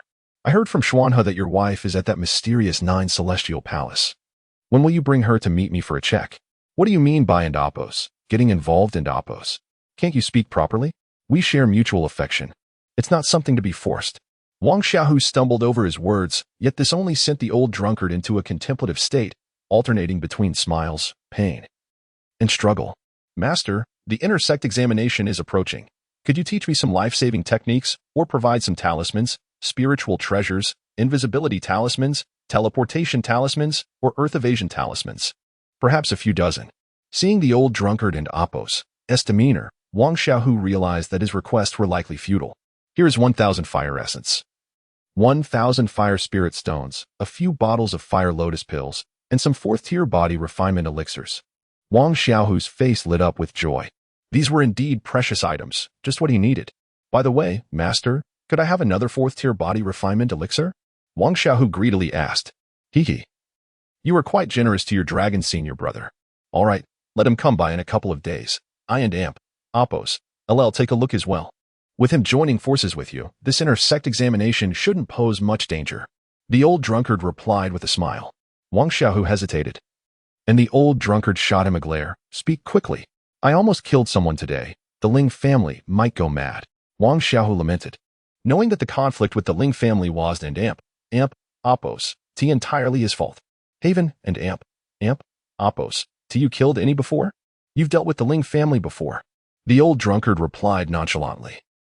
Wang Xiaohu stepped back, seeing the old drunkard drinking, and then spoke. It seems the Ling family has a little princess, Ling Feishu. I almost chopped her up today.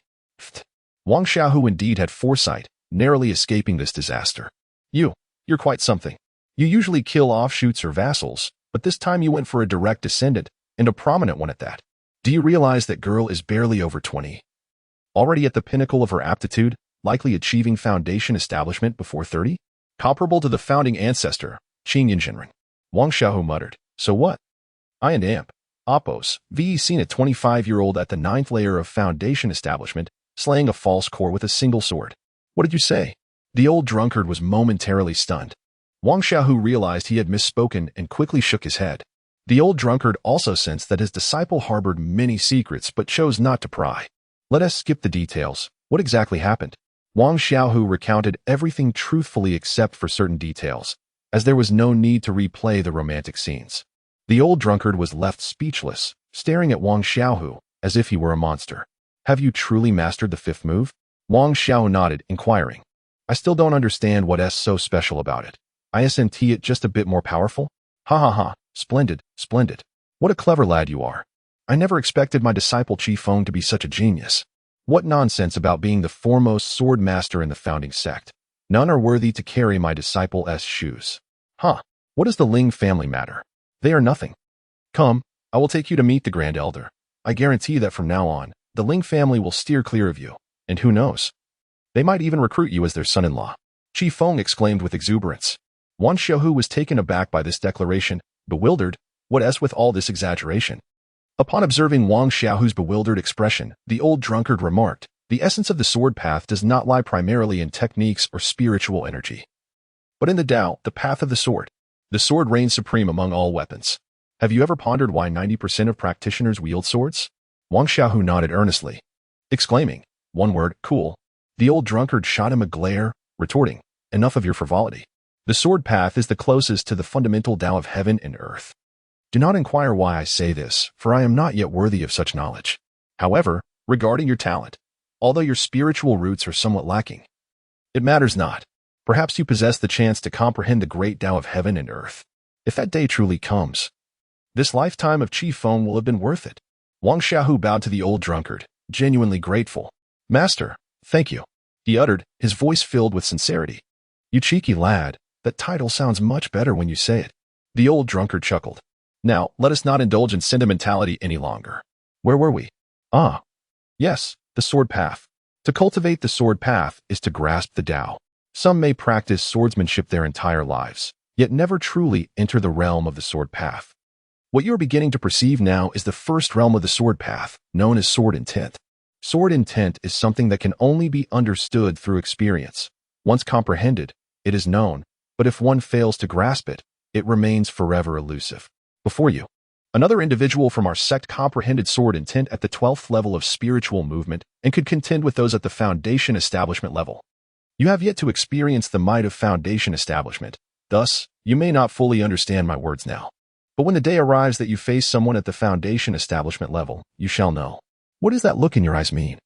Noticing something peculiar in Wang Xiaohu and Oppo's gaze, the old drunkard inquired. Wang Xiaohu hesitated before confessing, on my recent outing, I killed someone. He took a few steps back before continuing, a foundation establishment level practitioner. At the third layer, he was likely from the Qingyan sect. The old drunkard was taken aback, momentarily speechless. Impossible. Even if you grasped sword intent, your cultivation level is inadequate. Even if a foundation establishment practitioner stood before you, you would be unable to breach their protective spiritual light. Protective spiritual light? What is that? I and Oppo's never encountered it. Wang Xiaohu replied. Nevertheless, he decided to divulge everything about killing Kongbo and Zhang Kuan. Spiritual treasures? No wonder, the old drunkard mused. Even a freak like you cannot directly eliminate a foundation establishment practitioner. It seems you have stumbled upon a significant opportunity. Ling Yun Peak and the Ling family are truly scheming, even offering foundation establishment pills as rewards. But seeing your indifference, I must ask, do you think foundation establishment pills are easily obtained? Do you have any idea how many disciples we have in the Qingyan sect? How many foundation establishment elders? And how many remain at the 12th level of spiritual movement? Wang Xiaohu recalled that there were about 300,000 to 400,000 disciples, with 10,000 inner disciples, 90,000 outer disciples, and 20,000 to 30,000 miscellaneous disciples. Only a little over 200 foundation establishment elders. You can calculate it this way. Foundation establishment practitioners have a lifespan of 500 years, meaning on average, it takes 2 years for our sect to produce a single foundation establishment elder. Meanwhile, there are at least 1,000 practitioners at the 12th level of spiritual movement among the outer disciples and over 70% of inner disciples at that level, which means 7,000 to 8,000 individuals. It takes 2 years to produce just one foundation establishment practitioner. So tell me, how valuable do you think foundation establishment pills are? And regarding the upcoming inner sect assessment, how confident are you? Wang Xiaohu felt a cold sweat soaking his clothes. He had assumed that those at the pinnacle of spiritual movement were scarce, but now he understood. Once he entered the inner sect assessment, hundreds or even thousands of 12th level practitioners would pursue him. Goodness, how utterly insane. The Ling family deserves to be cursed. At that moment, Wang Xiaohu and Oppo's heart was filled with trepidation. Master, I must flee. Let us part ways while the mountains remain green and the waters flow. Perhaps we shall meet again. He clasped his fists and dashed toward the door. Stop, the old drunkard bellowed, seizing Wang Xiaohu by the collar. You kill with such decisiveness. Yet now you wish to run? He laughed mockingly. Master, let us not turn this into a farce. That would be tantamount to seeking death. I refuse to go, absolutely not. Even if I am beaten, I shall not go. Just a moment ago, you proclaimed I surpassed that so-called first sword genius since the founding of the sect. If I perish, where will you find such a clever, obedient, and dutiful disciple who brings you no shame? Bah, ignorance is bliss. With you around, I feel like I've aged 100 years from all the trouble you cause. Master, this is no joke. 7,000 or 8,000 12th level practitioners. Surely even if the inner disciples do not participate, there will still be over 1,000. It takes 2 years to produce one foundation establishment practitioner. They must be out for blood. Wang Xiaohu had never known fear, but now, picturing the hundreds or thousands of 12th level practitioners chasing him, he realized that even with exceptional skills, survival would be impossible, not to mention 1,000 opponents. Even 100 would be overwhelming. All right, I won't tease you anymore. Rest assured, I would never allow you to die. Your master would never forgive me. By the way, your master also mentioned that upon your return, you should visit her. She has something to discuss with you. What? A transmission? What does that mean? Wang Xiaohu asked, perplexed. The inner sect assessment occurs every 3 years and is a grand event for our Qingyan sect.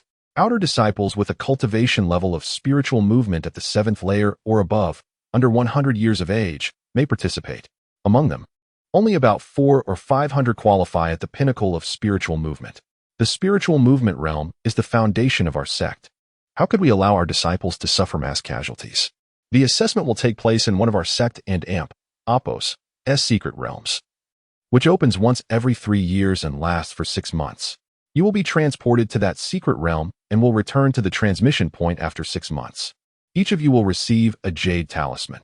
If you encounter a life-threatening situation, you can shatter the talisman to return to the transmission point.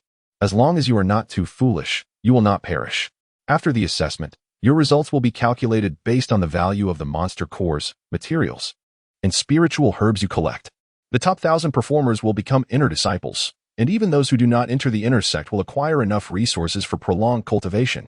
You need not worry too much. That secret realm is vast beyond imagination. Our sect has existed for 10,000 years and has only explored a small corner of it. Unfortunately, only those at the spiritual movement level are permitted entry. A transmission talisman? Is that not akin to a teleportation talisman? How extravagant! Wang Xiaohu was dumbfounded, realizing that he could not even acquire a teleportation talisman. Yet this one was worth 30 to 40,000. The old drunkard shook his head. It is different. The transmission talisman is designated for specific locations, and its production cost is at most 10 spirit stones. The sect can afford it. So it is. However, that shameless dragon claimed to possess spatial talents. If he were to learn space formation techniques and talisman drawing, he would indeed become prosperous. But considering the cost of 10 per piece, that amounts to 3 or 400,000 people, which requires a significant number of spirit stones. Observing the pained expression on Wang Xiaohu's face, the old drunkard chuckled. Do you think maintaining a sect is an easy task? Although our mountain gate spans only a few hundred to 1,000 miles, the sect and oppos's territory encompasses vast areas, with numerous spirit stone mines, medicinal fields, and beast arenas requiring manpower. Even within our domain, there are still numerous disciples who perish each year. Do not be deceived by the glamorous appearance of the inner disciples. They rarely undertake missions but enjoy the supply of elixirs and spirit stones. However, when it comes to life and death situations, none dare to hesitate. The sword of the law enforcement hall is still stained with blood.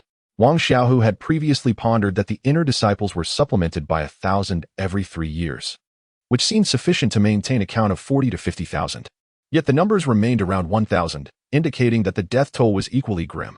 Noticing Wang Xiaohu and oppos's somewhat tranquil demeanor, the old drunkard smiled. Cultivating in the path of immortality is a contest against fate, a defiance of the heavens. Death is not the most terrifying aspect. Waiting idly for death is truly dreadful. Very few outer disciples can break through to the foundation establishment stage. So to seize that glimmer of hope for survival, one must advance bravely and never retreat. The topic had grown somewhat serious and strayed far. Well, that's about all regarding the inner sect assessments. However, I do not believe the Ling family will engage in any futile efforts, so you must exercise caution. Keep the teleportation jade talismans secure, otherwise, you may never return. Do not entertain the thought of waiting there for 3 years. In the past, some have lost their teleportation jade talismans or, lured by the treasures of the secret realm, failed to emerge, disappearing without a trace after 3 years. While you may be bold in your endeavors, do not act without wisdom. Such a fundamental error must be avoided at all costs. The teleportation jade talisman is your lifeline, and each person possesses but one. Attempting to seize another is futile. Wang Xiaohu nodded, having resolved that upon entering the secret realm, he would place the teleportation jade talisman into the Xianhuang pearl. However, the old drunkard then presented Wang Xiaohu with a dilemma. The space there is rather unique, so ordinary storage bags and rings cannot be used. You will receive specially crafted Chinkoan bags. Remember to pack the necessary items inside. Otherwise, you may find yourself in a predicament when you need them. Moreover, upon exiting, only the items within the Chinkoan bag will count. Surely the Xianhuang pearl will not be affected? Wang Xiaohu questioned uncertainly, realizing that there were indeed items he needed to prepare in advance. Master, my fire god meridians are nearing their limit, yet there are no subsequent techniques. What do you think? Wang Xiaohu smiled at the old drunkard. The old drunkard hesitated for a long moment before finally responding. Let us discuss this matter after your inner sect assessment. You have only been in the sect for a little over half a year, yet your cultivation has advanced further than most accomplish in several years or even a decade. You are well aware of the extraordinary means you have employed to elevate your cultivation. Thus your foundation is not solid. This half year is precisely the time needed to strengthen your foundation, which is vital for your future success in achieving the foundation establishment stage. Wang Xiaohu nodded.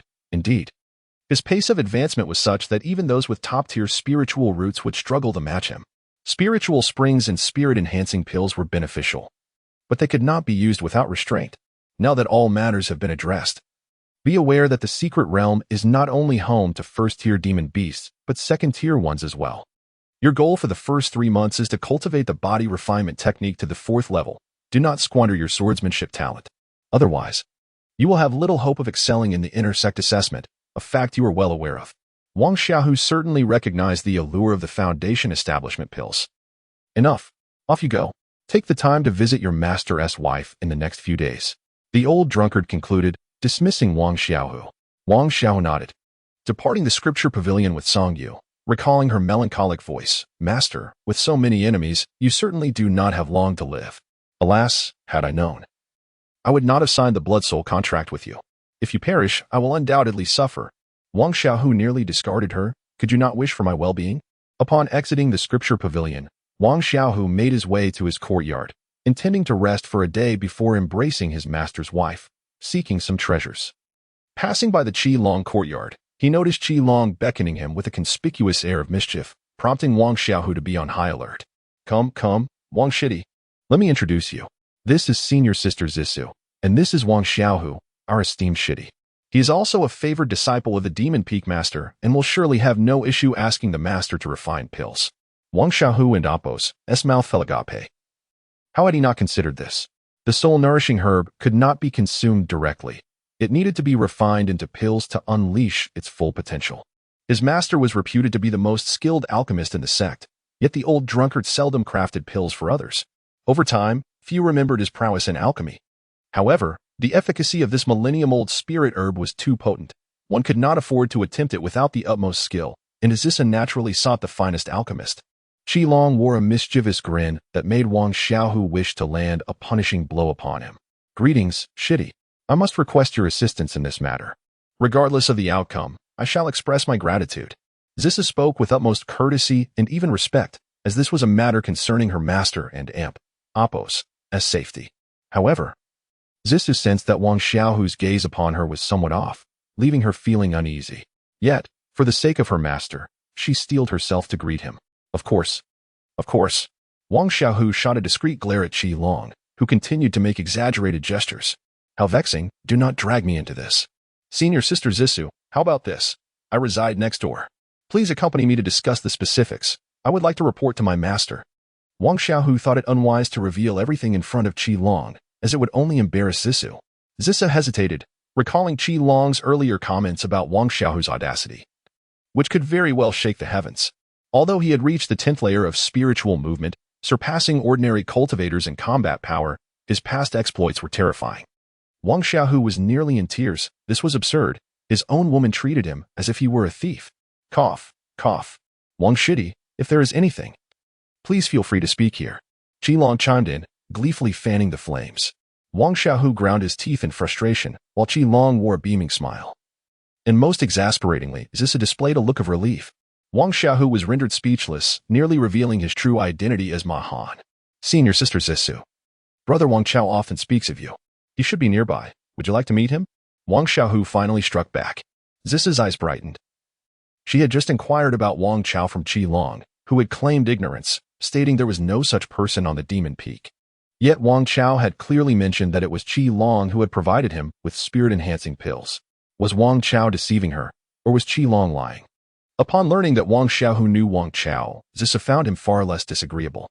However, Qi Long truly did not know who Wang Chao was, and Zissa could not divulge too much detail. Therefore, upon hearing Wang Xiaohu mention Wang Chao, she wondered if this person truly existed. Were there individuals on the Demon Peak she did not recognize? Qi Long immediately wished to investigate who it was, but Wang Xiaohu's cunning gaze sent chills down his spine.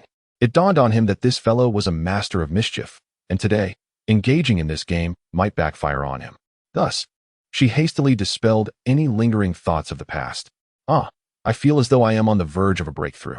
Sister Zisu, you and Brother Wang should go ahead.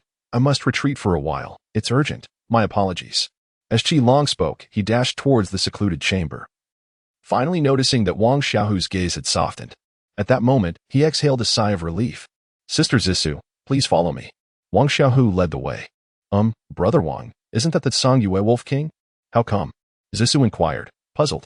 Song Yue could not help but cover her eyes with her paw, exclaiming, "Oh heavens! Oh earth, please save this foolish woman. The master is far too cruel, tricking this silly girl into a stupor." "Ah yes. This is Senior Brother Mahan's spiritual beast. I am quite familiar with him. He should be with me now." Zissou halted in her tracks, completely unprepared to confront both Wang Chao and Meihan. Her heart belonged solely to Wang Chao, yet Meihan had saved her life. Zissou. Wang Xiaohu felt a pang of sorrow and contemplated confessing right then and there. "Let us go." Zissou took a deep breath. She recognized that she must face her reality. Perhaps it was fate that she would clarify everything today. If Wang Chao still wanted her after learning the truth, she would forever be his woman. If not, tears streamed down Zissou and Appo's cheeks uncontrollably. Wang Xiaohu, witnessing her tears, wished to slap himself for having the heart to deceive this naive woman. Even if it was unavoidable, this would be the last time in this lifetime. He would never betray her. He fought the urge to pull Zissou into his embrace and quickly stepped into his courtyard. Upon entering, he shut the door behind him. Zissou paused, but upon realizing both Wang Chao and Meihan were present, she dismissed her concerns. "Where are they?" Zissou noticed the absence of any visible presence and felt a twinge of panic. Wang Xiaohu, wishing to alleviate her worries, smiled reassuringly. "Just a moment. I will summon them." He exited the living room and entered the training chamber, donning the Qianhuan mask as Meihan materialized. Hearing footsteps, Zissou looked up to see Meihan's familiar, affable expression. "Sister Zissou, you have come. I thought that little rascal Xiaohu was pulling my leg." Wang Xiaohu seized the opportunity to scold himself, feeling somewhat relieved. Although Zissou felt a tinge of disappointment upon seeing Meihan, it was far more comforting than facing Wang Xiaohu. "Brother Meihan, I didn't realize you were here." Zissou hesitated to inquire about Wang Chao. "Ah, look at that little rascal Xiaohu, running off without even pouring tea for the guests. Please make yourself comfortable. I will fetch some spiritual tea," Wang Xiaohu said, stepping outside. "No, no." Zissou stood and waved her hand. "Yes, yes. Sister Zissou, please sit. Brother Wang Chao will be here shortly." Upon hearing that Wang Chao would arrive soon, Zissou resumed her seat, her heart in turmoil. As footsteps approached, Zissou spotted Wang Chao and could not help but rise. Yet she found herself at a loss for words. Accompanied by Wang Xiaohu, Wang Chao said nothing, swiftly closing the distance to Zissou. Ignoring her struggles, he enveloped her in a tight embrace, as if fearing that the slightest release would cause her to vanish. "Why you? There are others here. You." Zissou squirmed, but her resistance felt feeble. For she did not wish to escape this embrace. She feared that she might never possess it again. "Silly girl, foolish woman, you are such a fool. Why must you be so naive, so naive? It pains my heart." Wang Xiaohu gently caressed Zissou's hair, speaking softly. "You cad, you scoundrel. Let me go, someone might see." Zissou still managed to retain her composure. "There is no one else here, only you and me." Wang Xiaohu loosened his grip slightly, his left arm encircling Zissou's slender waist while his right hand tenderly caressed her cheek, his fingertip brushing away the faint traces of tears. "What are you saying? I don't understand. Release me, Wang Xiaohu and Meihan." Zissou anxiously protested, recalling how she had just witnessed the two men exit the living room, and the door had remained shut all along. How could they have vanished? A practitioner would not simply leap over the walls without reason. "Because you are my little fool. Remember when I told you that sometimes two different individuals can be one and the same?" Zissou was momentarily stunned, as if a fleeting realization dawned upon her, though she had not contemplated it at the time. "Are you saying that Meihan is Wang Chao?" "You." Zissou began to understand. Yet Wang Xiaohu shook his head, indicating that Zissou was still confused. He gently placed Zissou's hand on his chin. Initially, Zissou did not grasp the significance. But gradually, a delicate, gossamer veil began to peel away. Zissou was taken aback, her other hand exploring the opposite side, as the Qianhuan mask was slowly unveiled. Her expression grew increasingly tense. Who was hidden beneath this mask? Was it Meihan, Wang Xiaohu, or perhaps neither? As Wang Xiaohu's youthful, somewhat innocent face emerged before Zissou, she stood frozen for several seconds before attempting to push him away forcefully. However, Wang Xiaohu held her waist tightly, rendering her unable to escape. I'm sorry. I'm a troublemaker. Many wish for my demise, which is why I deceived you. I'm sorry. I promise, I will never do it again." Wang Xiaohu gazed at Zissou, murmuring softly. In that instant, Zissou recalled Wang Xiaohu's hardships and perhaps even reflected on her own plight of wearing a veil. Perhaps their shared suffering softened her resentment towards him. Shameless, despicable, deceiver, little rascal. With each accusation, Zis's fist struck Wang Xiaohu's chest. Although she exerted herself, it was impossible for her to inflict pain on him. Let go. I haven't finished hitting you yet. You wretched man. You've deceived me for so long. Do you even realize? The torment Zisa felt, caught between Wang Chao and Meihan, robbed her of sleep and peace. Only to find that it was all due to this wretched scoundrel. I want to let go. If you hit me any harder, your hands will swell. And I will feel heartbroken. Wang Xiaohu grasped Zisa's hand and lightly kissed the back of it. Zisa felt her heart melt, yet she still huffed. Deceiver, deceiver. You've tricked me again. As Zisa vented her frustrations, tears began to flow, but this time they were not from sorrow, rather. They carried a sense of joy and liberation. Finally, she need not be entangled in confusion. It was all due to this trickster, this grand deceiver.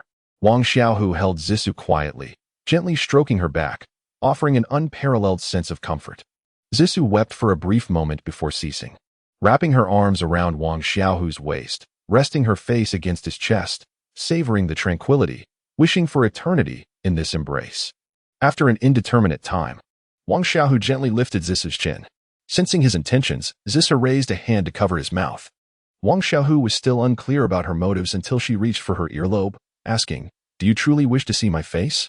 I fear you may regret having looked." The tone of Zisu and Oppos's voice was tinged with melancholy and sorrow, as if she harbored an unspoken burden. Wang Xiaohu gazed into Zisu and Oppos's eyes with an unwavering calm, reminiscent of a tranquil well. Indeed, I can envision your appearance, which is irrelevant to notions of beauty or ugliness. To claim indifference to such matters would be disingenuous. I merely wish to behold the visage of my beloved, whether radiant or plain, for like the various names I bear, Wang Chao Mahan. Wang Xiaohu, I love you all the same. It suffices that I have confirmed your identity as a woman. The preceding words were sufficiently poignant. Yet as Wang Xiaohu uttered his final phrase, his devilish intent ascended once more. Rogue. Zisa muttered, yet there was no trace of aversion to Wang Xiaohu's boldness. Hurry and let me see what my woman truly looks like. Is she a stunning beauty or a plain girl? Otherwise, I shall resort to familial discipline. Zisu felt a sudden rush, for she knew precisely what Wang Xiaohu meant by that phrase. In her flustered state, the veil she clutched slipped from her grasp. In that fleeting moment, Wang Xiaohu was rendered speechless, utterly astonished, his mind blank. It took him several seconds to regain his senses, swallowing hard as he beheld her. Beneath her alluring eyes, the delicate curve of her nose, her fair and tender visage, and the subtle lift of her lips seemed to be the result of divine craftsmanship. The phrase beautiful to the point of breathlessness was not merely an adjective. In that instant, Wang Xiaohu felt his heart cease its rhythm. Rogue, have you seen enough? Zisa was acutely aware of the profound impact her beauty had on men. Never enough, Wang Xiaohu replied, cradling Zisu and Oppos's face with a foolish grin. Simpleton. Zisa chuckled softly, as if the world had brightened around them. Wang Xiaohu seemed to recall something, a mischievous smile spreading across his face. How about that? Finally, I and Oppos's managed to elicit a smile from you. These were the nonsensical words he had spoken upon first encountering Zisu, but now, as he uttered them, Zisu appeared somewhat dazed. As if reminiscing about the past, her lips involuntarily curling upwards. Wang Xiaohu was an ordinary man, prone to feelings of affection. He lowered his head slightly, kissing the corner of her upturned lips. Zisu trembled ever so slightly, yet did not shy away. This was his first kiss, and just like that, it was gone. Wang Xiaohu was no different. Though inexperienced, he instinctively knew what to do. Their breaths mingled, audible to one another. Zisu, you are truly beautiful. Wang Xiaohu sincerely declared, pondering which words of love could possibly rival the simplicity of "you are beautiful." Suddenly, a series of urgent knocks echoed through the room, startling Wang Xiaohu. Never before had he felt such a murderous intent. Are you playing with me? He thought. Their rapid breaths lingered in the air, the heat between them undiminished. Wang Xiaohu kissed Zisu's lips again, this time with an intensity far surpassing the previous one. Zisu, in that moment, was undisturbed by anyone or anything, willing to cast aside everything to embrace this love. Yet, the next moment, two words pierced her ears, extinguishing the desire on her face and causing tears to cascade down, more heart-wrenching than before.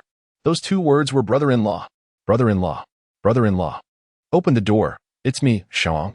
Wang Xiaohu's desire dissipated in an instant. He felt on the brink of collapse. This was fate's cruel design, truly. He was your sister's biological brother. Zissou, can I explain everything to you shortly? Wang Xiaohu said softly. Zissou turned her face away, a picture of heartbreak. Having cast aside all reservations and placed her utmost trust in Wang Xiaohu. At that moment, however, the call of brother-in-law echoed again, prompting Wang Xiaohu to hesitate at the thought of leaving. He drew in a deep breath, forcefully turning Zissou's face to meet his gaze. Trust me, I am not deceiving you. Just wait a moment, and I will explain everything, all right? Zissou felt an overwhelming sense of grievance. Yet Wang Xiaohu and Oppos's earnest eyes weighed heavily upon her, rendering her unable to harden her heart against him. All right, she finally replied, closing her eyes.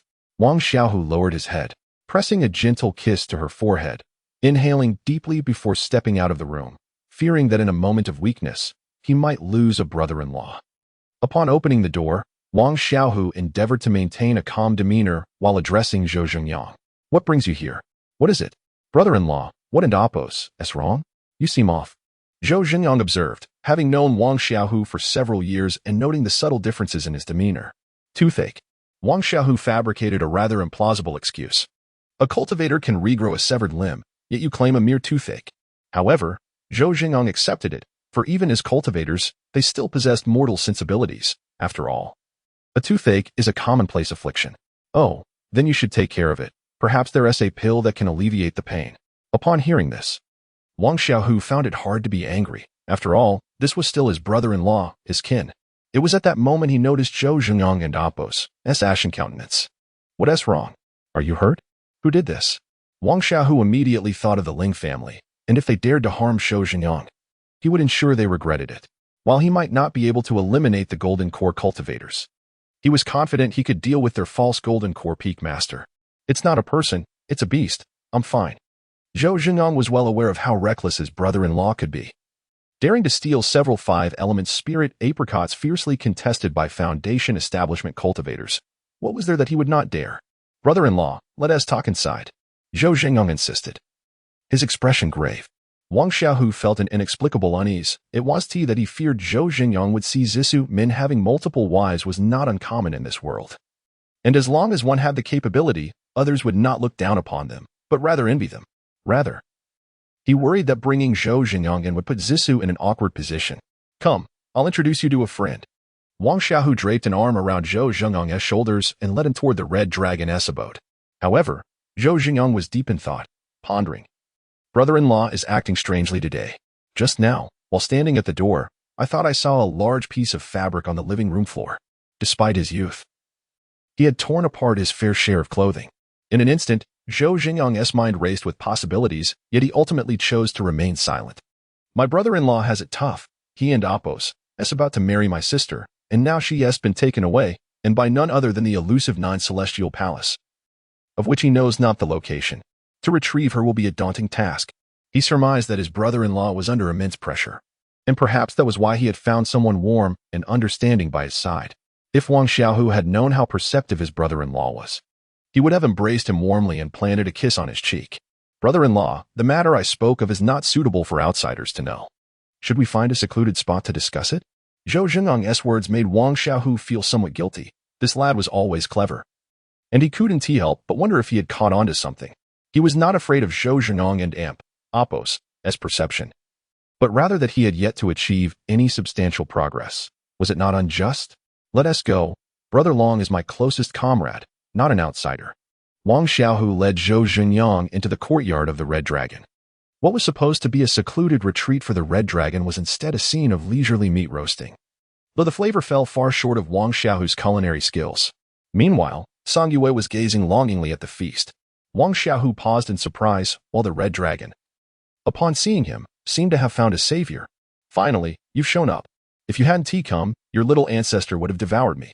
Wang Xiaohu noticed a storage bag nearby, one that the old drunkard had provided for containing beasts.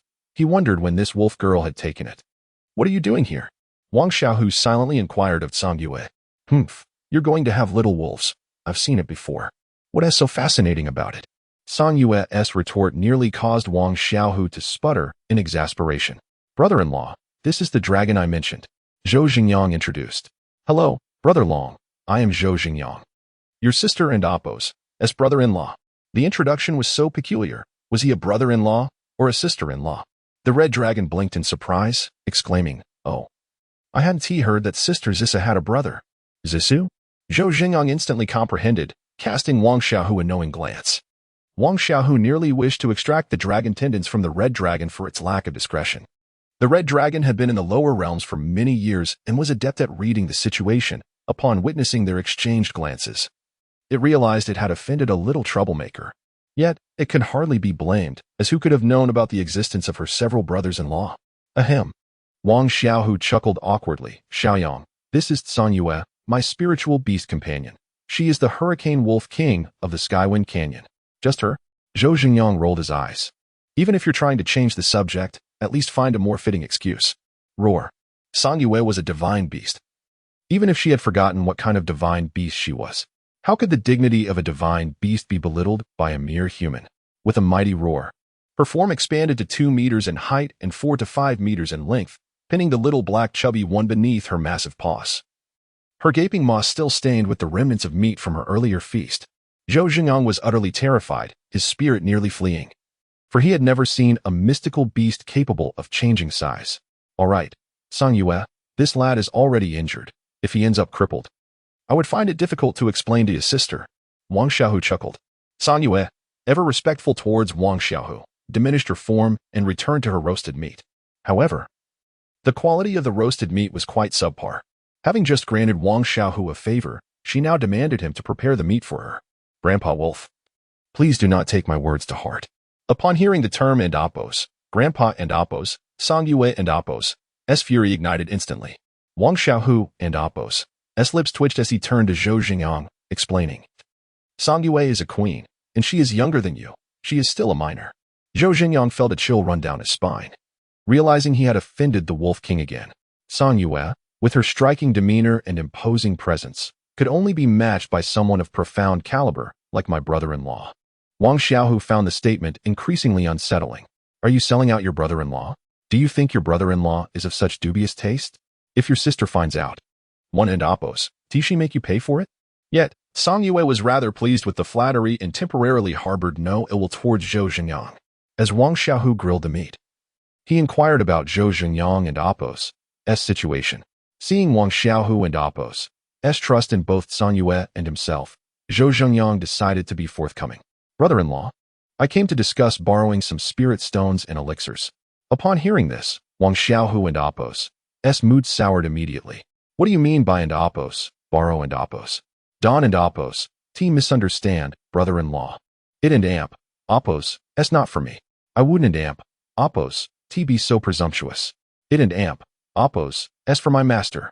You are aware that my master had little hope of forming a core. Hence he has and Appos, accumulated many resources. Now he realizes the vast quantity of spirit stones and elixirs needed for core formation. For the past few months, he has been hunting beasts to earn resources, but the pace is too slow, and our sect's situation is quite intricate. If others discover my master and amp, Appos, hope of forming a core, who knows what might happen? You know my master ISN and amp, Appos, great philanthropist. But he has his principles and wouldn't lower himself to borrow spirit stones. He treats me well, so I thought to discuss it with you. To see if I could borrow some from your master. Alchemists are all wealthy. If my master becomes a golden core ancestor, those lesser beings Wooden and Appos, dare to make a fuss before you." Wang Xiaohu gestured towards the secluded cultivation chamber. "I remember your master has a golden spiritual root, right?" he inquired. "Indeed." Wang Xiaohu remained silent, casting a glance at the red dragon, who, without hesitation, tossed a fist-sized golden spirit stone. "What is this?" Zhou Xingyang, still new to the cultivation world, was bewildered. "An exquisite spirit stone," Zhou Xingyang exclaimed, nearly dropping it in shock. He quickly clasped it with both hands. The spirit stones they typically used were mostly ordinary low-grade stones. One exquisite spirit stone equals 100 high-grade stones, 10,000 mid-grade stones, or 1 million low-grade stones. That is merely the theoretical value. Exquisite spirit stones can absorb spiritual energy from the surroundings, making their worth far exceed that of 1 million low-grade stones. Have your master list the elixirs he requires. I will speak to my master. It should be no issue. They have a good relationship. After all, Zhou Xingyang appeared prepared. Handing Wang Xiaohu a list, Wang Xiaohu nodded calmly, assuring him it should be fine. When the elixirs are ready, have your master arrange for someone to contact mine. Zhou Zhengyang's face brightened. He had not expected matters to progress so smoothly, nor that Wang Xiaohu possessed such a treasure. Wang Xiaohu hesitated for a moment before producing a similarly colored brown spirit stone. What is this? A soil spirit stone, also exquisite? Zhou Zhengyang gulped. As he was of the soil spiritual root, he felt that merely holding this exquisite spirit stone momentarily had invigorated his cultivation. I hadn't planned to give this to you so soon. However, the risks associated with the intersect assessment are considerable, although there are protective measures.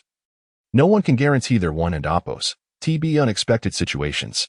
Therefore, I'm giving this to you now, but you must agree to one condition.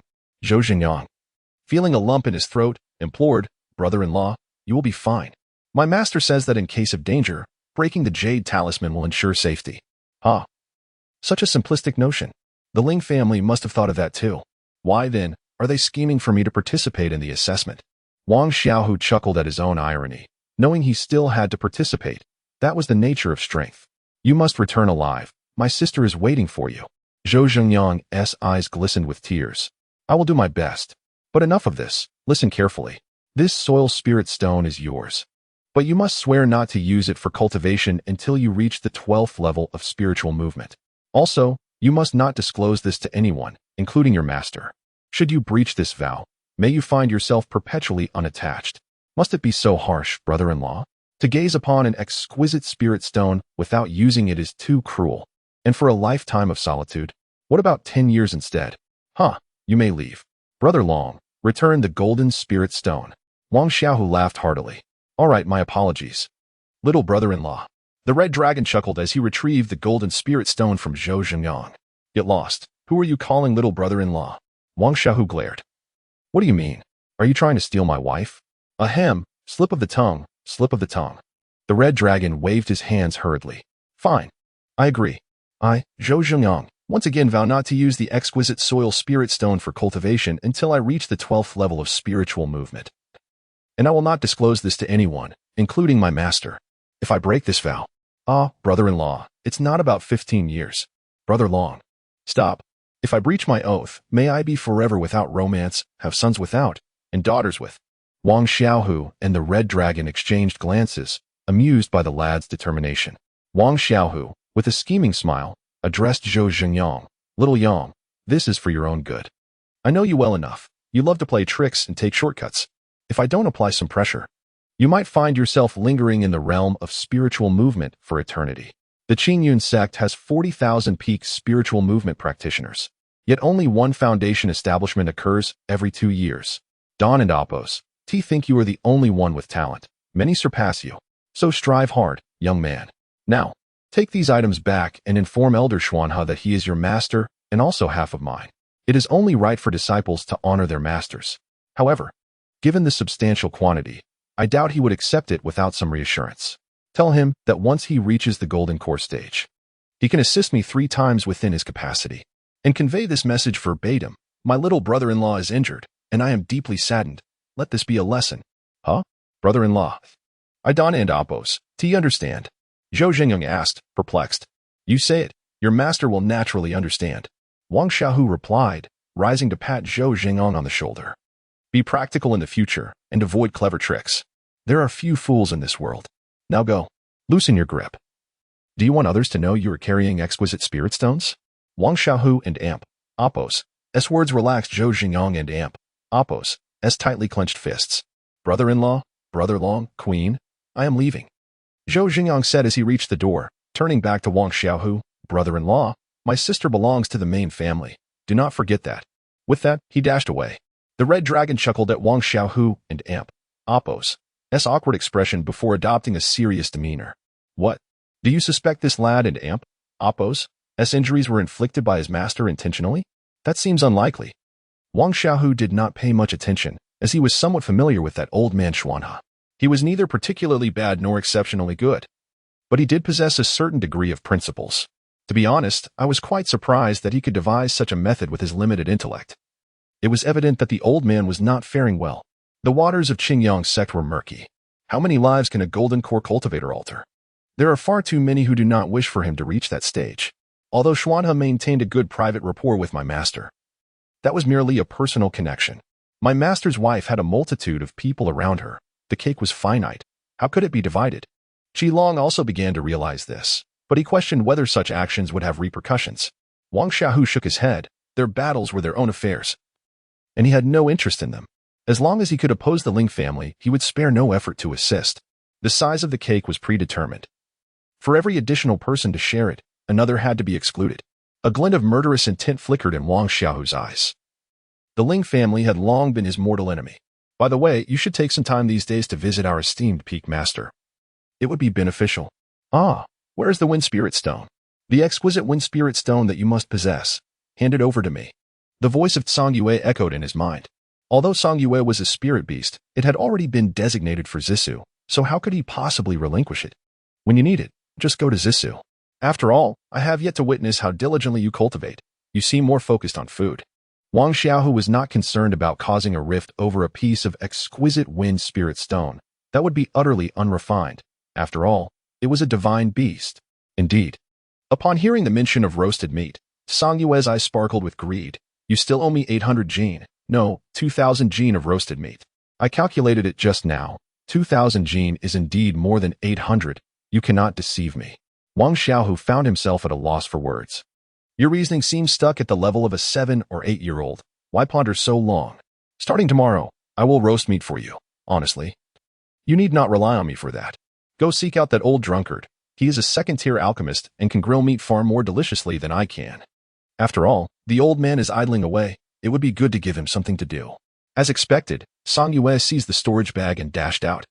I shall return now, so as not to disturb your cultivation. Wang Xiaohu rose and made his way outside. TSK, young man.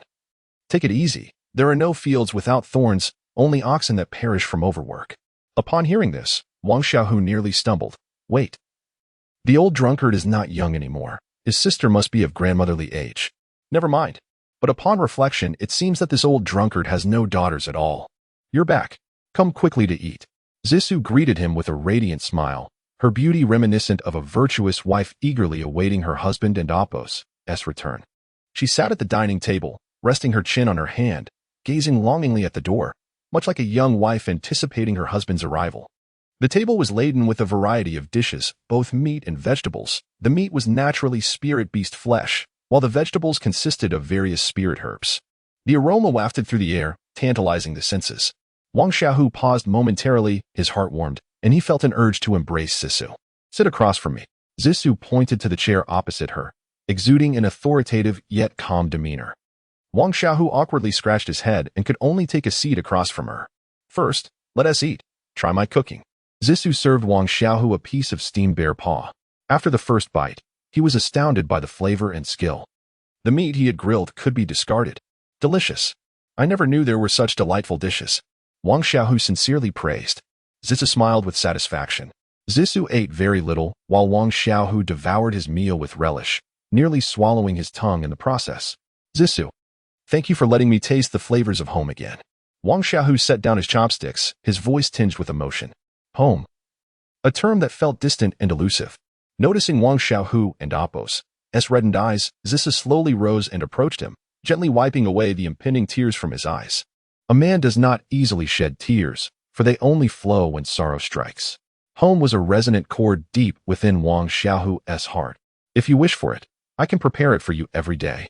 Zissou and oppress' words caused Wang Xiaohu to lift his gaze, astonished as he looked at her. I should not doubt your sincerity. You need not explain anything to me. Zissou's understanding surpassed Wang Xiaohu's expectations previously. She had merely struggled to accept those two words during a moment of vulnerability. Thank you, Zissou. Wang Xiaohu embraced Zissou around the waist, resting his head against her chest, feeling a profound sense of security, devoid of any distracting thoughts. And thank you for allowing me to meet you. Zissou gently combed through Wang Xiaohu's hair. After a long while, Wang Xiaohu held Zissou in his embrace, softly caressing her hand as he began to recount. My home is in the mundane world, where there are no cultivators, save for the occasional legends of immortals. My family has been hunters for generations. My great-grandfather started living in that village, relying on hunting and herb gathering for sustenance. My father is Wang Daju, and my mother is Qin Xiao. Back in the day, My father was the youngest and most exceptional hunter in the village, while my mother was the most beautiful girl in the surrounding area. I have an elder brother named Wang Dehu, a second brother named Wang Erhu, and a younger sister named Tunyo.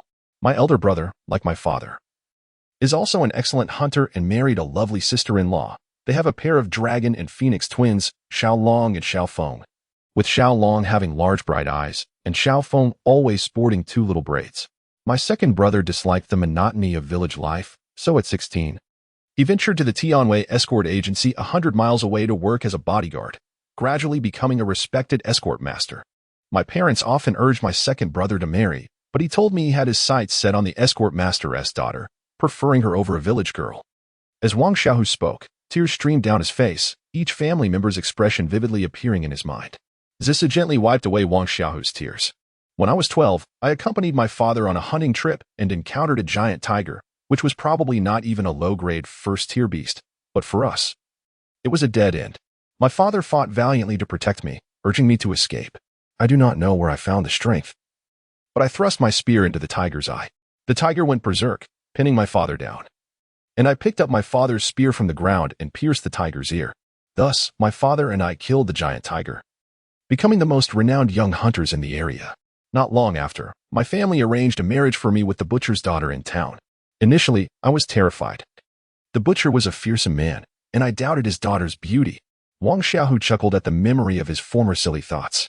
And Zissa too was curious about the girl he was engaged to. On the day of our engagement, I could hardly raise my head to look at her. It was only when we exchanged tokens of affection that I caught sight of her, an exceptionally beautiful girl, more stunning than anyone I had ever seen. Wang Xiaohu gently pinched Zissou and Appo's cheek, fearing she might feel jealous. Nevertheless, Zissou continued to listen intently. She gifted me a beautifully embroidered purse, adorned with mandarin ducks playing in water, with the words, "Mandarin ducks weave to fly together." Wang Xiaohu produced the purse from his possession, having kept it safe within the Xianhuang pearl to prevent loss. Opening the purse revealed a yellow talisman that had been stained with blood, unable to be completely cleaned. This talisman was obtained by her from a temple for my safety. Originally, my father had prepared a jade pendant for me, but inexplicably, I chose to give her a yellowish pearl I found in the belly of the giant tiger as my token of affection. Wang Xiaohu took out the Xianhuang pearl, and Zissa did not notice anything unusual. Our wedding date is set for June 9th, 3 years from now. A month before the wedding, my father-in-law, the butcher Zhou, came to our home and announced his desire to call off the engagement. My father was furious, but Zhou insisted that he had encountered a Taoist priestess at the temple who spoke of a girl named Zhou Xue, claiming that she possessed the ability to cultivate immortality and had a remarkable aptitude rated at the 10th grade. Zissou was equally astonished, for a talent of such caliber had never been seen in the history of the Qingyan sect. That day marked my last encounter with her, my second meeting overall, aside from the day we were betrothed. Later, I heard from Xiaohong, the chubby fellow whom I refer to as my brother-in-law, that during my annual visits to the Zhou household for festivities, Ningxue would secretly observe me, though I was completely unaware. Eventually, Ningxue came to see me and returned the token of our engagement, stating her intention to pursue the path of immortality and the art of longevity, urging me to find a woman who could accompany me throughout my life, to marry and bear children. I inquired if she truly wished to go, but she remained silent. Nonetheless, I could see her desire to embark on that journey. Who wouldn't yearn for immortality? I intended to return the pouch and talisman to her, but she insisted on keeping it for my safety, declaring that with her departure for cultivation, our earthly ties were severed. She mentioned having requested her master to take me along for cultivation, but because my spiritual root was merely of the first grade, deemed inadequate, and since their sect only accepted female disciples, the request was denied. I vividly recall her master, adorned in a rainbow-hued ribbon, escorting her away. I chased after them. Asking where she was headed, Qingyan sect, she replied. I foolishly declared that I would return for her, but her master scoffed, and I realized that in their eyes, I was insignificant, no more than an ant. As she prepared to leave, she suddenly told her master that she would not pursue immortality or longevity, but rather wished to live a simple life with me, to marry and raise children while I hunted and gathered herbs. It was laughable how naive we were. I could sense that her master harbored intentions to eliminate me. Had Ningxue refused to accompany her, she would have surely killed me, and Ningxue would still have been taken away. Ultimately, Ningxue pleaded with her master to spare me, this insignificant creature, as she followed her master's command to pursue the path of immortality. Wang Xiaohu, with tears in his eyes and fists clenched tightly, felt a profound sense of helplessness, a feeling that destiny was beyond his control, which filled him with resentment. I fervently sought anything related to cultivation, but it seemed impossible. Just when despair began to envelop me, Ningxue's brother found me, revealing that the woman had left behind a token of gratitude, perhaps linked to a past favor owed to a senior of the Qingyun sect, allowing them to perform a single deed for us. This token was meant for Ningxue and Apos, brother, Zhou Jingyang, whose aptitude was assessed at the 6th grade, qualifying him for cultivation.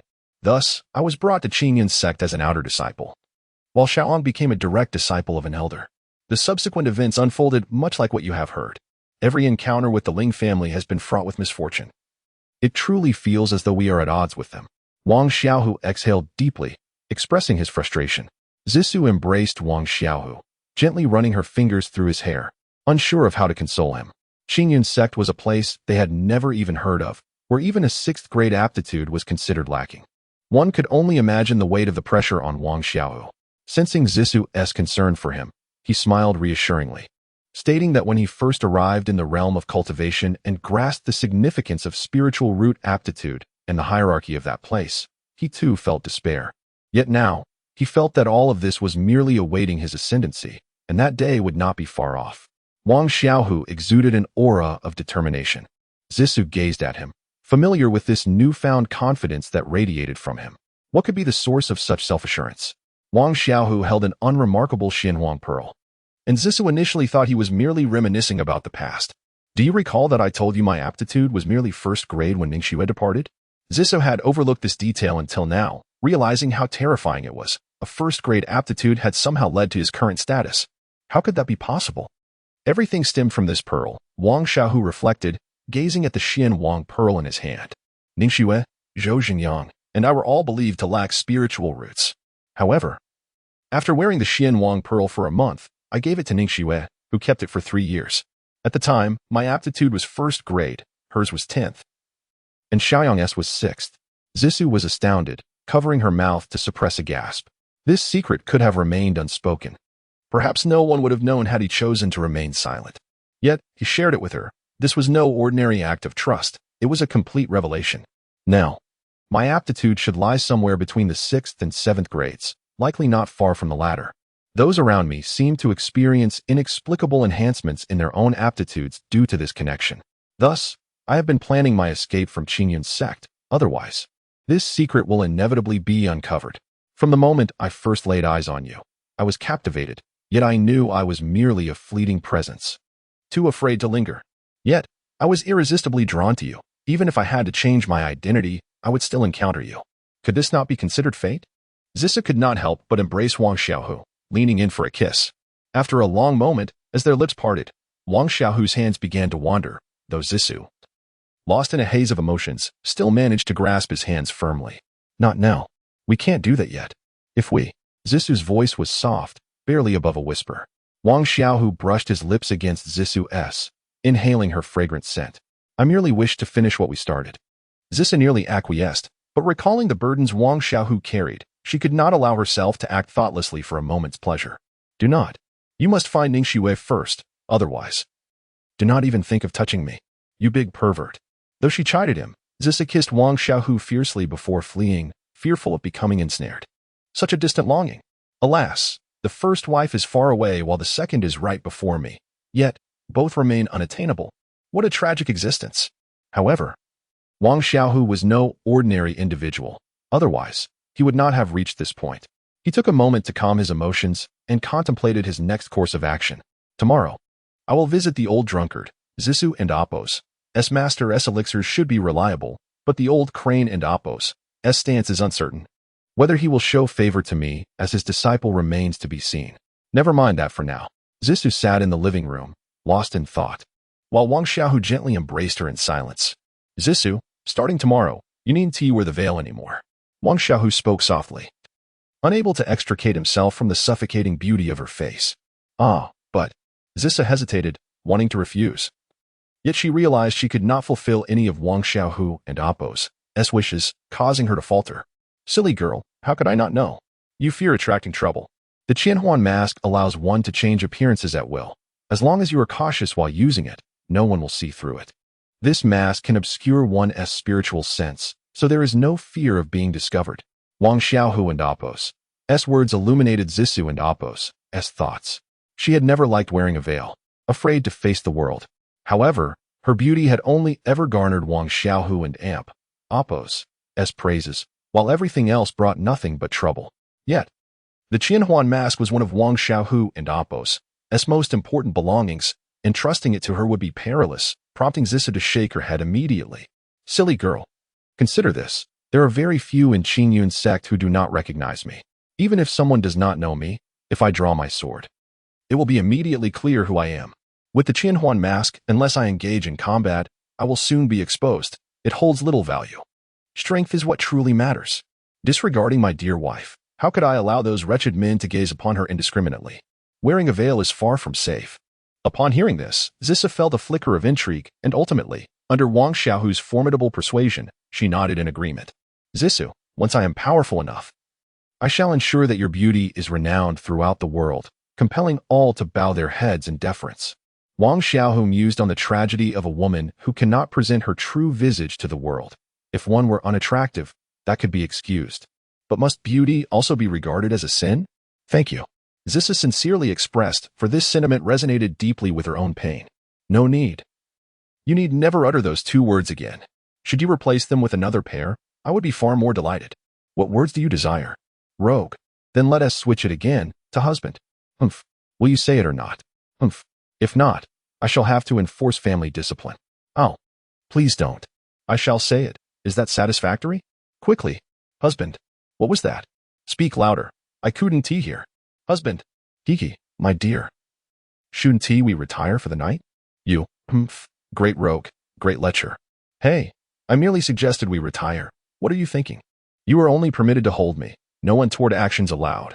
Otherwise, snap.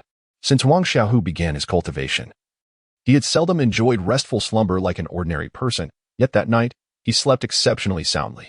Although Zissou firmly guarded her final line of defense, their tender interactions alleviated the pangs of longing. In the morning, Wang Xiaohu awoke to find Zissou clutching a pair of scissors. He felt a sudden chill beneath him and quickly checked. Thankfully, all was well, and he was indeed in a state of morning readiness. Originally, he intended to take advantage of the moment, but upon seeing the scissors in that wild girl's hands, he shuddered, his fiery desires extinguished, and his readiness collapsed. What do you intend to do? This is a matter that concerns your lifelong happiness. Wang Xiaohu's voice trembled as he beheld the scissors, which felt utterly chilling. Humph, let us see how obedient you are, Zissou said, letting the scissors hover near Wang Xiaohu and Oppos's ear, snip. Wang Xiaohu exhaled in relief. If you were just cutting hair, you should have said so. You nearly frightened me to death. Snip. Zissou cut a lock of her own hair. And Wang Xiaohu, having guessed her intention, watched with a smile. Moments later, two exquisite sachets appeared, each the size of a walnut, heart-shaped. Crafted with care despite a hint of clumsiness. This is for you. It is my token of affection. If you dare to lose it, umph. Zissou raised her tiny fist threateningly. Wang Xiaohu tucked the small sachet into the Xianhuang pearl, placing it in a silk pouch. As he observed the intricate stitching, he chuckled at the thought of the couple and Oppos's intertwined fate. Hee hee, what a charming little girl, the old drunkard remarked upon seeing Zissou, chuckling. Charming? She possesses only an average appearance but exudes a remarkable aura. The old drunkard couldn't fathom why this young man was so utterly devoted to the girl, as if nearly killing Ling Feishu was solely due to her. Wang Xiaohu was quite pleased with the old drunkard and Oppos's reaction, for even he had detected no hint of deception. Master, when meeting elders for the first time, one must show some courtesy. After all, you are the foremost alchemist of the Qingyun sect, and you mustn't Oppos's be stingy. By the way, my wife is also an alchemist. Perhaps you could share some insights on alchemy. The most crucial knowledge for an alchemist lies in their experiences. Zissou, though intrigued, was aware that such discussions were taboo. Please, esteemed elder, Don and Oppos's, take offense. Xiaohu means no harm. Hee. If I were to become upset over such trivial matters, I would have been driven to madness by this rascal long ago. If he were to cause fewer troubles, I might live a decade longer. My dear girl, what is your current level in alchemy? The old drunkard showed little concern, as a master. He had to present a respectable gift to his disciple and Oppos's young wife. Zissou was entirely unprepared for the old drunkard and Oppo's sincerity. She recognized that such opportunities were rare and missing them could lead to dire consequences. At the first tier of excellence. But it takes a breakthrough to reach the 10th layer to achieve true excellence. Oh, my girl, how old are you? The old drunkard inquired, his interest piqued. Wang Xiaohu was also curious, as the age of cultivators was not discernible from their appearance. He felt a strange sensation. Hoping fervently that the girl was not older than his own parents, otherwise, explaining it back home would be quite embarrassing. Madam, may I inquire your age? 50. And you? My dear girl? 80. That image sent chills down Wang Xiaohu's spine. 21. He paused, realizing that while he knew Zissou was exceptionally gifted, her age exceeded his expectations. Oh, a prodigy. Splendid. With such talent, it would be a shame not to pursue alchemy. My dear girl, would you be willing to accept me as your master and inherit the art of alchemy? That rascal only engages in brawls. I cannot rely on him. With his hot temper, he could only concoct dregs. The old drunkard regarded Wang Xiaohu as a cautionary tale. However, upon hearing this, Zissou blushed deeply. If it were any other topic, she might have been silent, but alchemy was a realm she had been taught. What? Are you afraid your master will be displeased? Fear not. It is quite common for disciples of the Qingyun sect to have multiple masters. We have no such outdated customs. The old drunkard assured her with a chuckle. No, it's not that. It's just. Zissou found it difficult to articulate, as she pondered how to describe her own talent without overshadowing Wang Xiaohu, who could only be deemed a natural-born alchemist. Indeed, you rascal, are you the one behind this? My dear girl, fear not. If that rascal dares to coerce you into anything against your will, I shall personally set him straight. Wang Xiaohu could no longer endure the old drunkard's belittling remarks about him. Yet, he first pulled Zissou back a step before speaking. Master, I am already an upper-tier alchemist. How could you claim I can only produce dregs? Poof. Zissou gasped in surprise. Thankfully, Wang Xiaohu had pulled her back in time, or the consequences would have been dire. Wang Xiaohu felt a surge of tears, lamenting the painful reality. What? You are an upper-tier alchemist? What a fine jest. The old drunkard laughed heartily. Are you satisfied? Now step aside. Do not hinder my recruitment of disciples. Esteemed elder, Xiaohu speaks the truth. He truly is an upper-tier alchemist. Zissou whispered. Poof. Cough, cough. Surely, you aren't jesting with me? But Wang Xiaohu, being unreliable, had chosen a diligent wife, who should not lie. When did you learn alchemy? How come I was unaware? The old drunkard gazed in astonishment at Wang Xiaohu. How long had this lad been cultivating? All his time spent on alchemy was hardly sufficient. Well, it's a family heirloom. Upon hearing this, Zissou rolled her eyes. You come from the mundane world. What family heirloom could you possibly have? Nonsense. You must know, so tell me. The old drunkard turned to Zissou, feeling embarrassed. She replied, Xiaohu learned his alchemy from me. The old man stared incredulously at the two. See, I was wrong. I did say it was a family heirloom. Wang Xiaohu proudly wrapped his arm around Zissou's slender waist. Ouch, let go, dear wife. It hurts. It hurts. This whip-cooked meat is not tasty at all. Eventually, the old drunkard came to realize just how extraordinary Wang Xiaohu's alchemical talent was, causing his old face to blush. Master, let us not digress. A gift for our first meeting. Wang Xiaohu sought to give the old drunkard an easy way out. Ahem, this rascal's talent is passable. Here's the deal. If you ever have any questions about alchemy, you can always come to me. Consider this your welcoming gift. As the old drunkard spoke, he conjured a fiery wind cloak, floating it before Zissou. This item was undoubtedly of the second tier and of decent quality. It was a low-grade spirit artifact of the second tier that could enhance both fire and wind spiritual power by 30%, while also providing reasonable defense. It was nearly impenetrable for those at the foundation stage and below. However, since it required both fire and wind attributes to unleash its full potential, it had remained used in his possession for many years, now finding its perfect owner in Zissou. Senior, this is too precious. A low-grade second-tier artifact is a treasure coveted by foundation-stage cultivators. Silly wife, quickly accept it and thank the master for his generous gift. Under Wang Xiaohu's coaxing, Zissou finally expressed her gratitude and took the fiery wind cloak. You should refine it in the coming days.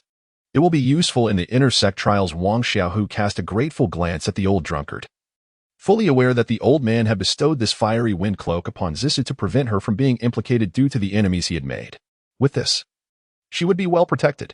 The soul-binding poison your master is afflicted with is indeed treacherous. Fortunately, You've managed to procure some soul-nurturing items over the years to delay until today. This soul-nurturing herb has a medicinal age of over 1,500 years.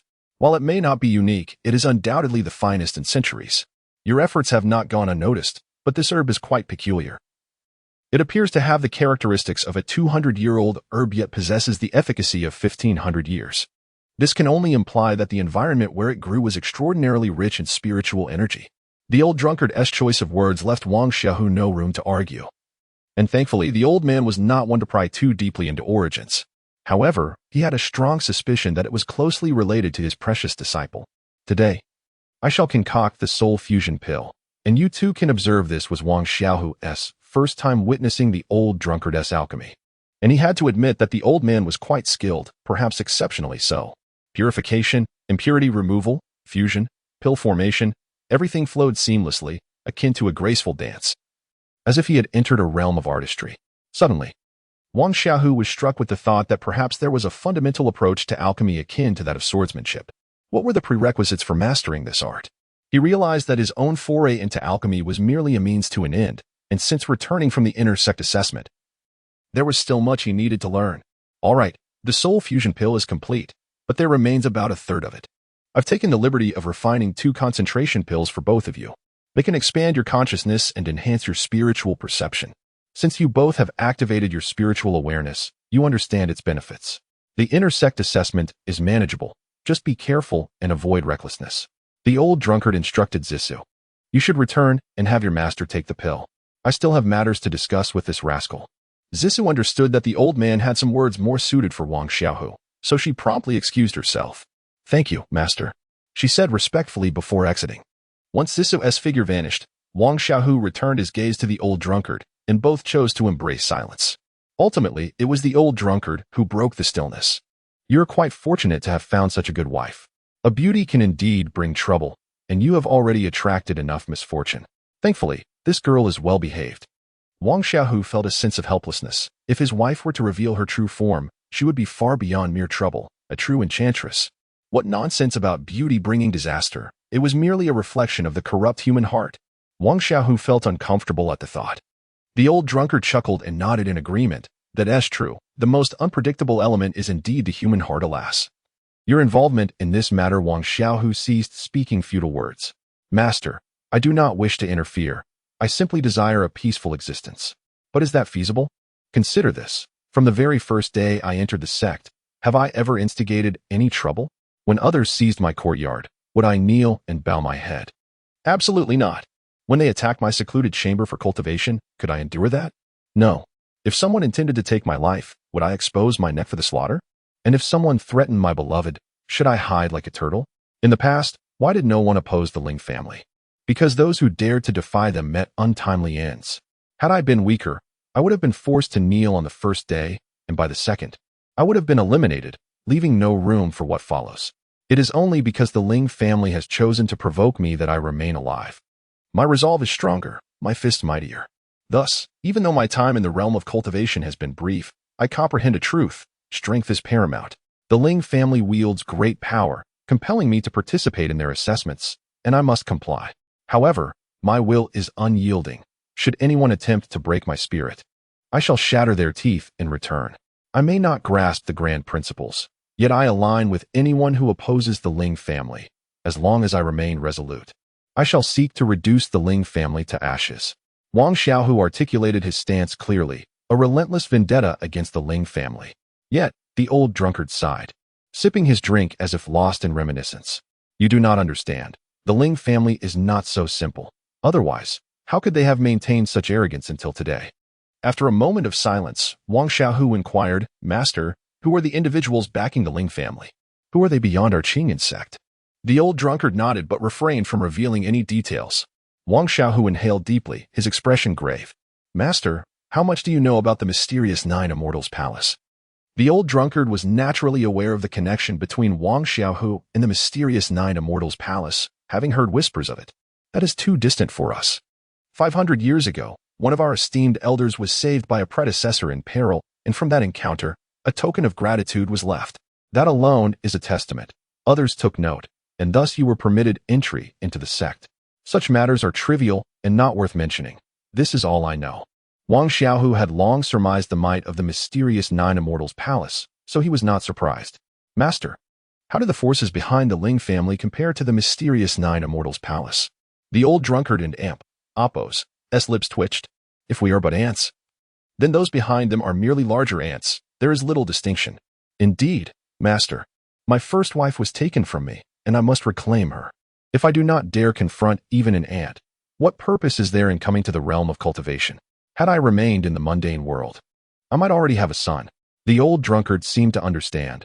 This lad was singularly focused. He cast a sidelong glance at Wang Xiaohu. Nonsense. You think you can have a son in a few months? Premarital pregnancy is quite normal. Wang Xiaohu replied with a cheeky grin. Humph. More like becoming an unexpected father. Upon hearing this, Wang Xiaohu's eyes reddened. You old rascal are too cruel. Xiaohu, heed my advice. Be flexible and resilient. When the time calls for patience, you must endure. With your talent, what you lack most is time. A century will pass swiftly. Once your fists are strong, you will dictate your own path.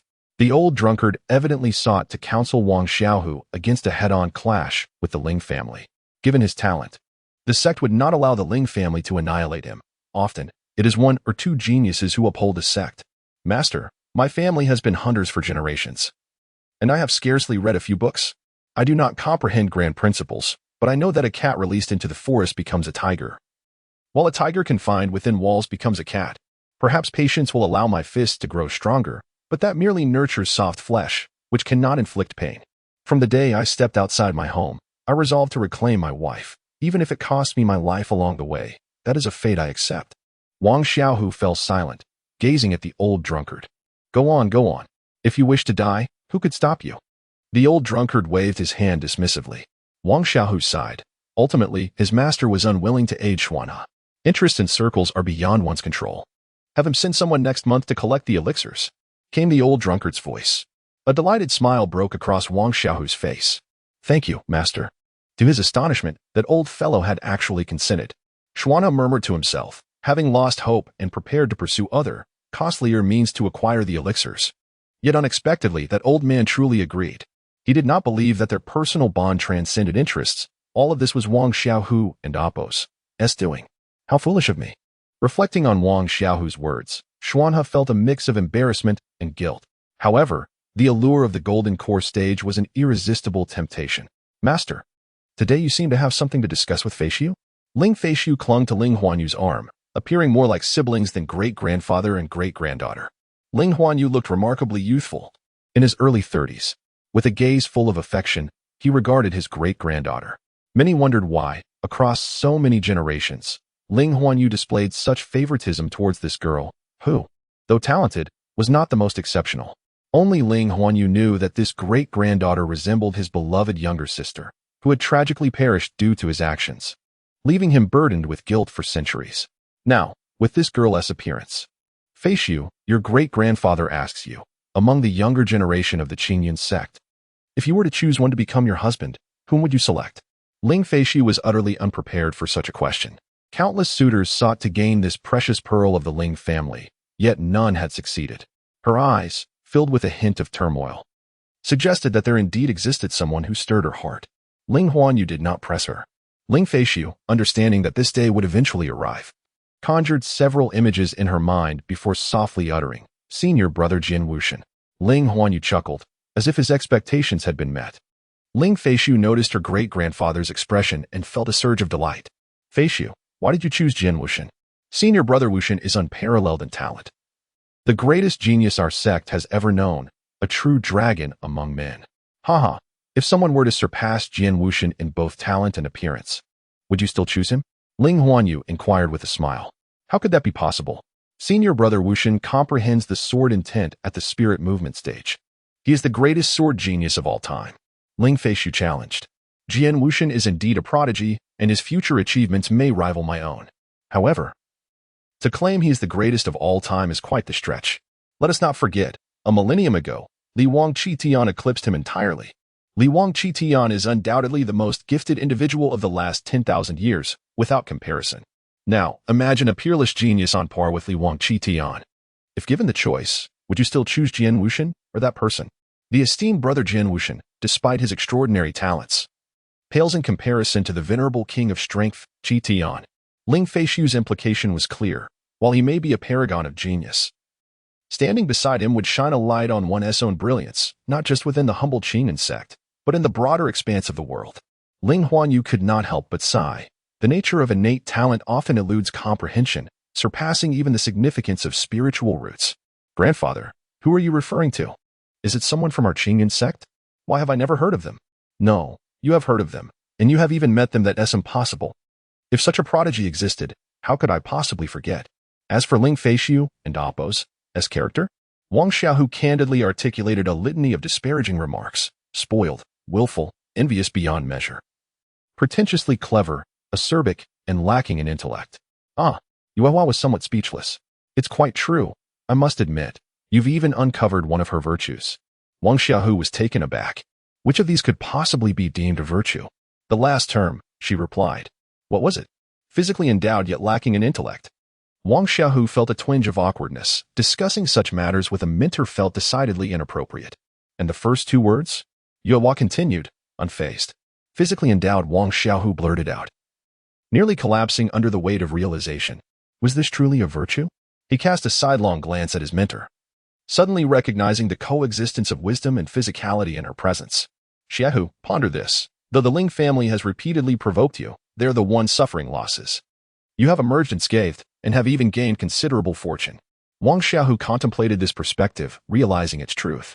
Consider it from another angle. If you had an elder of the Golden Core stage looking out for you, surrounded by sycophants, with an inexhaustible supply of cultivation resources and spiritual stones, and if no one dared to hold you accountable for your mistakes, what kind of person would you be? Wang Xiaohu and Oppo's expression turned grave. He understood that such a scenario was purely hypothetical, yet he could envision the sort of arrogant individual that would emerge from such an environment. Xiaohu, there are many truths I do not wish to impart. Though you appear reckless, reflect on your actions. Each has been meticulously planned. While they may seem risky, the probability of success is not insignificant. You should recognize that this situation is not solely dictated by me and your master, nor is it merely the Ling family's decision.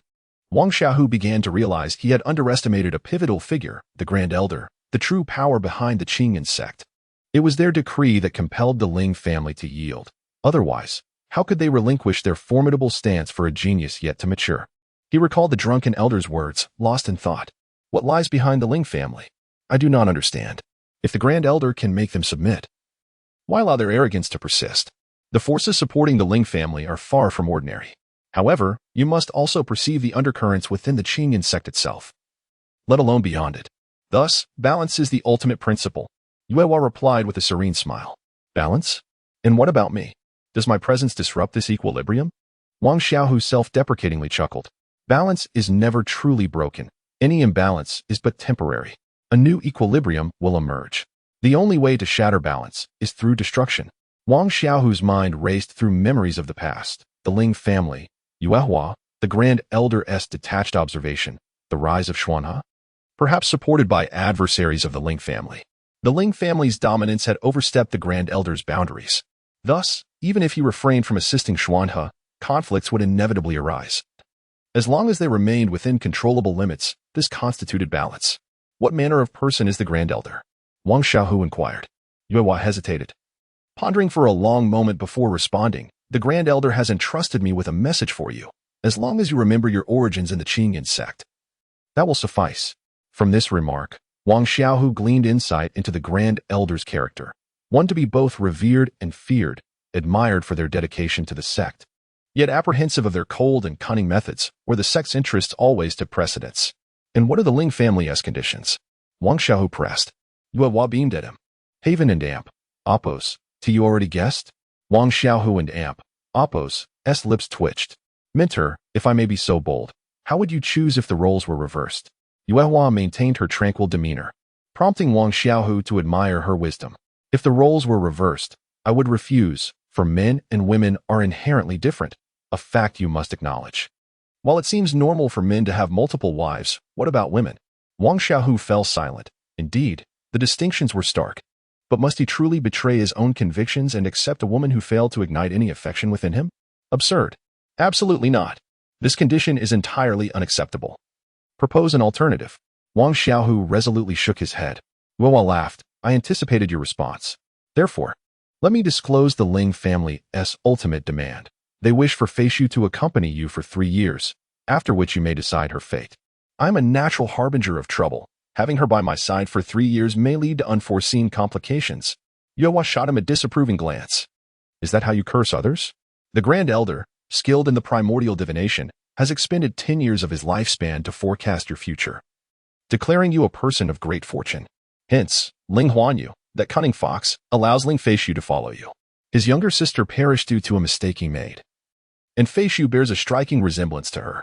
For her sake, he has accepted the Grand Elder's proposal, thus you cannot escape this fate. Wang Xiaohu inhaled deeply. To have a willful and malicious woman by his side seemed entirely untenable. Setting aside the risk of exposing the secrets of the Xianhuang Pearl and the identities of the Red Dragon and the Zanyue Divine Beast, it would be a death sentence if the Ling family discovered any of his secrets. They might temporarily forego their murderous intent due to the Grand Elder. But should they unearth even the slightest secret, they would instantly turn against him. Thus, the prospect of harmonious coexistence with the Ling family was utterly implausible, let alone allowing a member of their clan to remain by his side. Furthermore, how would this position Zissou? Apologies, mentor, but I must refuse. However, in the spirit of camaraderie, I can overlook past grievances. Until now, it has been the Ling family that has sought me out. From today forth, let them leave me be. We shall not interfere with each other, or it will be a fight to the finish. Wang Xiaohu concluded with a bow to Yuehua before turning to depart. This boy, will the Ling family accept such a resolution? Yuehua sighed, relinquishing thoughts of matters beyond her control. Each individual's fate is shaped by their own choices. Yet, if this lad truly possesses the fortune the Grand Elder spoke of, perhaps he will evade this calamity. Great-grandfather, that vile scoundrel, that Wang Xiaohu, is utterly despicable. He has slain several members of our Ling family. How can this be? Ling Feishu's tone shifted slightly. The youthful squabbles are commonplace. In the future, Ling Huanyu began, but was interrupted as a jade talisman flickered beside him, a smile gracing his lips. Here it comes. He grasped the talisman, his spirit probing within, and in an instant, a formidable aura emanated from him. Had it been directed at Ling Feishu, she would have perished tenfold. Great-grandfather Ling Feishu called, her voice trembling with fear. Ling Huanyu reigned in his imposing presence and gently stroked Ling Feishu's hair. Feishu, Jian Wuxian is indeed commendable. If you take a liking to him, perhaps you could engage with him more. A girl should exude gentleness and magnanimity to win favor. Ling Feishu, having just absorbed Ling Huanyu's words, began to reconsider her view of Wang Xiaohu. However, she couldn't shake the feeling that he was merely an arrogant genius with no future. You may go now. Let Chen Yue come to see me. Ling Huanyu's words seemed to awaken something in Ling Feishu, causing her cheeks to flush crimson. That scoundrel, how dare he reject me? Who does he think he is? Elder, regarding the Ling family. An elder began to report. Let it be. Fate has its own design. The innate divine hexagram is remarkably intricate. After expending a decade of my lifespan, I could only glimpse a vague hint. Perhaps that lad, Wang Xiaohu, is indeed blessed with great fortune, yet it may also bring calamity. We shall see if he brings fortune or misfortune to the Qingyan sect. Elder, both Yuling sect and Tiandao sect have been restless lately. Should we prepare in advance? Consult with Yunhe regarding this matter. Yu Jizi and Meng Zhen are not formidable enough to stir much trouble. The elder closed his profound gaze, retreating into silence. The intersect assessment loomed just 3 days away, and the atmosphere was rife with tension. Meanwhile, Wang Xiaohu enjoyed a rare sense of ease. Having not focused much on cultivation during these 3 days, he and Zissou often soared on the divine wind eagle, confident that regardless of the choices made by Qingyan sect or the Ling family, they would not act foolishly within the sect at such a crucial time. As long as Ling Huanyu did not intervene personally, Wang Xiaohu felt he had a fighting chance. The two visited Zissou's master, a benevolent old lady at the 12th layer of spiritual refinement. With merely a decade or two of lifespan remaining, she could not participate in the intersect assessment. She held a favorable view of Wang Xiaohu, having learned of his deeds through Zissou. Yet, she worried for her kind-hearted disciple, fearing that being close to someone who drew trouble might endanger her. Nonetheless, she acknowledged that one could not dictate a woman and Oppo's choices. On the eve of the intersect assessment, Wang Xiaohu and Zissou sat atop a roof, nestled together beneath a starry sky, savoring the tranquility of the moment. Xiaohu, you Don and Amp, Oppo's, do you have to reject the Ling family? It and Amp, Oppo's, It's quite normal for men to have multiple wives. Zissa felt a twinge of reluctance, not wishing to share her man with another woman. Foolish girl, that ugly hag pales in comparison to my little darling. Besides her ample bosom, she possesses no other merits. Wang Xiaohu blurted out, recalling their earlier discussion. Zissou and Appo's face turned crimson. His words were so unrestrained. Rogue. Oh, how am I a rogue? That accusation is unjust. I must uphold my reputation. Come, let me see the fruits of your endeavors these past few days. He spoke as he reached inside her clothing. Oh, no, not here. How embarrassing. Zissa quickly grasped Wang Xiaohu's mischievous hand. Hee, I understand. Wang Xiaohu wore a cheeky grin as he scooped Zissou up and jumped down from the roof, heading toward the bedroom. In the Ling family, a woman who attempted to harm my wife is unworthy even to warm my bed. Outside the gates of Qingyun's sect, a grand scene unfolded. 30 to 40,000 disciples, clad in uniform attire adorned with floating cloud patterns, scattered about. Wang Xiaohu, Zissou, and Qilong mingled among hundreds of disciples from the Diafeng. Qilong subtly gestured toward a young man nearby, whose countenance was somber. Though in his early 20s, he appeared far from the robust stature typical of Diafeng disciples. Yet, Wang Xiaohu sensed that this individual possessed an alarming level of physical strength that even he found daunting. That man was Ling Shui. Ling Shui, a name Wang Xiaohu had heard on his first day in Qingyun's sect, once held an esteemed position that Wang Xiaohu regarded with admiration. Wasn't Ling Yu's arrogance bolstered by the influence of his brother Ling Shui? Do not underestimate him. Mastering the 12th layer of spiritual refinement is trivial. Yet his physique is extraordinary. He has cultivated the 9 Rin mountain technique to the 4th layer. In terms of raw physical power, he likely surpasses me significantly. His defenses are formidable as well. Qilong and Appo's words rekindled Wang Xiaohu and Appo's interest in an almost forgotten rival. The 9 Rin mountain technique, while arduous in its initial 3 layers, could be attained before reaching the 12th layer of spiritual refinement with perseverance. However, the 4th layer was a different story. Fewer than 10 individuals from Diafeng had achieved it, and Ling Shui was the sole practitioner to reach the 4th layer before attaining the 12th layer of spiritual refinement. His physique was indeed remarkable. Qilong elaborated on the challenges of the 4th layer of the 9 Rin mountain technique. Oh, the only one. That will soon change. Wang Xiaohu chuckled nonchalantly. Qilong mirrored his laughter, filled with confidence in his own progress with the 9 Rin mountain technique. However, he remained perplexed by the drastic changes within him. Had it merely been the Dragon Pearl? Initially, he believed so, but as time passed and his understanding deepened, he felt something was amiss. The Dragon Pearl contained immense energy but hardly strengthened his physique. He had shared this concern with Wang Xiaohu, who suggested that perhaps he bore the bloodline of some ancient beast, now awakened. Qilong found this notion preposterous, exclaiming, I am of the human race. How absurd to claim I am a descendant of ancient beasts. Wang Xiaohu wished to interject but refrained as Qilong insisted the time was not ripe for such discussions. Sensing the prolonged scrutiny from 2 pairs of eyes, Ling Shui turned his dark gaze toward Wang Xiaohu, flashing a cruel smile that revealed his stark white teeth, a glint of red lighting up his eyes. Yet, neither party exchanged words nor approached one another, as their paths were destined to diverge. Wang Xiaohu glanced around, noting that many, if not most, eyes in the crowd were drawn toward him, seemingly ensuring they recognized him before entering, lest they encounter unfamiliar faces and find themselves in dire straits. Wang Xiaohu couldn't and Appo's help but grimace at the avarice reflected in their gazes. More naked than a lecherous wolf gazing upon a nude beauty, they treated him as though he were a prized delicacy. Unbeknownst to him, his allure was exponentially greater than that of a mere monk. While only a handful of monsters were drawn to the monk, here, thousands were drawn to him. Feng Hui and Dang Yong found their way through the crowd, merely exchanging nods with Wang Xiaohu as a greeting. In such circumstances, they dared not stand beside him, fearing they might not survive the encounter. Suddenly, the crowd parted, revealing someone approaching with an air of elegance and a hint of arrogance, seemingly belittling himself among the outer disciples of Diafeng. Ling Xiao? Isn't he one of the top 10 true disciples of the inner sect? What brings him here? Hee. You may not know this, but 3 days ago, several inner disciples from Lingyun Peak clashed over a trivial matter, accidentally destroying a millennium spiritual herb cultivated by our ancestor. As punishment, they were demoted to the outer sect. Yet, considering it was an accident, they were permitted to participate in this inner sect assessment to regain their status, including Ling Xiao. My goodness, how ruthless. Who would believe such a tale? Few were gullible enough to accept this explanation. and it became clear that the crowd was fully intent on confronting Wang Xiaohu.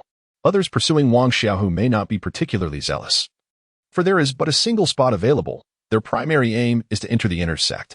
However, the group of over a dozen individuals is wholly intent on eliminating Wang Xiaohu. For the past 6 months, they have likely forsaken all other endeavors, solely focused on his demise. How ruthless! Yet, Wang Xiaohu is no fool. If he cannot win, he can simply shatter the jade talisman to escape. Many are puzzled by the intentions of the Ling family. You are Wang Xiaohu, a mere 7th-level spirit manipulation practitioner. It is baffling how the elder members of your clan squander precious cultivation time to hunt down an insignificant ant like you. Such arrogance. Believing that to kill Wang Xiaohu is an affront to oneself. I, a 7th-level spirit manipulation practitioner, now challenge you, the so-called genius disciple of the Ling family, to a fight to the death before thousands of my peers in the Qingyan sect. Do you dare accept? Wang Xiaohu's eyes gleam with mockery. Zissa shot Wang Xiaohu a concerned glance. Although he had previously defeated Jinping was different from Ling Xiao. He was dedicated to the sword path and believed that he could not wield his sword in the presence of Wang Xiaohu due to Wang and Oppo's superior comprehension of the sword. If he had relied on spiritual power, Wang Xiaohu might not have stood a chance. That last move was hastily executed by Jinping to save Ling Feixiu. In a true life-or-death battle, the outcome might have been uncertain. Wang Xiaohu's declaration drew the attention of everyone nearby. This fellow, has he lost his mind?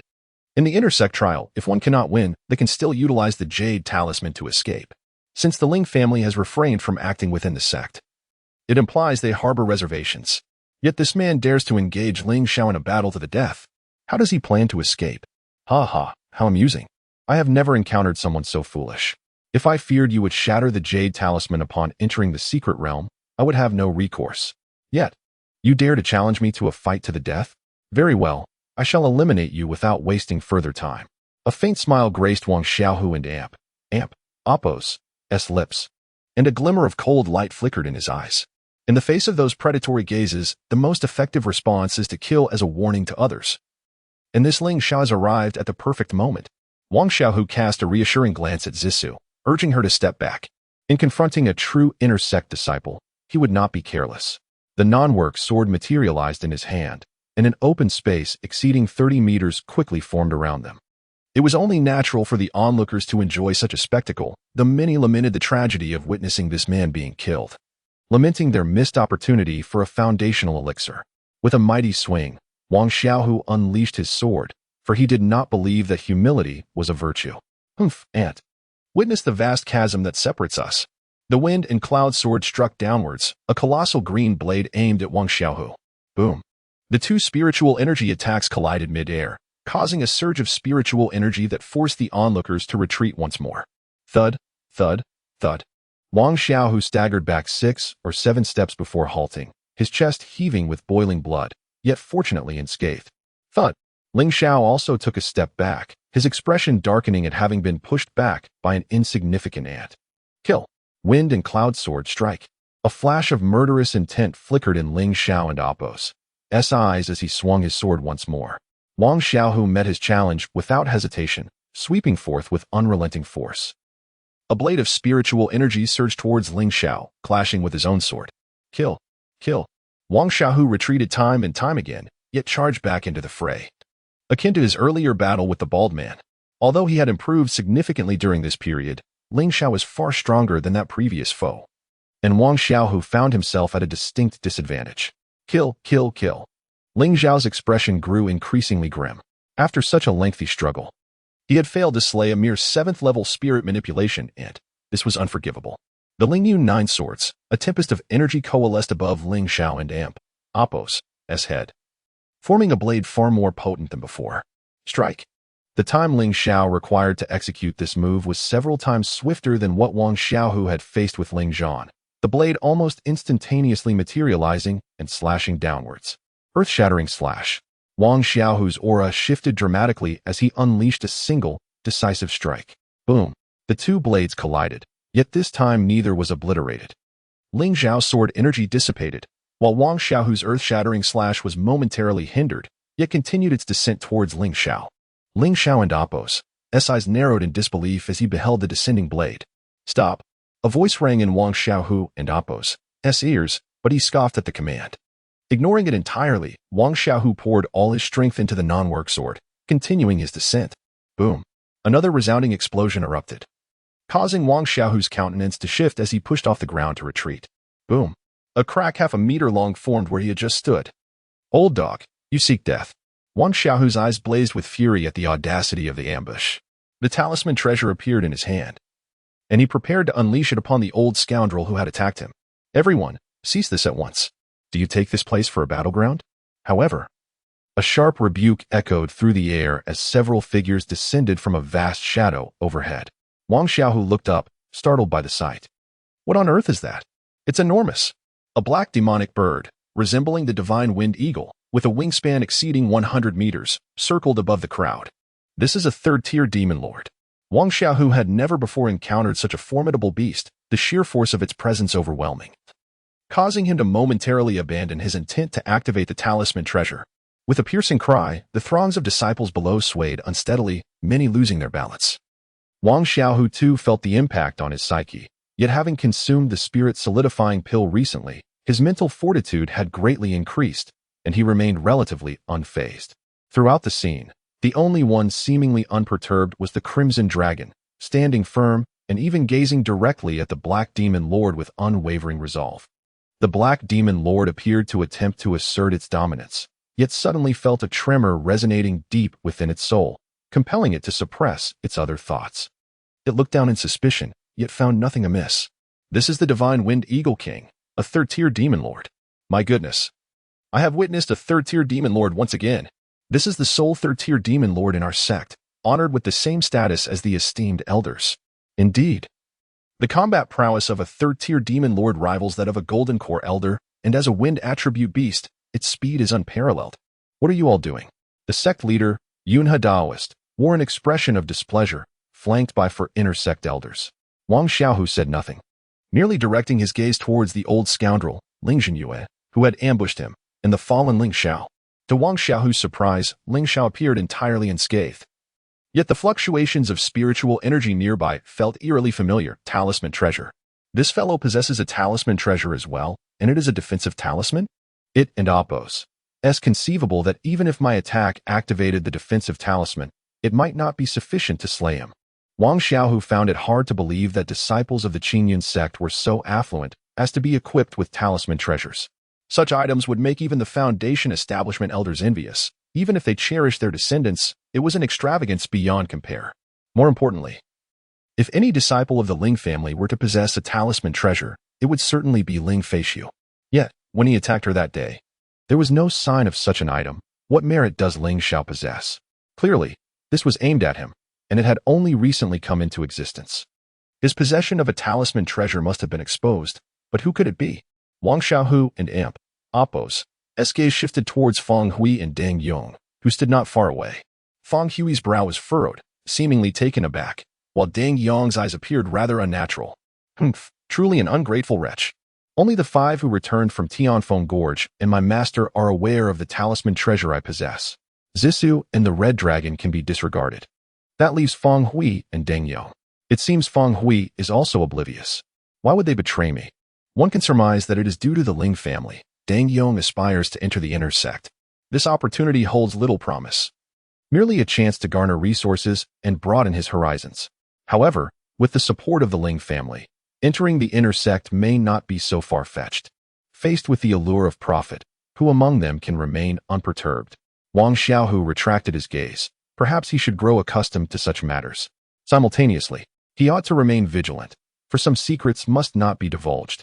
He, indeed, had been a tad too lenient. Otherwise, not just Deng Yong, but even Feng Hui would have to remain in Tianfeng Gorge. Damn it, I will kill you. Ling Xiao leaped to his feet, seizing his spirit sword, roaring as he prepared to charge forward. Impudent! An elder behind the sect leader bellowed, causing Ling Xiao to stagger back as if struck by a heavy blow. Although Ling Zhenyue was furious, he was equally exasperated by his grandson and Amp, Oppos' lack of prowess. In a fair fight, he had not even consented to that wretched creature, exposing the talisman treasure. It must be that fellow's talent is so formidable that if left unchecked, the Ling family could face annihilation. Originally, the ancestor had expressed discontent in recruiting Wang Xiaohu. deeming such a character unfit for the Ling family. Indeed, this individual had refused to acknowledge their overtures, even dismissing the proposal of an alliance with the Ling family. He was courting death. Xiaohu, cease this. Do not act recklessly before the sect leader. Ling Jinyue was compelled to admonish. You possess great audacity, daring to harm a fellow disciple before the mountain gate. Do you hold the sect's rules in such disregard? Sect leader Yunhe scolded, his expression grim. However, Wang Xiaohu harbored no fondness for this leader. Was it not this very leader who had compromised with the Ling family, allowing him to participate in the inner sect examination when he had barely reached the third layer of spiritual movement? Wang Xiaohu, however, remained composed. Clasping his fist as he addressed the sect leader, respected leader, the disciple has agreed to a life-and-death duel with Ling Xiao, witnessed by thousands of fellow disciples present. Both parties consented voluntarily, with no coercion involved. Thus, I earnestly request the leader and oppos's permission to fulfill this duel, otherwise, it would be said that the Ling family's disciples are cowardly and self-serving. Such rumors would tarnish the reputations of both the Ling family and my Qingyan sect. Wang Xiaohu's words stirred a significant uproar, with disciples murmuring amongst themselves. This Wang Xiaohu, not only formidable in strength but audacious in spirit, was brazenly slapping the Ling family's face before the sect leader and numerous elders. You insolent wretch, you seek your own demise. Ling Jinyue could hardly contain his rage. Yielding would mean a loss of face for the Ling family. To agree would be tantamount to sending Ling Xiao to his death. Humph, old dog. If you desire a life-and-death battle, I shall reluctantly acquiesce. I fear you may prove to be a coward, too afraid to engage me in a fair fight, resorting only to ambushes. Wang Xiaohu and Oppo's talisman treasure emanated a spiritual glow, ready to unleash a strike capable of obliterating a false Dan realm adversary at any moment. Ling Jinyue felt a chill run down his spine, although he was acutely aware of the talisman treasure and Oppo's might in a direct confrontation. Wang Xiaohu might not be able to reach him. However, should he land a blow, it would mean certain death for him. More critically, could he really consent to a life-and-death duel with a wretched creature of the 7th layer of spiritual movement? What about the Ling family and Oppo's honor? You insolent wretch. You go too far. Ling Jinyue seethed, yet still refrained from taking action. Enough. All of you, cease this madness. What manner of decorum is this? This ends now. Anyone who dares to stir trouble again will face the sect and Oppo's penalties.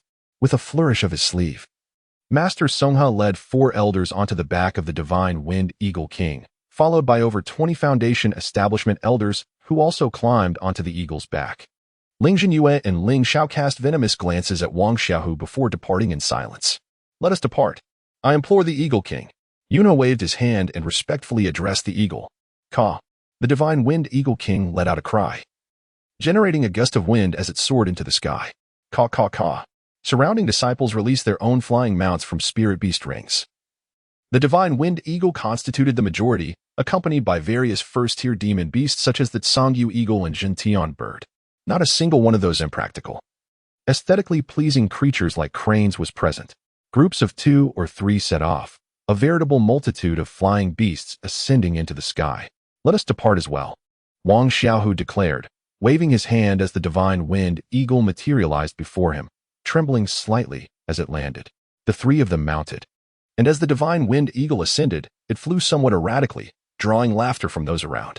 The red dragon grumbled a few choice words at the divine Wind Eagle, unaware that the entire situation stemmed from his own influence. The unseen pressure of the dragon was not easily shaken off. 3 days later, having traversed approximately 40 to 50,000 miles, they encountered several mountain ranges along the way, though the divine Wind Eagle King forged ahead, and the multitude of flying beasts behind it deterred any reckless demon beasts from approaching. Wang Xiaohu and the red dragon Zissa stood upon the back of the divine Wind Eagle, and Wang Xiaohu remarked with a smile, this scene feels rather familiar. Wherein and Oppo's? We just 3 when we ventured to Tianfeng Gorge? Indeed, though last time there were 9 of us. This time we have 30 to 40,000 fellow disciples. Zissa reminisced. Last time, 5 of the 9 returned. Who knows how many will make it back this time? The red dragon mused casually. Wherein and Oppo's? They're supposed to be teleportation talismans that would ensure safety? Zissou inquired, puzzled. Haha, I have heard that the place is rife with spiritual herbs and demon beasts. Should one encounter something valuable, The difference between life and death can occur in an instant, leaving no time to even activate the talismans. The red dragon and Oppo's words seem to cast a shadow over their journey. One should act according to their capabilities, without undue concern. By the way, here are 2 communication talismans, gifted by my master. They are said to be quite valuable, reserved for sect elders, allowing thought transmission within 1,000 miles. Wang Xiaohu handed the 2 talismans to his companions and explained their usage. What? I have yet to awaken my spiritual consciousness, so I cannot leave a mark within your talismans, meaning I can only hear your messages, but cannot convey any. The red dragon and Oppo's expression was one of deep sorrow. This was rather frustrating. Whose fault is that?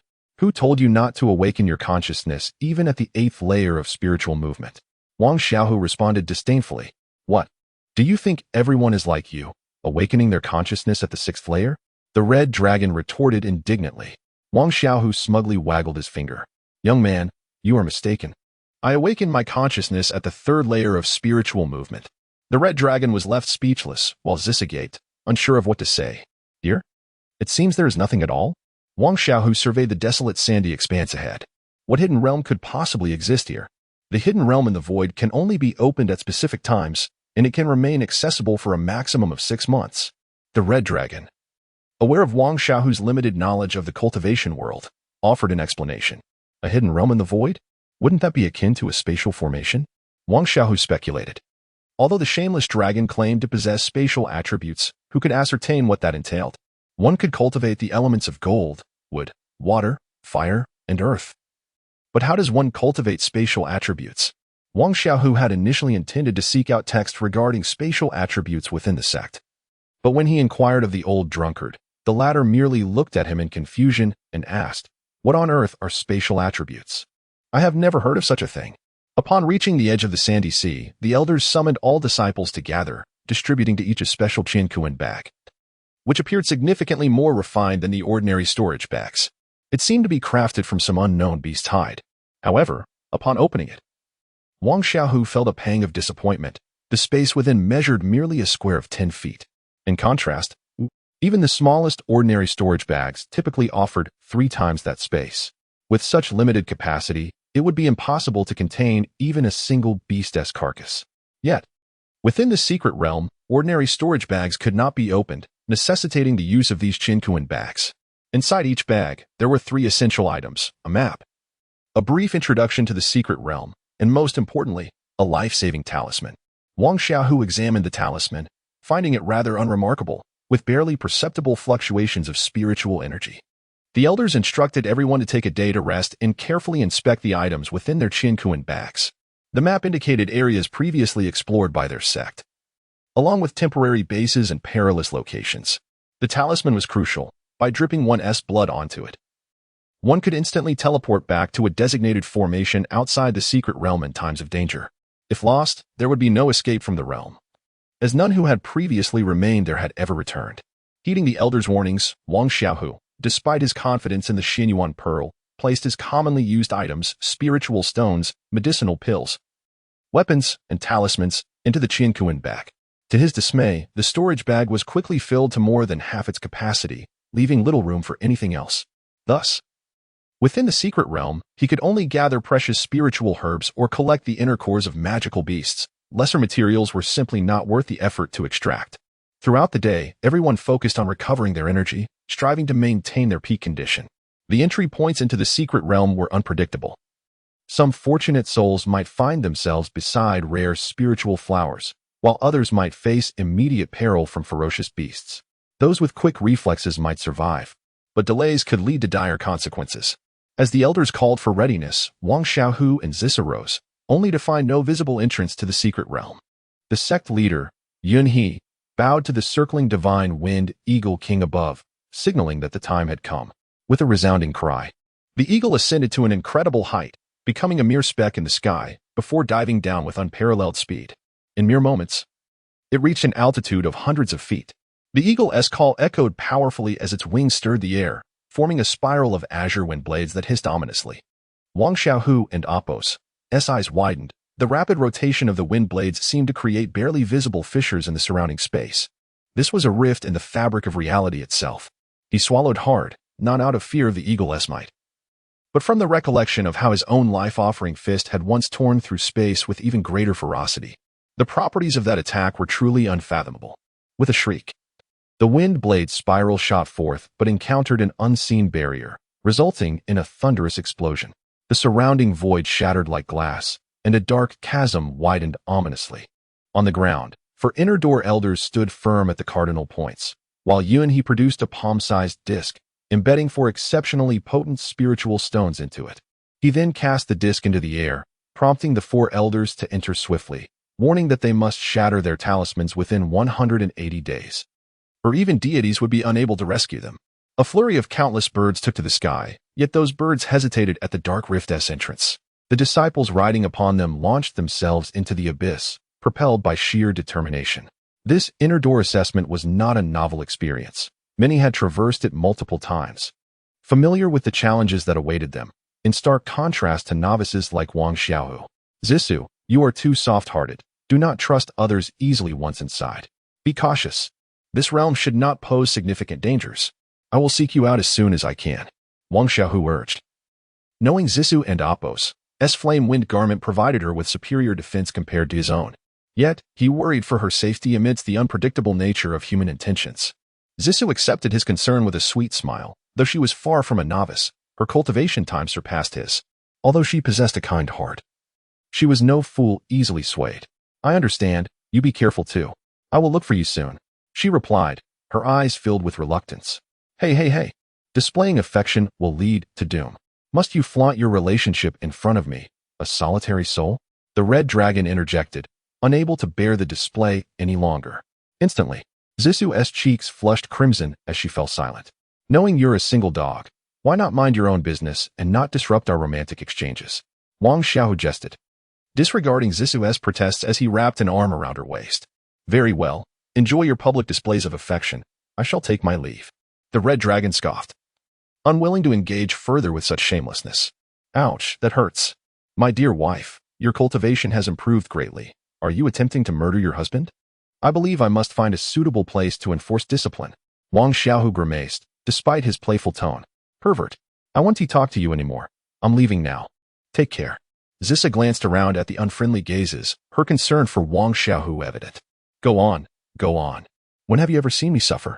If those ruffians dare approach me, they'll regret it. Otherwise, Wang Xiaohu proclaimed with confidence, surveying the crowd, who avoided his gaze, not daring to confront him. Those whose minds were clouded by Foundation establishment pills quickly regained their senses, realizing that even true disciples could be defeated here. Without protective talismans, true disciples could easily meet their end. Did they truly believe they could seize Foundation establishment pills? Many abandoned such unrealistic notions, opting instead to gather resources and focus on passing the inner door assessment. Yet, amidst the crowd, Ling Xiao's eyes glowed with malice, his murderous intent toward Wang Xiaohu reaching a fever pitch. Wang Xiaohu dismissed Ling Xiao with a disdainful glance, summoning the divine wind eagle and taking Zissou and Oppo's hand as they soared into the sky. Let us enter. We must assemble swiftly within the secret realm. That little brat is doomed this time. Ling Xiao's eyes brimmed with madness. What was once a tedious task now consumed him entirely, if Wang Xiaohu did not perish. How could Ling Xiao maintain his dignity among the top 10 true disciples? With a swift motion, Wang Xiaohu leaped into the inky chasm, where light vanished, and even his soul teetered on the brink of unconsciousness. There was something extraordinary lurking in this abyss, a vague sensation he could not quite grasp nor identify. Before he could ascertain the nature of his surroundings, an unseen force propelled him out of the darkness, restoring the light before him. He resolved to return to the fissure when the opportunity arose to uncover its mysteries. Upon emerging from the dark void, a chill enveloped him, as if he were being scrutinized by an unmatched beast. A bolt of black lightning surged toward him from several meters away, leaving no time to summon protective talismans. In mere moments, it was upon him, its sharp, glistening teeth poised to bite into his shoulder. With no hesitation, he unleashed the body sacrifice fist, a life-saving technique he had never previously employed. His entire strength coalesced into an unassuming fist, which struck the beast and Oppo's gaping maw with stunning swiftness. A crimson mist erupted, staining him entirely. Gasping for breath, he felt excruciating pain rip through him. Yet, he understood that he could not succumb at this moment. The consequences would be dire. A talisman materialized in his grasp, clenched tightly, ready to be activated at a moment's notice. The agony coursing through his body nearly overwhelmed him.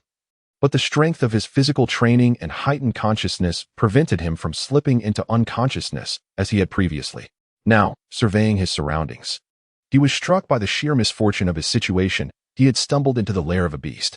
The dark figure on the ground, its head reduced to a mist of blood by his punch, revealed itself to be a mid-tier second-grade beast. Had it not been for the body sacrifice fist, he would likely have become its meal. The speed of the attack was astonishing, leaving him no chance to react. He was certain he was not the only one to suffer such misfortune. Others, too, must have faced similar fates, even if they did not encounter a second-grade beast. A sudden ambush from a first-grade creature could easily turn them into prey, leaving them with nothing should their luck fail them. In a realm of chaotic energy, a disciple at the peak of the 12th layer found himself tossed within a reckless formation, while 4 inner elders meditated nearby, indifferent to his plight. One after another, disciples fell, some grievously injured, far worse than the first. While remedies for regeneration existed, their exorbitant costs were beyond the means of a mere practitioner in the movement phase.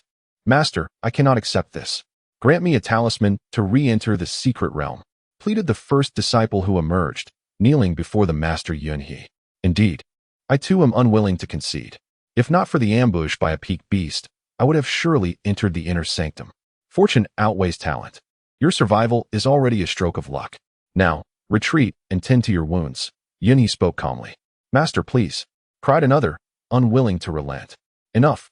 Withdraw at once, or face dire consequences, thundered an irate elder, silencing the lamentations of the unfortunate ones, who retreated to nurse their injuries. In the teleportation array, disciples continued to fall, as was customary with the throngs of 30 to 40,000, with perhaps only 30% enduring the full 6-month term. In the days that followed, while some returned empty-handed, others managed to procure a few inner cores and herbs, finding some solace in their efforts. Meanwhile, Wang Xiaohu, resigned to his circumstances, cradled 3 newborn black panthers in his arms, each no larger than a palm and still yet to open their eyes. He lamented his fate, realizing he had unwittingly become a caretaker for these 3 little creatures, the offspring of the very beast he had struck down. Kindness, it seemed, was a burden in disguise. After 2 days in the lair of the second-grade beast, safety prevailed, as no other creatures dared approach. Attempts to contact Zissou and the red dragon yielded no response. Perhaps they were far afield. Having healed from his injuries, Wang Xiaohu found himself in a quandary. He could not simply abandon these helpless cubs. A hunter at heart, he had no qualms about slaying beasts but could not harden his heart against these defenseless little ones. It seems I am still a good person, he mused. With neither storage bags nor spirit beast rings at his disposal, he pondered how to transport them. Carrying them in his arms seemed impractical. The Xianhuang pearl could only contain lifeless objects, and he imagined the potential growth of not just the cubs but even Songyu within its mystical essence. Very well, you shall remain here for now. I shall name you Big Black, Second Black, and Little Black. He chuckled, delighted with the names, interpreting their silence as agreement. Now, eat well and sleep. I shall venture out to assess the situation. He placed the 3 cubs on a fur blanket, and they merely shuffled together before drifting back to sleep, allowing Wang Xiaohu a measure of ease in his new role as their caretaker. Upon exiting the cave, he surveyed the valley surrounding him, rich in spiritual energy, surpassing even the Earth Demon Peak. Second-grade spiritual herbs. Wind crane grass, tingle root, frost cloud fruit, he marveled, discovering an abundance of treasures. A radiant smile spread across his face. These herbs were at least 300 years old. Perhaps I shall nurture these little ones a while longer, allowing them to grow strong enough to fend for themselves. The valley was not merely home to second-grade herbs. Over 30 mature first-grade herbs flourished here. Given that this was the lair of a second-grade beast, previous disciples must have feared to harvest here, allowing Wang Xiaohu to reap the rewards. Looking around once more, it seemed that this valley was particularly abundant in spiritual herbs. Although there were some gains outside, after a thorough search, he had only found 7 or 8 first-tier spiritual herbs. Without hesitation, Wang Xiaohu placed these herbs into the Xianhuang pearl. The fact that the Xianhuang pearl could be utilized gave him a sense of relief. However, he soon realized a limitation. The efficacy of the herbs within the Xianhuang pearl could only be enhanced up to 10 times at most. If anyone were to hear him say that 10 times was merely not much, they would likely be driven to silence him. 3 months of enhancement yielding a mere 10-fold increase was likely the limit. Wang Xiaohu did not venture far. as leaving the three little ones vulnerable to being taken by other beasts would signify his failure as a caretaker. With the aid of a map, he discerned his position but felt a tinge of apprehension. He had unwittingly found himself in the second circle of the secret realm. According to years of exploration, the Qingyun sect categorized the secret realm into various tiers. The first circle was where first-tier beasts roamed, while the second circle was inhabited by second-tier beasts. As for the existence of a third circle, Wang Xiaohu was uncertain. No one had ever surpassed the second circle. He believed he was still on the outskirts of the second circle. Yet the density of second-tier beasts in the vicinity was no less formidable than that of the Wanao mountain range. Wang Xiaohu and Appo's expression grew grave. Armed with talismans and the self-sacrifice fist, he felt confident in his ability to slay any second-tier beast. However, the talismans could only be used twice more, and employing the self-sacrifice fist would necessitate 2 days of recuperation, during which he would be utterly defenseless. If he exhausted his talismans, he would struggle to defeat even a first-tier beast. He pondered whether Zissou and Qi Long were similarly unfortunate to find themselves in the second circle. The probability of encountering them nearby seemed slim, and given his current abilities, escaping was nearly impossible. Without relying on talismans or the self-sacrifice fist, he had no hope of overcoming a second-tier beast, even one of lesser quality. Second-tier beasts were comparable to those at the Foundation establishment level, and the strength of a first-level Foundation establishment cultivator far surpassed that of a fully realized spirit motion practitioner, with a minimum increase in spiritual power of 3 times. Not to mention the growth in physical strength and martial techniques. Even a fully realized spirit motion practitioner would struggle against a first-level Foundation establishment cultivator. Though Wang Xiaohu was confident and had slain Foundation establishment level 3 beasts and second-tier beasts before, those victories were achieved through external assistance or unconventional trump cards. Currently, he could not enhance his spiritual power, so he resolved to focus on refining his body. If he could cultivate the 9-Ren Mountain method to the 4th level, enhancing his strength by 8,000 gene, he would stand a fighting chance against second-tier beasts. Even if he could not win, he could at least escape. With determination, Wang Xiaohu returned to the cave where the 3 little ones were still asleep. After some contemplation, he began to practice the 9-Ren Mountain method. The first 3 levels of this method could be mastered by anyone with a modicum of talent and willpower, willing to endure the pains of body refinement. However, the 4th level far exceeded what most could endure, as it involved refining the 5 internal organs, heart, liver, spleen, lungs, and kidneys, rather than merely the skin, bones, or flesh. This was not just a matter of pain. Without the requisite talent, recklessly attempting the 4th level could result in catastrophic failure. Wang Xiaohu and Appo's talent for body refinement left even the old drunkard speechless, so he had confidence in his abilities, yet he dared not proceed without thorough preparation. After a day of quiet cultivation, an unexpected expression crossed his face. His physical strength had increased significantly, from over 14,000 gene to an astonishing 15,000 gene. He had not consumed any body-refining elixirs recently. How had this happened? Reflecting on the past few days, he discerned that it was indeed related to the self-sacrifice fist. The pain he experienced while using it was akin to being torn apart, yet upon recovery, his strength had surged by several hundred gene. He could not underestimate this gain. Advancing even slightly was an arduous task. Unable to resist the urge to test this newfound strength, he considered using the self-sacrifice fist again. But the thought of the pain made him hesitate. To strike himself without cause seemed an act of self-torture. Just as he was lost in thought, he sensed a foreign demonic aura approaching. When he extended his consciousness, he beheld a one-horned fire bull at the entrance of the valley, warily eyeing the cave of the panther, seemingly aware that a formidable beast once resided there. If the panther were still present, its aura would be palpable, and this second-tier beast would never dare enter the lightning panther's territory. However, the panther's presence had dwindled over the past few days, and the valley was a place of rich allure. The one-horned fire bull, unable to resist temptation, had entered, yet it possessed a degree of intelligence. Recognizing that it could not provoke the panther, hence its cautious demeanor, the 3 little panthers, though still quite small, were stirred by the unfamiliar scent.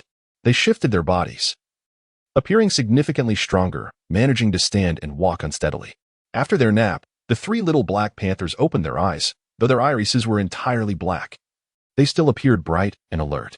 Wang Xiaohu gently patted their heads, which seemed to reassure them, and the little black panther nuzzled his palm. Little ones, watch how Super Daddy battles for some beef. Wang Xiaohu declared boldly as he rose and stepped out of the cave. The appearance of Wang Xiaohu seemed to surprise the one-horned fireball. Its large eyes blinked in confusion, pondering what manner of beast he was, appearing rather diminutive. The one-horned fireball, with its crimson body and dark horn emanating a dangerous aura, prepared to charge. Wang Xiaohu inhaled deeply, summoning his sword, ready to gauge the creature's strength. With a bellow, the one-horned fireball unleashed a torrent of flames and charged towards Wang Xiaohu, lowering its head. The dark horn thrust forward like a blade. Without a moment and hesitation, Wang Xiaohu unleashed his most powerful attack outside of the self-sacrifice fist. With his newfound strength of 15,000 jin, combined with the intensity of his spiritual energy and the inherent power of the sword, he struck with a force of at least 30,000 jin. Although he acknowledged he was not a match for the one-horned fireball, he did not believe he would be unable to withstand even a single blow. With a roar, the one-horned fireball collided with Wang Xiaohu's sword. The sound of metal clashing echoed as Wang Xiaohu felt a constriction in his chest, blood surging forth uncontrollably. He coughed violently, spitting blood as he was sent flying back to crash against the stone wall, sending debris flying. "What a ferocious beast!" Wang Xiaohu exclaimed, blood trickling from the corner of his mouth. The physical power of the one-horned fireball was astonishing, easily exceeding 30,000 jin, with its charging force likely surpassing 40,000 jin. Had it not been for his own robust physique, he might have been reduced to a mere pulp by such an impact. Seeing the one-horned fireball charge at him once more, Wang Xiaohu, not being foolish, knew better than to engage it head-on again. That would be courting disaster. Wang Xiaohu leaped up from the ground with a sudden burst of energy, scaling the cliff to evade the second impact. As the one-horned fireball charged past, he struck the rock wall and plunged downward, raising his crude sword mid-air to execute a devastating earth-shattering slash. The tremendous force of his strike descended upon the bull, which had just halted and was yet to turn around, cleaving deep into its hindquarters, leaving a gaping wound. The bull bellowed in agony, pivoting to charge at Wang Xiaohu. "Come on, let's test my sacrifice punch," he thought, choosing not to evade this time. Without relying on the bull's momentum, he was untroubled by the prospect of being thrown aside. The sacrifice punch channeled all his strength into a single strike. In that fleeting moment, the bull sensed the threat of death as Wang Xiaohu's seemingly insignificant fist collided with its head, creating fissures that hinted at imminent destruction. The bull's large, bell-like eyes, filled with terror or perhaps rage, darkened with a black spot that spread like a black lotus blooming, engulfing the entirety of its fiery gaze. In that instant, the eerie glow emanating from its eyes froze Wang Xiaohu and Oppo's thoughts, rendering his sacrifice punch powerless. Though the bull and Oppo's head was fractured, the inertia of its charge drove its razor-sharp horn deep into Wang Xiaohu's chest, piercing through him. The force of the impact sent him sprawling, the black horn remaining lodged in his heart. Wang Xiaohu and Oppo's expression flickered back to life, but the searing pain sapped his strength, and he found himself collapsing alongside the beast, the horn piercing through him, tragically positioned near his heart. His consciousness blurred, overwhelmed by disbelief and resentment, as the specter of death loomed. How could this be? The transformation of those black eyes was a terrifying power that had rendered him unconscious in an instant, extinguishing all his vitality. It was the gaze of death that had descended upon him.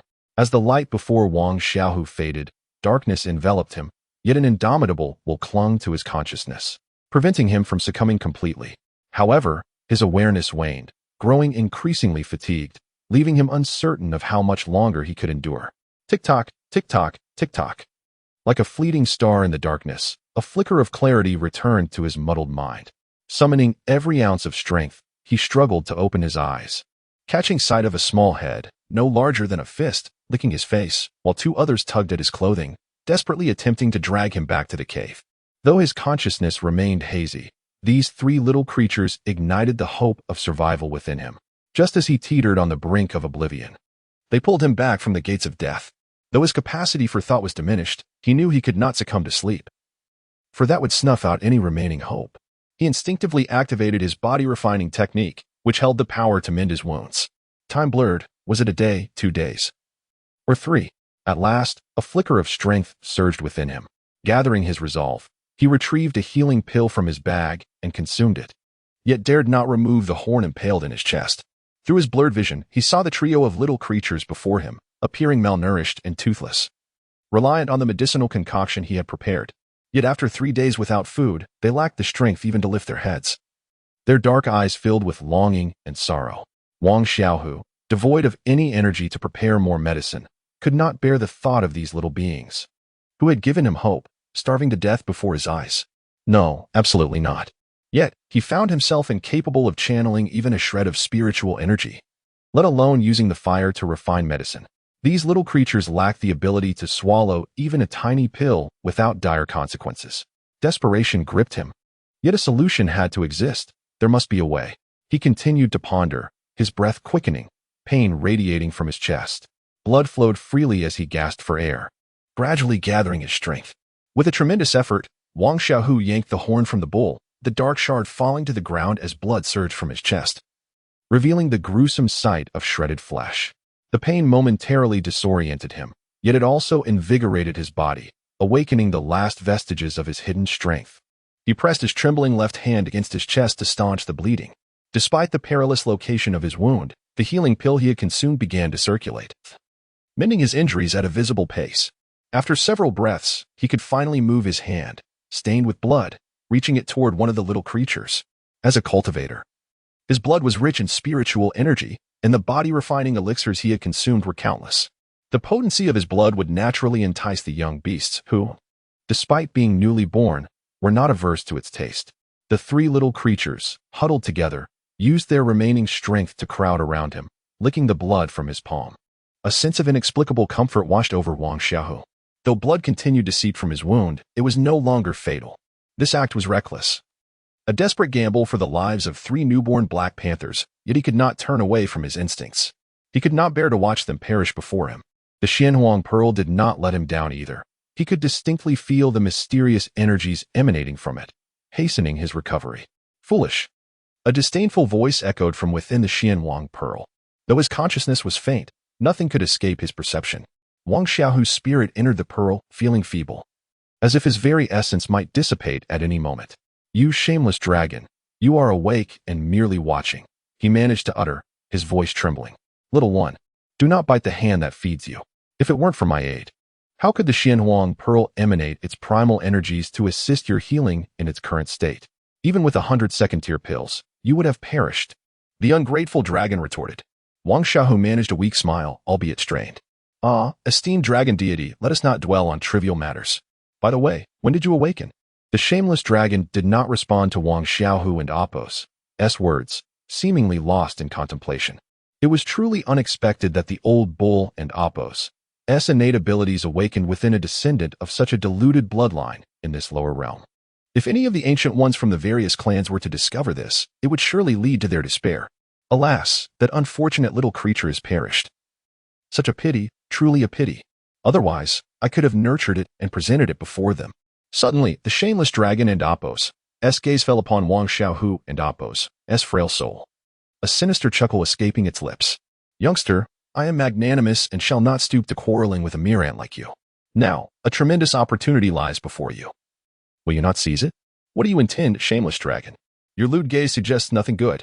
Wang Xiaohu had no faith in the dragon and Apos' intentions. Convinced that any unsolicited benefit was surely laced with deceit, indeed, a scheme was afoot. Uninformed wretch. You would turn away from the most chilling of the 3 divine gazes known as the Eye of Death? How embarrassing it is to be in your company.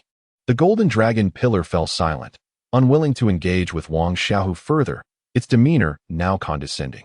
The Eye of Death? Wang Xiaohu murmured, his soul quivering at the thought of that gaze, the very one that had robbed him of his cognitive power. The mere recollection sent chills through him, pushing his fearless heart to the brink of collapse. The golden dragon pillar offered no response, as if it had succumbed to slumber once more. Great dragon god. I was mistaken, truly mistaken. Please enlighten me on what the Eye of Death is. Can I cultivate it? Wang Xiaohu's world suddenly brightened at the prospect of mastering such power. If he could attain the Eye of Death, would he not stride through existence with unparalleled might, annihilating foes with a single glance? How terrifying. Yet, the shameless dragon remained unresponsive.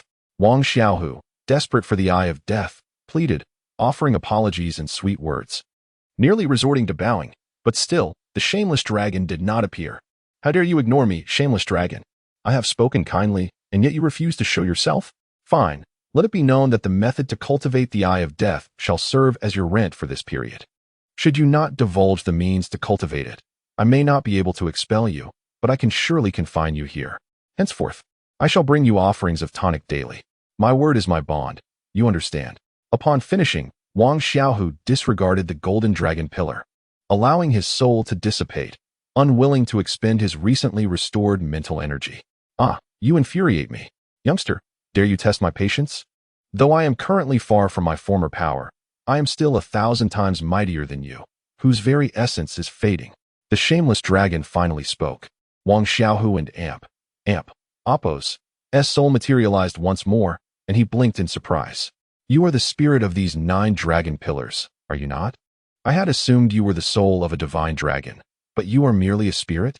The shameless dragon was taken aback by Wang Xiaohu and Oppo's deduction but did not refute it. Instead, it huffed indignantly. What of it? I am born of the righteous essence of heaven and earth, a unique existence in the cosmos, far beyond the comprehension of a diminutive human like you. At this moment, Wang Xiaohu seemed to lose interest in the eye of death. Born of the righteous essence of heaven and earth? Shameless dragon, are you jesting? You bear not a shred of righteousness. Your only attempt at grandeur is a farce. If your essence embodies righteousness, then surely the darkness appears more virtuous. Ah, ignorant fool. I cannot waste words on you.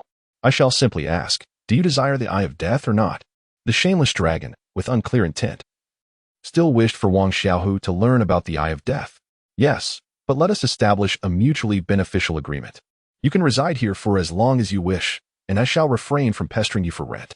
How does that sound? Wang Xiaohu chuckled slyly. You dare to suggest such a thing, you insignificant ant? How ludicrous. Even if I were to accept you as my master, do you possess the fortune to sustain such a bond?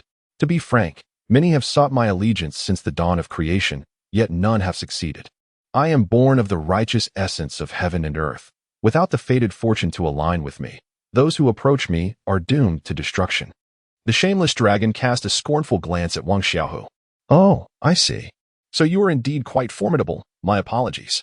Wang Xiaohu's words flattered the proud golden dragon pillar momentarily, but soon its expression soured. By the way, can you tell me who has injured you so that you hide within this Xianhuang pearl? Wang Xiaohu and Oppo's inquiry incited a tremor of fury within the once proud golden dragon pillar, which found itself unable to refute the claim. Indeed, it dared not venture out, lest it be ridiculed by a mere human. Humph, matters of this nature are beyond your comprehension.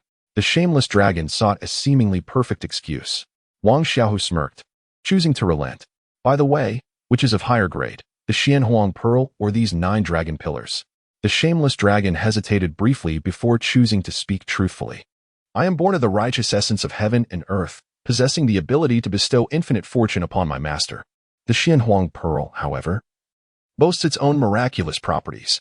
Though they share the same grade, their functions are distinct, each possessing its own merits. Seemingly aware of Wang Xiaohu and Oppo's motives, the dragon continued. Abandon any misguided thoughts. While you possess a modicum of fortune, merely being recognized by the Xianhuang pearl is a divine blessing. Should I acknowledge you as my master? It is likely that apocalyptic thunder would strike, reducing you in this realm to ashes, as the heavens would not permit it. Upon hearing this, Wang Xiaohu immediately suppressed his ambitions, recognizing the rarity of the shameless dragon and Oppo's serious demeanor. Then perhaps we shall revisit this matter when I am capable of withstanding that apocalyptic thunder. Yet, Wang Xiaohu did not extinguish the ember of desire entirely. The shameless dragon's eyes gleamed with disdain, as if one could withstand such devastation.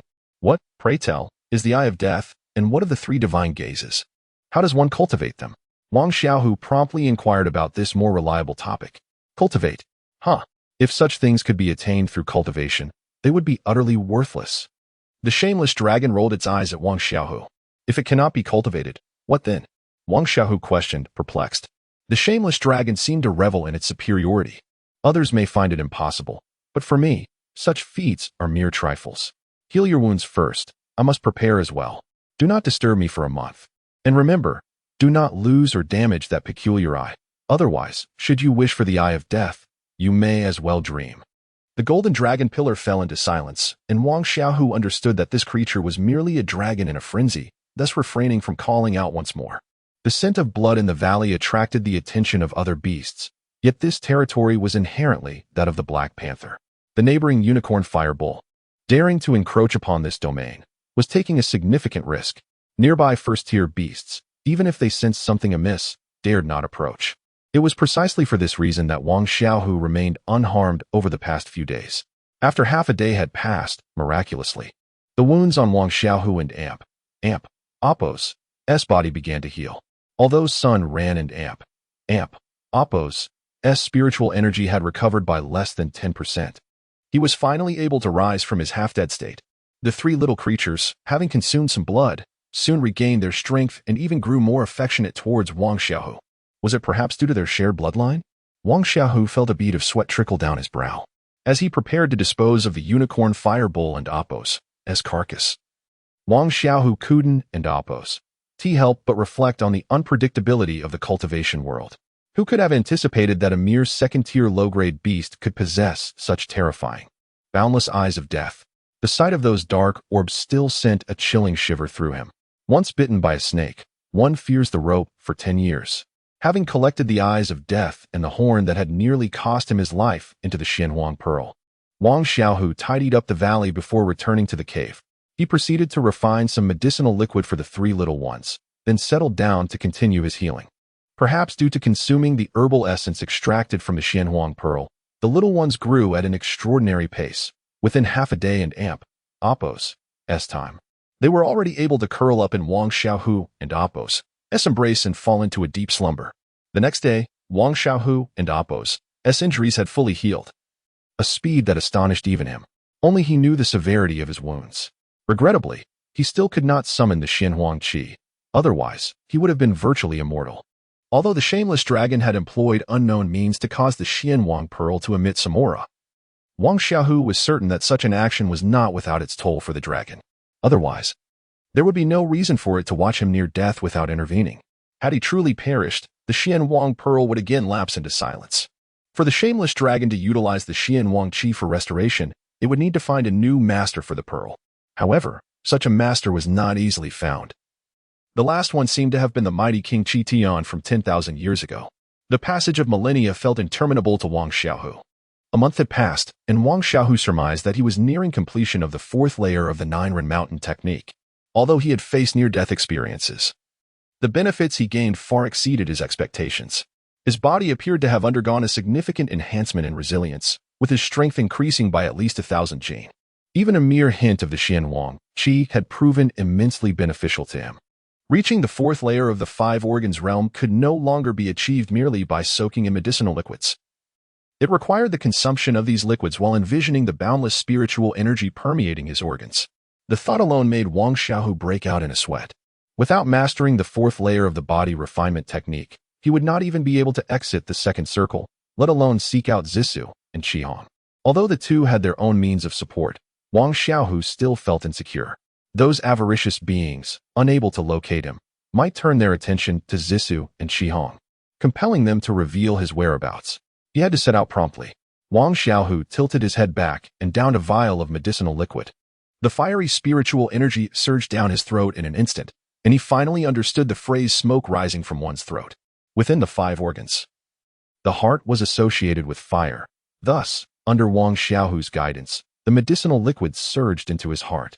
In that moment, he comprehended the true meaning of the term heart in a frenzy, feeling not only a burning impatience but also an intense inner fire.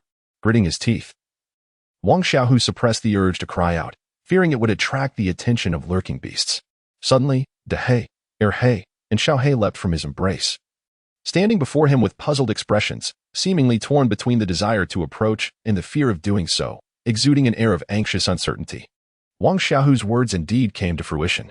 Half a month after entering the secret realm, armed with a communication talisman, Ling Xiao swiftly gathered 10 inner disciples. Although 2 or 3 were still unaccounted for, these 10 were all at the pinnacle of spiritual fluidity, sufficient to confront Wang Xiaohu. However, after searching for 4 or 5 days, they found no trace of him. Other disciples they encountered had not seen Wang Xiaohu even once. Though they lacked the long-range communication talismans, each possessed a 100-mile talisman, a worthwhile investment for the secret realm trials. With these talismans, an information network rapidly unfurled within the secret realm, yet Wang Xiaohu remained elusive, leaving Ling Xiao feeling as if he were striking a punch into cotton. His strength rendered ineffective. Senior brother, We have located the woman named Zissou. If that coward Wang Xiaohu refuses to show himself, we should capture her first, one disciple exclaimed, his face lighting up with excitement upon glancing at the talisman. Ling Xiao, despite his pride, found that Wang Xiaohu had utterly shattered his composure. He resolved to eliminate Wang Xiaohu by any means necessary. Without uttering a word, he strode away, his eyes glinting with a chilling resolve. Had it not been for the agony he previously endured, Wang Xiaohu would have likely succumbed to despair at this moment. The torment of searing flames was far beyond what an ordinary person could bear. Yet, he discerned that with time, the spiritual energy within his heart flowed into his limbs, astonishingly augmenting his strength. The elemental correspondences were clear: earth to spleen, metal to lungs, water to kidneys, wood to liver.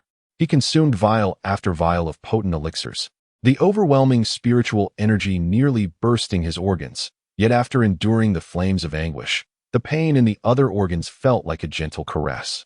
A full month later, Wang Xiaohu successfully ascended to the 4th level of body refinement, the 5 organs realm, his physical power exceeding 8,000 pounds. His current strength reached 25,000 pounds, and he sensed an opportunity for further enhancement. If he were to employ the body-displacing fist now, he might not find himself in the same dire straits as before.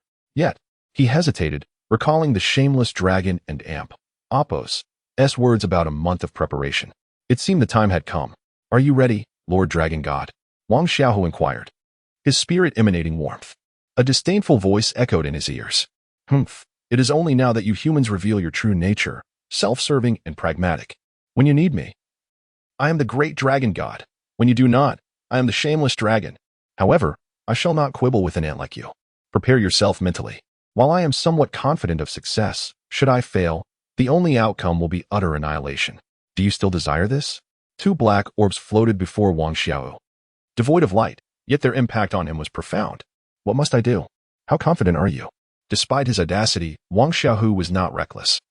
He preferred to strategize rather than charge in blindly, as that would have led to his demise countless times by now.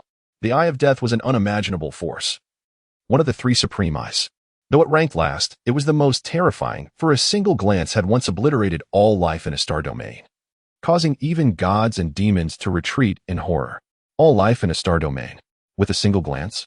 Such a power. And yet it is merely the weakest of the 3 supreme eyes. How fearsome must the other 2 be?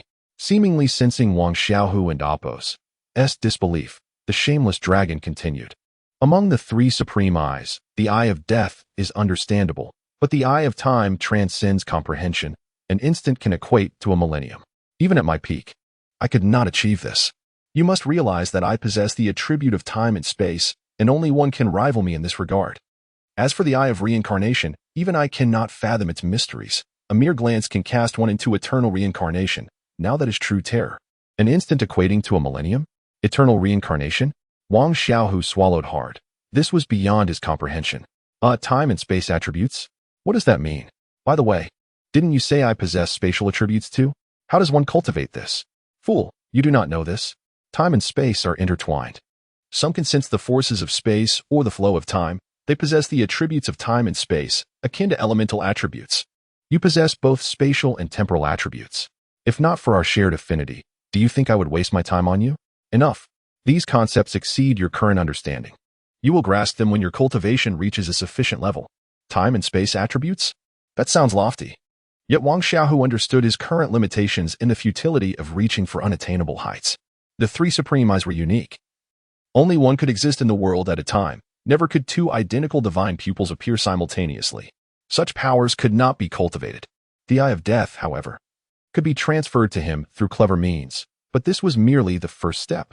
The shameless dragon was confident in this process, ensuring no mishaps would occur.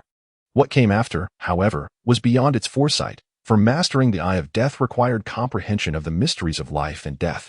Although this newly awakened Eye of Death would not harbor profound secrets, failing to understand it would lead to only one outcome: death. Life and death. What are the mysteries of life and death? Wang Xiaohu felt utterly bewildered. The shameless dragon, observing Wang Xiaohu's expression, chuckled as it explained. "You may not have heard of the mysteries, but you seem to have grasped the essence of sword and tint. Think of it this way: sword and tint, sword heart. The mysteries of the sword, life and death are akin, encompassing the essence of death. Under normal circumstances, you would not comprehend this. However, the Eye of Death will guide you into the realm of death's mysteries. If you possess even a modicum of insight, you should be able to understand. Yet, I estimate the highest success rate will not exceed 30%.